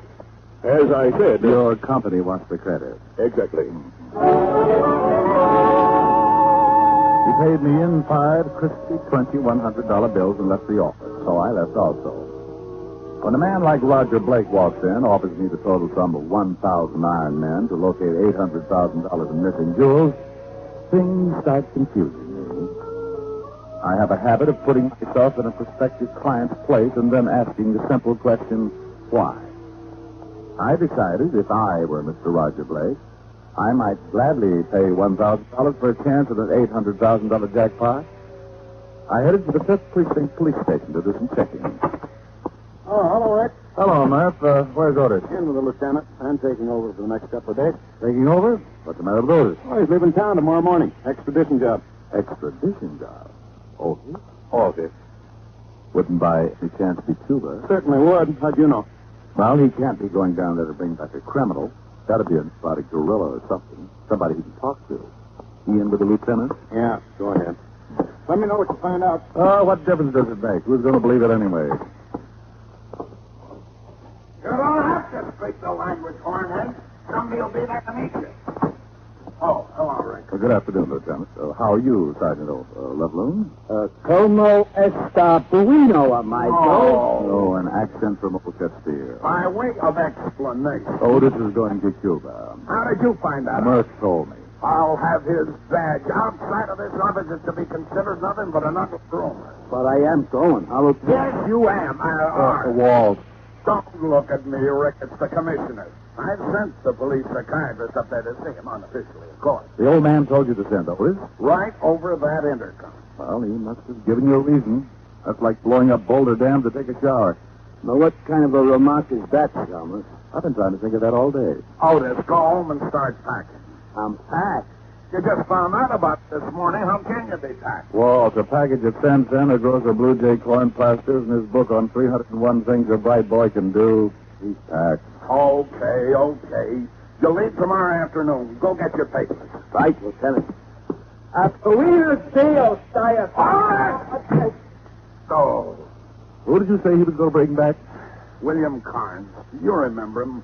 We got a tip he was hiding out in Cuba, and we had the authorities down there pick him up. They holding him in the jail in Havana? Yeah. Do me a favor, will you? Well, if I can. Check on a guy named Roger Blake. Supposed to be a vice president of a firm called Intercontinental in Bombay. Anything special? Oh, background, anything you can find out. I need it today. I'm sort of taking a little vacation myself, starting this evening. Yeah?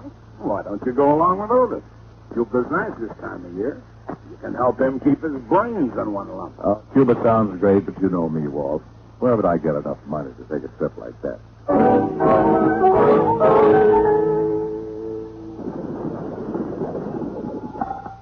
Diamond talking. Walt, nothing wrong with Roger Blake, Rick. Hmm? The vice president of the bonding corporation, like you said, married once, wife died 4 years ago. Has a brother somewhere in the West, William Blake. Nothing on him. What else?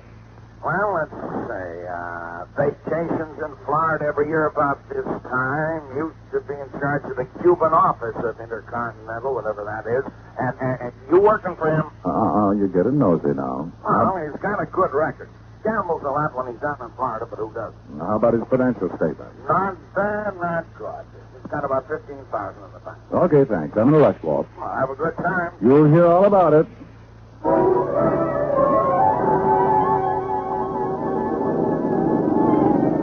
I grabbed my plane okay, and 6 hours later we dropped down for a landing at the Havana airport.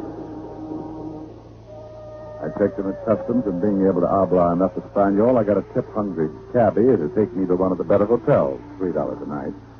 I got a good night's sleep, and bright and early the next morning went over to the local Bastille. After not too much effort, I was able to visit William Carnes in his jail cell. Someone to see you, Senor Carnes. Well, just making a new pot of tea. You can call when you are ready, Senor. Hello, Carnes.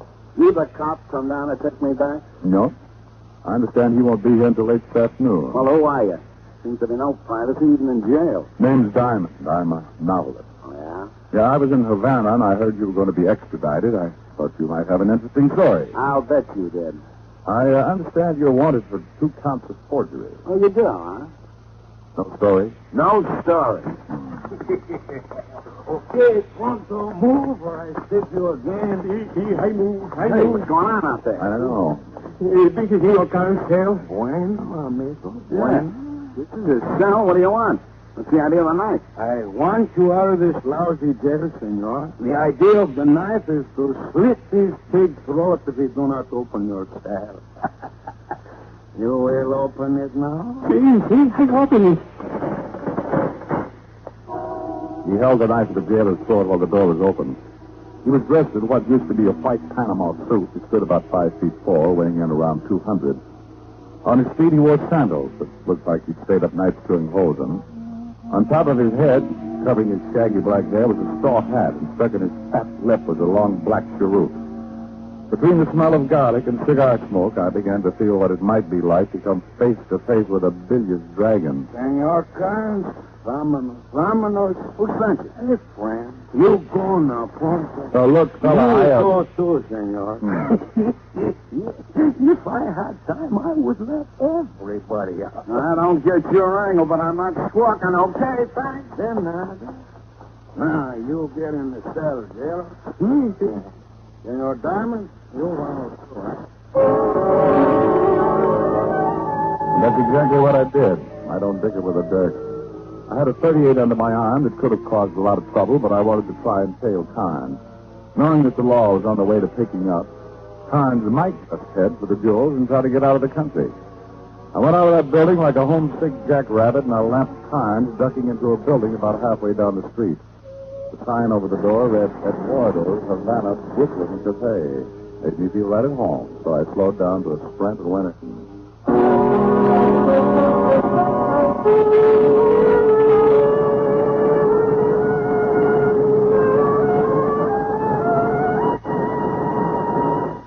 You're listening to Richard Diamond, Private Detective, brought to you by the makers of Rexall Drug Products and your Rexall family drug. And here he is. Whenever warm weather rolls around, people start talking about air conditioning, and I start talking about the air-conditioned aspirin tablet. You mean Rexall aspirin? Exactly, ma'am. Well, why do you say it's an air-conditioned aspirin tablet? Well, it's the extremely low moisture content of Rexall aspirin that makes it break up so quickly. And in order to keep it that way, Rexall aspirin is compounded in specially sealed air-conditioned rooms where the humidity and temperature are kept at ideal levels. That's one reason why Rexall aspirin, when followed with water, disintegrates even before it reaches your stomach. Well, that's good enough for me. And it's good enough for 10,000 independent family druggists, too.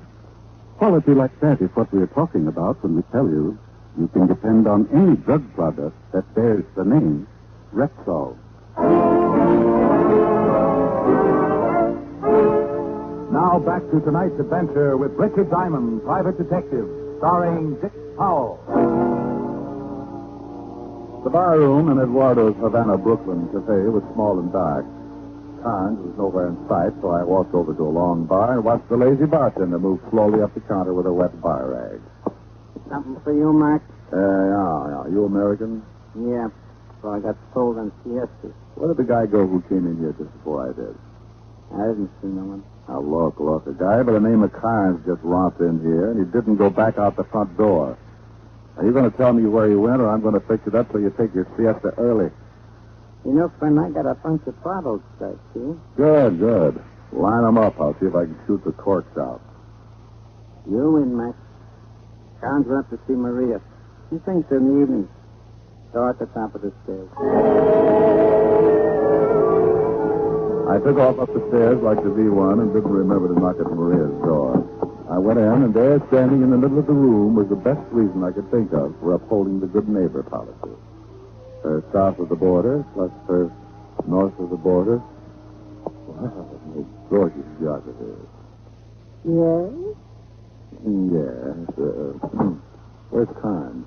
Don't you think it would have been more polite to knock? Now, baby, I'm in a hurry. Sometimes I get so wound up I forget my manners. Now, where's Carnes? I don't know who you are talking about. Where did he go? Who, senor? Honey, now listen. I just had trouble with a bartender. He said Carnes came up here to see you. Okay, now I got you. I still need Carnes. So shall I start convincing you too? How do you propose to convince me? Well, right now, time's important. $500 worth fitting. For 5 C's, I might even become a bully and start twisting arms. I'm not going to tell you where to find Carnes. But as much as it hurts me, I'll have to twist your arm. You're not twisting very hard. Oh, well, my mind was on something else. My leg? No, it was about that $500 I was going to get for bringing in Carnes. Yes. I really don't need all. No? No. You like Carnes a lot? He was the best one around. Oh. Was. Oh, I could get along on half of the 500. I could get along on a lot less. Will you come back? Where can I find Carnes? Mr. Lee, the 250 now. Just to make sure you come back, of course. I could leave 100 just to make sure you give me the right address, of course.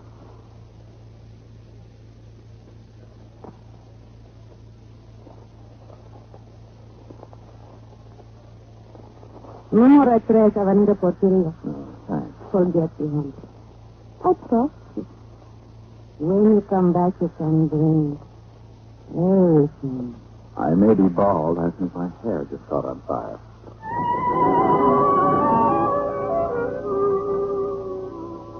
I left before the room filled up with smoke and went down to the bartender again. He told me where to find Avenida Porfirio. The back entrance to the cafe opened on it. It was a dead-end street. A half block down, I found a narrow tree, a hired building all slumped down.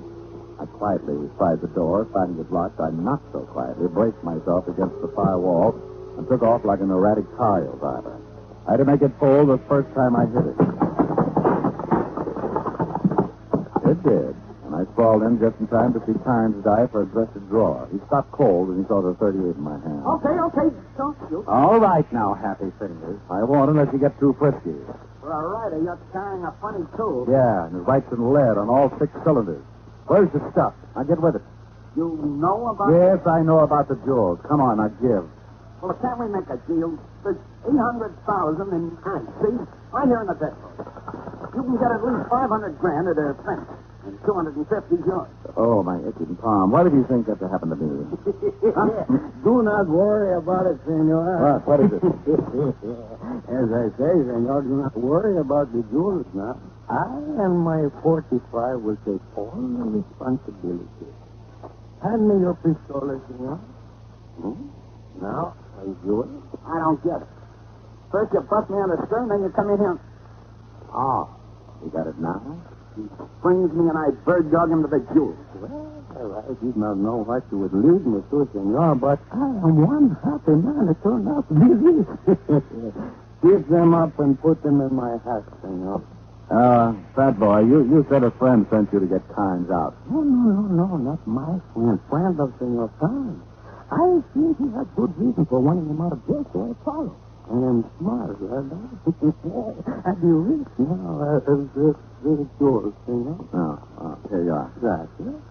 I don't think you should come after me for a while. Oh, pretty good, huh? Adios, senor, and once more, Club. Carnes and I both went for the gun in that dresser drawer like a maid for the gin bottle. It was bargain day in Klein's basement until Carnes decided to pick up a piece of the metal bedpost and start me on the siesta habit.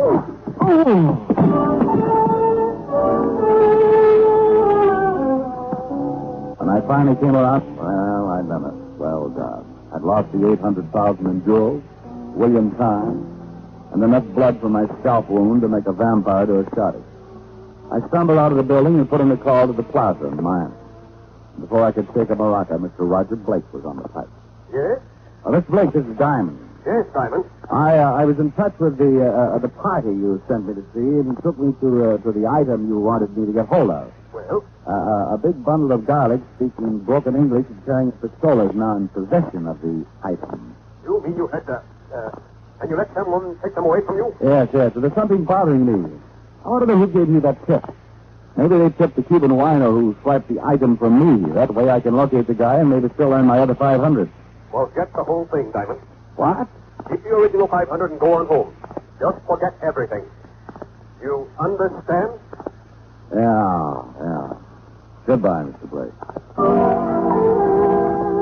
I really didn't understand much, except that a very bad smell was beginning to creep over from Denmark and land in Havana. I couldn't put my finger on it, but something was really wrong. I thought the thing out and then put in calls to all the ticket offices in Miami. I got the answer I wanted. United Airlines in Miami said a Mr. Roger Blake had booked passage and was due in Havana at 5 that evening. I was waiting at the airport when Mr. Roger Blake, as big as life, stepped down from the big transport, and I trailed him out of the cab stand. He climbed in a hack and took off with my cab right behind.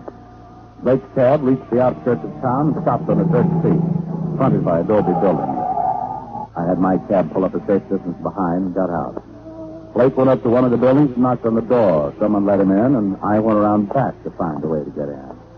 I found it in the form of an open window. I could hear voices coming from the front of the place. I'm certainly glad to see you, Senor Blake. Can I get you some Bacardi or something? You can stay right there and tell me where they are, Juan Guglielmo. I slipped quietly in and started moving in their general direction. It was thick dark, so I made like a bat, shooting the walls and hoping I wouldn't bump into something. Through a crack in the door, I could spot 2 people, Mr. Roger Blake and short, fat, and dangerous himself. I want the jewels, Juan. So do I, Senor, and I I do not give them unless you want to pay me for it. I've already paid you well. To get Senor Carnes out of jail, okay, I did that. Well, then I warn you. No, you do not warn me, Senor. I don't care of you. That's when I heard it. Some copycat who climbed in the same window I had was heading to the front of the house. While Juan and Blake continued to argue, I ducked into the shadows to the side of the door and waited. I didn't have to wait long to let snuck William Carnes, and in his hand was the 32 we'd wrestled over earlier. He poked the muzzle of the gun into the room and went in after it. Roger Blake turned to meet him, and for the first time I saw the gun in Blake's hand. They both froze, keeping their sights on each other's record. Juan took on a swamp alligator smile and sat down to watch. Well, William, I am so glad to see you again. I'll bet you are. Better drop the gun. My dear. He is your brother. Senor Carnes is your brother. We don't brag about it. Especially when one of us is a cheat. And the others are no good double-crossing louts. You tipped the police that I was in them. What do you say? Hey, if you're brothers, how come your name's Carnes and your name's Blake? I changed mine a long time ago when I got into some trouble. I didn't want to ruin my beloved brother's reputation. Senor Blake got a good reputation. He hired me to get you out of jail so that diamond fellow could follow you. He said nothing about the jewels, but I knew Senor Blake when he used to work in Havana. You could not trust him. Rat. I hire one to do a job for us, see? Senor Carnes had the jewels. Half of them were supposed to be... Mother looked me up and asked me to steal. Oh, sure, I swiped them and forgot to split. So what? Well, you got it. Oh, it's for nothing. Little mistake. One who has the jewels, and I am not giving to anyone. Well, I might as well get in on this. All the options free. Carnes turned and tried his luck. I felt the bullet part my hair and hit the linoleum. Carnes was aiming again, but he forgot to figure three things. His brother's nasty disposition, and the gun his brother was aiming at him. Carnes took the slug right around the belt line, and he went down like a punctured zeppelin. He must have cut his spine in two because he folded up the keep. Then Blake decided to add me and play for a pair. And just as he started to squeeze the trigger, I saw Juan reach back to his collar. His arm hissed down in a blurred half arc. And before Blake could nail me, he was trying to squirm away from the 10-inch knife that made a gory pattern between his shoulder blades. I grabbed his gun quickly and covered Juan. They did not love each other, these two. I threw pretty good, eh? Yeah. Thanks, Juan. I suppose you're going to went to jail too, huh, Senor? That's right. Would you consider what you call the partnership? Afraid not. Mm-hmm. And the jewels? Turning him over to the constabulary. Oh, Senor. That's the truth.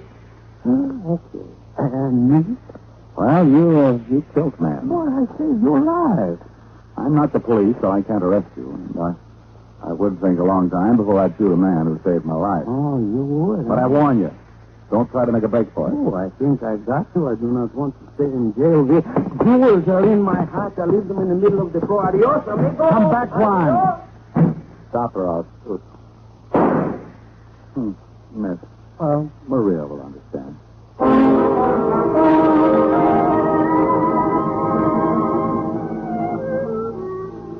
I found the phone and explained the whole situation to the local chief of police, who was just leaving to meet one Sergeant Otis Loveloon, arriving on the 7 o'clock plane from New York. I ducked out because in my blood was the call of the wild goose, and in 20 minutes I was sitting in Maria's room over the cafe. I'm glad you came back. I didn't get that extra 500. Oh, then I'm really glad. Because you must have come back just because you wanted to see me. Well, yes, that had something to do with it. You like me to play to you? Oh, sure. Love it. Oh, love it.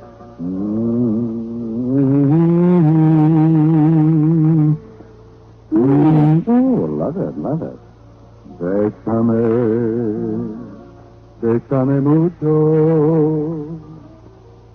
Each time I cling to your kiss, I hear music divine. Bésame mucho. Hold me, my darling, and say that you'll always be mine. This joy is something new, my arms enfolding you. Never knew this thrill before. Whoever thought I'd be holding you close to me, which stringed you adore. Dearest one, if you should leave me, each little dream would take wing and my life would be through. Bésame mucho,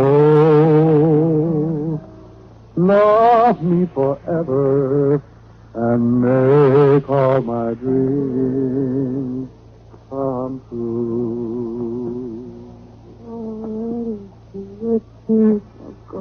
Oh, well, it's, you know, it's...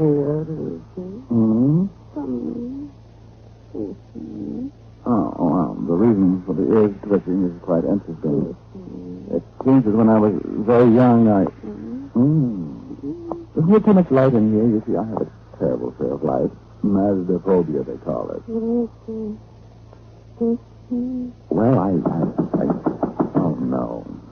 Come on, Simon. You better open up. Oh, no. Otis. Who is it? I know you're in there. Let's rush you down. Goodbye, dear. Stall him, will you? His name's Loveloon. You better open up, Simon. Will I see you again? Not if you don't stall him.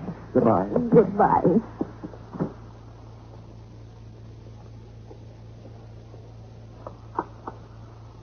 Yes? Now, look, I don't... Come in. Well, I don't... Come in.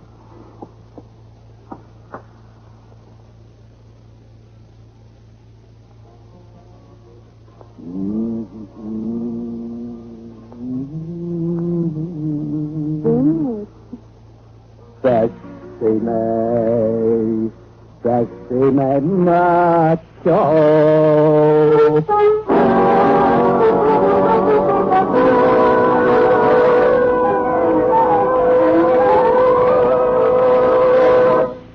Dick Powell will be back in a moment.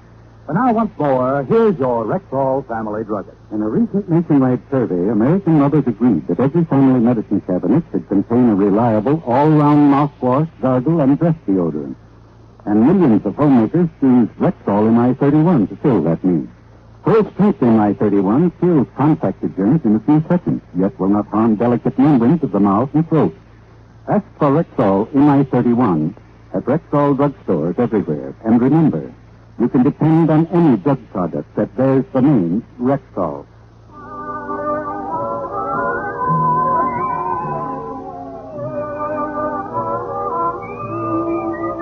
Ladies and gentlemen, this is Dick Powell. This is our first show in our new series of the Rexall Drug Company. We want to thank you and the 10,000 independent Rexall druggists for making it possible. Good night.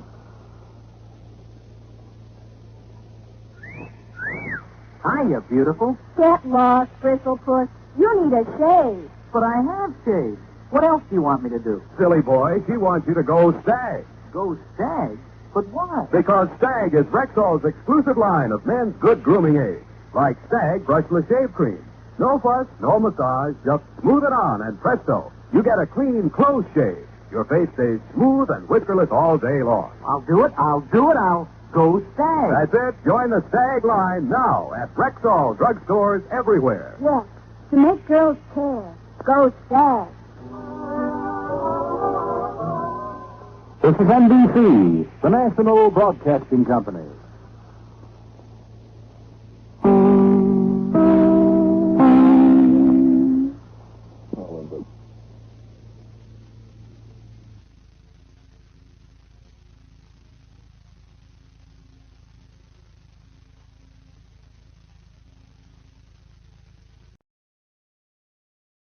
Portions of the following are transcribed.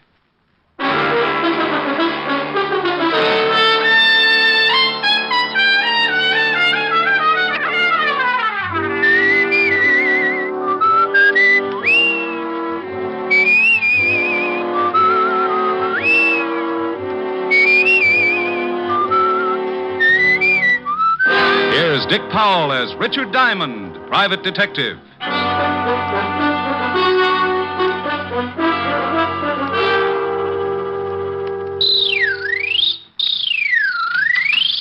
Is this the Diamond Detective Agency? Yeah. Down, up, round, and down. Mr. Diamond, I presume? Yes, and maybe no. Down, up, round, and round. I don't understand you. Yes, I'm Diamond, and you're not presuming on me, not if you're a client. Oh, no, that's not what I mean. What is that object you're playing with? This is a yo-yo. You make it go down, up, round, and down. See? Yes. But I came in on business, Mr. Diamond. I want to hire you. Just drop it like this. Down, up. As a detective. Oh, well, $100 a day in expenses, and I throw in the yo-yo lessons free. Mr. Diamond, are you in business? Do you have the $100 a day? I do. I am. That's fine. Your name? Oh, I can't tell you that. Goodbye. Will you kindly put that thing away? I have a terrible head. Oh, I don't know. It's not so bad. Carve it yourself. Why, you insufferable... Now, wait a minute. Until we've had a formal introduction, the word insufferable is your ticket for a new set of dentures. Now, why don't we get formal and save your gums that lonely feeling? I told you my name is not important. That I believe, but let's kick it around anyway. Is that necessary? Look, you said you wanted to hire me. So either tell me your name or what you wanted me to do, or let me get back to my practicing. I should find another detective, but you came highly recommended, so... All right. You can call me Johns. Other wife? What? Forget it. Initials on your briefcase read J.B. Oh, it's one I borrowed. So now that I've conquered your coyness, what's the pitch? Pitch? Oh, you mean my assignment. Oh, it's very simple, but first, I must insist that no word of this conversation leaves your office. So far, no one would believe it anyhow. But my ethics are in good order, Mr. Johns. Good. This must be kept very secret. Shall I pull down the blinds and stuff the keyhole? Oh, that shan't be necessary, thank you. Your secret is... murder, Mr. Diamond. Oh, I just knew you were going to say that. Where's the corpse? The corpse? Oh, that's what I came to you for. I want to have professional advice on every angle before I kill. Now, you've had police experience. Unless my hearing aid's on the blink, you're saying you want to commit a murder. Oh, not want. I'm going to. This evening. Oh. What do you want me for? The victim? Oh, I have the victim, the opportunity, method, and the man to handle the details. However, I want to be sure that I'm not tripped up by my lack of foresight to police procedures. Sure, yeah. Whom are you calling? The police, but you'll probably get sent to Bellevue. Mr. Diamond, your ethics. Ethics about concealing or helping a murder are free passage to Sing Sing. The phone. Put it down quickly. Oh, my. Isn't that shiny? A real gun. Those things are illegal, you know. Must you shake it so much? Sorry. I'm a little nervous. Oh, Swell, you're nervous. Quiet. I'm thinking. This visit has obviously been an error, but perhaps not a fatal one. Let's see. I have it. Into the closet. What? With my bicycle? It'll be too crowded. Your bicycle? Oh, my exercise bicycle. There's my rowing board and my be quiet. Start walking. Oh, this is ridiculous. Now open that door. Oh, okay. Now that bicycle. It has a seat? Well, yes. Sit on it.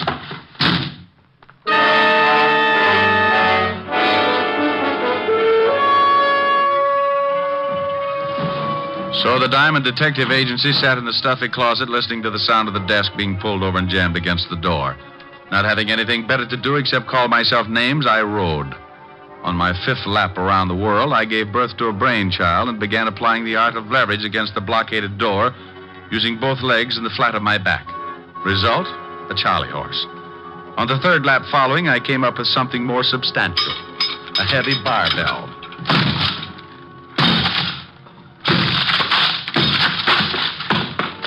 4 smashes and 3 torn ligaments later, the thin door collapsed over the desk, blocking it. I picked my way over the debris, trying to focus my eyes to the light. By instinct, more than sight, I found the phone. But as I reached to pick it up, I suddenly realized I was shaking hands with someone. Back up, Diamond. Oh, this is getting ridiculous. All my clients waving guns at me. I'm no client, Diamond. Mr. Johns wants I should keep you company for a while. Oh, well, you're a small one. This gun makes me a big one, Diamond. Real big. That's why my nickname is Big Man, even though I'm only 4 feet tall. Oh, maybe I could help you. I've got a lot of exercise things. Be funny or shut up. How about a few yo-yo lessons? Say, it's very funny. Shut up. Big Man, what would happen if I took that gun away from you? You want to try? I was giving it a thought. But on second thought, no. Yeah, smart shamus. I can empty this magazine in your stomach before you make 2 steps. Rick, I didn't know you had a client. Take it easy, Diamond. I got a gun in my pocket. Helen, baby, come in. Meet Big Man McCarthy, an old pal from PS 69. Big Man, this is Miss Asher. Oh, yes, delighted, Mr. McCarthy. Hey, same here, chick. Say, pal, you got good taste. Some built. Such a flatterer. Rick, what happened to your closet? The termites broke my non-aggression pact. What's on your mind, baby? Well, I came to see if you were ready for the benefit tonight. You are, aren't you? Oh, well, am I? Just watch this new yo-yo trick. They call it round the world. Oh, wonderful. Oh, Rick, you know so many things. Where'd you learn that? Pier 69, of course. Where else, Mr. McCarthy? Do it again, Rick. I want to see how you do it. Sure, baby, just watch. You take it in your hand like this and throw it out like this. Rick, you struck that poor little man. No. Well, that poor little man had a big, nasty gun in his pocket, and it was pointed right at my breakfast. Why, that's horrible. Why didn't you hit him harder? He might have hurt you. Oh, darling, are you sure you're all right? I'm sure, baby. Will you send for the police? He should be behind... Now, look, Helen, this is my department. You go along with your errands. Rick, he's dangerous. Helen, will you go away? I have a few questions I want to ask this little hood, and you'll be of no help, believe me. Well, all right, but you be careful. Oh, and about tonight. It's not at my apartment, but the Parker's penthouse up above in the same building. Now, come early and help Francis and me get things ready. Oh, stop pushing. I'll see you tonight, baby. Oh, Rick, are you sure I can't stay? Go, scat. Now, for you, Mr. Big Man. Come here. Wake up. Wake up. The mule train went that way. Come on, come out of it. That's you, huh? Yeah, me. Now, what's the real name of your boss? Who's he going to kill? You can stop the questions, Diamond. I'm not going to talk. You want me to wring it out of you like a wet wash? Who is Mr. Johns? You know, there's a big advantage in being Little Diamond. Yeah, you can hide under smaller rocks. Who's your boss? There's another advantage, too. A man my size can be awfully hard to catch. What? Hey, come back here.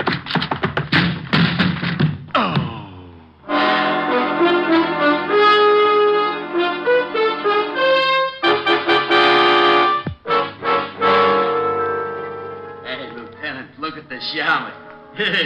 He never looked so good. Shut up, Otis. He's really been worked over. Wonder what gang did this to him. Rick, snap out of it. Oh. Rick, what happened? Oh, it just came through the door. Oh. What?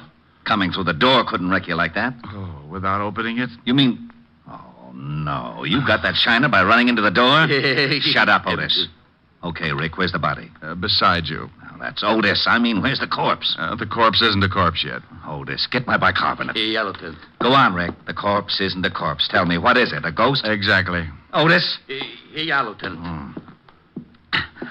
Now, Rick, do me a favor. Please tell me what you're talking about. Oh, you aren't trying, Walt. All I said was that the corpse isn't a corpse yet and that it's a ghost, because I don't know who's going to be the corpse. Rick, before I go stark raving mad, will you tell me what you're talking about? Well, a man came into my office this morning, said he was going to commit a murder. Threw a gun on me when I started to call you. Locked me in a closet. I broke out only to find he left this little man, Big Man, the midget who just ran out of here. Stop, please. So Helen came in. I turned the tables on Big Man. She left. I asked questions, drew a blank. Big Man started to run. Why didn't you nab him? He ran through the door. I ran into it. You're up to date. I'm up to date. Get him. I'm up to my ears in confusion. So we've got a man who's going to murder someone. All right, what's his name? He said Johns, but it's a phony. Initials on his briefcase read J.B. Say, Shamus, what do you look like? Otis, do you have a son? Oh, you know I don't. Well, that's what he looked like. Rick, are you sure this J.B. is planning to kill someone tonight? Well, if he isn't, he sure took a lot of pains for nothing. Let's get down to headquarters. I want to check the files. Okay, but we don't keep files on ghosts. Oh, by the way, why did you come up here? Helen called. Said you were holding a pigeon for us. Oh, lovely girl. I'll say. Can I have a dance with her at the benefit tonight? No, Otis. I think I better fix you up with Francis. Swell. Otis, you gravelhead. Francis is a butler. Oh, it's all right, Lieutenant. I like them foreign dames.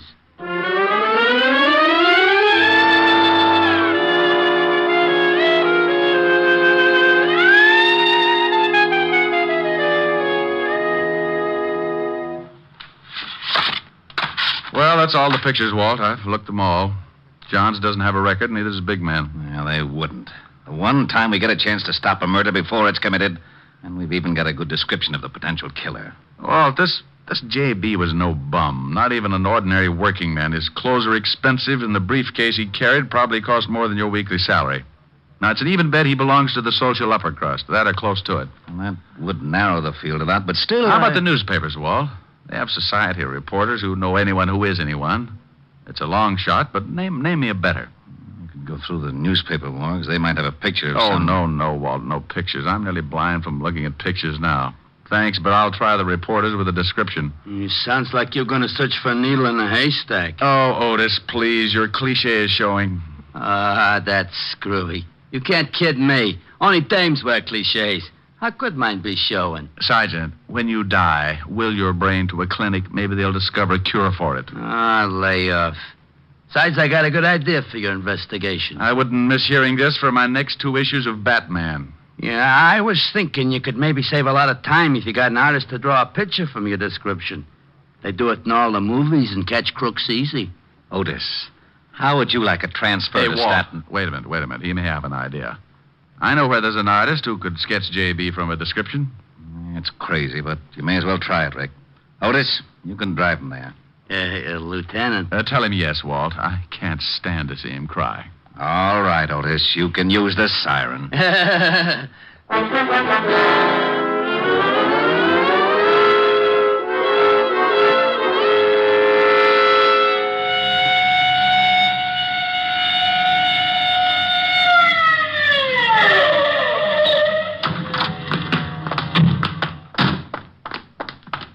on, Otis. It's right at the head of the stairs. Who is this guy? Name's Vladimir, and be careful. He's temperamental. Oh, that's okay. I've been vaccinated. What? Open up, Vladimir. Wrong address. Go away. My name Patrick O'Brien. It's Diamond, not the landlord. Comrade, come in. Stallion. No, Vladimir. That's Sergeant Otis. Oh, what a startle he gave me.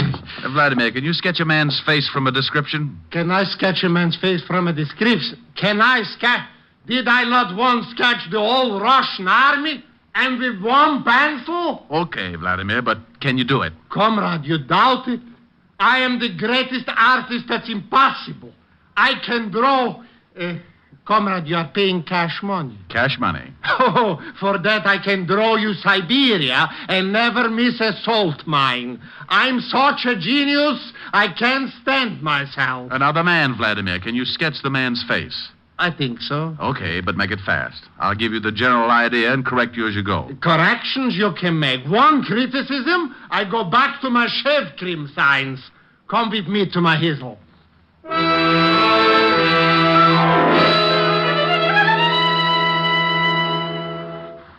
Well, almost, Vladimir, but the nose still isn't quite right. Make it look a little more like a pickle. Sweet? Dill. Off that side, just a pinch. Oh, like this? Yeah, you've done it. That's him. Now, how much do I owe you? For you, comrade, $100. What? $50. A buck. Sell my genius for $1? I die first. $1.25. Comrade, please, I'm a capitalist now. $1.50. Last price. I wouldn't get... Last price, I take it. But I may die. If you do, give me a call. It's a good job, Vladimir. Of course. Was I not the artist to sketch the Tsar himself? Of course, it didn't pay so well, but was great honor. Looks pretty fuzzy to me. Comrade Diamond, your patronage I appreciate. But if you must bring along this peasant, don't. Even his face makes me sick with the repulse. Otis, come on. You'll have to pardon him, Vladimir. Whenever his shoelaces come untied, his brains slip out. See you later. Ochichornia, comrade.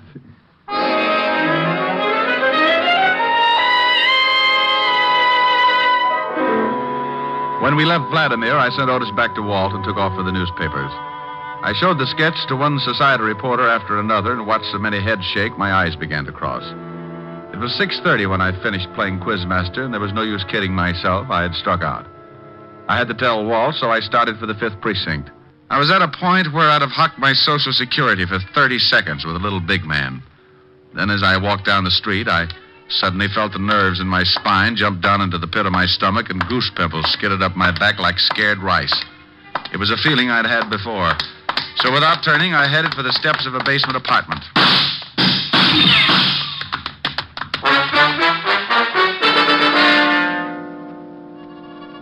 Well, I got my meeting with Big Man all right. It came within inches of being a vamp into a Gabriel solo. Big man apparently thought his shots hit pay dirt. But when I peeked over the top of the stairs, he was in his car and going. I took in the torn knees of my pants, said a few messages to the spirit world that would have barred me from any seance, and hauled what was left of the Diamond Detective Agency to see Walt Levinson. Well, you can have it, Walt. This is getting ridiculous. Beating my brains out, getting shot at, and for what? Shot at? That's right. I said shot at. You can have the whole stupid mess. I like to get fees for playing post office with slugs. And if a guy gets killed, call me. I'll help with the embalming. But nothing. It's 7 o'clock, and I'm not sticking around to split a three-way crying job over a killing that may already have happened. I'm going to Helen's and get a drink. Oh, all right. Go ahead, Rick. There's nothing more you can do anyhow. I'll see you later. Right. And you stop looking like a panda with a bellyache, Otis. No, what did I do? Oh, shut up. Hey, where you going? I'm going out and punch the first little guy I can find right in the nose, just on general principles. I left the precinct and headed for Helen's party. I remembered that the benefit was being held in the penthouse and went on up. I was surprised to find Helen's butler, Francis, opening the door. Good evening, Mr. Oh, my, did you have an accident? This day has been an accident, Francis, but if you mean my clothes, I was playing spin the bottle with a bulldozer. You do look a little battered, if I may say so, sir. You ought to see the bulldozer. What are you doing opening the door up here? Oh, the Parker's butler was taken ill, sir. As I was helping Miss Asher with the decorations anyway, I remained to take his place for this evening. Is she here? Yes, she's in the living room, sir. Thanks. I'll go on in. Rick, over here. Hello, baby. What? Hit you a bus? Just the door and the sidewalk. The bus I get later. Oh, Rick. And just look at your suit. It's ruined. Now, what's with the concern over my suit? You lobbying for my tailor? I wanted you to look your very best tonight. Here, let me see those knees. Come on, sit over here. That's it. Now. Oh, well, they're not as bad as I thought. Oh, cheer up. Maybe they'll get infected. That'll help.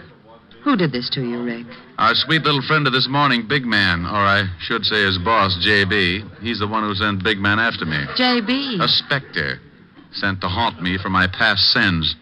He hired the little killer you saw me sock with my yo-yo. Your yo? Oh, you haven't lost your yo-yo, have you? Oh, Helen, baby, your Ricky's nearly been killed. Must you worry about my yo-yo? I'm sorry, but it is all right. In my pocket, here. See? Good as new. Oh, that's fine. Now, what about this J.B. person? Why did he send Big Man to kill you, Rick? Because I know he's going to commit a murder tonight. Maybe doing it right now. Wait a minute. You said Big Man. Did you let him go this morning?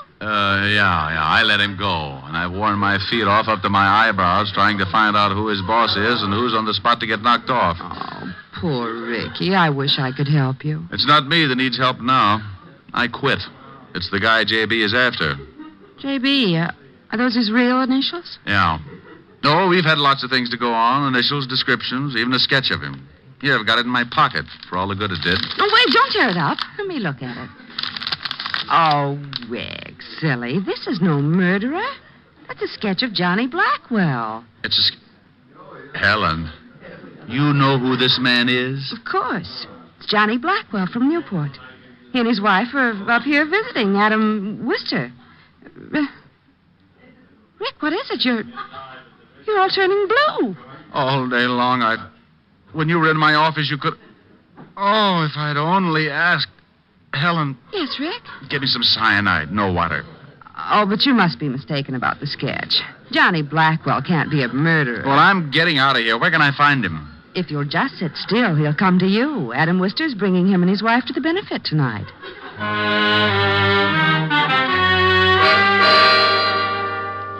Well, that's the way this screwy world works sometimes. 1 minute you're on your uppers. With a stick of baloney, you're trying to hold off 3 guys with swords. Then Kismet makes a switch and tags your side for a gain and you're living. I called Walt to pass on the good news, and in 8.5 minutes by the clock, he joined me with Sergeant Otis in the kitchen, from where we could peek out at the growing crowd. Let me take a look, Rick. Has Blackwell come in yet? Stay back. I'll let you know. Otis, get out of that icebox. Oh, I'm hungry. You heard me. Oh, there's fried chicken, Lieutenant. Fried chicken? I haven't had... Otis. Oh. Walt, come take a look. There's Blackwell. Where? Over there, just sitting down. The man with the sandy hair. Yeah, I see him. Who are those people with him? Well, the woman must be his wife. Oh, but get a load of the little weasel. That's Big Man, the guy who got away from me this morning. Oh, and the other man? Must be Adam Wister. Helen said he was bringing the Blackwells. Well, he did, so now we wait for the play. Well, we waited and watched the Blackwell party settle down to enjoy itself. Big Man acted like he hadn't eaten for a week and made hors d'oeuvres vanish in his mouth like marbles down a manhole. After what seemed like weeks, the situation grew, suddenly took shape. On Blackwell's urging, Big Man rose to dance with Mrs. Blackwell. Mrs. Blackwell was a dark-haired honey with curves right out of one of my better dreams. But my mind was on her husband and Wister. As soon as they had the chance, they got up and headed out of the room.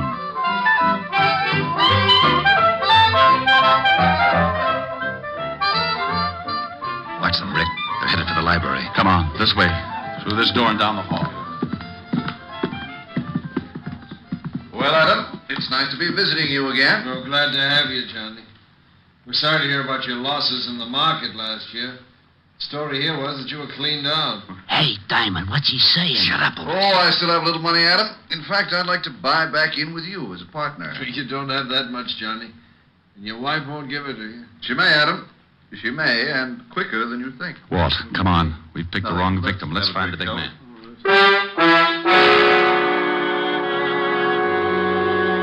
Hey, it's nice on the terrace, Mrs. Blackwell. Yeah, real nice out here. I don't like it. It's chilly. Oh, it'll warm up, Mrs. Blackwell. No, I'm going back in. Better not. I don't like the way you're acting, big man. Get out of my way. Get back and shut up. How dare you talk to me like that, you little... Now I'm big, Mrs. Blackwell, real big. A gun? What in the world? I'm gonna kill you. Kill me? Yeah. Only it'll look like an accident. Why, this is ridiculous. What kind of a joke is this? It's no joke, Mrs. Blackwell. Your husband don't think it's no joke. He wanted me to tell you he was real sorry. Now I'm gonna kill you. You mean it? You really mean it? Yeah, sure, Mrs. Blackwell. Mr. Blackwell needs your dough, bad. Back up. He can have it, all of it. Only don't kill me, don't. Sorry, Mrs. Blackwell, too late. Now start back. Please, please. Over to that wall. You're gonna play Humpty Dumpty. That's right.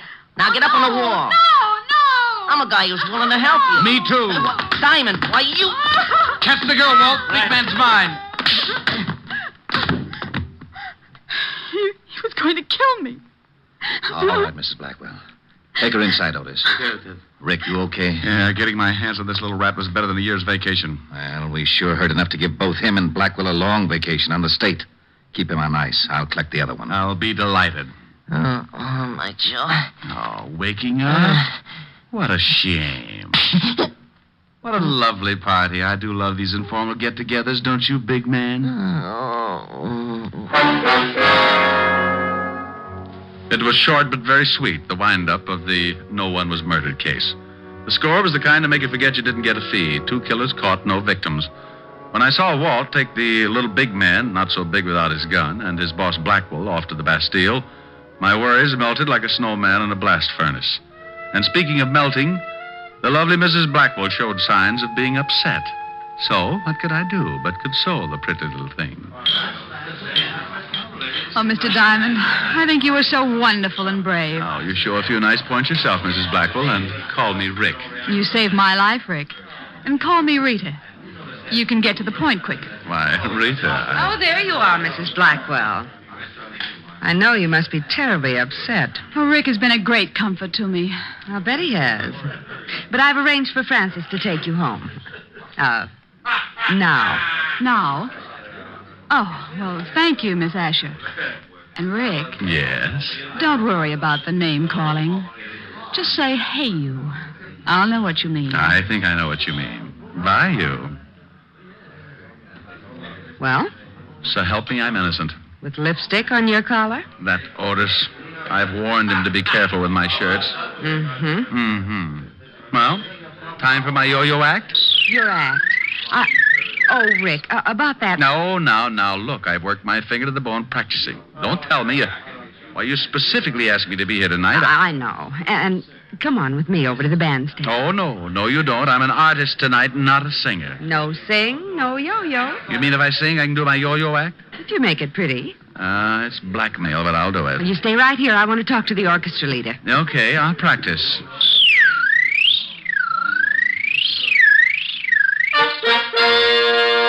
Well. Ladies and gentlemen, I give you Richard Diamond, his piano, and his yo-yo. Sing good, Rick. Like a robin with a sponsor. Are the stars out tonight? I don't know if it's cloudy or bright, 'cause I only have eyes for you, dear. The moon may be high, but I can't see a thing in the sky, 'cause I only have eyes for you. I don't know if we're in a garden or on a crowded avenue. You are here, so am I.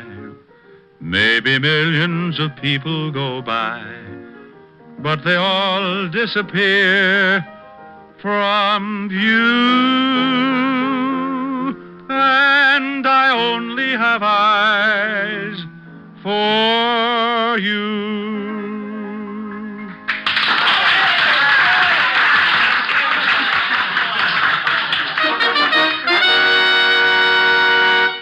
And now Mr. Diamond will present an exhibition of dexterity. Now? Now. Oh, no, Shamus, no. You're doing it all wrong. You got to use more wrist action. Oh, to stay out of the act. Oh, come on. Let me show you. Here, give it to me. Now, you start it down, like this. Ellen. Yes, Rick, he's better. Let's go home and neck. Wait till I get my hat.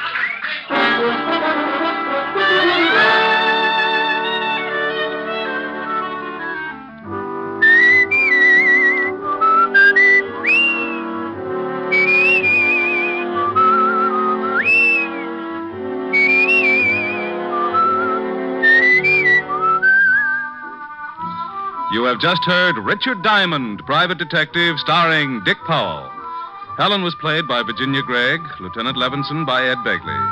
Also in our cast were Wilms Herbert, Hans Conried, Grace Albertson, Sidney Miller, and Hy Everback. Music was under the direction of Frank Worth. Tonight's story was written by Herb Purdom and edited and directed by Blake Edwards. Portions of the program were transcribed. Dick Powell soon will be seen in the screen version of the best-selling novel, Mrs. Mike. Now, this is Tal Avery, inviting you to be with us again at the same time next week, when we will again bring you Dick Powell as Richard Diamond, Private Detective.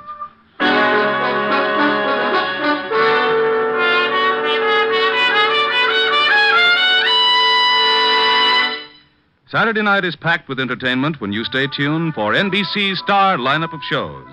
There's always a program of interest on NBC. Now stay tuned for Edward G. Robinson and the Hollywood Star Theater on NBC.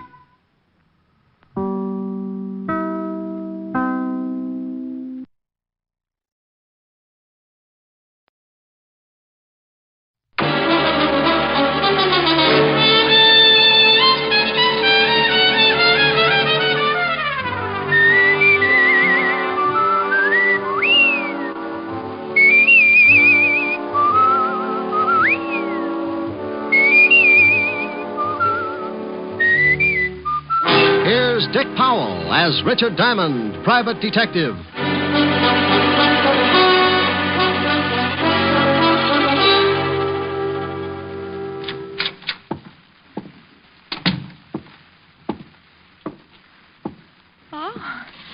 May I do something for you, sir? I'll repeat the offer while I think of something.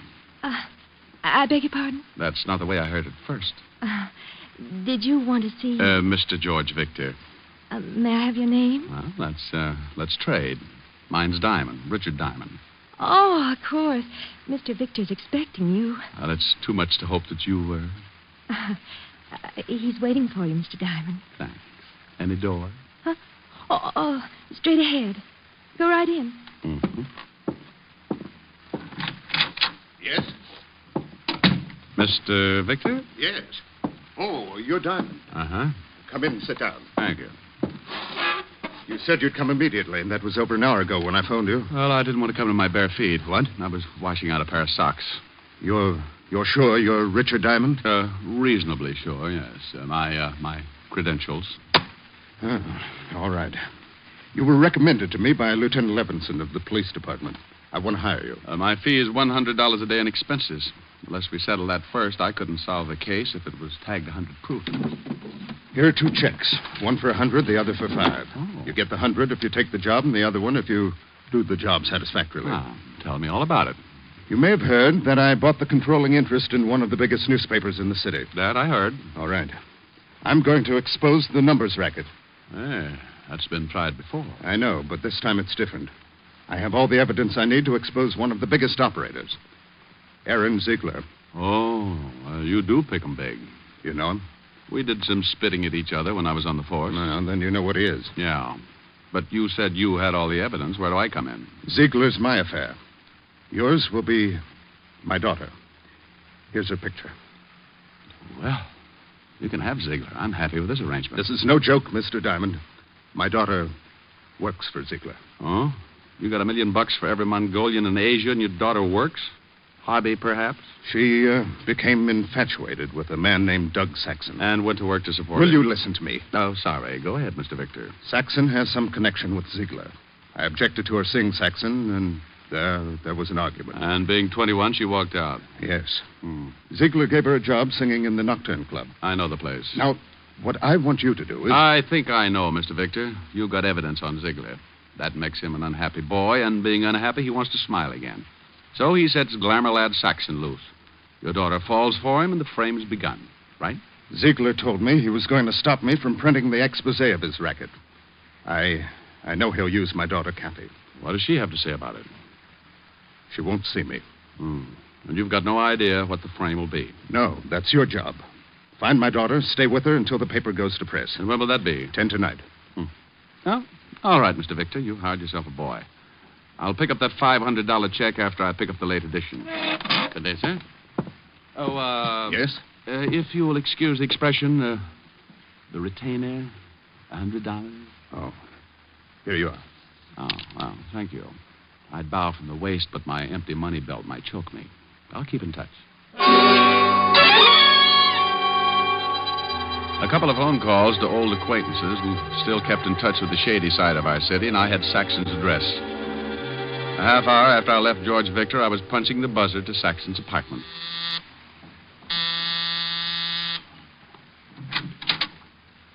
Good afternoon, Mr. Saxton. Who are you? What do you want? I'm Mother Hubbard, and I've come to look at your cupboard. Ask me in. What's the idea? Who... This won't take long, Mr. Saxton. Listen, you... I was just going to ask you to listen. But since you asked first, go ahead and give me something to listen to. Did Ziegler send you? Well, maybe. Maybe not.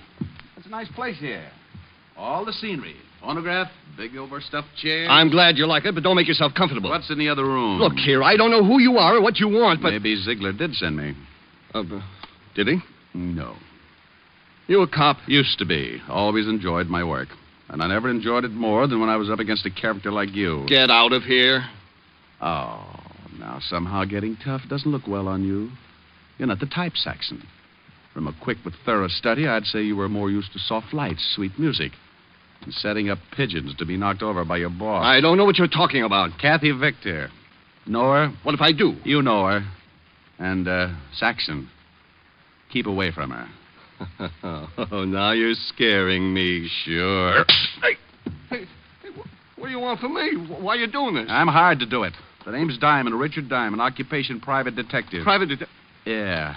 You're going to make a phone call now. I won't. You're calling Ziegler to tell him you quit. I can't do that. Unless you want this floor lamp on your head. Diamond, please don't. Now, that's better. Now, go ahead. What'll I tell him? Your health is bad. You're going to take a boat trip. Well, that's ridiculous. Well, then you think of something, but think. But Hello, this is Saxon. I'd like to talk to Aaron. Oh. Well, I'll call back. It's important. Oh, it's important. I've got to talk to him. All right. Get him? They're putting me through in. Hello. Hello, Aaron. Listen, I can't go through with the deal. Something came up. I mentioned my name. A man named Diamond. Richard. Yeah, that's right. I don't know, Aaron, but please, don't blame me. I did. Hello? Hello, Aaron. Aaron. He hung up. Good. You do the same. You don't know what he'll do, Diamond. You don't know him. Oh, but I do. Well, happy landings, Glamour Boy. You can't leave me like this. You know, after a long look at you, I don't think I'd like to stay. Bye, Saxon. 20 feet of the East River will look good on you. Okay, so it was a bluff. I knew Ziegler wouldn't be scared off that easily, but when you go hunting ducks, you put out a decoy. I did. The decoy was me. It was an hour later that I got back to my office building and walked into the lobby. The elevator door there was open, but the jockey was missing. I was about to take the hard way up, the stairs, when... Diamond. Oh, hello. Where'd you come from? I'm under a cabbage leaf. Don't believe it. Get in the elevator. I'll walk. Hey, Mac. Mr. Diamond don't want to get in the elevator. Maybe he gets car sick. Get in, Diamond. What's the big idea? Close the door, Mac. Sure. You know how to run this thing, Diamond? No. Start it up. Go on. Okay. Floors, please. I'll tell you when. This is far enough. Stop it. And keep your hands away from that door. What are you going to do, eat your way out? He's a card, ain't he? Oh, now, come on. Fun's fun, but I got business. So have we. We told you to take your hands off those doors. Oh, you did, huh? Yeah. Oh, he won't go down. Sure he will. He's just stubborn. Give me that sap. You see? Yeah. Think he's still tuned in? Let's see. Diamond. Hey, Diamond. Oh, he should know better than that. It ain't polite not to listen. Kick him in the ribs. Now, how about it, Diamond? You want to listen? He's shaking his head. He says yes. Okay. Now, stay away from the dame you're supposed to take care of. Go back to Victor and tell him you don't want the job. Tell him it's too rough, and if he don't understand, show him your bruises. Hey, give him a bruise where it shows. Look at that. I don't think he likes you kicking him in the chops. What does he want? Bedroom slippers? Okay, open the doors and let's get out of here. Hey, think I ought to give him another boot, just to make sure? Ain't you ever satisfied? Go ahead. Okay, let's go. You know something? You got an awful disposition. You don't come out of a beating like that right away. A professional working over is like spending a weekend in a taffy machine. I reached out and tried to touch things, but it was like trying to paint the inside of a balloon with a hammer. I was numb, and when the little jabs of feeling started pinching my cheeks, I found out that I was warm and sticky. Finally, I pulled myself up, stood there for a minute, decided my legs weren't macaroni, and went to the washroom to clean up. Then I headed for the Nocturne Club. It was too early for customers, but there was a bartender and a girl with blonde hair playing the piano.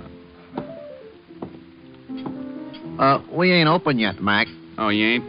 Well, give me a bib. I may cry all over the place. You look awful. Truck hit you or something? I was blowing a tube in a high wind. Yeah? Yeah. Screwed me 8 feet into the ground. Ain't that terrible? Yeah, ain't it? Hey, who's the dame with the fingers? Oh, Eddie Taines here. Name's Victor, Kathy Victor. Got a swell set of pipes. If you're looking for a job, we don't need no tuba players. Look, here's for a drink and here's something for you because you ain't open yet. Fix me something that'll turn me all one color. Sure. Will it be black or blue? Anything that goes with my tie. Bring it to the piano. I thought you wanted it. Oh, I'll laugh later. I thought it was pretty good.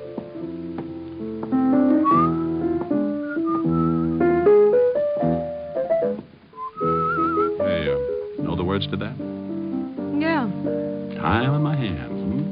From your looks, I'd say you needed time. Oh, don't let the bruises fool you, honey. When the swelling goes down, my face is fairly normal. Hey, blue and yellow make green, don't they? Yeah, why? I wasn't sure, but here's a drink anyway. Who knows? Maybe you'll turn plaid. Sure. Here, put this in your pocket and go back in the bottle. Sure, thanks.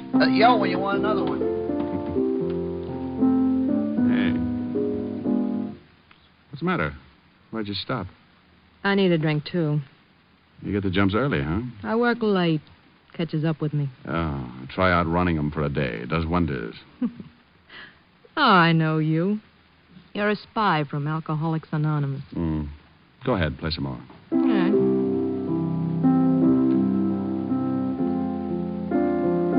Kathy. Your father sent me. What? Remember him? Why don't you leave now? Before we're really acquainted? I don't know who you are or what you want, but if my father sent you, I'm not buying. Okay, so you're having a good time now, but there's always the next morning. Thought of that? I don't need anyone to take care of me. Miss Victor, I'm not trying to take care of you. I'm doing a job. Maybe you don't know this, but you're being measured for a patsy. And your father's going to fit the same frame Saxon and Ziegler are working up for you. You're crazy. But I like you, so I'll forgive you. Now, cut it out. I thought you wanted me to play. Look, you're spoiled.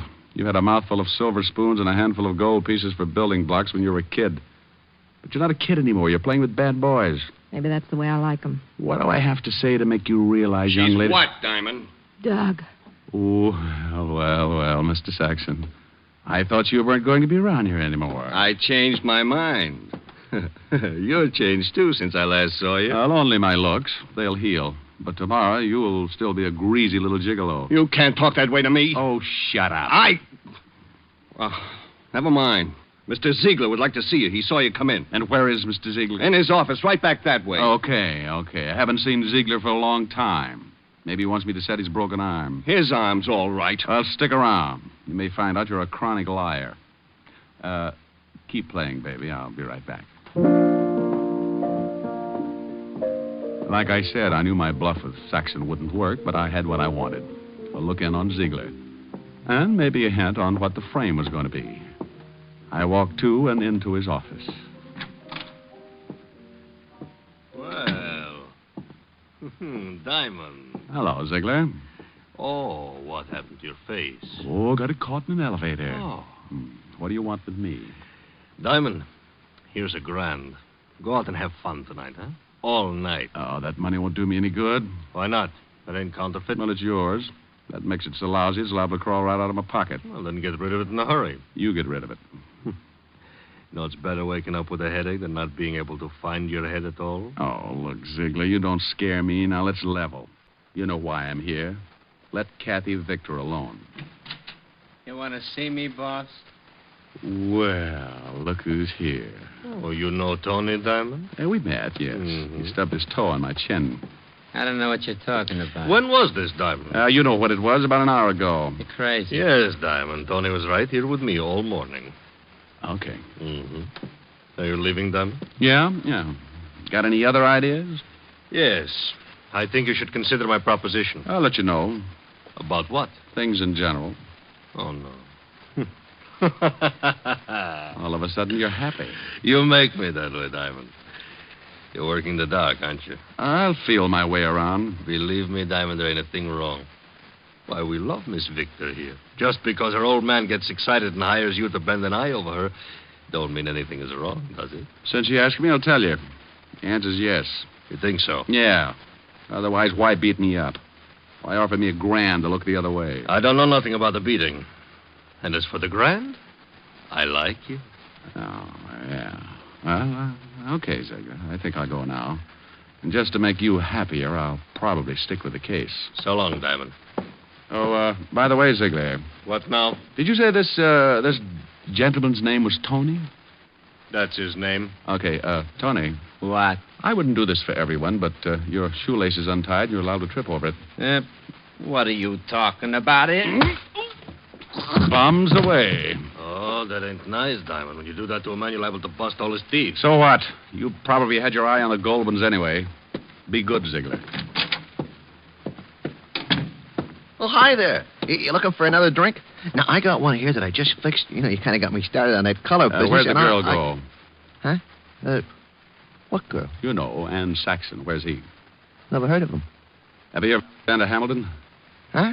Has his picture on all $10 bills. This one's suitable for framing. In your pocket. Can't do it, mister. 2 pictures of Hamilton? Well, they sure would look nice on me, but, I work here, mister. I got a wife and kids, see? Yeah, I see. Okay, fella, forget it.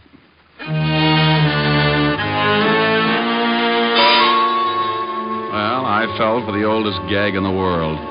Kept busy someplace else while Saxon walked out with the girl. Now I had to find her. But where?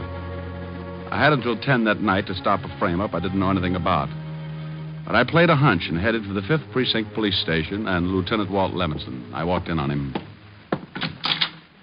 Diamond, oh, no. Hiya, Walt. No, please go home. Nothing good can come of this. Why, Walt, I'm surprised at you. Well, I'm not. You've got some horrible joke up your sleeve. I don't want any part of it. I can only stay a few minutes. I want to know about a guy named Saxon. Douglas Saxon? That's it. What's the matter? Can't you find things out for yourself? Right now, Lieutenant, I'm a citizen asking about a guy. Now, what have you got on Saxon, Walt? Not a thing. He was clean when we picked him up a couple of times. Why was he picked up?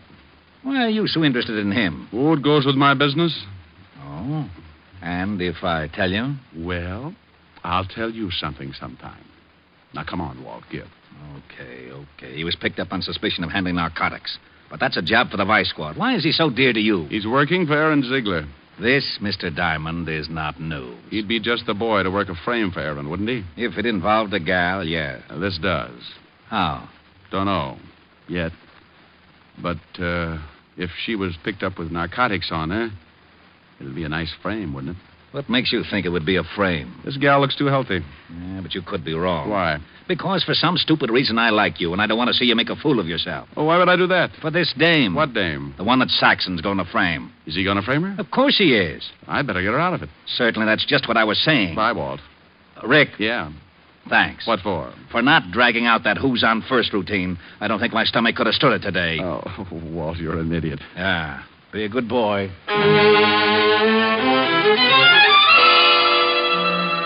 When you pound a police beat in New York, you make a lot of unusual friends. And if you ever get in plain clothes, those friends come in handy sometimes. I grabbed a cab in front of the precinct station and headed for Chinatown. Walt and I had known an old Chinese named Wu Li who'd been around a long time. He knew everyone and everything that went on in Chinatown. And if anyone knew where we could find Saxon, he did. Saxon. Is possible I do not know him. Oh, I think you do. Just so. You said this man Saxon deals in sweet dreams. However, is rumor not proved. Does he ever come to Chinatown? You like perhaps a cup of tea? I ask this as a favor, Wu Li. Enemies are made to do evil. Friends to ask favors. Sometimes is no difference. Will you tell me, Wu Li? You ask in name of friendship? I do. Very well. In Chinatown is establishment owned by a man named Fu Shen. Perhaps, I say perhaps, this man Saxon is there. He's been there before, hmm? My eyes are old, perhaps mistaken. Not your eyes. I shall give you address, then make call to Fu Shen. You will be allowed to enter his establishment. May you live 10,000 years. And may you live to mourn at my funeral. The old boy gave the address, and I left his shop. 5 minutes later, I walked through the back door of the old frame building, and Fu Shen bowed from the waist to lead me upstairs to a private room that fronted a long hall. I noticed there were 3 other closed doors in the floor, aside from the big room downstairs. If Kathy Victor was in the building, she had to be in one of those rooms. I walked into my room, closed the door behind me. There was a bed in one corner and a chair near it. A low table was near the bed, and a dim light threw diagonal shadows like fingers across the walls. I waited until the proprietor had time to get downstairs, then I opened the door and looked out in the hall.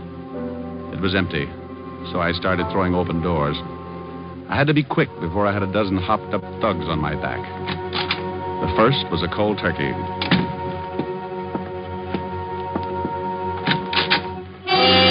Beat it! This room's in use. Diamond. Well, Mr. Saxon, I presume. Look, Diamond, lay off me, will you? Where's the kid? I don't know who you mean. You will. No! Diamond, my arm! You're hurting. So here's another twist for size. Ow. Now sing, Saxon, and loud. Look, you got it wrong. How wrong can I be? Okay, but it wasn't my idea. I can believe that. Ziegler thought it up. You pulled it off for a couple of grand. Listen, if I tell you we let me go, the girl's all you want. Let me go, will you? Where is she? In the next room. Walk ahead of me. And in case you get any ideas... Now walk ahead of me. Open the door. You got my arm. You got another one, but not for long if you try anything. Open it. There she is. Oh, out cold. She's all right, Just knocked out, huh? Let me go now, Diamond. Sure. So this was the game, huh? Bring her here, knock her out, plant narcotics on her, and then push her into the street to get picked up. Look, I showed you where she is. Now give me a break. You know, I was just thinking of that. How would you like it, in the arm or in the jaw? Crumb. Now, come on, Mr. Victor. Let's wake up now. Come on. Mr. Diamond, you got bad habits. Yeah, Tony, and one of them is running into you. Okay, Diamond, keep your hands where I can see them. Right on the ends of my arms. Oh, what a sense of humor. All right, Diamond. All right, what? I think you're going to get a hole in the face. Just a minute, Tony. You hear anything? Yeah? Those are police cars, Tony, coming here. You're crazy. Yeah?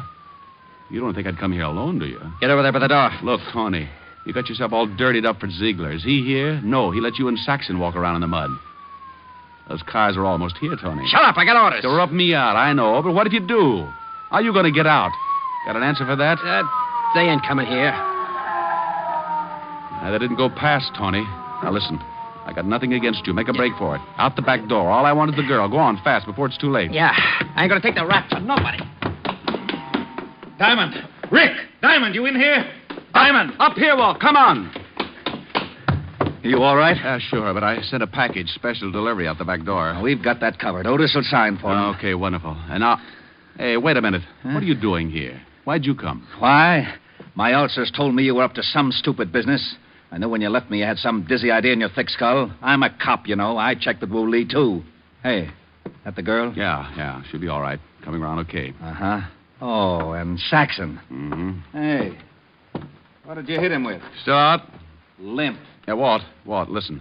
If the papers get word of this kid's father will be ruined. If she's in the clear, you've got my word. No one will hear about it. Well, I know she's in the clear, but I can't leave her here. I got a job to do. I was hired. Oh, you want to take her, huh? Yeah, I think she'd like to go home. Okay, I'll take your word she's all right. Now, beat it fast before the narcotics boys get here. Thanks, Walt. Come on, baby. Snap out of it. Come on. Get her out of here before we're all booked for obstructing justice. I'm going. Hey, Walt. Yeah? How are you going to explain knocking over this joint before the vice squad? Why, didn't you know I got a reported homicide here? I'll let you know what happens. Where'll you be? Oh, silly boy. Where else but Helen's? Now, come on, Cassie, baby. On your feet. On your feet. Walt. Now what? I love you. I'll marry you later. Now take off. Oh, my stomach.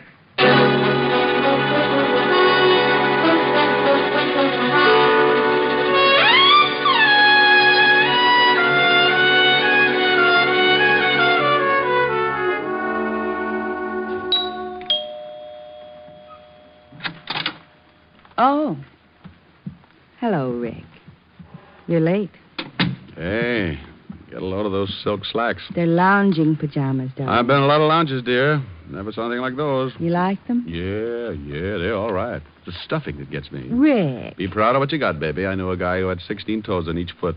What good did that do him? He used to tell everybody he was a duck, made a fortune selling his hair for pillow stuffing. You look awful. Could have been worse. Oh? Was she pretty, Rick? Who? The girl in the case. What case? Why were you late getting here? Oh. Well, I had to take a girl home and introduce her to a man. Her father. I see. How long did that take? How'd you know about the girl? Lieutenant Levinson phoned, asking for you. I took the message. He said, she's all right. And a man named Saxon did a lot of talking. Oh, wonderful. Who's she? Who's Saxon? Oh, read all about it in the papers, dear. Is she blonde or brunette? Both. Blonde with a brunette disposition. Got the piano? attitude. She's pretty as I am. Oh, honey, nobody is. Oh, well, nothing to do until the office opens again tomorrow. Time on my hands.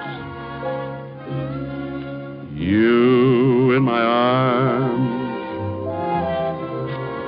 Nothing but love in view.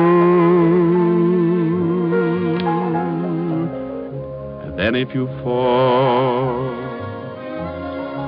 once and for all, I'll see my dreams come true. Moments to spare for someone you care for. One love affair, just the two. With time on my hands and you in my arms and love in my heart, all for you.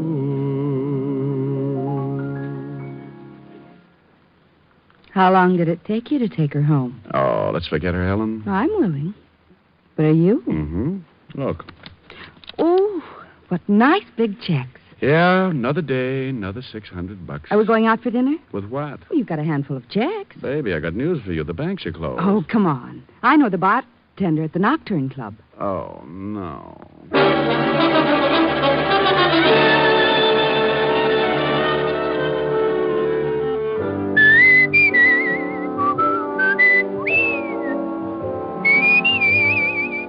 You have just heard Richard Diamond, Private Detective, starring Dick Powell, with Virginia Gregg as Helen and Ed Begley as Lieutenant Walt Levinson. Also in the cast were Wilms Herbert, Larry Dobkin, Gene Bates, Stanley Waxman, Paul DeBob, and Hy Averback. Music was under the direction of Frank Worth. Richard Diamond is written by Blake Edwards and directed by Russell Hughes. Dick Powell currently may be seen in the motion picture version of the best-selling novel, Mrs. Mike.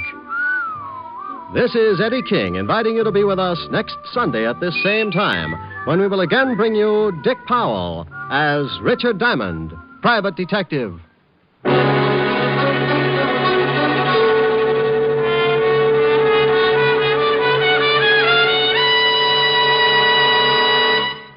What's on NBC today? Great shows for Sunday on NBC include The Adventures of Sam Spade and Theater Guild on the Air. Helen Hayes and Walter Abel co-star on Theater Guild today, and for his caper, Sam Spade turns to television for help. You'll enjoy both these stellar shows, Sam Spade, then Theater Guild, today on NBC. Now stay tuned for James Melton and Harvest of Stars on NBC. Portions of the following program are transcribed.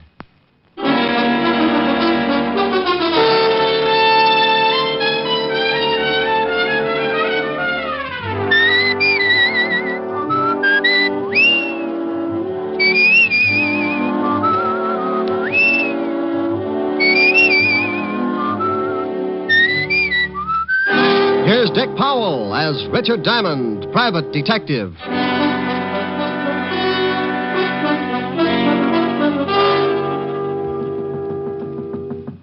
Yep, door's open. Mr. Diamond, Well, Angelino, come in. I didn't know whether you were busy or not. If you didn't hear the drums, you'd know I'm not busy. Drums, Mr. Diamond? Well, it's sort of a ritual, Angie. Every time I get a paying client, my landlord offers up his thanks to the goddess of joy. Plays an old bongo and turns on the heat as a kind of sacrifice. I see. Oh, no, you don't. You're too normal. What's the trouble, Angelino? The pig's knuckles in your butcher shop got arthritis? You always with the kidding, Mr. Diamond. Yeah, that's the kind of a hairpin I am. Hairpin? Angie, you got something on your mind. Forget my little asides and let's have it. I got the big problem, Mr. Diamond. Oh, you mean something's wrong and you can't pay me to take care of it? Oh, no, I can pay. Oh, well, then you haven't got a problem. You slip me the cash and I'll move in on your worries. Well, you see, it's like this. I come to you as a sort of representative for all the other butcher shops, the independent ones. I ain't the only one that's worried. So all the butchers got together last night and decided to do something about it. I hate to be a nag, but do something about what? We all been paying money to a protective association. Oh? Yeah, every week a couple of guys come around and collect. If we don't pay, we get our shops busted up. And if that ain't enough, we get our heads busted, too. See, I still got 3 stitches right here on the top of my head. Oh, nice job. What'd the doctor use, a loom? I got it this last week when those 2 guys come for the money. I couldn't pay, so one of them hit me with a blackjack. You're lucky you didn't use one of your salamis. Might have been a job for homicide. He knocked me out when I come to. My shop was a mess. And there was a note saying that they'd be back. Well, you better go to the law, Angelino. They'll give you good protection and won't cost you a thing. We discussed that at the meeting, but we decided it was too dangerous. We've been warned that if we go to the police, we'll get hurt bad. We got the families, Mr. Diamond. We can't take the chance. Yeah. Tell me, have these 2 Garneffs been back to see you? Garneffs? Oh, Angie, you're going to be in a lot of trouble. Garneffs, hoods. Hoods? Gangsters, bad little boys. Oh, no, they ain't been back. Not yet. Well, for you or a Rockefeller, my fee's the same, Angelino. 100 dollars a day in expenses. We took up a collection. I only got $100. Oh. Why does this always happen to me? I'm going to end up making Simon Legree look like Snow White. You only got 100, huh? Yeah, but we thought of something. If it costs more, you can take it out in trade at any of the butcher shops. Well, it's liable to run into a lot of ham hocks. It's the only way we can pay you. So I'll throw a barbecue.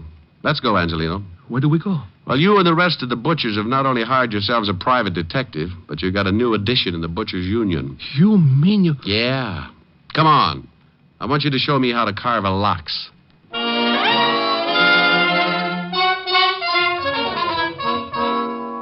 Well, that's what happens when your reputation gets around to the butcher shops. I'd been buying cold cuts from Giuseppe Angelino for the past 2 years and telling him what a great detective I was. I should have known he'd never take my word for it, so now I had to prove it. His shop was over on 10th Avenue, so we walked over and went in. He took me around behind the counter and handed me a white apron. I don't get it. Why you want to be a butcher? Well, Angie, you want me to get a line on these 2 guys who do the collecting, don't you? Sure. Well, I can only think of 2 ways I could watch them and not look suspicious. Make like a butcher or crawl in with the ground round. Huh? Think what would happen if someone looked down for the price of ground round and caught it staring back at them. Oh, that's a good one. That's pretty good. Oh, now, come on, Angie. It wasn't that funny. You got my $100, ain't you? It's a riot. Yeah. Well, come on. Let's show me what happens with this butcher racket. Customer. I'll show you later. Well, nothing like learning fast. Let me handle the sale. Think you can? Here she comes. Oh, good morning, Mrs. Hennessy. Oh, good morning, Mr. Angelino. Business must be good. I see you have a new butcher. Oh, yes. This is a Mr. Hangtooth. Hangtooth? Hangtooth? Good morning, Mrs. Hennessy. Something I can do for you? Oh. Yes. How much is the lamb shoulder today? Oh, yes. Which one? What? Look, maybe you better let me take... Relax, Angie. I'll make it. Which shoulder would you like, Mrs. Hennessy? Well, is there any difference, young man? Oh, yes. You see, this lamb is really a ram. A ram? Oh, sure. You hurt his shoulder playing against the Eagles 2 weeks ago. We're also selling his shoulder pads at 21 cents a pound. Mr. Angelino. You'll find him hanging in the back with the spare ribs. Now, if you can tell me which shoulder you want, I'll wrap it up and send it off tackled between the liver and the knishes. Well, I never. Well, of course you haven't. What's the trouble with you people? Now, here's a nice little ram that played his heart out. Oh, by the way, the heart is a special today, 11 cents a pound. Angie. Is she gone? Like laundry in a tornado. What for do you want to do that, Mr. Diamond? She was one of my best customers. I wanted to get her out of here, and I wanted to get her out in a hurry. But why do you have to do it like that? Not a lamb, a ram. Which shoulder do you want, Miss Hennessy? Look, Angie, I'm sorry, but you can explain it to her later. Just as she came in, I spotted 2 guys heading this way. When they saw her, they backed off. They're standing across the street right now. Where? Right over there, in front of the cigar store. Hey, one of them has got a hatchet. Oh, no, not that one. You're looking at the Indian. Over there. Oh, yeah. Hey, that's them. That's the 2 guys who hit me on the head. They're the ones who come around to do the collecting. Well, they're coming again. You better duck. I'll take care of it. You be careful. They're pretty rough monkeys. Go on, now, beat it. They're almost here. Yeah. I'll be in the back. One meatball. I got you under my skin. Well. Good morning, gentlemen. What can I do for you? Where's Angelino? Oh. Well, he's out buying some old buffalo. I'm the new assistant. Buffalo? Red, shut up. And get your hand out of the pickles. All right, now tell me, new assistant, when'll he be back? Well, that's hard to say. These buffalo are in Wyoming. Oh, yeah. Carl, you know, I think this guy's trying to be funny. You win yourself a lamb chop. How'll you have it, with or without the bloomers? You know something, Red? I think you're right. What's your name, laughing boy? Hangtooth. Hangtooth? Oh, I'm going to have more fun with that. It throws everybody. Well, look, Hangtooth. You know who we are. How many guesses? You won't even need one. We're in a hurry. We're collectors. We put all the scraps out in the back in a can. You can't miss it. I don't like you. Well, I have a friend. Maybe we could double date. Look, let's stop the clowning. If Angelina didn't tell you about us, it's going to be too bad for you. We're here for some money. We get it every week. $25. Yeah. Last week, Angelino didn't have it, so he accidentally hit his head. We figured that all that blood would make him remember it this week. Well, I'm sorry, friend, but Angie didn't say anything about it. Tell me, what does he pay you boys for? Oh, little things. Protection, mostly. You see, if he paid us last week, he wouldn't have hit his head. You know something? I know a big fat cop who would just love to hear all about this protection Angie's paying you for. You do, huh? Yeah, I do, huh? Well, look, seeing as how you're a new boy around here, maybe we ought to tell you first. Why don't you do that? Let's go in the back. I like it here. I listen better. You do, huh? Is that all you guys can say? Now get out from behind that counter. Oh, I want to explain the thing to you. Yeah, go on, Red. Explain it to Mr. Hagtooth. Hangtooth. You'll have to pardon him. He don't hear so well. How's your hearing, Hangtooth? Depends on what I'm listening to. If it's dull, I might end up with an ear trumpet. You might end up with one whether it's dull or not. Now, seeing as how you're working for Angelino, you're going to need protection, too. So let's have the $25. I want to know what I'm buying. Sure. Here. Oh, now, don't you know it isn't nice to go around breaking up showcases, and especially with that nasty old sap? Well, you never know when things are going to get busted, see? Now, don't you think you need protection, Mr. Hangtooth? Tell you what I'll do. I'll pay you for protection if you'll pay me. Pay you? For what? Well, you never know when things are going to get busted. Like your jaw, maybe. Why, you... Hey, Carl, help me. Yeah, sure I'll help. This looks like my head breaking, Dave. Got his legs. All right, hold him. I'll tap him good. Oh, give it to him again. Oh, he's a rough one, ain't he? Yeah. Kick me in the mouth, will you? Hey, Red. Let me try that, huh? Hangtooth turns such a pretty color when you kick him like that. He's out. You think he gets the idea? Maybe not right now, but when he wakes up, he's going to have a sore head to remind him. Come on, we'll come back for Angelino later. Well, you can't really blame brave little old me for going to sleep at that point. One I could have handled, but in that cramped space behind the counter with both of them coming from different directions, I had to give up sooner or later. And I did for about 20 minutes. When I finally snapped out of it, I looked up and saw 3 heads staring down at me. 2 herring with Angelino in the middle. You all right, Mr. Diamond? Oh, Angie, do you always ask people that right after they've lost their blood? Here, let me help you get up. Oh, swell. Now, look for my eyes, will you? I didn't know what to do. I guess I should have called the police. Oh, why, Angie, you're really beginning to think for a change. Oh, let me sit down. But when I thought about calling the police, I also thought about my family. Those 2 men might have beat up my family just like this. Yeah, I guess you're right. You take the $100, Mr. Diamond, and forget about this. It's too dangerous.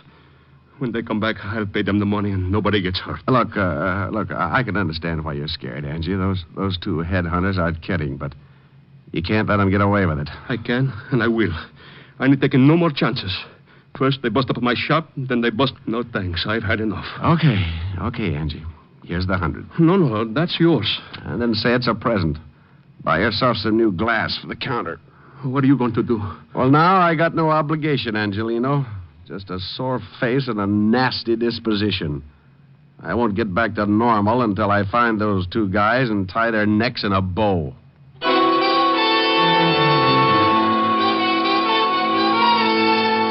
I left Angelino's shop and headed for the 5th Precinct Police Station. I wanted to look up 2 sure bets for the police gallery. One named Carl, the other Red. 2 guys who went around scaring poor little businessmen like Angelino. By the time I reached the station, the aches from the beating were making me very unhappy, and when I walked into the squad room, I spotted something that didn't make things any better. Yeah, what do you... Holy cow, Diamond. Well, Otis, I'm glad you noticed. It means I put myself together all right. What's the matter with your voice?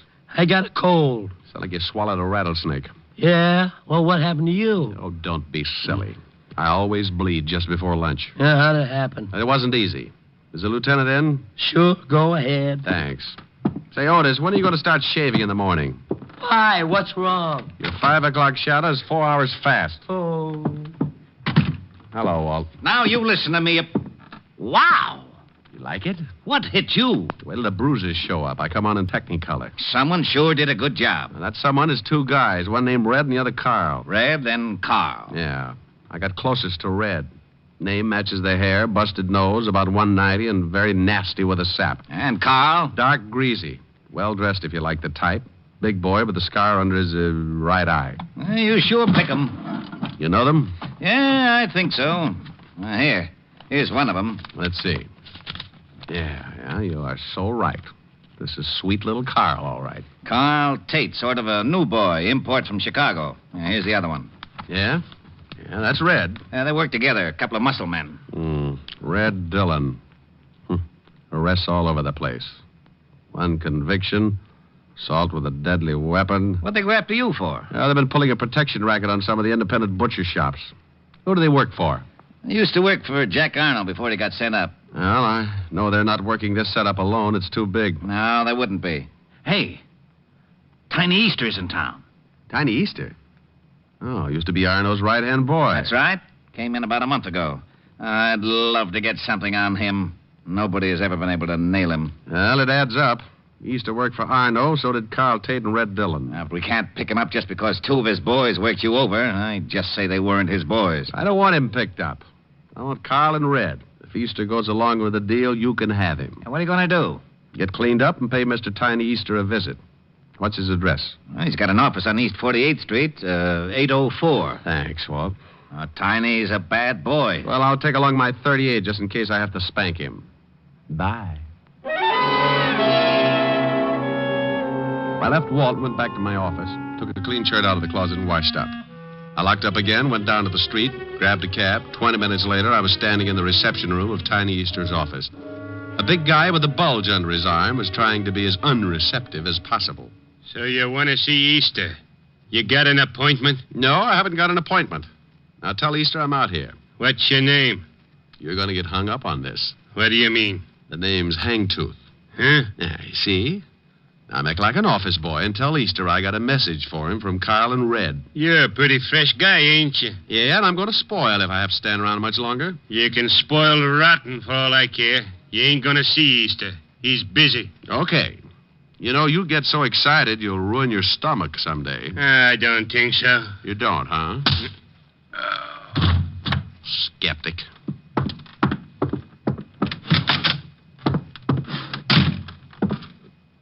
What are you on? I'm collecting scalps. Well, good for you. How'd you get by Lefty? He's tied up with a stomach ache. Swallowed a fist.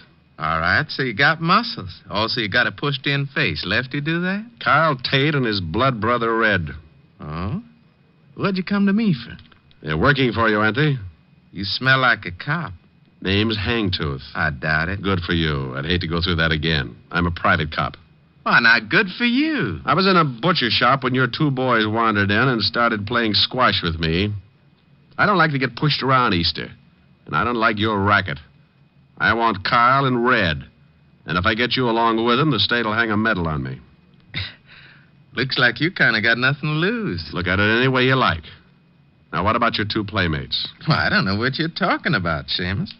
I never heard of those two guys. I don't think you understand, Tiny. I'm pretty mad. I'm going to find these two guys, and I'm going to do it even if I have to be unpleasant with you. Why, Mr. Hangtooth, what do you mean by unpleasant? You break a leg, that's unpleasant. Oh? Well, I got something in this drawer might change your mind. Yeah? Oh, my hand. Okay, a busted hand. Unpleasant enough? Take your foot away. You're breaking it in two. Drop the gun in the drawer. Okay. Now, let me explain it again. If you go out and shoot 12 people tomorrow, I'm going to be sore about it. But when you start intimidating a bunch of hard-working little guys and their families, I go off like a skyrocket. Then when a couple of your cheap gunsels push me around, I explode. Look, friend, I tell you, I don't know these guys. Look, Easter, please believe me. I don't know. You worked with him in Chicago. I'm telling you the truth, Easter. I'll work you over like an eggplant in the subway. Look, whatever your name is, I got boys. They'll take care of you. Who's going to tell them to do it? I am. With your mouth swollen shut? Now, where do I find Carl and Red? Golly, you knocked one of my teeth loose. Then I got 31 to go. I guess you really don't understand. Yeah, friend, I understand. Now, where are they? You still need some encouragement? No, that's all right. They're in a warehouse by the 14th Street docks. What warehouse? Rogers and Sons, big sign on the top. Mind if I use your phone? Yeah, go ahead, by all means. Don't you know it's not polite to listen, Easter? Well, what do you want me to do? Go to sleep.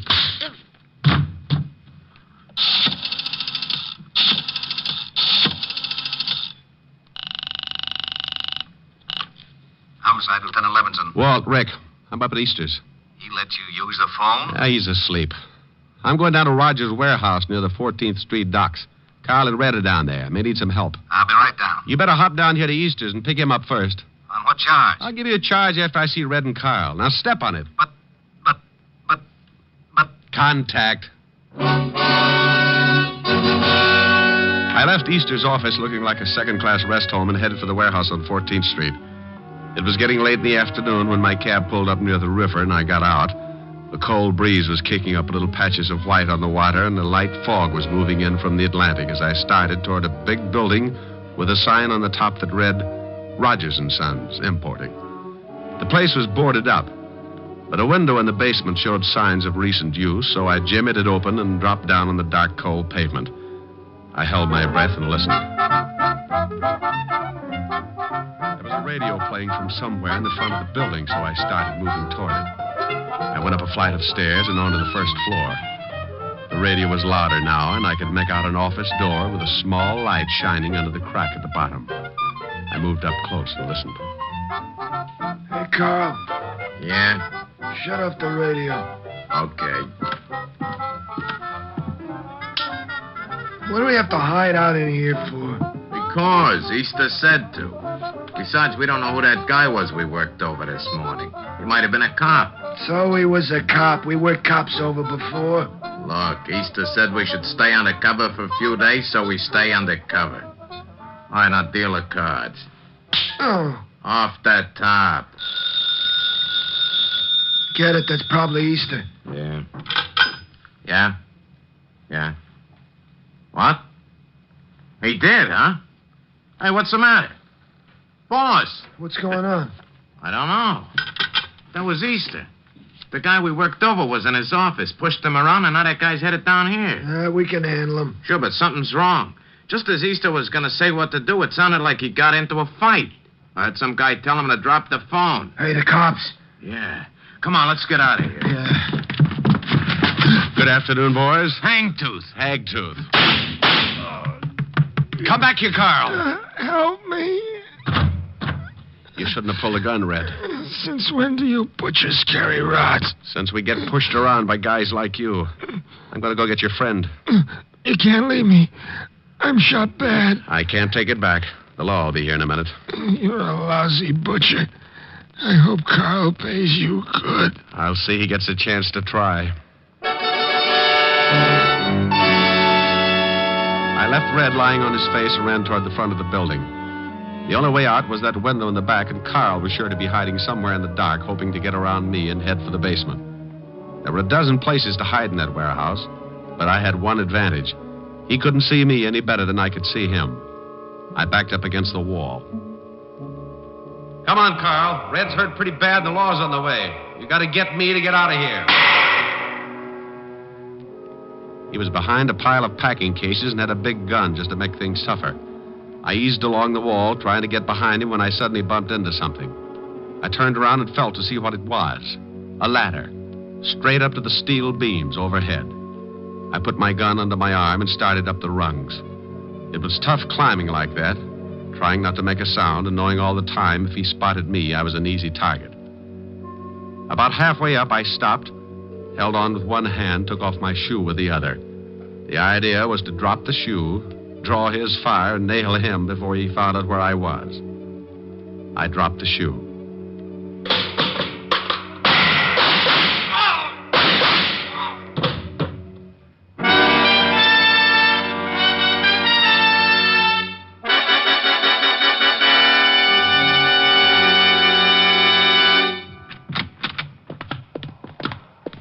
Otis. Okay, only take it easy. I can't see nothing, Lieutenant. You can't say nothing either. Shut up. You sound awful. Oh. Rick. Rick? Walt? I hear him, Lieutenant. Hey. Here's some guy that's been shot. Diamond's been around here, all right. Rick! Here, Walt. Up here. What? Where the devil are you? Up here on this ladder. There he is, Lieutenant. See? Where my flash is. What are you doing up there? I had to get Carl Tate. He's over there behind those crates. Now get me down. Well, why don't you climb down? Walt! Not in front of Otis. Oh, I forgot. Otis, go outside and call the fire department. Fire department? Yes, and tell them to bring a net. What? Will you get a move on? Oh, okay. Rick. Yeah? Now you stop that! Oh, okay. But it's so seldom that I ever get a good laugh at your expense. Okay. But you know this is a serious thing with me. How far up am I? I'd say about 40 feet. Oh. Now, take it easy. Just don't look down. Walt. Yeah? Promise me something? I won't tell Otis. I'll say you got stuck up there. Thanks. What did you go up there for, anyway? I told you. I had to get Carl Tate. I just didn't think until I was up. Imagine the guy who shoots it out with two of the toughest torpedoes in town having a horrible fear of heights. Boy, if that isn't one for the books. You know, I'll never forget the time that little blonde trapeze artist got stuck. Walt? Yeah? I hate you.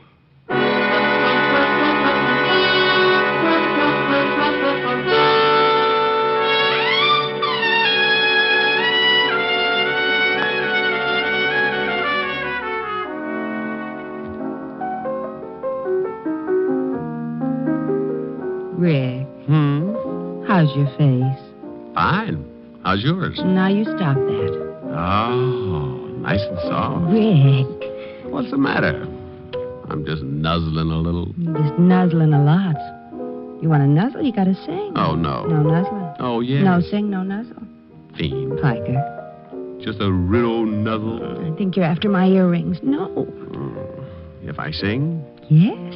I was ready. I was listening.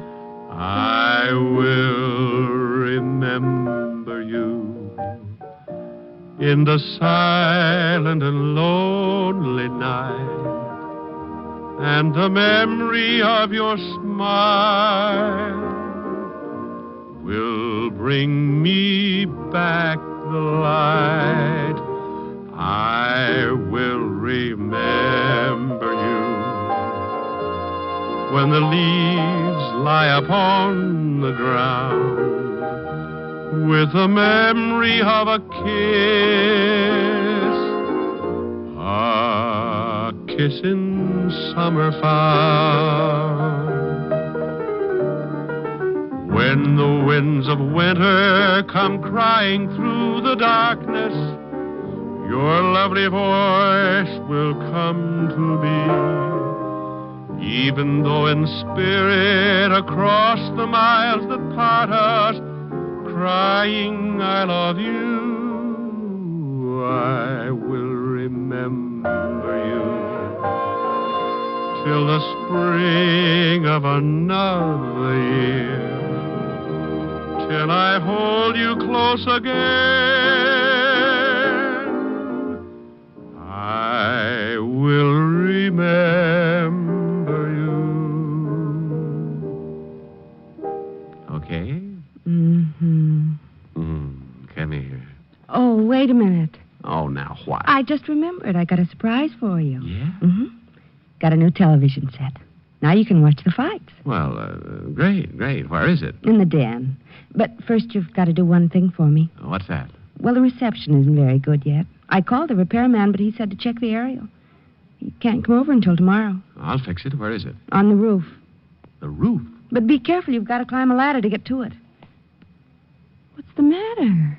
Look, Helen, wouldn't you rather... Fix the aerial first. First? First. Oh. Whom are you calling? Hello, operator. Give me the fire department.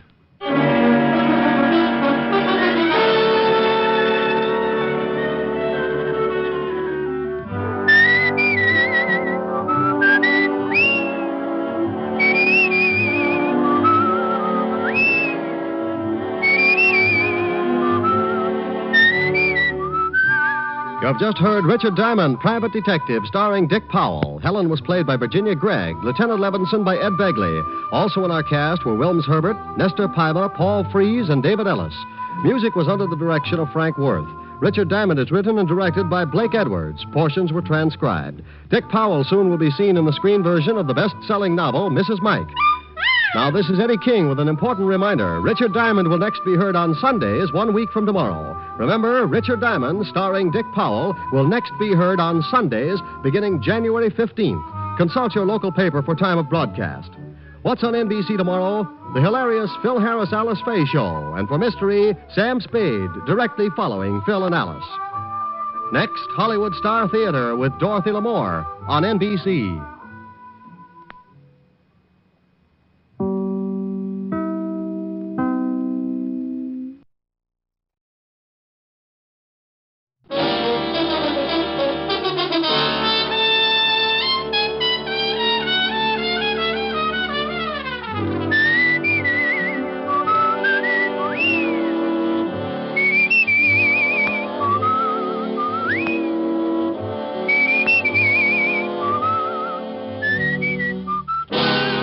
Dick Powell as Richard Diamond, Private Detective.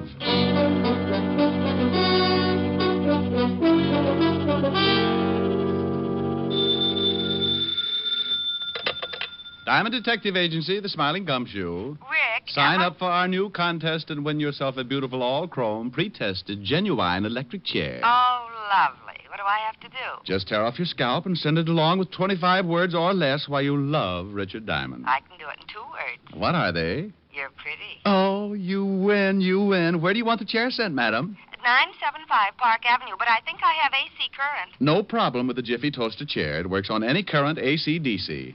And we have it in 3 speeds, 45, 78, and long playing. Oh, no. Oh, Rick, that's awful. Hello, baby. Hi. What are you doing? Oh, nothing. What's with you? Oh, I just thought I'd call and find out if I'm still going to see you tonight. Yes, ma'am.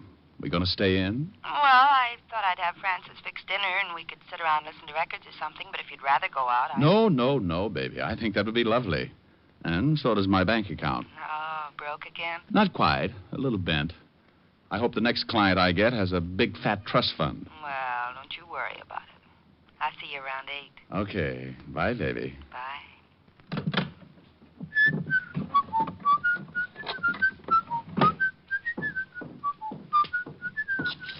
Now, let's see. 6 shirts, 4 pairs of socks, and... Hey, how did that get in there? Well...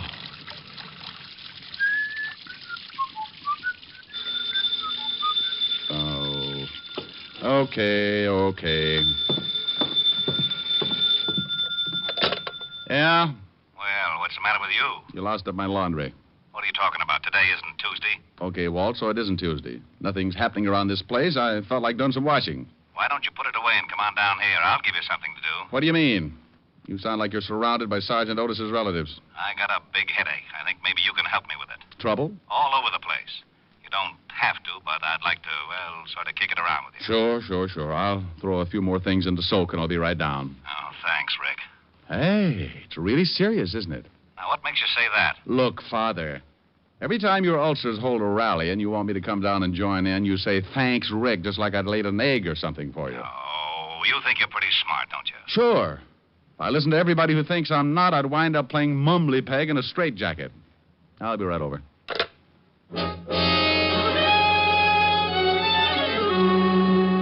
Well, that's the way trouble can get in the way of an otherwise quiet afternoon. Walt doesn't usually call me like that, but when he does, I know things are bound to get pretty rough.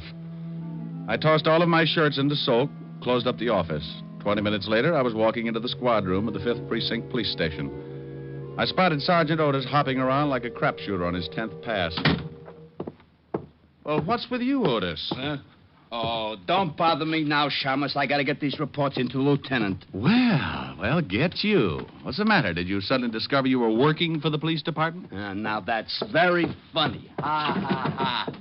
Okay, you gotta laugh. Now beat it. The lieutenant expects you. Well, all right, but for Pete's sakes, Otis, stop acting like that and don't bust into the lieutenant's office like that. You'll swear you've been doped and start an investigation. Shamus, someday I ain't even going to bother to answer you. Sergeant, the day you don't open your mouth to say something stupid, the whole world will start singing. Oh, yeah? Yeah.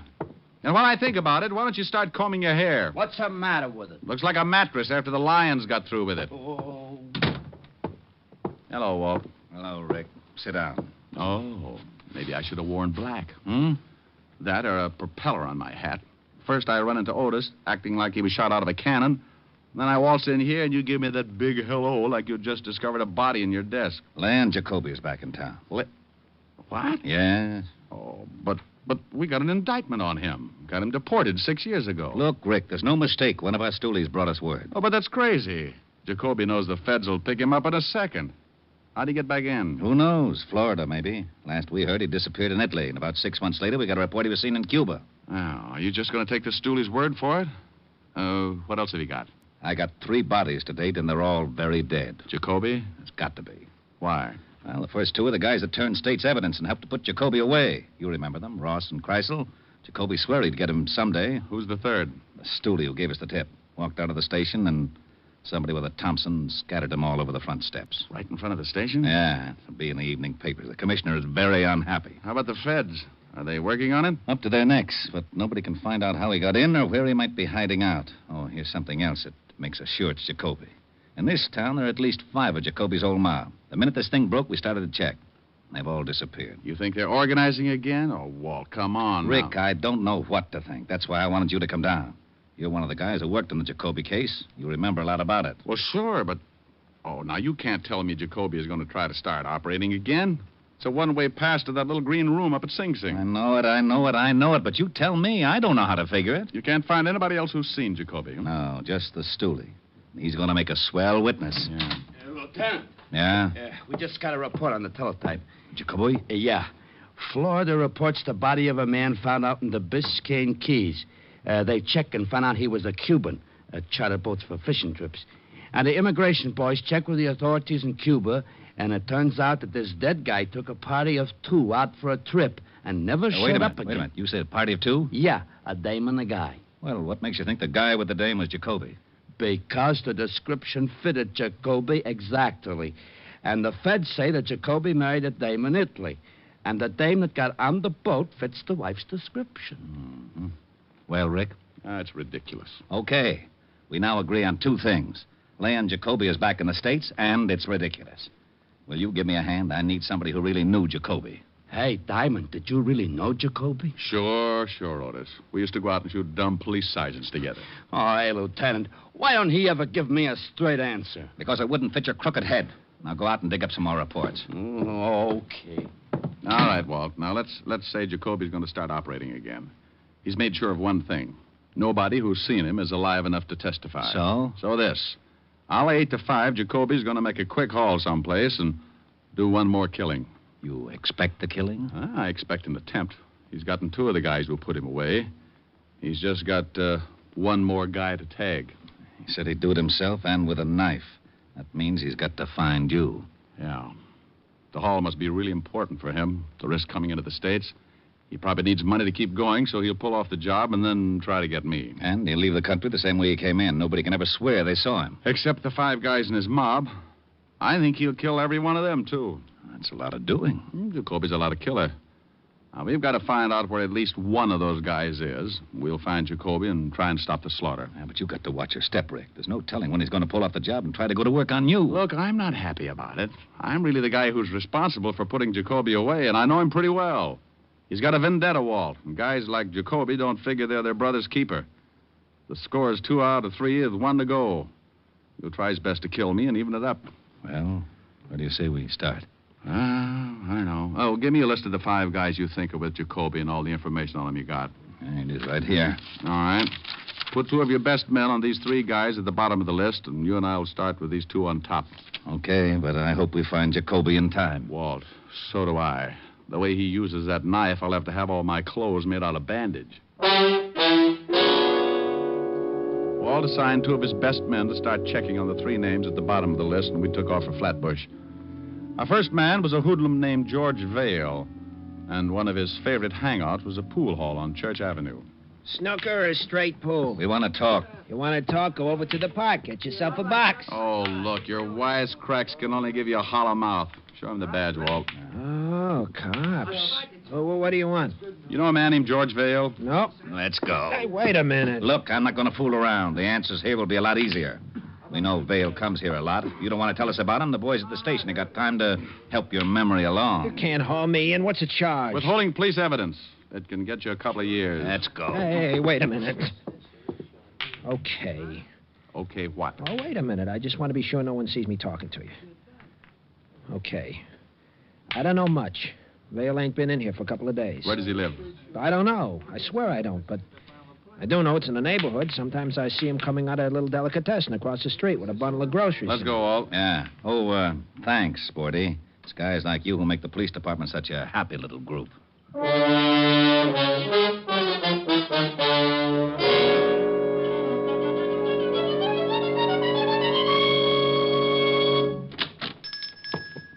So, good afternoon, gentlemen. You own this place? Yes, there's something wrong. Does a man named George Vale come in here much? Oh, something is wrong. I told Mama that George was on no good. Then he does come in here. You're a policeman, maybe. Yes, we're policemen. Now, would you mind telling us, please, if whether... Mama! Mamala! Oh, she must be out and back. I want to show her. She liked this George Philly. He was always with the flattery. Now I want to show her what happens to that no good. Mamala! Please. We haven't got much time. Oh, I'm sorry, gentlemen. You must excuse an old man. There's so little excitement. So, now what can I do for you? Do you know where George Vale lives? Sure. I'm sending him over stuff lots of times. It's up 2 blocks, but he ain't there. How do you know that? Because his wife, she's coming in for the last couple of days. She said he was out of town on business. He's got a wife? Sure. A blonde. She's not bad looking. Well, you know. Yeah. What is Vale's exact address? Here, I'll write for you on a piece of paper. What time you got, Rick? 2:30. There are, gentlemen. I hope you catch him for whatever he's done that no good. We'll have to ask you not to mention this to anybody. Not even to Mama. Well, okay, to Mama, but you tell Mama to keep it a secret. Oh, a secret. Well, maybe I'm not telling her for a couple of days yet. Come on, Walt.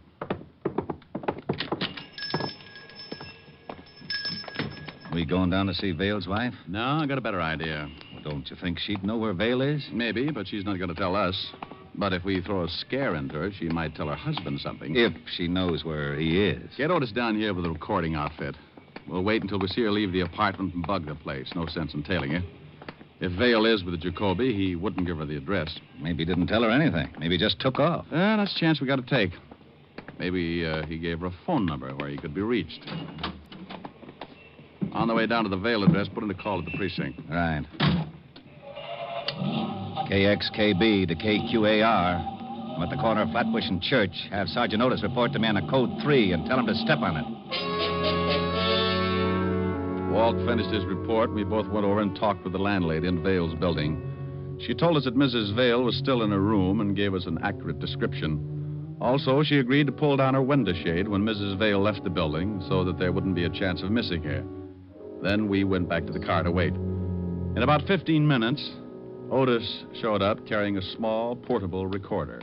Here you are, Lieutenant. All right. Get in the back seat. Hey, we're going to wire somebody's apartment? No. I just thought it might be fun to play cops and robbers. Now, relax. We might be here for quite a while. Not so long, Walt. Look, there goes the landlady's signal. Yeah.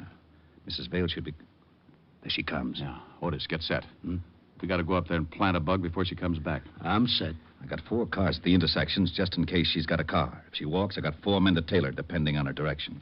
She's crossing the street. KXKB to KQAR. Cars 7, 9, 3, 14. Stand by. Rick, you and Otis get up there with the bug. Right. Come on, Otis. Yeah. Right with you. Attention. The suspect is turning into Church Avenue, heading for New Lot. Blonde, 5 feet 4, wearing checkered coat and carrying a black bag. In here, Otis. Yeah.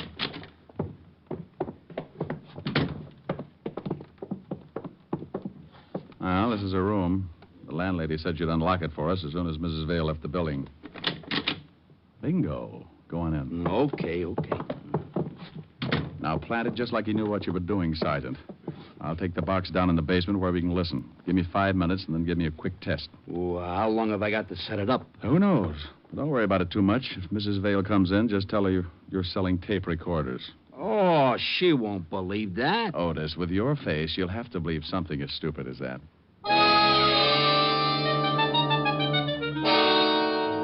I dropped the wire out of the window and went out and down into the basement. It was a slipshod way of wiring a room, but we were in a hurry, and it would have to be enough. I set it up and waited for Otis to start crooking. Okay, Diamond. I'll start counting. 1, 2, 3, 4, 5, 6. Hey, I think I hear somebody coming. I'm going out the window. I'll see you in the basement.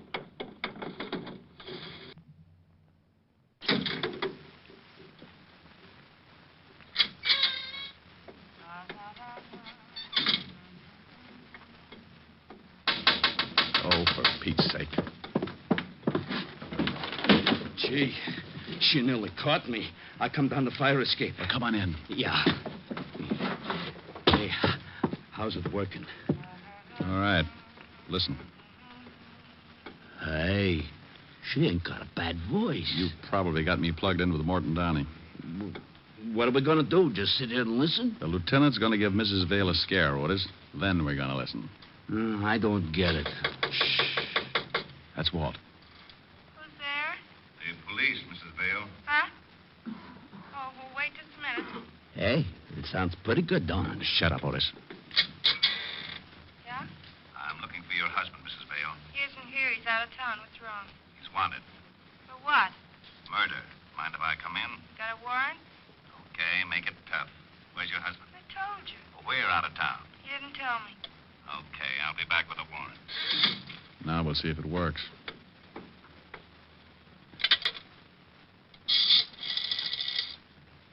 Hello, operator. Evergreen 33349, please. Yeah. Hello, is George there? Oh, tell him Mary. Hello, honey. Oh, look, I'm sorry. Yeah, I know, but this is one of those times. Yeah, a cop was just here. Yeah, cop. Murder. I don't know. No, I didn't let him in. Huh? Oh, I never thought of that. Okay, I won't call again. Bye, baby. Okay, Otis. Stay here and keep this thing going. I got to get back to the lieutenant.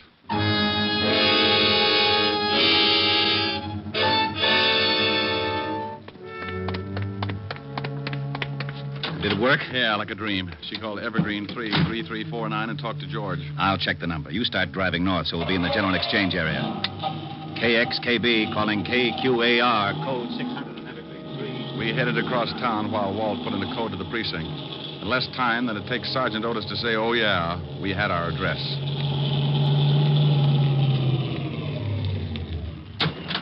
Well, wouldn't you know it? Another pool hall. Yeah, guy must like the game. Hope he's in.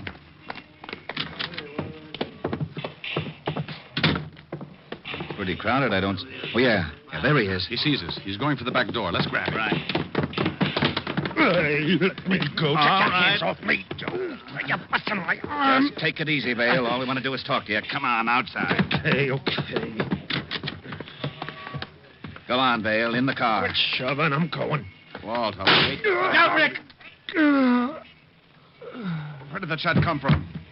Got Vale in the chest. Yeah, across the street. Stay down. Here, look. Look, Vale, you're not going any place now. We know you're working for Jacoby, and we know he's close. The guy who just shot you is working for Jacoby, too. You're not going to cover up for a louse who just fingered you, are you? Jacoby's looking for you, too, Diamond. He's gonna cut you up bad. Where's the hideout, Vale? I'm going to put in an 800 on this, Rick. I want this whole area surrounded. Come on, Vale. Where's Jacoby? 455. Vale. Oh, swell.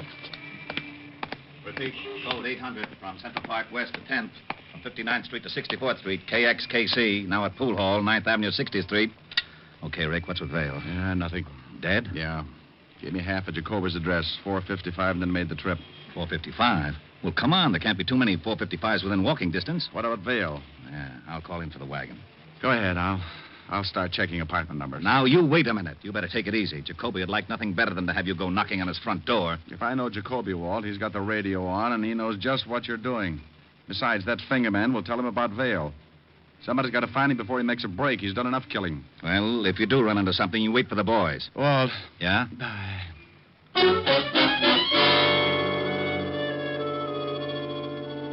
I took off and started checking addresses that began with 455.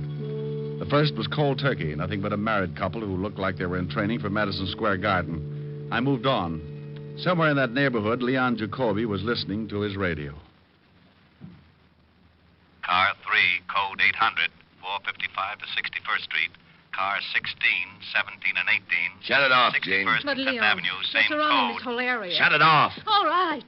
All right. I wish the boys would get back. All right, take it easy. Take it easy. Yeah, who is it? Eddie, boss. Okay. Boss, the cops... Come in. 2 cops picked up Vale in the pool hall. Oh, so that's what it's all about. That Vale will talk. No, he won't. What do you mean? Well, I waited across the street. Got Vale when he came out with the 2 pigs. Oh, you did, huh? Well, you did me a favor, Ed. When I figured he didn't want anybody around that might squeal, you know, Vale, wife and everything. Yeah. Yeah, you know what else you did, Ed? What? No, what? When you plugged Vale, you brought the whole New York police force right down to my neck. Huh? Yeah. So, I'm gonna return the favor. Well, what do you mean? I just didn't think. No, you didn't. Leon, come on. We got to get out of here. Will you shut up? Hey, now, wait a minute. What's with you? I got a present for you, Ed. Huh? Leon! Huh. No, boss. Put that knife away. Sure. No. Oh, hey, you. Oh, Leon. Oh, no. No. What's the matter with you? What did you do that for? I'm in a tough spot. I go faster alone, baby. Alone? Yeah, baby. You mean... Yeah, that's right. You'd leave me. Look, I got no choice. You know how it is, kid. 1 might get through, but 2, no chance. Nothing to say, baby? Yeah. Go on, get out. Just like that, huh? Then what would happen to you? You might help the cops find me, huh? Tell me, aren't you a little scared? No. Just sick. I've been sick since we got here. I wish I'd known what you were really like. I'd have laughed at you when you asked me to marry you. Oh? Well, go on, baby. Laugh now. Maybe it'll help. Well, go on. Laugh your head off. Nothing funny. You're trying not to act scared. Jacoby don't scare you none, huh? Now I laugh. You're scared plenty because you think I might kill you. Well, say something. Don't just stand there. You're scared. You gotta be scared. Everybody's scared of Jacoby. You slapped Jacoby. Okay, baby. Nobody slapped Jacoby. Not you, not the cops, not anybody. Maybe you like to beg me not to kill you, huh? Good. Go ahead, go on, beg. Oh? Okay. I think about you when I'm back in Forenzi, baby.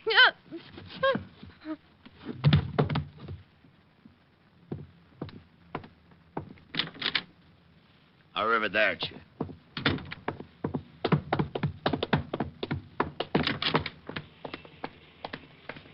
Jacoby, hold it. What? Stop, Jacoby.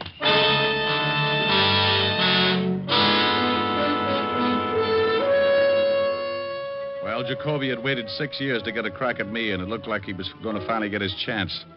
The alley was a dead end. I stopped and listened. The back of the alley was stacked with boxes, and along the sides, garbage cans. He could have been hiding anywhere along the line. I'm coming in, Jacoby. You want to give it up, or do you want to play? The block's surrounded. Okay. I ain't got a gun. Come on out. All right. Only don't shoot, Diamond. Walk over here. Hey, you see, I ain't got a gun. Now, don't shoot, please. Shut up, slob, and start walking out. What you gotta act like that for, huh, Diamond? Come on, Jacoby, move. So, what do you cops got against me? What'd I do, huh? Nothing, Jacoby. Not a thing. Start moving. Well, why you gotta get so tough? Or maybe you're scared. Scared to death. Now, if you don't hurry up and move, I'm going to shoot you full of holes. I'm so scared. All right, Diamond, all right. I ain't got no gun, so you can push me around like that. What are you gonna do to me, huh? Why, not a thing. Haven't you heard? The city went out and bought you a yacht. They like the way you kill people, so they're going to give you the yacht and send you back to Italy. Now, walk out of that alley. Okay. Now, you dirt.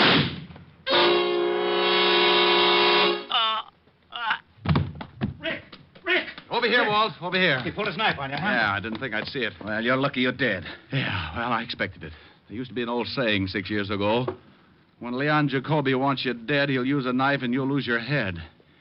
Yeah, he should have remembered. I keep up on slogans.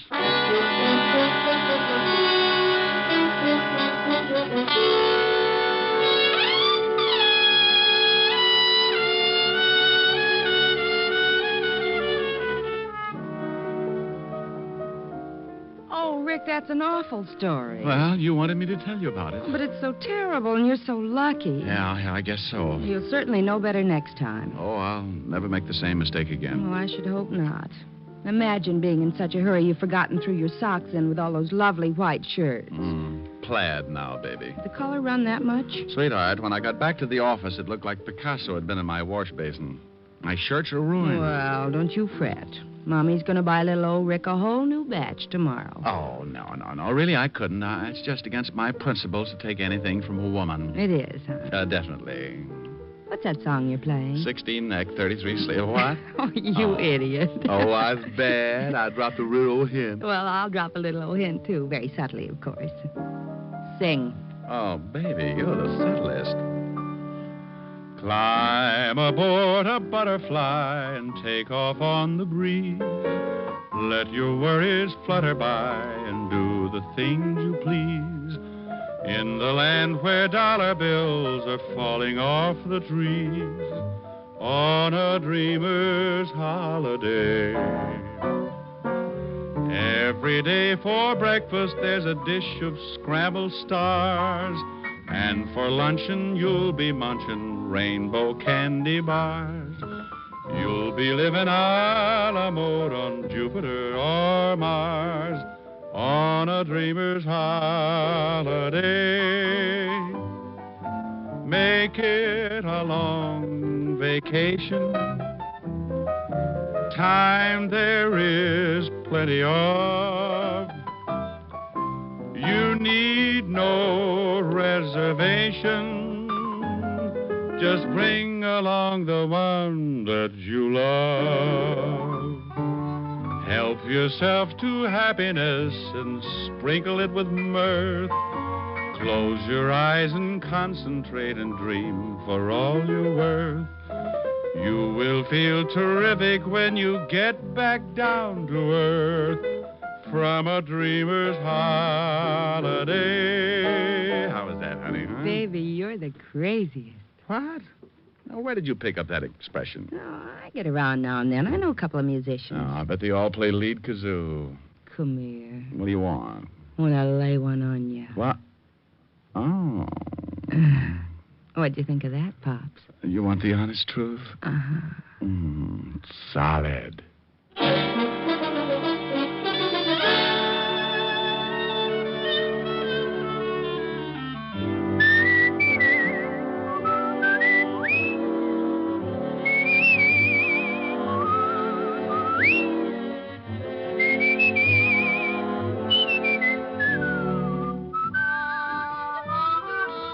You have just heard Richard Diamond, Private Detective, starring Dick Powell. Helen was played by Virginia Gregg, Lieutenant Levinson by Ed Begley. Also in our cast were Wilms Herbert, David Ellis, Gene Bates, Edmund McDonald, and Charles McGraw. Music was under the direction of Frank Worth. Richard Diamond is written and directed by Blake Edwards. Dick Powell soon will be seen in the screen version of the best-selling novel, Mrs. Mike. Now, this is Eddie King inviting you to be with us again at the same time next week when we will again bring you Dick Powell as Richard Diamond, Private Detective.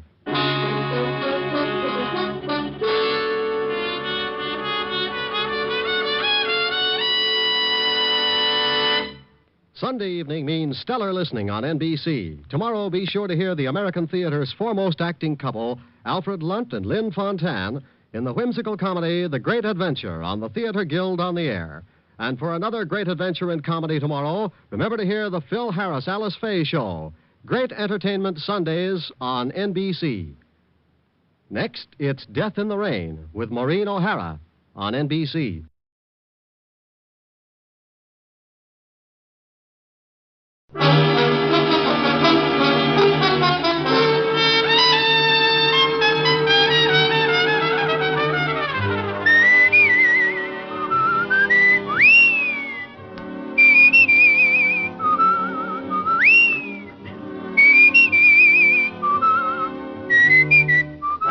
The National Broadcasting Company presents Dick Powell as Richard Diamond, Private Detective.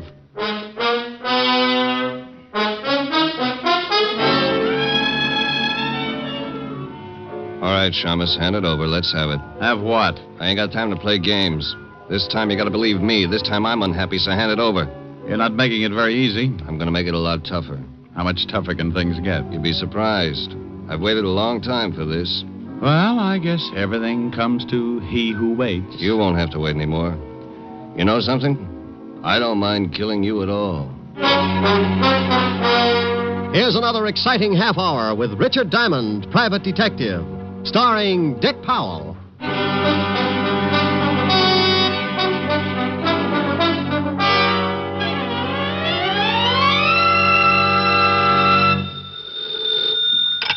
Diamond Detective Agency, homicide made easy. With us, it's the corpse that counts.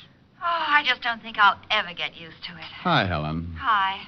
What are you doing? Right now, nothing. But I've been considering a few push-ups or something just to keep my heart going. I've been sitting behind this desk so long my blood doesn't circulate anymore. It just lies around in puddles. Oh, Rick. Morning, Mr. Diamond. Oh, hold it a second, honey. Morning, Phil. Who's Phil? The postman. Oh. Special delivery for you. Return receipt on it. Here, sign right here. Sure. Okay, there you are, Phil. Okay. See you later, Mr. Diamond. Yeah. Rick? Yeah, yes, dear? Well, what is it? Hmm? Well, what did the postman want? Well, wanted to give me a letter. Oh? Special delivery. From the City Hall. Oh, must be important. What does it say? Let's see. It says, Mr. Richard Diamond, address, so on and so forth. Oh, here. Dear sir, you are hereby notified that under the laws of this state, you can be called... Oh, for Pete's sake. Well, what's the matter? Of all the rotten... Oh, stop making noises and tell me what's wrong. You know what this stupid letter is about? I've been trying to find out. I, honey, have got to report to the police commission and get examined. Oh, Rick, have you caught something? Dear, in this state, the commission can call in any private detective and give him a test to find out whether or not he can still qualify to keep on operating. You mean they give you a test like in school? You're darn right. Oh, and it says here I've got to appear today. Well, what if you don't? Well, I lose the bond I had to post when I took out my license. Oh, Rick, you better get right down there. Oh, and here's something else that's real cute. Guess where I have to take the test? Waltz Precinct. Has to be. Yeah, aren't they the little devils? Report to Lieutenant Walter Levinson, 5th Precinct, homicide. What time, Rick? Time? 10 minutes ago. Oh, bye, Rick. It was 10 after 11 when I hung up on Helen. It was 12 after when I hit the street. The 5th Precinct was a good 10 blocks away, and I was bounding into the squad room by 11:18. Needless to say, it put a horrible strain on several unused ligaments. 4 or 5 boys in my charming profession were there ahead of me. Well, boys, it looks like the commission's serious this time. When they start dragging in their pets, namely one Richard Diamond, you can bet the heads are going to start rolling. What if the heads do start rolling, Romero? You got a spare? Ah, that's very... Hey, Shamus, you're late. Well, Sergeant Otis, do you need a shave, or you've been sleeping with your head on a porcupine? I ain't got no time for your crummy jokes, Diamond. Take a seat and wait your turn. Thank you, Otis. By the by, you're the last on the list. That figured. Yeah, take a seat, Diamond. Last on the list, huh? Looks like you don't swing as much weight as you thought you did. At least now I can understand the reason for this examination. Oh, you can, huh? Sure. Guys like you, Romero, would make it necessary to clean up any organization. Oh, I take it you don't think I'm a credit to the profession, huh, Diamond? Take it any way you like, but stick with the first guess. Oh, what's the matter, Rick? Maybe I'm taking some of your business away, huh? Look, Romero, the kind of business you handle would keep me buying too much disinfectant. And as long as you're asking what's wrong, I'll tell you 2 things. Yeah? You're a lousy detective, and you'd burn your grandmother if there was enough money in it. Oh, okay, what's the second beef, Ricky? You just said it. You want to talk to me, it's Mr. Diamond. You slip again, and I'll put your jaw in a position so you won't forget. Is that right? Oh, get out of my way, Romero. Oh, sure, Mr. Diamond. Hey, Rick, can I see you a minute? Yeah, by all means, see your friends and have a good talk about me. Oh, what is it, Alan? I just thought you might be more comfortable over here. I would have called you sooner. I was kind of hoping you might lay one on Romero. Oh, I'd love to bust his face up. There's just no excuse for him. Okay, so we all got our bonds to worry about. Relax, you got a long wait.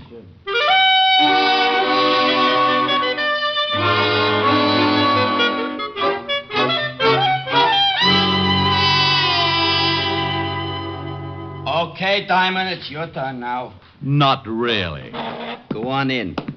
Sorry you had to wait so long. Thank you, Sergeant Otis. You're very kind. If I'd waited any longer, I'd have been numb. And don't ask me where. Now, come in, Rick. Bring your slate pencil. Yeah. Sit down, Mr. Diamond. In a nice, soft chair? Oh, I'm afraid I couldn't do that, Lieutenant.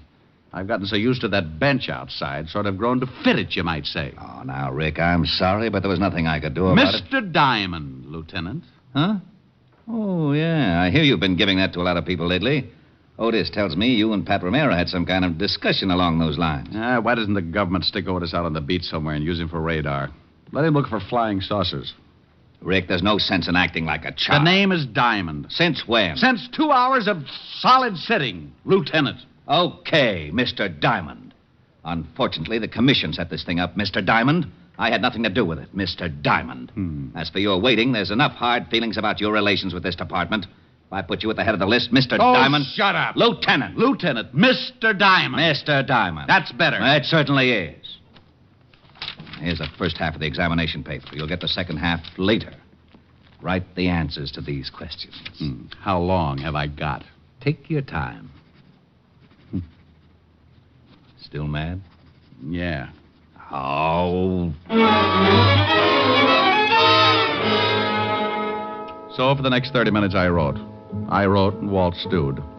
It was something I could always count on with Walt, and being my best friend, he never had been able to get used to it. I looked up and caught him a couple of times, looking out of the corner of his eye to make sure I was getting them right. Don't misunderstand, Walt would never give me the answers. He'd just cough or blow his nose or something to show me I wasn't on the right track. Hmm? Oh. Oh? Huh. There you are, Lieutenant. Thank you, Mr. Diamond. Am I finished? You most certainly are not. Like the others before you, Mr. Diamond, you will have to solve, to my complete satisfaction, a hypothetical case of homicide. And then come back here and fill in the second half of the examination. Oh, for Pete's sake, Walt. I did that in police school. It's oh, for Pete's sake, Lieutenant. Oh, all right. One moment, Mr. Diamond. I'll get the man who's going to give you the test. Otis. Yeah, Lieutenant? Oh, no. Would you mind coming in here and taking Mr. Diamond down to the basement? He's ready for the test, huh? Yes, Sergeant. He's ready.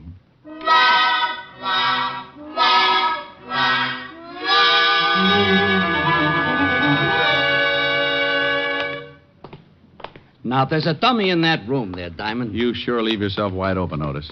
Thanks. Now the dummy, or in this case, the victim, has been murdered. You will go in and try to solve the murder to the best of your ability. If you are intelligent and observing, you will locate the necessary clues which have been placed about the room. Go on in. How long have I got, Sergeant? 30 minutes, starting now. Go ahead in.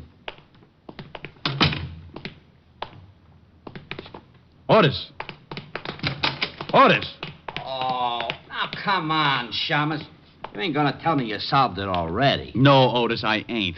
But there's something I think you should know. Yeah, what? There are 2 victims in this room. And I hate to be the one to tell you, but I'm afraid one of them isn't really a dummy. What do you mean? One of them is a body, and it's very dead.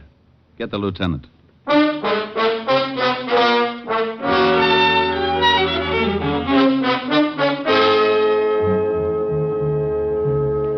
Well, there you are, Walt. Pat Romero, shot through the head. Oh, no. Shut the door, Otis. Yeah. And lock it. Stand in front of it. Don't let anybody in. How did this happen? How did Romero get shot in my department? Oh, what'll the commissioners say? Lieutenant... You shut up. Walt, relax. Will you take it easy now? Oh, sure. Relax. Take it easy. When the commissioner hears about this, I'll have a lot of time to relax on a beat in Flatbush. Look, Walt... And the newspapers. What's going to happen when they get wind of this? Listen, Walt... Private detective shot in lab room of 5th Precinct. Homicide. Relax. Take it easy. Sure. Well, at least shut up long enough to hear what I've got to say. Rick, what am I going to do? Well, now listen to me. If we can solve this thing before anyone gets wind of it, maybe it won't be so bad. You're right. Maybe it won't. And we'll keep this room closed up as long as possible. Otis, if you let anyone in here, I'll personally see that you never... Where are you going, Diamond? I'm going to Romero's office. I'll call you from there. Make a check on his body and have all the dope ready for me. Oh, don't you worry about the dope, Rick. I've got more dope in this department than any other in the whole world. I've got the biggest. Otis. Yeah, Lieutenant? Walt chased Otis up the wall, and I headed for Pat Romero's office. Everything was happening so fast, I didn't take time to think much past the fact that the private detective profession had taken a step in the right direction when someone retired Romero. But Walt was in a spot, and someone had broken the law, so it looked like it was up to me to try and tie things together. I got to Romero's building, went up to the 8th floor, tripped over a couple of rats having a nervous breakdown because they couldn't find their way out, found his office, opened the door, and started feeling sorry for myself right away. Oh. I never saw him. All I remember is something black and shiny in front of my face just as I hit the floor. When I tried to take a better look, the bright, shiny something kissed me right in the mouth, and I went to sleep the hard way. When I finally came around, it was like trying to tiptoe through an acre of beach balls. I stumbled a couple of times, spit out a little blood. Very little, because the way I felt, there couldn't have been too much left. When I finally got around to a normal way of thinking, I perceived 2 things. It was still daytime, and the office of one Mr. Pat Romero, deceased, was a wreck.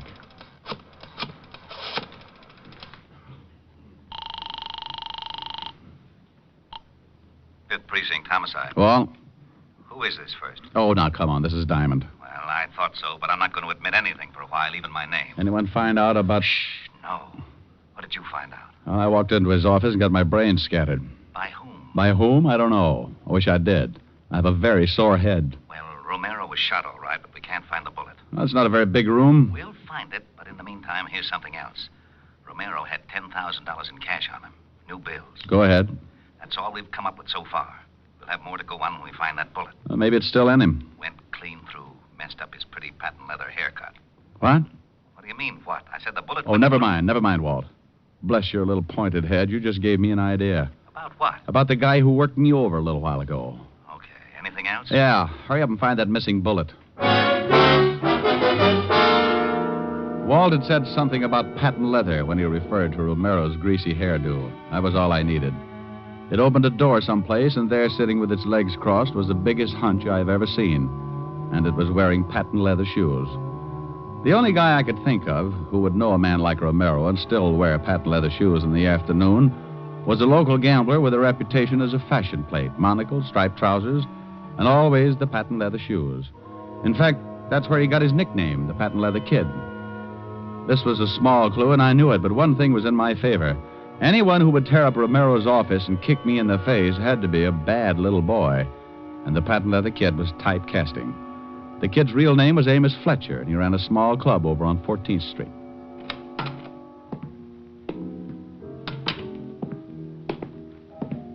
Oh, I'm sorry, my friend, but the... Well... Hello, Fletcher. I was going to say I'm sorry, my friend, but the place isn't open until 6. I got a few questions. Come back at 6. Fletcher, I'm a little unhappy right about now. You answer the questions like a good boy, or I'll kick you all over the place. You mind if I call a few of my boys to watch? If you like. Tell them I got a 38 under my arm that goes off when I get excited.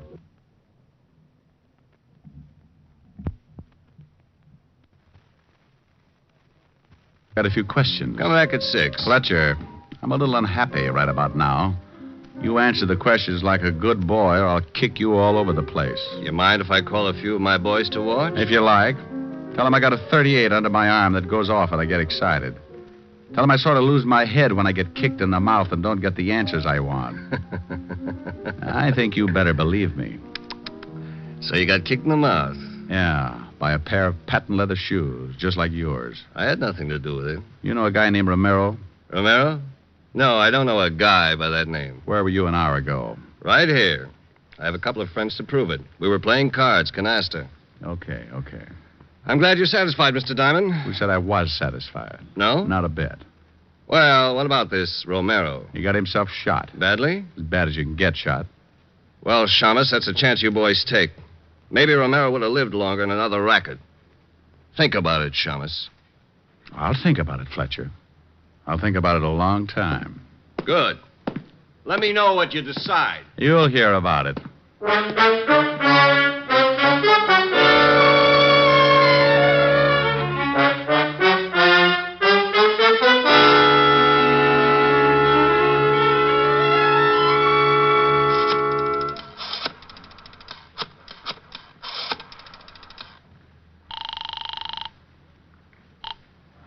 Homicide, 5th Precinct. Walt, check and find out where Amos Fletcher does his banking. See if he's made any big withdrawals lately. Patent leather kid? What's he got to do with it? Just check. Okay. Now, what about the bullet? Have you found that yet? No. Oh, swell. Did you find anything else? A bunch of stuff in Romero's wallet. What? Oh, driver's license, social security number, some business cards. Card from a real estate office that might be important. Why should it be? A notation on the back. Says, call Miss Crockett about new lease. Date after that. Yesterday. New lease? Romero has an office. Wonder what this new lease is. Why don't you check? Crockett Real Estate, Lexington Avenue. Bye. Au revoir. What?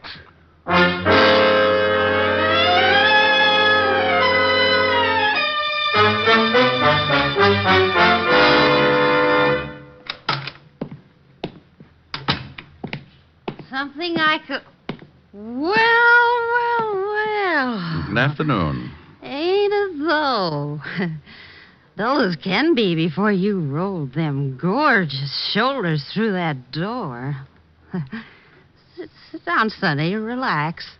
Have yourself a drink. No thanks. A little early in the day for me. A little early. Well, you'll excuse me, won't you, Sonny? If it gets any later, my stomach's liable to rust.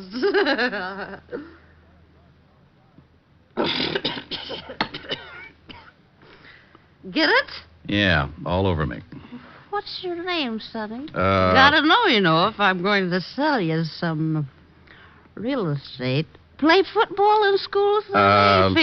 Figures. Oh, look at them shoulders. Look, sweetheart. Huh? What did you say? I said, look, sweetheart. Oh. Why? No sense in raising all these goosebumps for nothing. Sweetheart, huh? Well, what can I do for you, Sonny? You want Madison Avenue at 50 cents a front foot? Hey, that's pretty good. Sure you won't have a drink, Sonny? No, thanks. I'd just like to ask you one question. Go right ahead, Sonny. You know, I may not look it, but I'm considered one of the best real estate agents in this state. Do you know a man named Romero? Sure, I know him. Did you just rent him some offices? Yep. Signed the lease yesterday. A whole new suit of offices over on 46th Street. 46th Street? Where on 46? Oh, right there. Say, are you a cop? What makes you think that? Oh, I don't know. Romero's offices are right across from the police station. The 5th Precinct. Sonny, you bother me. You're too nervous. Now, why don't you just sit down and get comfortable and we'll What talk... building are the offices in? Carson building on the 4th floor. But why don't you just take it easy, Sonny? Thanks, sweetheart. Oh, you devil, you.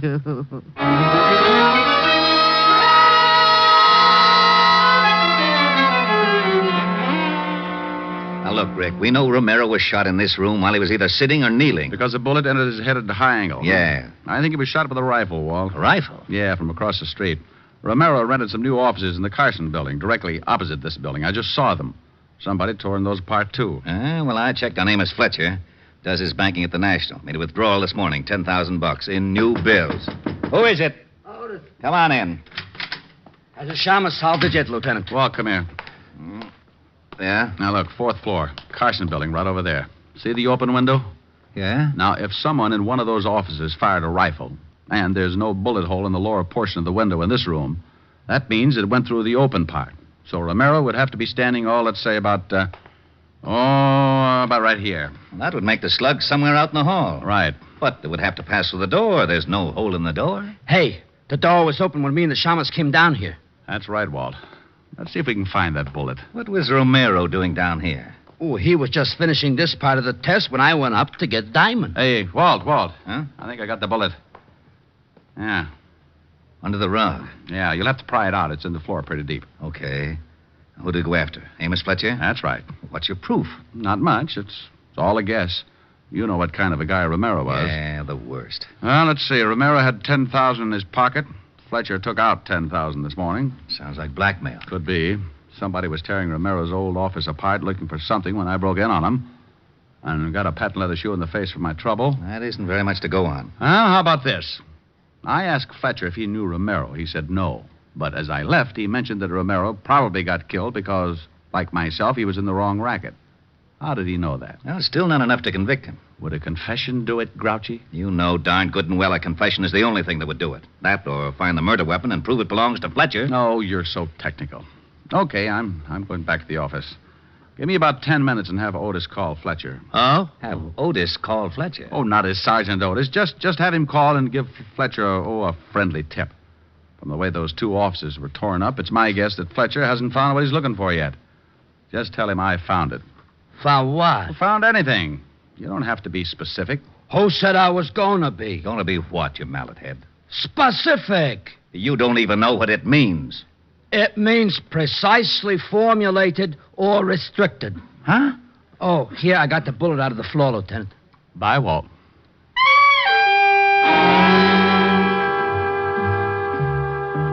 I left the precinct and headed back for Broadway in my office on the corner of 53rd.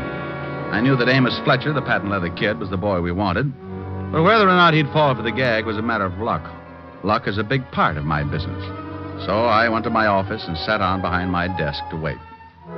In case Amos Fletcher showed up, I wanted to be sure to be able to hold up my end of the conversation. So I took out my .38 and put it across my knees. Diamond Detective Agency. If you've slaughtered a dozen, no difference to me. 1 or 50, it's the same old fee. What kind of a remark is that, Shamus? What kind of remark did it sound like, Sergeant? I ain't got time to answer that. I called Fletcher. Good. What did you tell him? Well, I was pretty good, as a matter of fact. I disguised my voice like this, and I says, Amos Fletcher, and he says, yeah. So I says, just a little tip I thought you might want to know about. Richard Diamond has got that which you has been looking for. He found it in Romero's new offices. How was that, Shamus? Brilliant change of voice. You think it'll work? Put down the phone. You hear me, Shamus? You think it'll work? Hang it up. Hey, Diamond! Oh, that's better. All right, Shamus, let's have it. Have what? I haven't got time to play games. This time you've got to believe me. This time I'm unhappy, so hand it over. You're making it pretty tough, Fletcher. I'm going to make it a lot tougher. Oh. Oh, now, isn't that a pretty big gun to be carrying around? It's a little big, sure, but it does everything I want it to. Mm-hmm. A German Schmeischer, isn't it? That's right. Put a stock on it, and you could shoot it like a rifle. I'm going to count 3, and then I'm just going to shoot it. Now, why don't you be smart and give me the stuff? Let it ring. Well, it might be a paying client. It might. Let it ring. You shot Pat Romero from his new offices across the street from the 5th Precinct, didn't you, Fletcher? Is that what you say? Yeah. What was he doing, blackmailing you?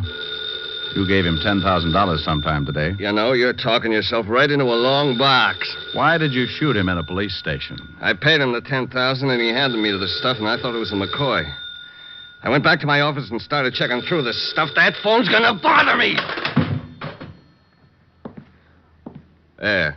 You checked the stuff back in your office, and you found out it was phony. You got worried, went back to Romero's offices. He wasn't there. He was across the street in the 5th Precinct. You spotted him through the window and shot him. That's right, Shamus. I saw him talking to a cop and figured he might be spilling his guts. I waited until the cop left, and I nailed him. Now, give me the stuff. You'll have to believe me, Fletcher. I haven't got it. Don't give me that. I got a tip. Sure you did. That was Sergeant Otis from Homicide. You're crazy. Am I? He said, just a little tip I thought maybe you might want to know about. Richard Diamond has got that which you has been looking for. What did Romero have on you? Some records. You know something, Diamond? I don't mind killing you at all. Drop it, Fletcher. What? I got Walt. Fletcher. How is he, Walt? Pretty bad. I didn't know you had a gun, Rick. Neither did Fletcher. Diamond, Yeah? phone for a doctor. Hurry. I'll do it, Rick. Hey, who tore this phone out of the wall? Fletcher got tired of hearing it ring.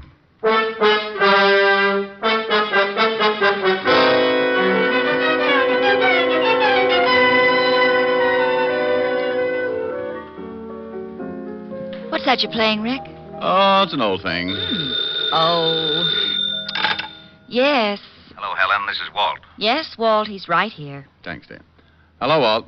Rick, we found the stuff Romero was blackmailing Fletcher with in a safety deposit box. A bunch of books that exposed one of Fletcher's old rackets, enough to send him away for life. Well, bully for you. Oh, and something else. You better get down here right away. What for? You didn't finish your test. You don't want to flunk it, do you? What? You got the first part all right. The hypothetical part I can cover for you. But you didn't do anything on the last part of the written examination. Now, you listen to me, fatty. Fatty? The fattest. I've chased my head off solving a case and getting your big feet... Big feet? Big feet out of trouble. I've gotten shot at, insulted, kicked in the face. Well, those things... I don't want to hear any more of your lame-brained excuses. You just fix it up for me, and I'm going to go in and drop a few subtle hints to the commissioner about his nasty old lieutenant. You wouldn't. Oh, but I would. What did you say? Oh, what am I going to do? What am I going to do? Take the test for me. Fill out the answers yourself. Cheat. Cheat? Cheat! But... Oh, that's what you always say. Now, what were we talking about? Oh, honey, you were asking me about this little old song. Pretty. What is it? Oh, well, give a listen. Oh, how I miss you tonight. Miss you when lights are low. Oh, how I need you tonight. More than you'll ever know. Each moment, though we're apart, you're never out of my heart. But I'd rather be lonely and wait for you only. Oh, pal, how I miss you tonight. Okay? Oh, it's very pretty. Shall I? Might as well. Yes. May I please speak to Mr. Diamond? Oh, my goodness, Rick. No, what? Yes, but look out. Oh, all right. Hello. You passed, Mr. Diamond, 99 out of 100. 99 out of 100, Which one did I miss? The last one. I knew you wouldn't care, so I let Otis fill it in for you. No. Yes, the commissioner wants to see you tomorrow morning. Why? What was the question? To what department does the cleanup squad belong? Well, what did Otis write for an answer? The Department of Sanitation. Tomorrow at 11, Rick. Au revoir.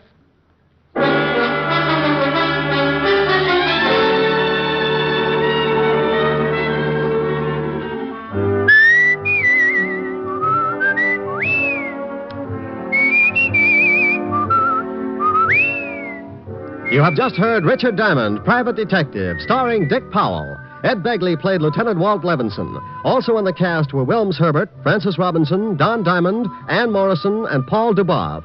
Music was under the direction of Frank Worth. Today's show was written by Blake Edwards and directed by Russell Hughes. Dick Powell currently may be seen in the motion picture version of the best-selling novel, Mrs. Mike. This is Eddie King inviting you to be with us next Sunday at this same time when we will again bring you Dick Powell as Richard Diamond, Private Detective.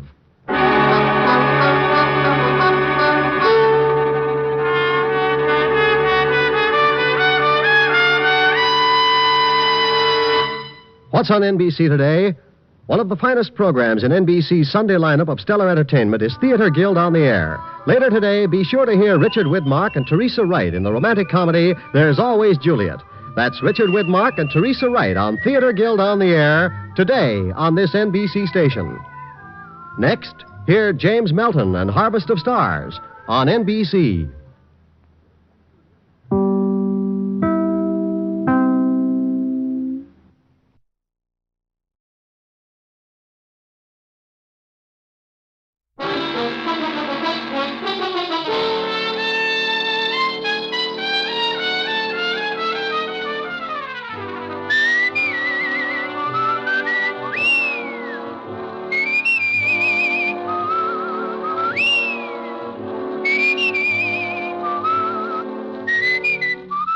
Here's Dick Powell as Richard Diamond, Private Detective.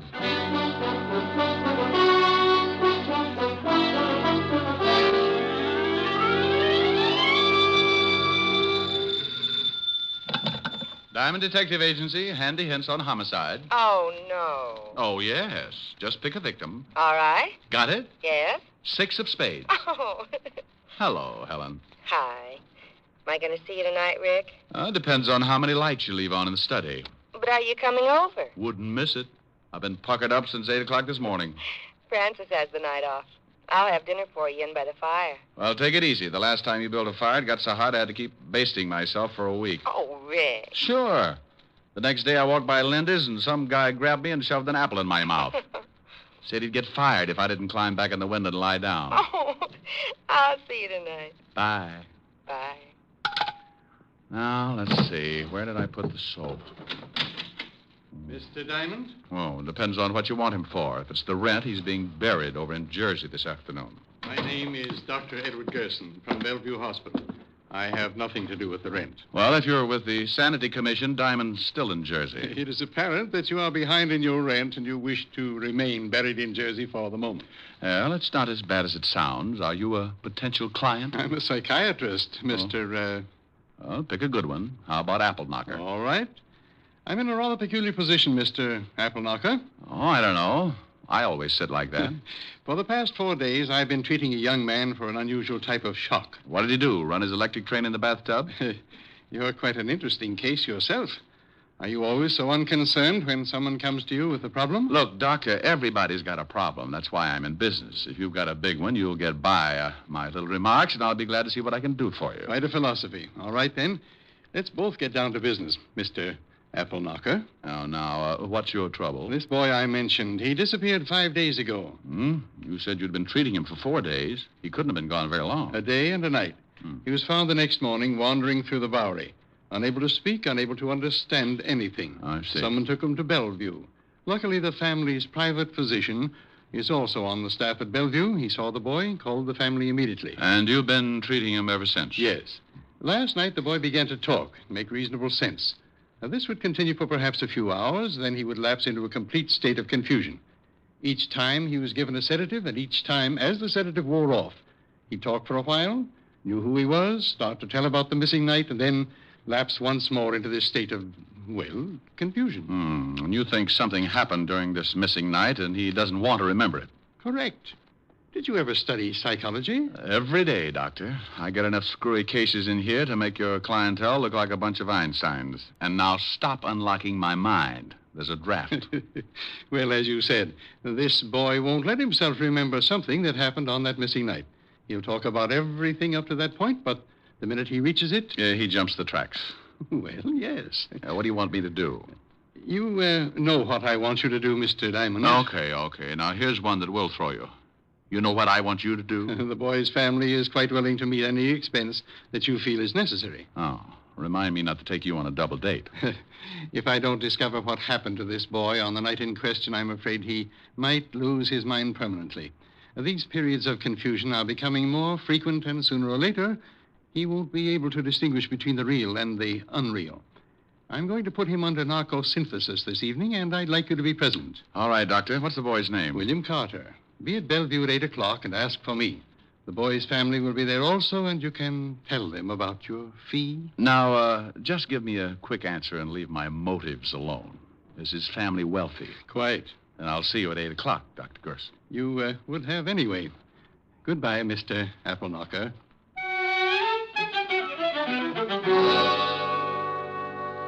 You know, you can feel pretty silly when a guy like that walks in and answers all your questions before you got time to think them up. Anyway, I remembered my dinner date with Helen and put in a fast call to the little redhead. She was unhappy, naturally, but she said something about me holding the pucker and to drop around whenever I had the time.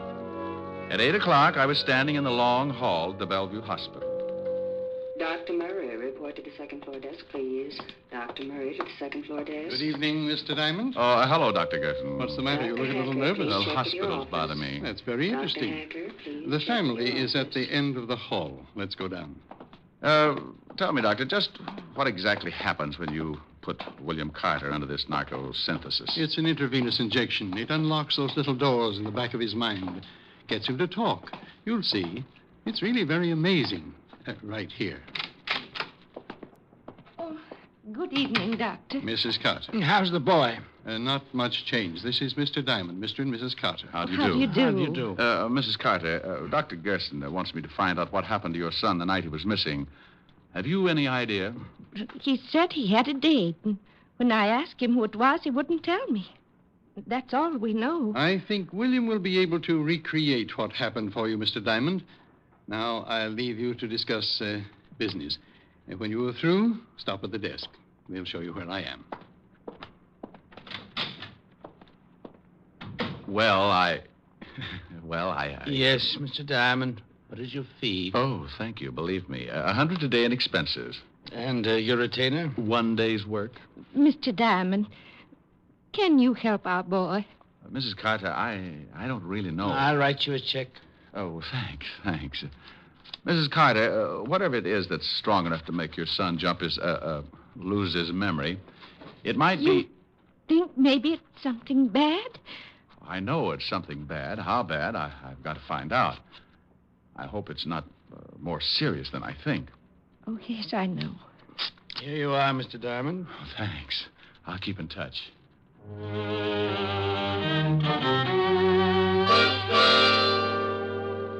I left the Carters with that lousy feeling in my stomach. I looked at the check. $200. For what? Maybe a down payment on a man's sanity. Maybe not. William Carter could have done a lot of things that missing night. Maybe that $200 was going to be a mortgage on murder. I went down to the desk, and an intern showed me downstairs to a small room with one desk lamp in the corner. I'm glad you didn't take too long. The patient will be down in a minute. Oh, isn't this a little irregular, Doctor? I mean, me listening in on a man's secrets? If he's done something against the law, I want you to find out whether it really happened. Well, if he tells you about it, it must have happened. He might have thought it happened. I can't take the chance. If he's committed some sort of a crime, I don't think I'll be able to do much for him. Now, I want you to sit behind that screen there and be perfectly quiet. Sure. Comfortable? Oh, yes. The needle can't reach this far. This should be quite interesting for you, Diamond, particularly in your kind of work. You can find out about anything you want with this stuff, can't you, Doctor? If it's a recent shock, why? Oh, I was just thinking about a little blonde I know. Now, here he is. Roll him right over here. Now lift him over on the bed. It's all right, William. Everything's going fine. All right, thank you, nurse. How do you feel, William? Can you understand me? Say it again. Say it again. Can you understand me, William? Yes. Yes, but keep talking. Say anything. Just make my mind stop jumping around. Sure. It's nice in this hospital, isn't it? Huh? It's nice in this hospital. Yeah. Oh, what's the matter with me? Just be quiet. Think about lying in a boat under the warm sun. Lying in a boat. Lying in a boat. Lying in a boat. Uh-huh. Just lying in the sun, rocking back and forth. What are you going to do? This won't hurt. You're going to have a nice, long sleep. Oh, yeah, please. I want to sleep. There. Now start counting. Do what? Do what? Tell me again. Start counting. 1. 1. 2. 2. You're doing fine. Keep counting. 3. 4. 5. 6. 7. 8. 9.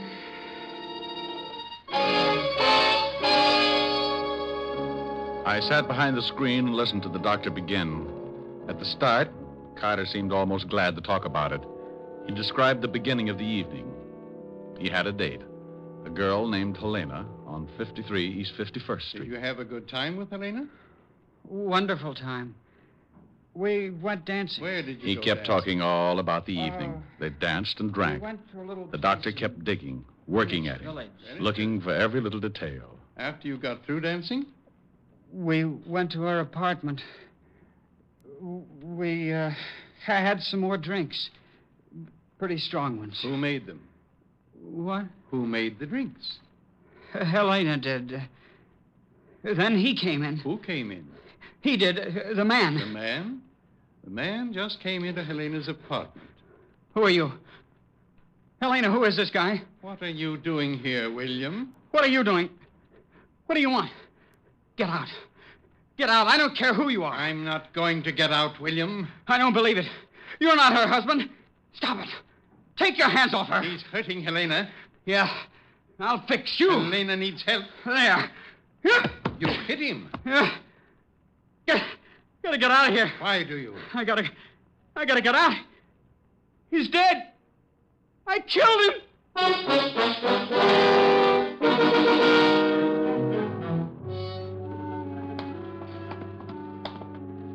Well, Diamond, did you hear enough? Yeah. It's up to you. Find out if he really did it. Okay. Thank you. For what? Well, according to William Carter, he'd gone to a girl's apartment. The husband had come in and he'd killed him. Cases like that don't make me a happy gumshoe, but I had a $200 retainer in my pocket, so I had to keep going. My first stop was the 5th Precinct Police Station and Lieutenant Walt Levinson. When I walked into the squad room, I spotted Sergeant Otis tying a square knot in his shoelace. I'll be right with you, Gumshoe. Hey, Otis, what happens when you break one of those shoelaces? Oh, what do you think happens? I get a new one. For those shoes? What do you use, the mooring line off the Queen Mary? Oh, why don't you lay off? I thought we was pals. Is the lieutenant in? Yeah, go ahead. Hey, Otis, if your shoes wear out, why don't you do like the Dutch do? Oh, what's that? Wear wooden ones. Just go out and rent yourself a couple of rowboats. Oh. Hello, Walt. Good evening, Mr. Diamond, and thank you for stopping by so late. Well, now what do you mean? You've got some horrible scheme up your sleeve, but I don't have to play straight man. I'm off duty in exactly 3 minutes. It'll take 2. Oh, no. Oh, yes. I want a list of DOAs for the night of November 12th. What's the matter? Can't you find a little old corpse all by your lonesome? Oh, shut Or up. does the police department have to furnish you with one? Well, if you just cooperate, Sassy, you'll be out of here in 2 minutes. All right. Here. Now, thanks. Wow. 3 of them, huh? If that's what it says, why? Is there one we haven't found? 2 women and a man. Yeah. The man's my department, homicide. Herbert Fisher, found in his wife's apartment on 51st Street, married to Helena Fisher. What about Helena, Walt? We're still looking for her.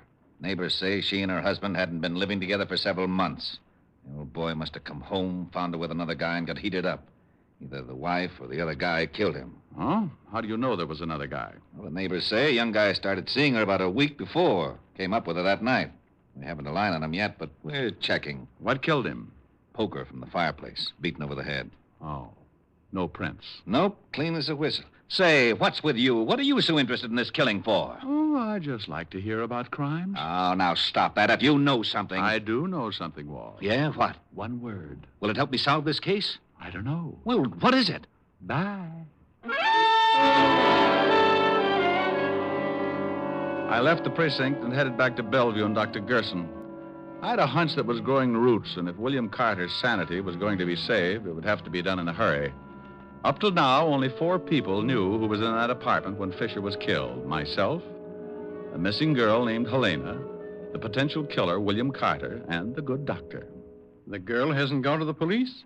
Why, if William Carter did it? Well, that's what I've been asking myself all the way down here, Doctor. Unless she wants to protect him. That's the only one I could come up with. I want to ask you 2 questions, Doctor. First, do you think William Carter would pick up a poker and beat a man on the head? That's hard to say. He might. Would he then wipe his fingerprints off? According to what he told me, he killed the man and rushed immediately from the apartment. I'd say no to the fingerprints. That's what I'd say. He suffered the shock immediately after he killed the man. He knew he had to get out, but after that, he can't remember a thing. May I use your phone? Certainly. Doctor, how could Carter be sure that he'd killed the man? Why, I don't know. If you remember, he didn't say. He just said he'd killed him. Homicide, Lieutenant Levinson. I thought you were going home. I gotta sit up with a headache. Oh, well, I want some information. Where did the murdered man live if he wasn't staying with his wife? Oh, now, wait a minute. We know who did it. You do? Sure, some guy named Carter, William Carter. I sent some of the boys over to his house 10 minutes ago. Now, how do you know he did it? Because Helena Fisher walked into the station and told us so. You got the girl? Yeah, we're holding her till we pick up the Carter guy. Seems Carter was in her apartment with her. I know the story. You do? You do? I'll be right down. Well, they've got Helena, Doctor. She says William Carter killed her husband. Yes, I heard. Well, I'm afraid I can't do much for him now. I think you can. There's one thing that smells too rotten to make sense. Why did William Carter take enough time to wipe off those fingerprints? Because he didn't want to be discovered. Well, if he didn't want anyone to know he did it, why didn't he kill the girl? Oh, good Lord, I never thought of that. I got an idea. And it may mean you bending the law a little, Doctor, but it might save William Carter. What do you want me to do, Mr. Diamond? Is there any way you can find out from Carter exactly what he did after he struck the man? Of course. When he comes out of his sleep, he'll be able to talk about it. Can he be moved? Well, yes, if it's necessary. Then get him out of here. Take him somewhere. Even if his family covers for him, it's just a matter of time until Lieutenant Levinson finds out he was picked up and put in here. Oh, this is extremely dangerous. Look, if he believes he killed this guy, the girl's story will hold water. The only way that I can see to make him snap out of it is to prove to him that he really didn't kill anybody. That's right. Don't you think he did kill that man? Maybe, but I doubt it. Can he walk? Yes. Good. Take him down to my office. Here's the key. Stay there until you hear from me. You know, I like you, Diamond, and I respect you, but this is... You want to save the boy's life? Of course. Then get him down to my office.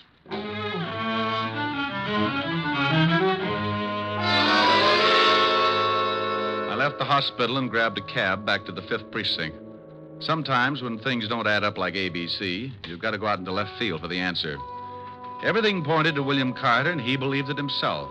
But I kept thinking about those fingerprints.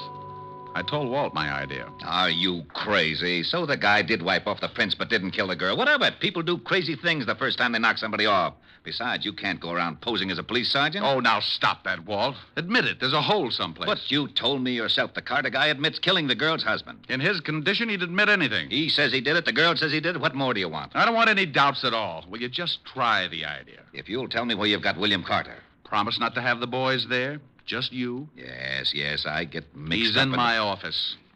Wouldn't you know it? Okay, Walt. Get the girl in here and tell her just what I told you. I don't need any rehearsals. Otis, Yeah, Lieutenant. send Mrs. Fisher in here. Right. I hope you know what you're doing. You're putting me in an awful spot. Well, if it works, Walt, the state won't burn an innocent man. Yes, but this... Mrs. Fisher, Lieutenant. Oh, come in, Mrs. Fisher. Thank you, Lieutenant. Sit down. This is Sergeant Diamond. Oh.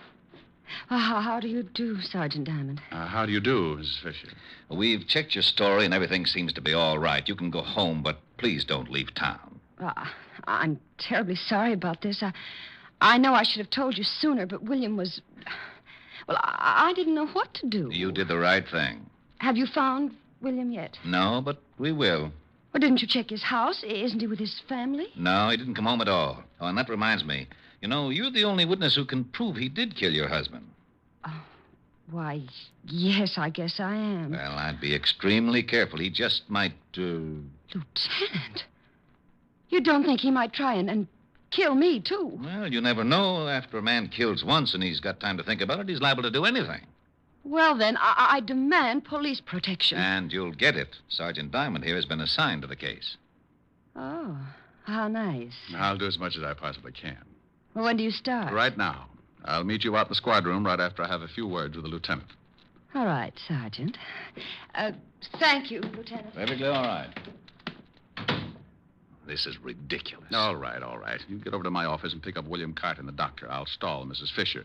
Take her to a bar or something. All right. But if the commission hears about this, Sergeant Otis will be the new head of homicide.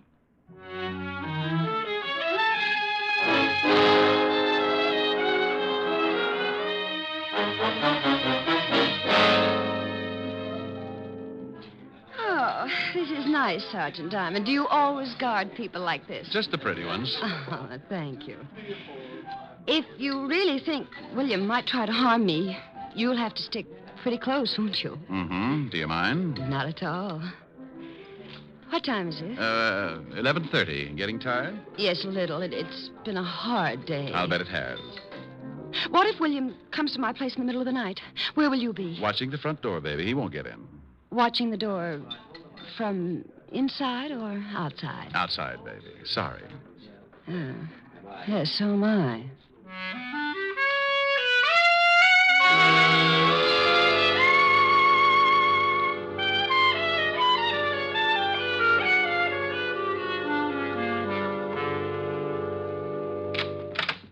Here's my apartment, Rick. Well, nice place. I don't like it very much since... Look, couldn't I stay in a hotel? Oh, no. Too many ways for a killer to get in. But do you really think William might try and get me? What's he hiding out for? Well, he could be scared. All the more reason. Men like that don't hide out for a week if they're going to give themselves up. And if William isn't going to give himself up, he'll probably try to get rid of the one person who knows he did the killing. But William isn't like that. He wouldn't... Wouldn't what? I was just going to say he wouldn't kill anybody. But he did. He knows he did. Yes. Well, I'm going out in front and check the building. I'll be back. Oh, do you have to go? That's a good idea. You just take it easy. But William has a key. Oh, well, then you better give me one, too. I'll be right out in front. Oh, all right, here. Don't be too long, Rick. I can't stand this place long if I'm alone. Sure, baby.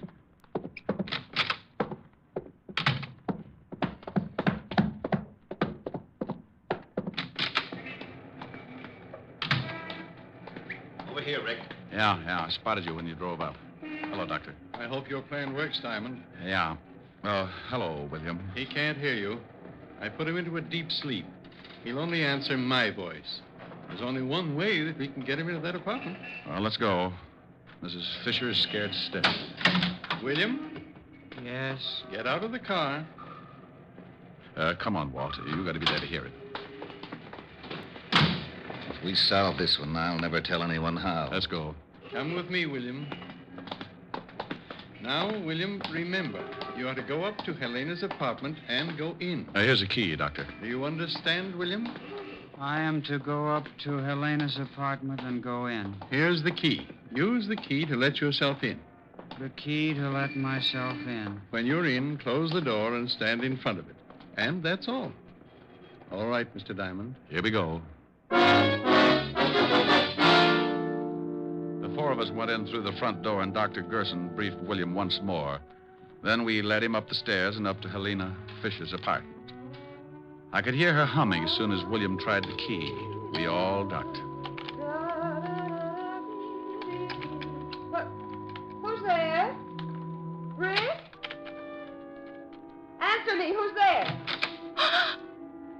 William! What do you want? William, what are you doing here? William, say something. Don't just stand there. Oh, you've got to get out. The police are looking for you. There's one downstairs right now. Well, say something. Stop staring. William, get away from that door. Please, William, please, please. I know what you want, William. I won't tell anyone. William, say something. Don't look at me like that. You're going to kill me, aren't you? Look, William, you didn't do it. I killed him. I just told you he was dead after you hit him. When you left, I killed him with a poker. William, please! All right, Helena. Craig. Oh, he was going to kill me. Oh, sure. Like he killed your husband. How's William, Doctor? I'll wake him up when he gets back to the hospital. He'll be all right when he reads Mrs. Fisher's confession.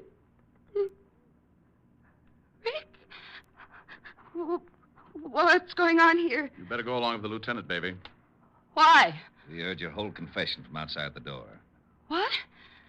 Why, I just said he was going to kill me. Also, we found some of your fingerprints on the poker. You're crazy. I wiped them all. She's all yours, Walt. Let's go, Mrs. Fisher. You tricked me. You tricked me into saying that. Come on, lady. I don't want to get rough. I'll kill you, too. I think you can take her along now, Lieutenant. Holy cow. Why, Doctor. Well, I've never hit a woman before, but this one made me very unhappy. Well, you're a good doctor, Doctor, but you're certainly no gentleman. You should have kicked her.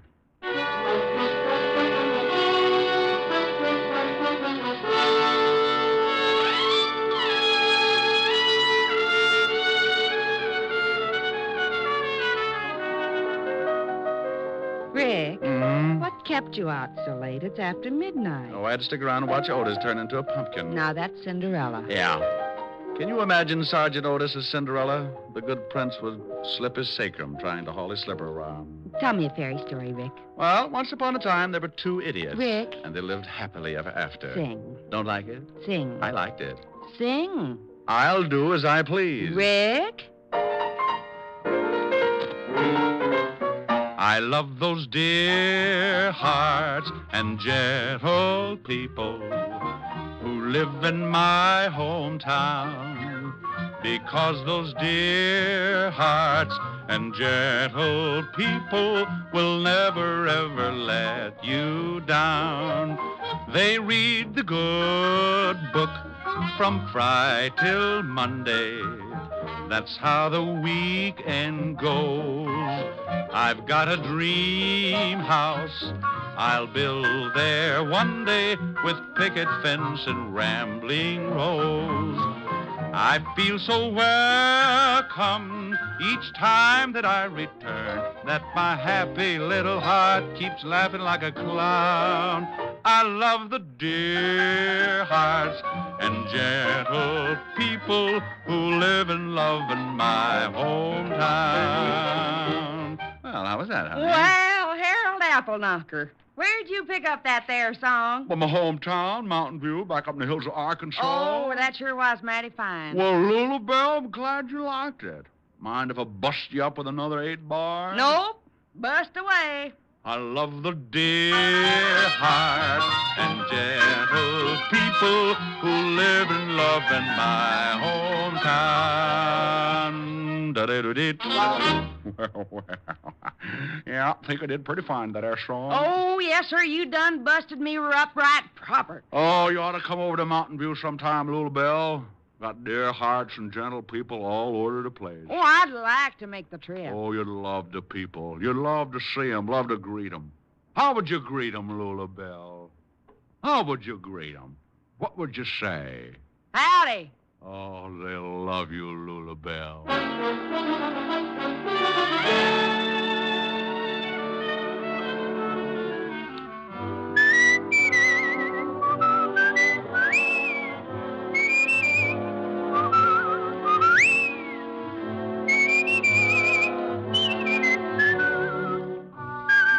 You have just heard Richard Diamond, Private Detective, starring Dick Powell. Helen was played by Virginia Gregg, Lieutenant Levinson by Ed Begley. Also in our cast were Wilms Herbert, Joan Banks, Sam Edwards, and Norman Field. Music was under the direction of Frank Worth. Richard Diamond is written and directed by Blake Edwards. Dick Powell soon will be seen in the screen version of the best-selling novel, Mrs. Mike. Now, this is Eddie King inviting you to be with us again at the same time next week, when we will again bring you Dick Powell as Richard Diamond, Private Detective.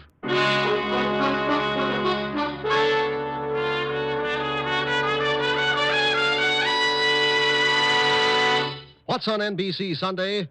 There's a full evening of great entertainment in store for you tomorrow on NBC. You'll hear rib-tickling comedy on the Phil Harris Alice Faye Show. And for mystery, there's Sam Spade's latest caper. Tomorrow, Sam meets a Mr. Tom Turkey. For the very best radio fare, always tune to NBC.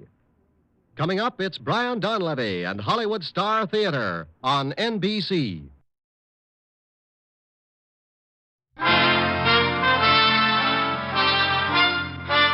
Listen while the makers of Rexall drug products and 10,000 independent Rexall family druggists bring you Dick Powell as Richard Diamond, Private Detective.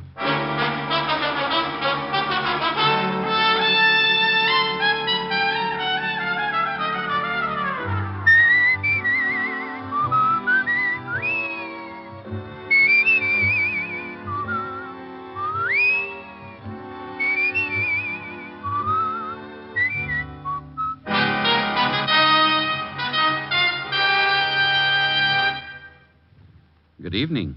This is your Rexall family druggist, speaking to you for the 10,000 independent druggists who have made the word Rexall part of our own store names, and who recommend and sell the 2,000 or more drug products made by the Rexall Drug Company.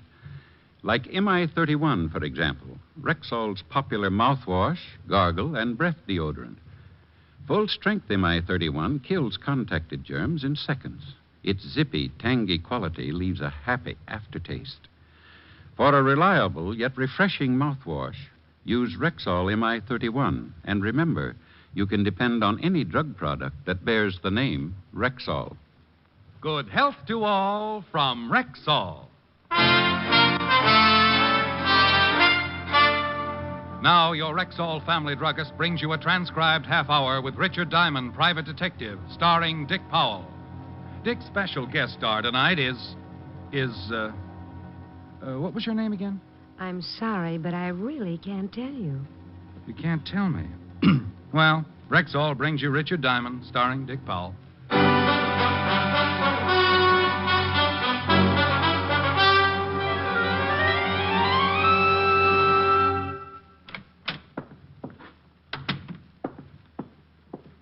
Wow. Morning, Mr. Diamond. Morning, Charlie. Oh, fix me something, will you? Like that, huh? You look pretty good. Oh, you should have seen me when I got up. Both my heads were hissing each other. I'll fix you my special. You snap right out of it. Well, take it easy. I tried snapping out of it this morning and scattered myself all over the room. You relax for a minute. Just getting to work? Yeah. Helen gave a party last night. I think it turned out to be the finals of the roller derby. Ever swallow a roller skate, Charlie? Once on a dare, a mouse. Oh. Sorry. Charlie! Gotta mix it. Oh, that's a horrible machine to have in a bar. Some poor guy's liable to end up with shell shock. Here. Hold your breath so you don't change your mind. What's in it? In your condition, that is a very touchy question. You just drink it, you'll feel better. Okay. No fudging all the way. Charlie. All the way? What are you, chicken? Oh, I knew it. You snitched this stuff from a fire extinguisher. Tastes terrible, don't it? What are you going to thaw me out with, a chisel? Now I know it ain't that bad. No? A mortician would pay good money for the formula. Well, look what came in the front door. Hmm? Oh, yes, sir. Pardon me, but I'm looking for someone. There's nobody here but me and Mr. Diamond. Here's a picture of him. Has he been in here? Oh, lady, a lot of people come in here. No, I mean this morning. Mr. Diamond's my first customer. Oh, Something wrong, miss? I've just got to find him. I don't know where to look. What made you think he'd be in here? I'm trying every place that's open. I lost him in this block someplace. Lost him? Well, he just disappeared. Who is he? My husband. Oh. I stopped to look at some hats in a window. I started talking about how pretty they were, and the next thing I turned around and he was gone. You called home? We're living at a hotel.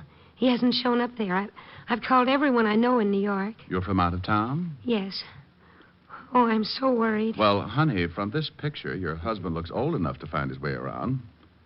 Why don't you go on back to the hotel and... You don't understand. My husband had quite a shock earlier this morning, and he was acting strangely. So you figure he might have gone looking for a drink? I don't know what I thought.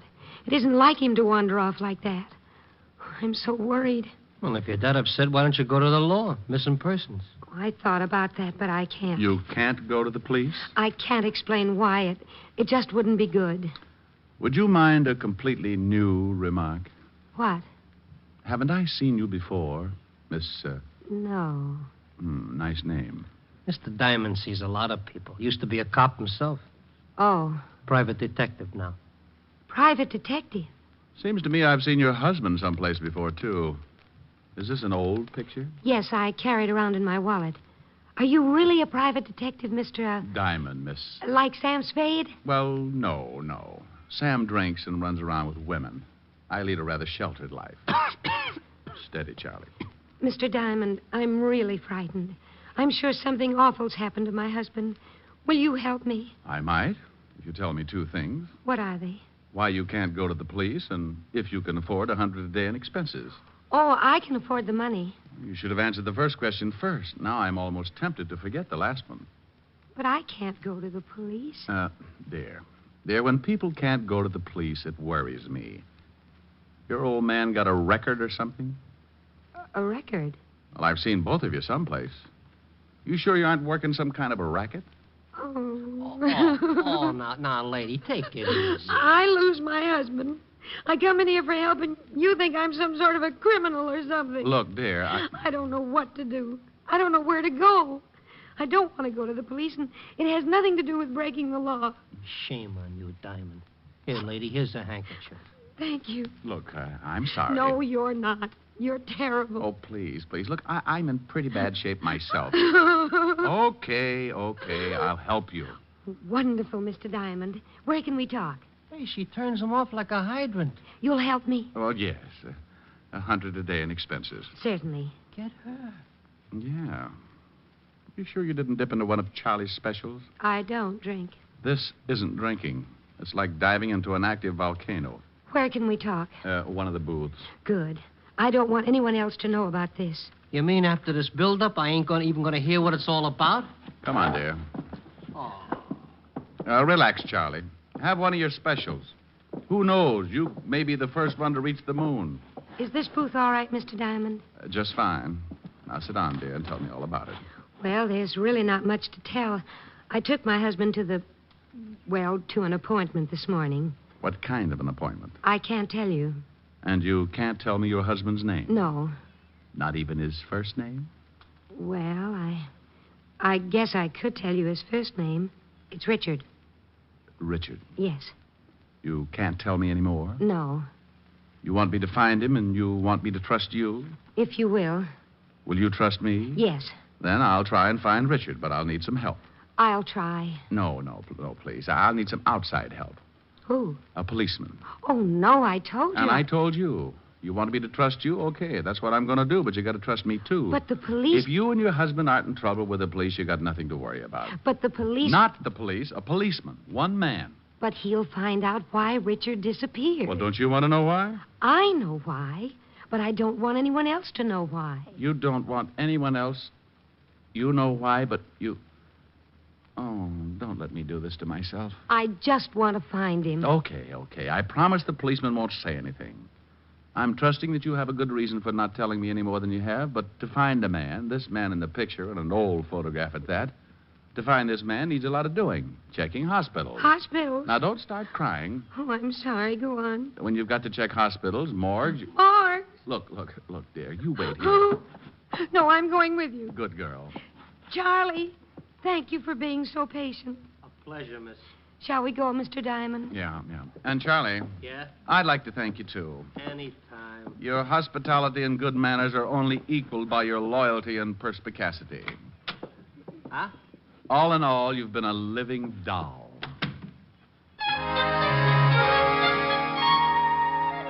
Being a person who lives out in left field most of the time myself, I realized that these little disturbances in my life were pretty average. So with cute little Anonymous tagging along behind, I left Charlie's fancy bistro and headed for the 5th Precinct Police Station and the good Lieutenant Levinson. When we walked into the squad room, we bumped right into the one thing that science had been working 24 hours a day to find a cure for. Well, good afternoon, Sergeant Otis. Oh, how are you, Diamond? Hey. Oh, unpucker, Otis. Mrs. X will think the lieutenant uses you to unstop sinks. Mrs. X? What kind of a name is that? You want to meet the lady? That's the name. Mrs. X? How do you do, Sergeant? Oh, hey, ain't I seen you someplace before? Otis, haven't I seen you someplace before? Now, what are you talking about, Chalmers? Sure you've seen me before. Mr. Diamond? Yeah, but this is nothing. Stick around him for a whole day sometime. Come on, let's see the lieutenant. I'll see you later, Mrs. Yes, Sergeant. It's been a pleasure. Otis. Yeah? Your eyes are hanging out so far they cover your badge. Oh. Hello, Walt. Hi, Rick. Yeah. This is Mrs. X, Walt. Dear, this is the mighty arm of the law, Lieutenant Levinson. How do you do, Lieutenant? How do you do, Mrs. X? Oh, let's not go into this thing again. The young lady prefers to be known as Mrs. X. Now, Walt, I want you to do me a favor. Yeah, young lady, haven't I seen you someplace before? Yeah, Walt. Even Otis is with us on that one. I said the same thing when she found me in Charlie's bar. Now, the young lady's lost her husband, and I'm going to help her find him. Here's his picture. See if you got anything. Oh, yeah. Are you sure I haven't seen you? Walt, we'll solve that one later. The picture. Go make like a policeman. Okay. She got a record? Lieutenant. Oh, well, I never forget her face. He's been trying to ever since he got Otis. Now, come on, Walt. Get a report for missing persons. Check the hospitals and the morgue. The morgue? Lady, please. It's a habit. Honey, we got to do these things just in case. But you think he's... Give me that picture. Lady, please. Now. What's your husband's name? She can't tell you that, Walt. What do you mean she can't tell me that? I can't. Now, you look, Diamond. If this is one of your... His first name is Richard. Richard what? That's something I really can't tell you. I wouldn't have told Mr. Diamond the Richard part, but it just sort of slipped out. Now, wait, what are you two trying to do to me? You come in here and ask me to locate this guy in the picture, and you won't even tell me his last name? Look, Walt, I promise you'll do me the favor without the questions. The young lady seems to have a very good reason for not wanting to give her name or her husband's. Now, all I want you to do is check the morgues. What's the matter with her? She wants her husband. Yes, I want my husband.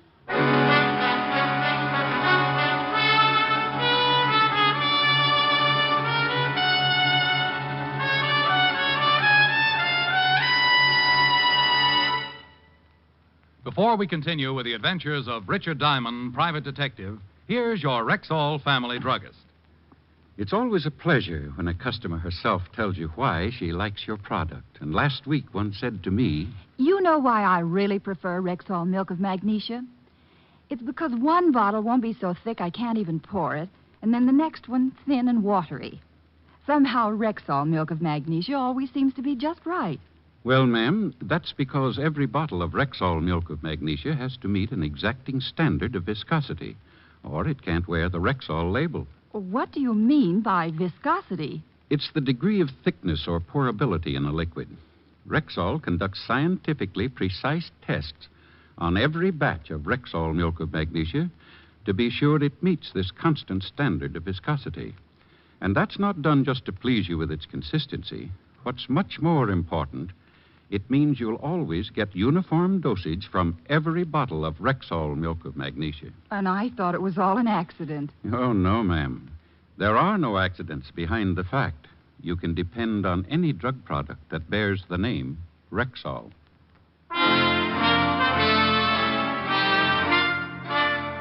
And now back to tonight's adventure with Richard Diamond, Private Detective, starring Dick Powell.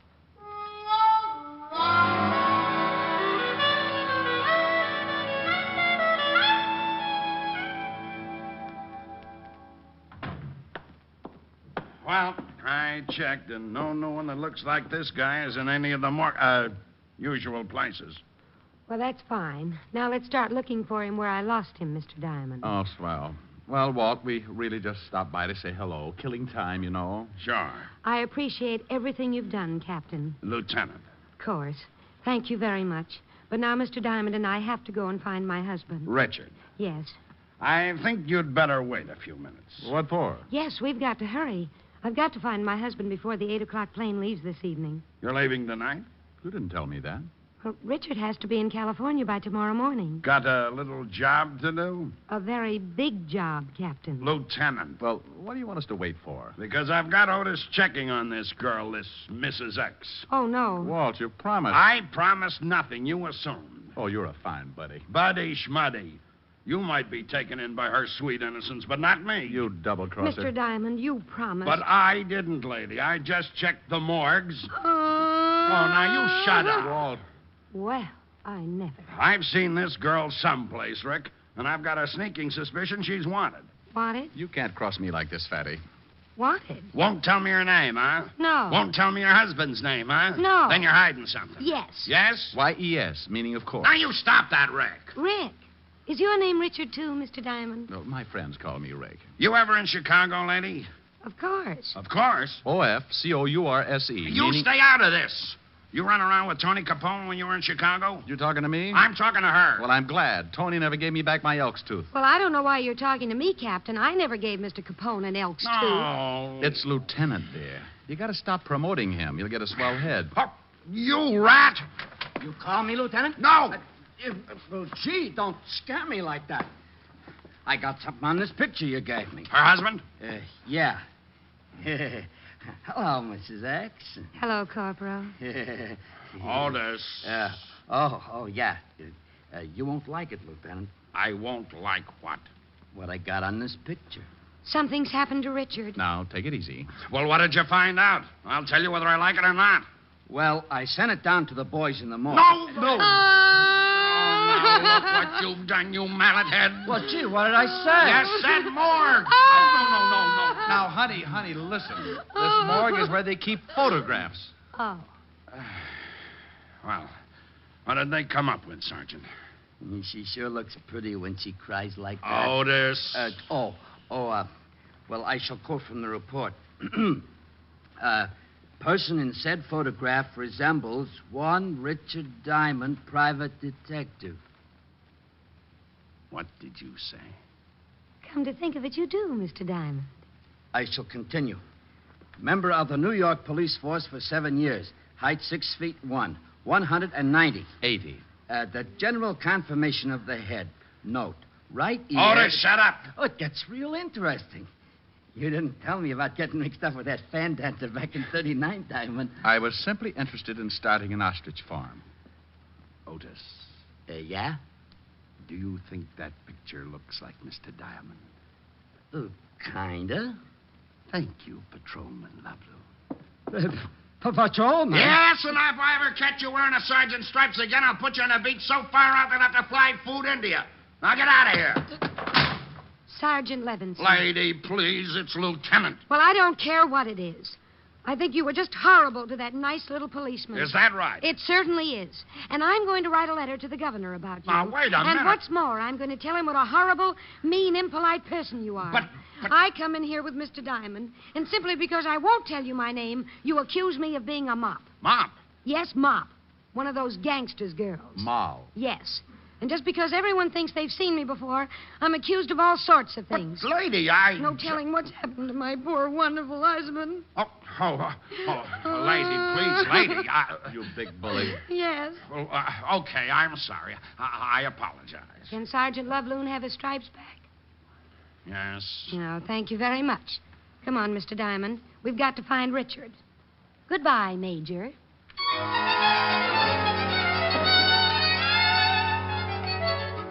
Well, I was in it up to my neck. Any other time, a client like Mrs. X would have scared me right into 4 months of hibernation.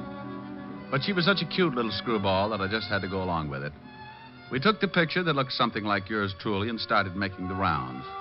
Starting with the last place Mrs. X had seen her husband, we showed the picture to every shop owner within a 4-block circle, but no one had seen him. Mrs. X kept checking with the hotel, making me stay at a good distance so I couldn't hear the conversation. But no one had seen her husband. We ended up right back where I first ran into her, Charlie's. Wow. Find him? No. Look, dear, why don't you check again with this place that you and your husband went to this morning for his business appointment? Maybe you went back there. Well, I guess I could try it again. Phone in the back on the wall.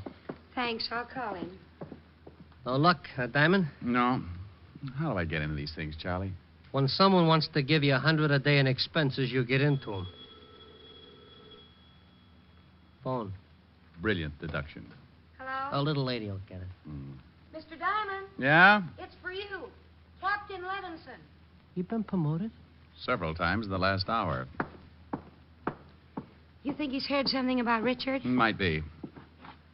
Yeah, what is it, Fatty? I thought you might be there. What made you think of Charlie's? Well, it's pretty obvious you had a hangover. Well, maybe I stuck a bicycle pump in my nose and pumped up my head just to get a laugh out of Otis. You'll have to do better than that. You told me you met the girl at Charlie's. Shrewd. Is it something important? Honey, just relax. I'm getting to it. But if it's about Richard. The girl there? Yeah.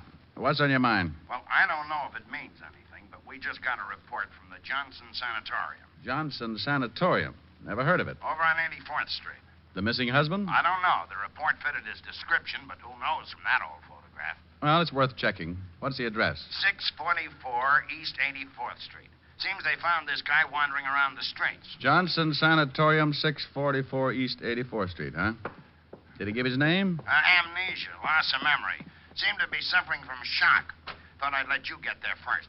Felt kind of sorry for the girl when I realized the story might be kosher. Okay, Walt, I'll check it. Thanks. Meet you there. Well, honey, that might be... Hey. Charlie. Yeah? Mrs. X, where'd she go? Took out of here like she was shot out of a gun. Something wrong? When are you going to stop asking stupid questions?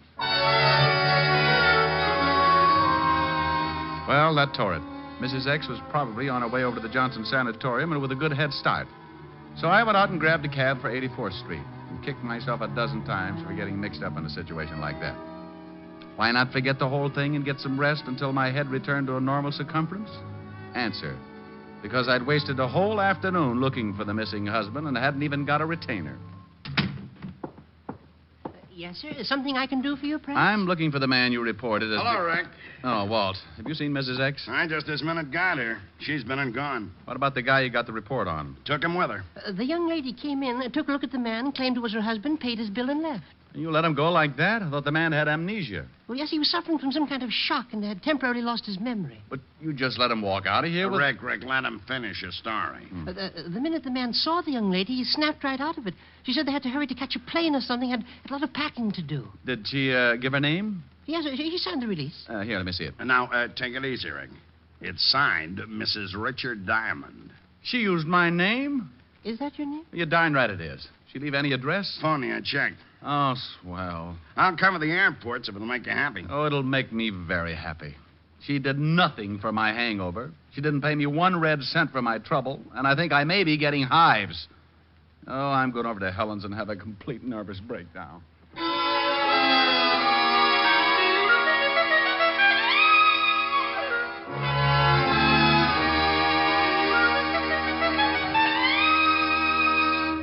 How do you feel now? Oh, I'm all right, Helen, dear, but my ulcer's just had a parade. Any word from Walt? No.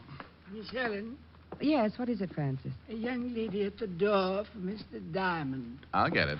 I'll bet you will. Wow. Hello, Mr. Diamond. Now, look, I've got something to say I to can't you. stop to talk. My husband's waiting in the car, and we have to catch a plane. Now, you look, I want to thank you very much for all you've done, and I want to apologize for running out on you. But your husband... He's fine, thank you. He just lost his memory for a while. Now, I'm not I gonna... haven't got time to tell you anymore. We've got to catch a plane. But you- Oh, I said that. Here's an envelope. But I... It explains everything, and there's something in it for you. But you can't... And here's something else because you've been so wonderful. But... I hope if you ever get to California, you'll look us up. Goodbye, and thank you again for everything. You're wonderful. Bye.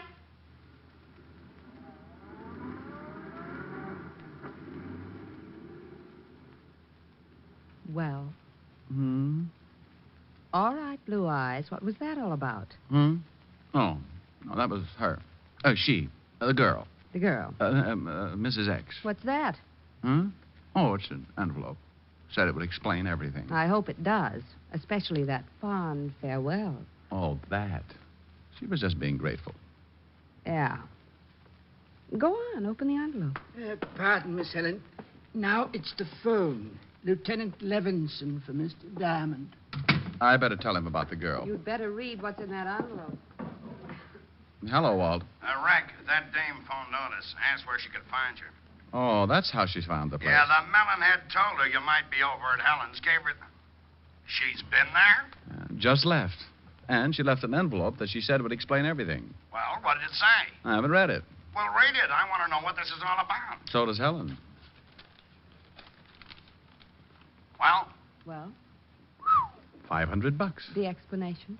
what about the letter? Well, it says, Dear Mr. Diamond, I know that I've caused you a great deal of trouble, so I wish to take this opportunity to... To thank you for your patience and understanding. As for an explanation, well, here it is. But I count on your discretion and hope that you will keep my secret. This morning, my husband and I went to a doctor because I hadn't been feeling well. We discovered and were overjoyed to find out that I was going to have a baby. Immediately, I informed my husband that I had decided to give up working until after I had the baby. The realization that I wasn't going to make any more money for the rest of the year was too much for him. The shock made him lose his mind, and he just wandered off. Although he has recovered his memory, the thought of having to support us both for the rest of the year has left him nervous and despondent. So I'm taking him back to the coast to the family psychiatrist. I wish to thank you from the bottom of my heart for all your kindness and help. Signed, Sign who? Rick! Helen, what's wrong? He's fainted. What? He looked at the signature on the letter and just flopped over. Well, what about the signature? It's signed June Allison.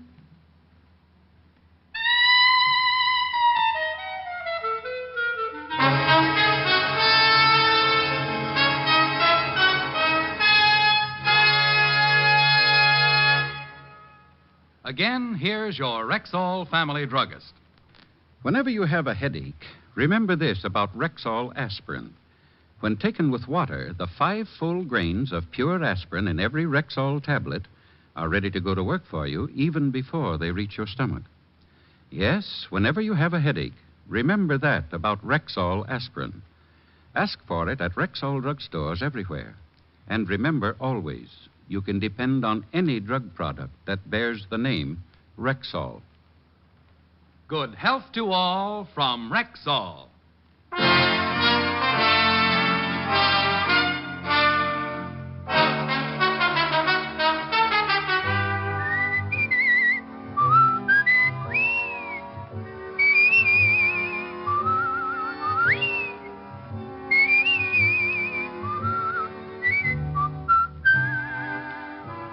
Richard Diamond, Private Detective, stars Dick Powell in the title role and is written by Blake Edwards with music composed and conducted by Frank Worth.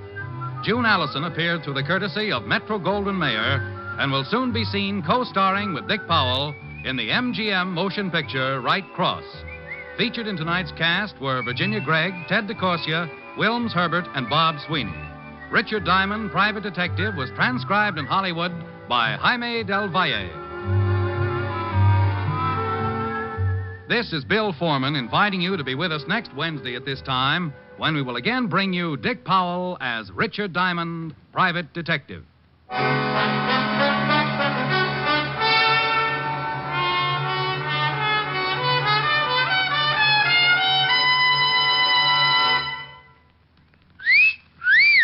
Hiya, beautiful. Get lost, Bristlepuss. You need a shave. But I have shaved. What else do you want me to do? Silly boy, she wants you to go Stag. Go Stag? But why? Because Stag is Rexall's exclusive line of men's good grooming aids, like Stag Brushless Shave Cream. No fuss, no massage, just smooth it on, and presto, you get a clean, close shave. Your face stays smooth and whiskerless all day long. I'll do it. I'll go Stag. That's it. Join the Stag line now at Rexall drugstores everywhere. Yes, to make girls care. Go Stag.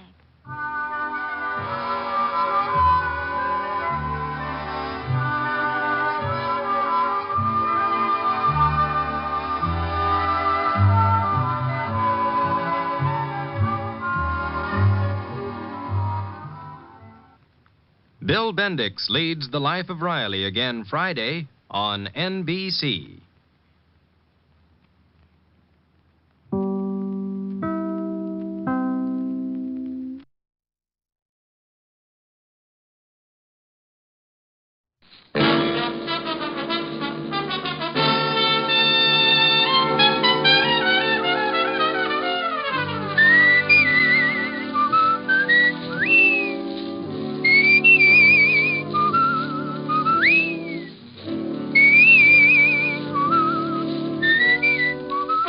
National Broadcasting Company presents Dick Powell as Richard Diamond, Private Detective.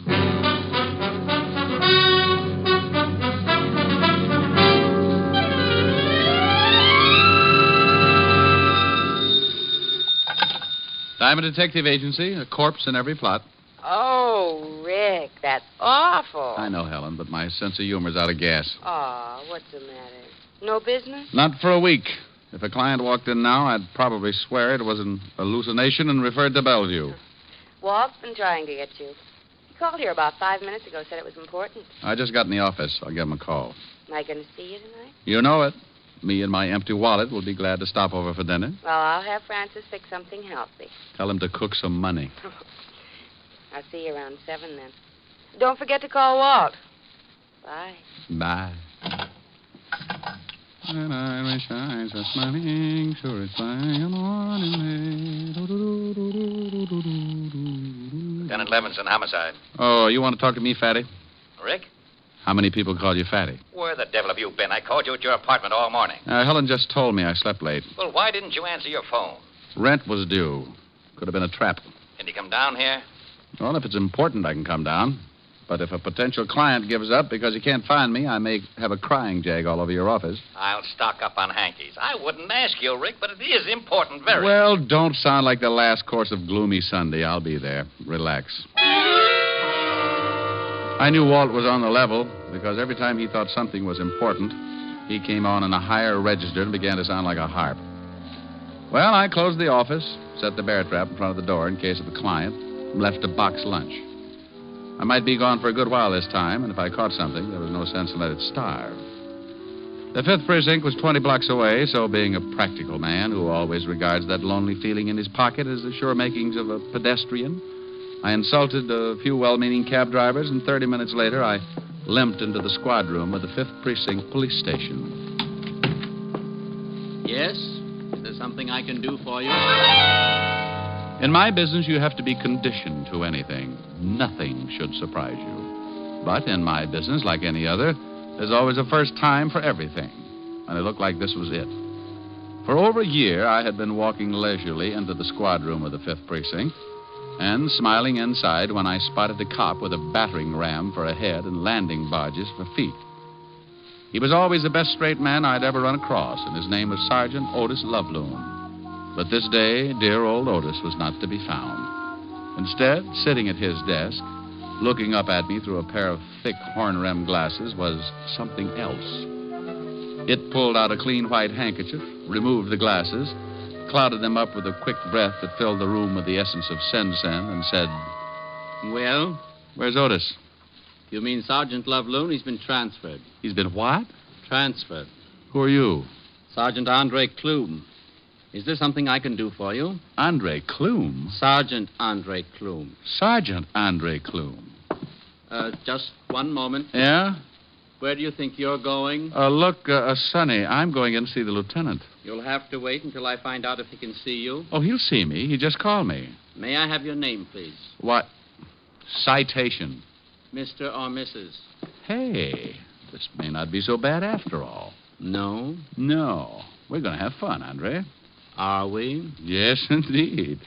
Now, call in to the lieutenant and tell him Mr. Diamond is coming in to see him. Yeah? The gentleman you were expecting, Mr. Diamond. He's getting introductions now? Send him in. Yes, sir. The lieutenant will see you, Mr. Diamond. Thank you, Sergeant Klume. And something else, Mr. Diamond. Yes? Sergeant Loveloon warned me about you, and I can assure you right now that I have no intention of becoming the brunt of your obvious, crude comedy. Sergeant Klume, I don't think there's much you can do about it. Oh, Walt, I want to go on record right now as saying Don't. I know. Well, what is that out there? The commissioner says he's one of the most valuable men on the force. But how can you put him in a cop's uniform? It's like dressing Rasputin and a Mother Hubbard. I miss Otis as much as you do, but strictly off the record, Sergeant Klume has relatives. Oh, I thought so. Been scratching all the way in here. Otis moved over to the 11th precinct. Who's he working for now? Lieutenant Crawford. They've had a suicide watch on him all night. What's this Andre Klume supposed to be so good at?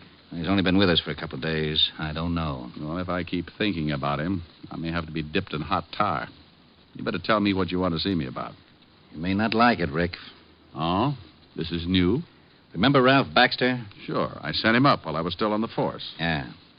Well, you worked on that case for over a year, didn't you? You were in charge of the department. You know darn well I did. Rick, you knew Baxter's habits better than anyone on the force. Oh, now, Walt, what's it all about? Is Baxter loose? Very loose. Busted out at 8 o'clock this morning along with 7 other guys. Oh, all got away clean? Every one of them. One of the best planned breaks I've ever heard about. Well, if Baxter was in on it, it had to be. He's a smart boy, Walt. One of the smartest. Yeah, well, the commissioner says we've got to pick him up before he does any damage. Just like that, huh? Just like that. I need someone who knows him so well he might have a chance of nailing him before the trouble breaks loose. And you know Baxter and trouble. How come you're in on this, Walt? Somebody already get killed? Truck driver. Oh. Baxter's an unhappy boy. He kills to make up for it. Really does a fancy job. You want to help me out? You in trouble if they don't nail Baxter in a hurry? The commissioner is relying on me. Okay, then. It's got to be official in case you have to make an arrest. Oh, now, wait a minute. Got to swear you in as a deputy. Look, Rick, we've got to. I don't really care how you bring Baxter in and who gets the credit, but what would the commissioner say if... Yeah, I know. I'm sorry, Walt. Every time I used to put on that badge, a book of rules and regulations went with it. I do it my way or not at all. But... Now, don't start running your motor. I don't want the credit. The department can have it. Besides, it's 20-1 in any man's book that I'll never even get close to Baxter. Well, you stand more chance than anyone else. Okay, then. You still don't have to worry about the credit. It's 50-1 that the newspapers will read. Private detective found with his head missing. Okay, Rick. Your way. Andre. Yes, Lieutenant? Andre. Yeah, some name. I beg your pardon? Bring in all the information on Baxter and the 7 other men who were in on the break. Yes, sir. Andre Klume. Yeah. Here you are, Lieutenant. You want to look over this stuff, Rick? Yeah. I want to know how the break was pulled off. Maybe if we can get a line on who helped them, we can get it Baxter that way. A truck was used. A Ford pickup that hauled garbage regularly. The large garbage cans were placed on the truck and taken off to a dump. The 7 men in Baxter hid in the cans and were covered up with garbage. Oh. The men in the prison kitchen have all been questioned, but none will admit a thing. Well, thank you, Sergeant. Maybe you can tell us what happened after that, Sergeant. Several miles outside of the prison, the men got out of the cans. One man climbed up into the cab of the truck and ordered the driver to stop. He shot the driver, and the men climbed off the truck, rolled it over a 44-foot hill. 44 feet? 44 feet 9 inches at the first point of impact where the truck went over. The hill, of course, varies at other spots. Of course. 2 cars were waiting for the 8 men. Tire tracks were found and casts made. A report on these casts should be in at any minute. Synchronize your watches, men. Rick. Tell me, Sergeant Klume, have you any idea who might have been driving the 2 cars? No. Turn in your MiGs and your ray gun. You're through. Very amusing. Now, please, Rick, for the sake of my psychiatrist, don't start on Clume like you did on Otis. Might be a woman. Clume? Driving one of the cars. Oh. Baxter was a known woman hater. You don't say. I suppose the other 7 guys got together with him and formed a club. 4 of the 7 men were known to have had women friends at one time or another. But only one woman remained loyal after the men were sent to prison. How do you know that? I remember things. He remembers things. Oh. She visited the prison many times to see Tony Ligeti, one of the escapees. Maybe you can remember the dates? The first time was right after Tony was sent up, November. All right, Sergeant. What's the girl's name and where does she live? Jean Lawrence, 1782 East 12th Street, apartment C. No, B. Butterfingers. I'll take this list of histories on the 7 guys. You going to check on the girl? Yes, and thank you, Sergeant Andre Clume. You've been a brick. I left Clume polishing his glasses with Walt looking sick. Jean Lawrence did live at 1782 East 12th, apartment B. So I looked up the landlady, a nice old reproduction of Whistler's mother with a hangover, Mrs. Shook by name. She was a little unhappy that I'd bothered her, but I finally sold her on the idea that she could shave any time, and aided by my best smile and the promise of a fast 5th, I finally got her to open the door to apartment B. There you are, lover, but I can tell you right now, Jeannie ain't in. Well, what's in this room? Bedroom. She didn't come home all day yesterday or last night. She didn't, huh? You know, I shouldn't be showing you around like this, except that you look like a real nice fella. And you're thirsty. Oh, go on. You see anyone else hanging around, say, in the last week? Yeah. Come to think of it, about a week ago, some dark fella started coming over to see Jeannie. Used too much hair oil, greasy type. Think you'd recognize him? You bring me that present, lover boy, and I could recognize a clove of garlic in an onion warehouse. I'd make book on it. May I use the phone? Go right ahead, lover. Oh, by the by, 100 proof, huh? 100 proof. Homicide, Lieutenant Levinson. Walt, this is Rick. I'm up at the girl's apartment. Not here. But the landlady says she can identify some guy who's been hanging around here for the last week. So look up... Hold it a minute, Rick. Something coming over the hot shot. Okay. Oh, bottle and bond, is that right, dear? Oh, lovely, lovely. Lovely. Rick? Yeah? Get that landlady in here, then meet me out at the end of River Street, Pier 14. Something up? Sus came up. Someone didn't want it to. When she hit bottom, the bricks in the sack must have torn it open. What? A dock worker spotted her floating near one of the pier pilings. Jean Lawrence? Yeah. I'll see you over there. Something happened to little Jeannie. I could hear... Found her floating in the river. Oh. Well, if we're going down to the station, can we stop off and get that present? Yeah. Bottled in bond, you promised. I grabbed a cab and took Mother McCrae over to the 5th Precinct, making one stop on the way for the promised present. I turned her over to the desk sergeant and took off for Pier 14 at the end of River Street. When I got there, I spotted the homicide prowl car and Walt standing near the ambulance. On the wooden floor of the pier, covered with a sheet, was the dead body of Jean Lawrence.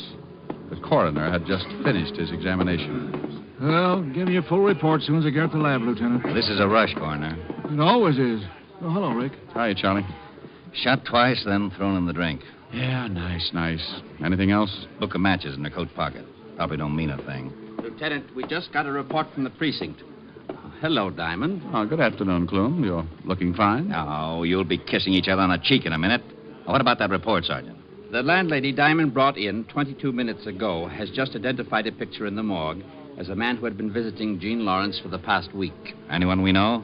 William Nash, alias William Barnes, alias Bootleg Barnes. Yeah. 5'11", black hair, brown eyes, slight scar. Oh, hold it. What about his record? 9 arrests, 2 convictions, robbery and assault. In the cafe business now at... Red Dot Inn? Yes, sir. Matches you found on the girl, Walt? Yeah, Red Dot Inn. Let's take a run over there.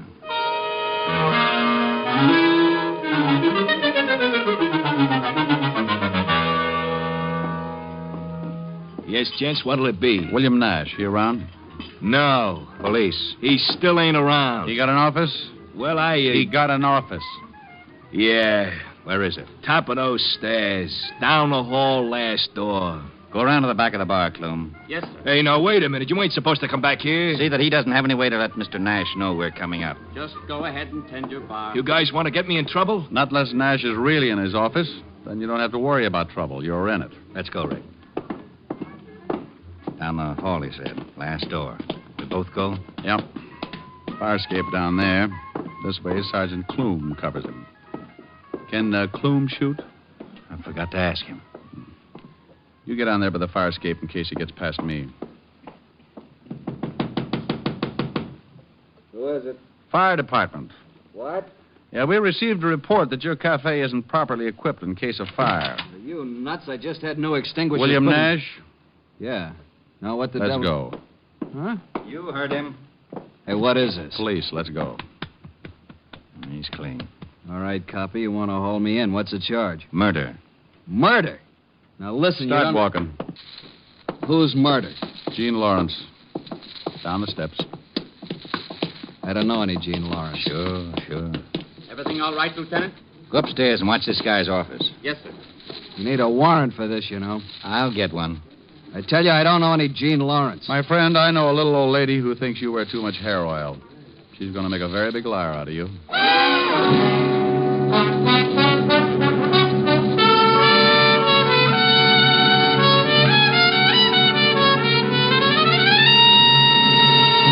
NBC is bringing you Richard Diamond, Private Detective, starring Dick Powell.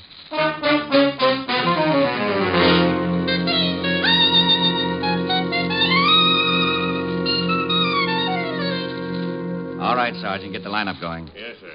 Henry Phipps. Henry Phipps, alias Henry Phipps. I ain't never seen a lineup before, lover. The man you identified earlier from the picture. See if you can pick him out.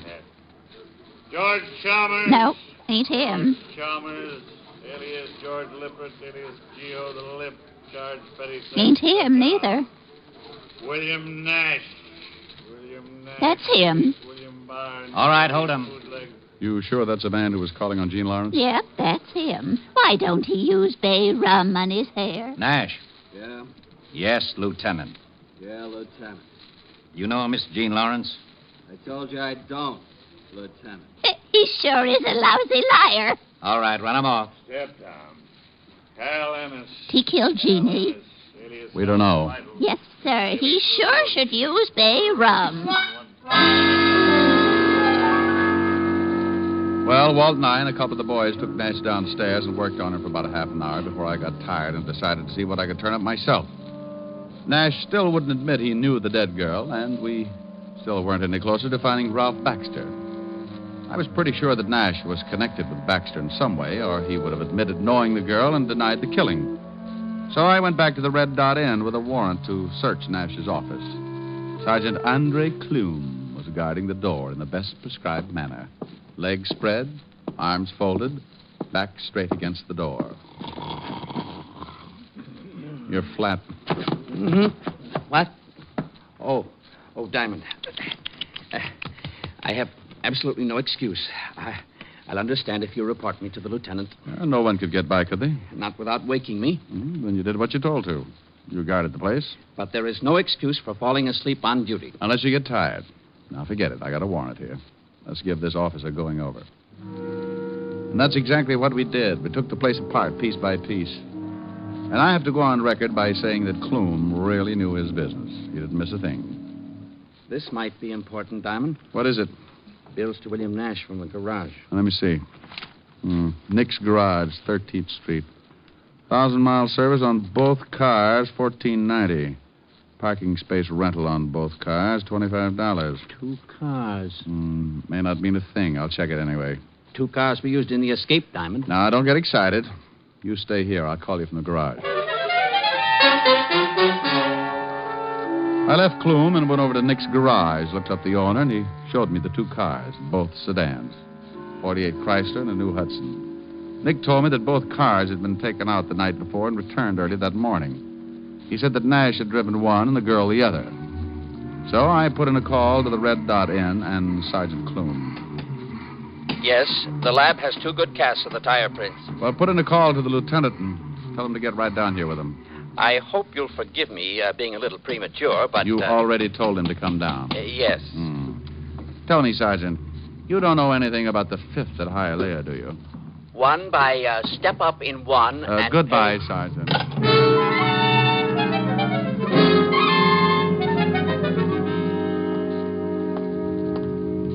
Hello, Rick. Walt, this is Nick Miller, runs the garage. Hi, Lieutenant. Miller, how about the cars? This one and that one. Hold this cast. I'll try the other one. Okay. Fit? No. Those tread prints on that can supposed to fit the treads of one of these cars? We hope so. How about that one, Walt? Like a glove. Try your cast on that car.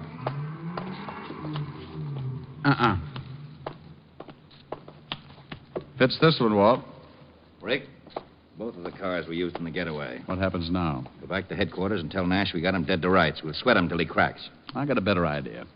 Turn him loose. What? Nash knows that it's only a matter of time until we turn up his evidence anyway. And he knows something else. He knows Ralph Baxter.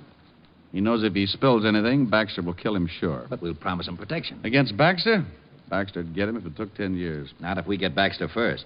Nash probably knows where he's hiding out. Walt, even if Nash knows where Baxter is, he'll be a long time telling you. In the meantime, Baxter can cause a lot of trouble. All right, so I let Nash go. So what? Get a hold of the newspapers. Tell them to run a story that you've picked up Nash for questioning in the prison break. But that you had to release him because of insufficient evidence. You think Baxter will go after him? Well, he'd at least send some of his boys. I think the girl was knocked off because she got out of line. You can bet that Baxter won't want Nash around for a witness. Okay. Gee, you're kind of making Mr. Nash a sitting duck, ain't you? Oh, I guess you'd say that, Mr. Miller. Now, why don't you come on down to the station with us and answer a few routine questions? Oh, hey, I don't know nothing about this. That's what Mr. Nash said, but you can see what a liar he turned out to be. We went back to the precinct, and the garage owner was held for questioning. In the meantime, 2 men were sent to the home of William Nash, and the phone tapped. 2 other men took their places on a stakeout at the Red Dot Inn, another pair at the garage. The garage owner was cleared of any suspicion and told to go back to work, but warned not to say anything.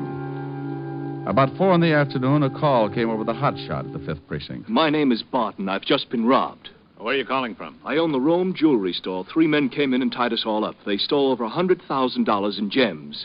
Anyone hurt? My clerk, he's still unconscious. All right, what's the address? Corner of Wilmot and 21st Street.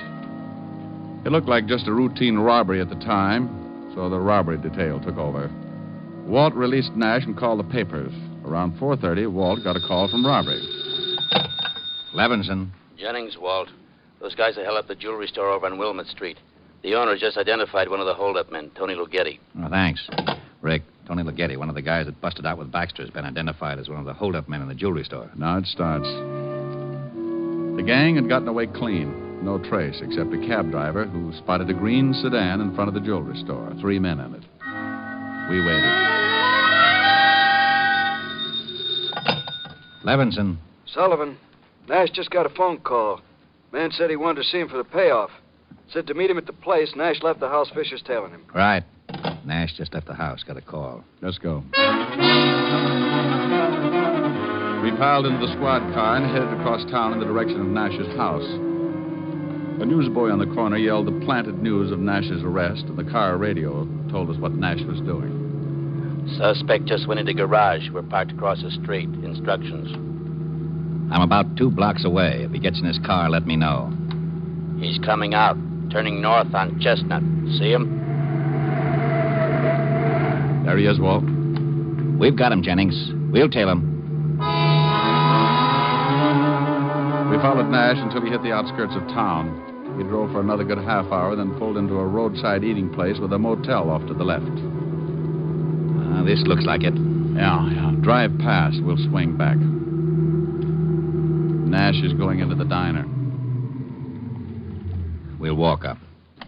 Attention, all units. I'm at a roadside diner. The stop-a-while motel near it. Suspect just went into diner. All units proceed with caution. A whole bunch might be in that motel. Mm-hmm. Hope the boys get here before things start popping. You said it. We can't go in. Hey, there's Nash at the counter. See anyone else? Not from here. Let's walk over to the other side. Hey, Walt. What? Over there by the gas pump. Green sedan. Think it might be the robbery car? Nobody in it. Look. 2 guys coming out of the restroom. Yeah. And one of them, Tony Ligeti. Baxter's boys. I got a hunch Baxter's around. I got Tony's going in the diner. He's going in to pick up Nash. Probably going to take him for a ride. Let's take this guy before Ligeti comes out. He hears us. He's turning around. Police. He's going for a gun. You knocked him cold. Nice tackle, Rick. Vassar, 28. Here's his gun. I'll dump him in the car. Here come some of the boys. I'll wave them off. You get in the back of the car. Okay, I'll get in with you. I wonder where Baxter is. Can you look out that back window without being seen? Yeah. 2 more prowl cars pulled up. If the boys in the diner don't spot him. Nothing yet? No. Hey, here they come. Ligeti and Nash? Yeah, holy cow, the whole bunch. Is Baxter with them? Yeah, and 1, 2, 5 others. They've spotted the cars. They're headed for this car. You go out that side, I'll go out this. You're boxed up, Baxter. Look out, Rick! Two of them down. Baxter's heading around back. Rick, don't go after Malone, you crazy! Now he tells me. Stop, Baxter! You get him, Rick? Yeah, but just barely. That was my last shot.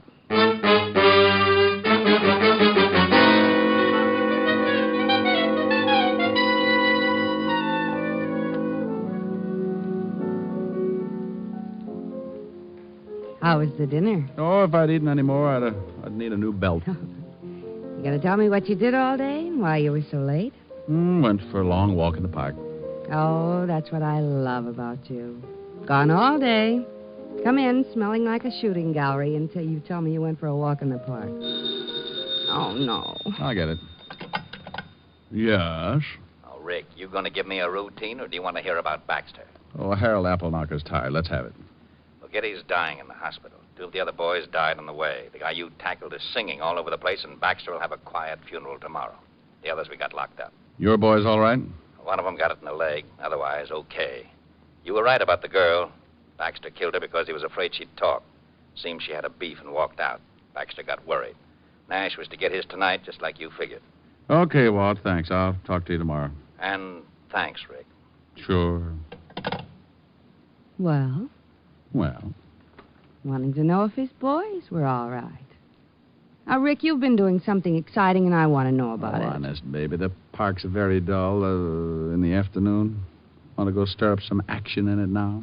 Good mood. Rick, why do you lie to me? No. All right, come on. Oh, wait. We're forgetting something. I got to sing a song first. Oh, Rick, now that you brought it up, I want to go to the park. Well, this will only take a few seconds. You just pucker up and hold. Well, look who's here. I haven't seen you in many a year. If I knew you were coming, I'd have baked a cake. If I knew you were coming, I'd have baked a cake. How'd you do? Had you dropped me a letter, I'd have hired a band, grandest band in the land. Had you dropped me a letter, I'd have hired a band and spread the welcome mat for you. Now I don't know where you came from, 'cause I don't know where you've been. But it really doesn't matter. Grab a chair and fill your platter and dig right in. If I knew you were coming, I'd have baked a cake, hired a band. Goodness sake, if I knew you were coming, I'd have baked a cake. How'd you do? Now I don't know where you came from, 'cause I don't know where you've been. But it really doesn't matter. Grab a chair and fill your platter and dig right in. If I knew you were coming, I'd have baked a cake, hired a band. Goodness sake, if I knew you were coming, I'd have baked a cake. How'd you do? Oh, how'd you do? How do you do? Well, still puckered? Mm-hmm. Think you can hold it till we get to the park? Now, you see, if you're patient, I always make it up to you.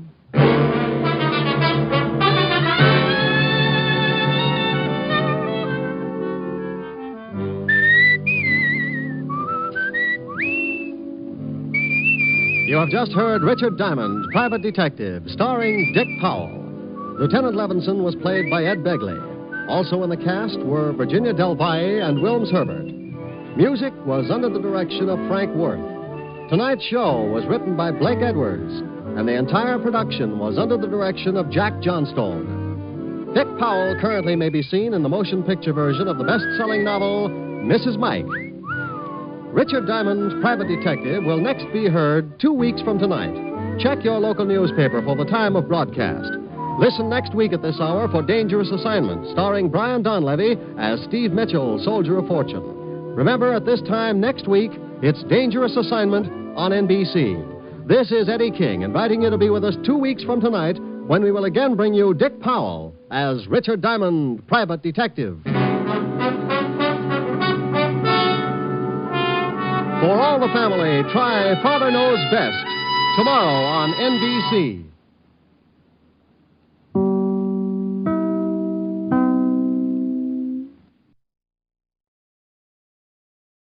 Portions of the following program are transcribed.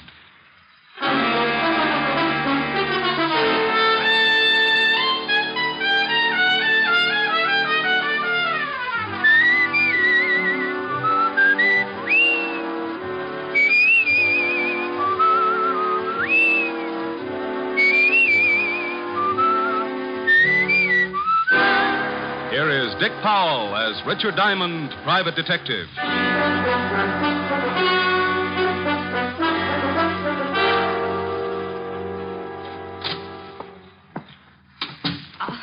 Are you Mr. Diamond? Creditor or client? I'm a client. I'm a Diamond. I'm glad. It's a little informal, but hello, Glad. Call me Rick. Oh, no. My name is Julia Bates. Mrs.? Yes, but you don't have to call me Mrs. Bates. I'm a widow, you see. Oh. In fact, it may help our relationship if you call me Julia. Oh, well, here we go again. All right, Julia, you can call me Rick. The fee's $100 a day in expenses. I want you to stay at my house tonight. I said $100 a day in expenses. Oh, the fee is all right, Mr. Rick. Money means nothing. Yeah. Well, you think your way, and I'll think mine. I'll make out a check right now. No hurry. Anytime in the next 10 seconds. Oh, there. Thanks. Now, about this assignment. Well, it may sound silly, but I'm afraid of the house I live in. Oh, dandy.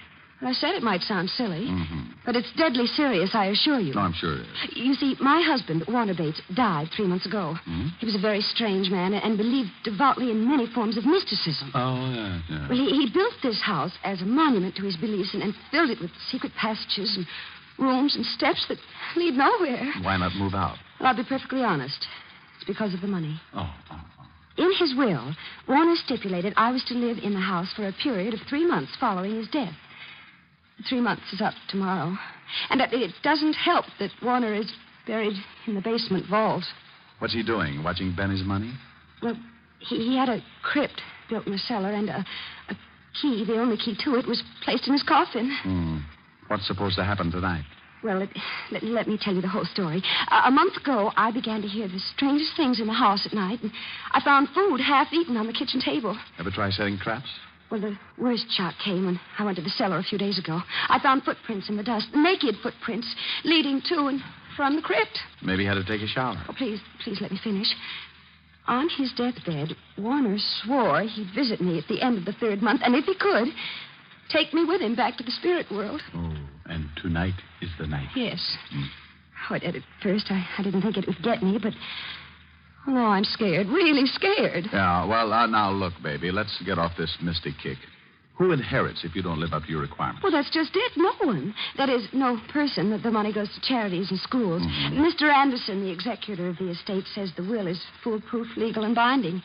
Either I live in the house until noon tomorrow or forfeit the inheritance. So what you wanted me to do is hang around tonight and see that hubby doesn't go death walking. Yes, that's right.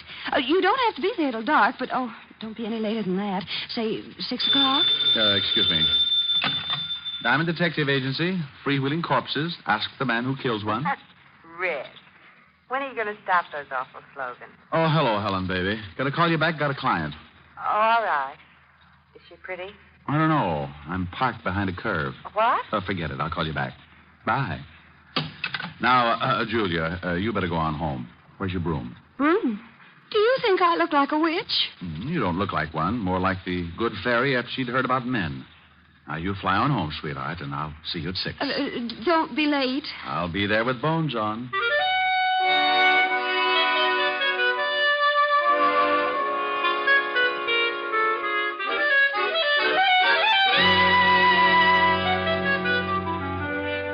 I tried to uncurl my toes and get my mind on business. Thinking of my spooked client didn't seem to help, but it was business.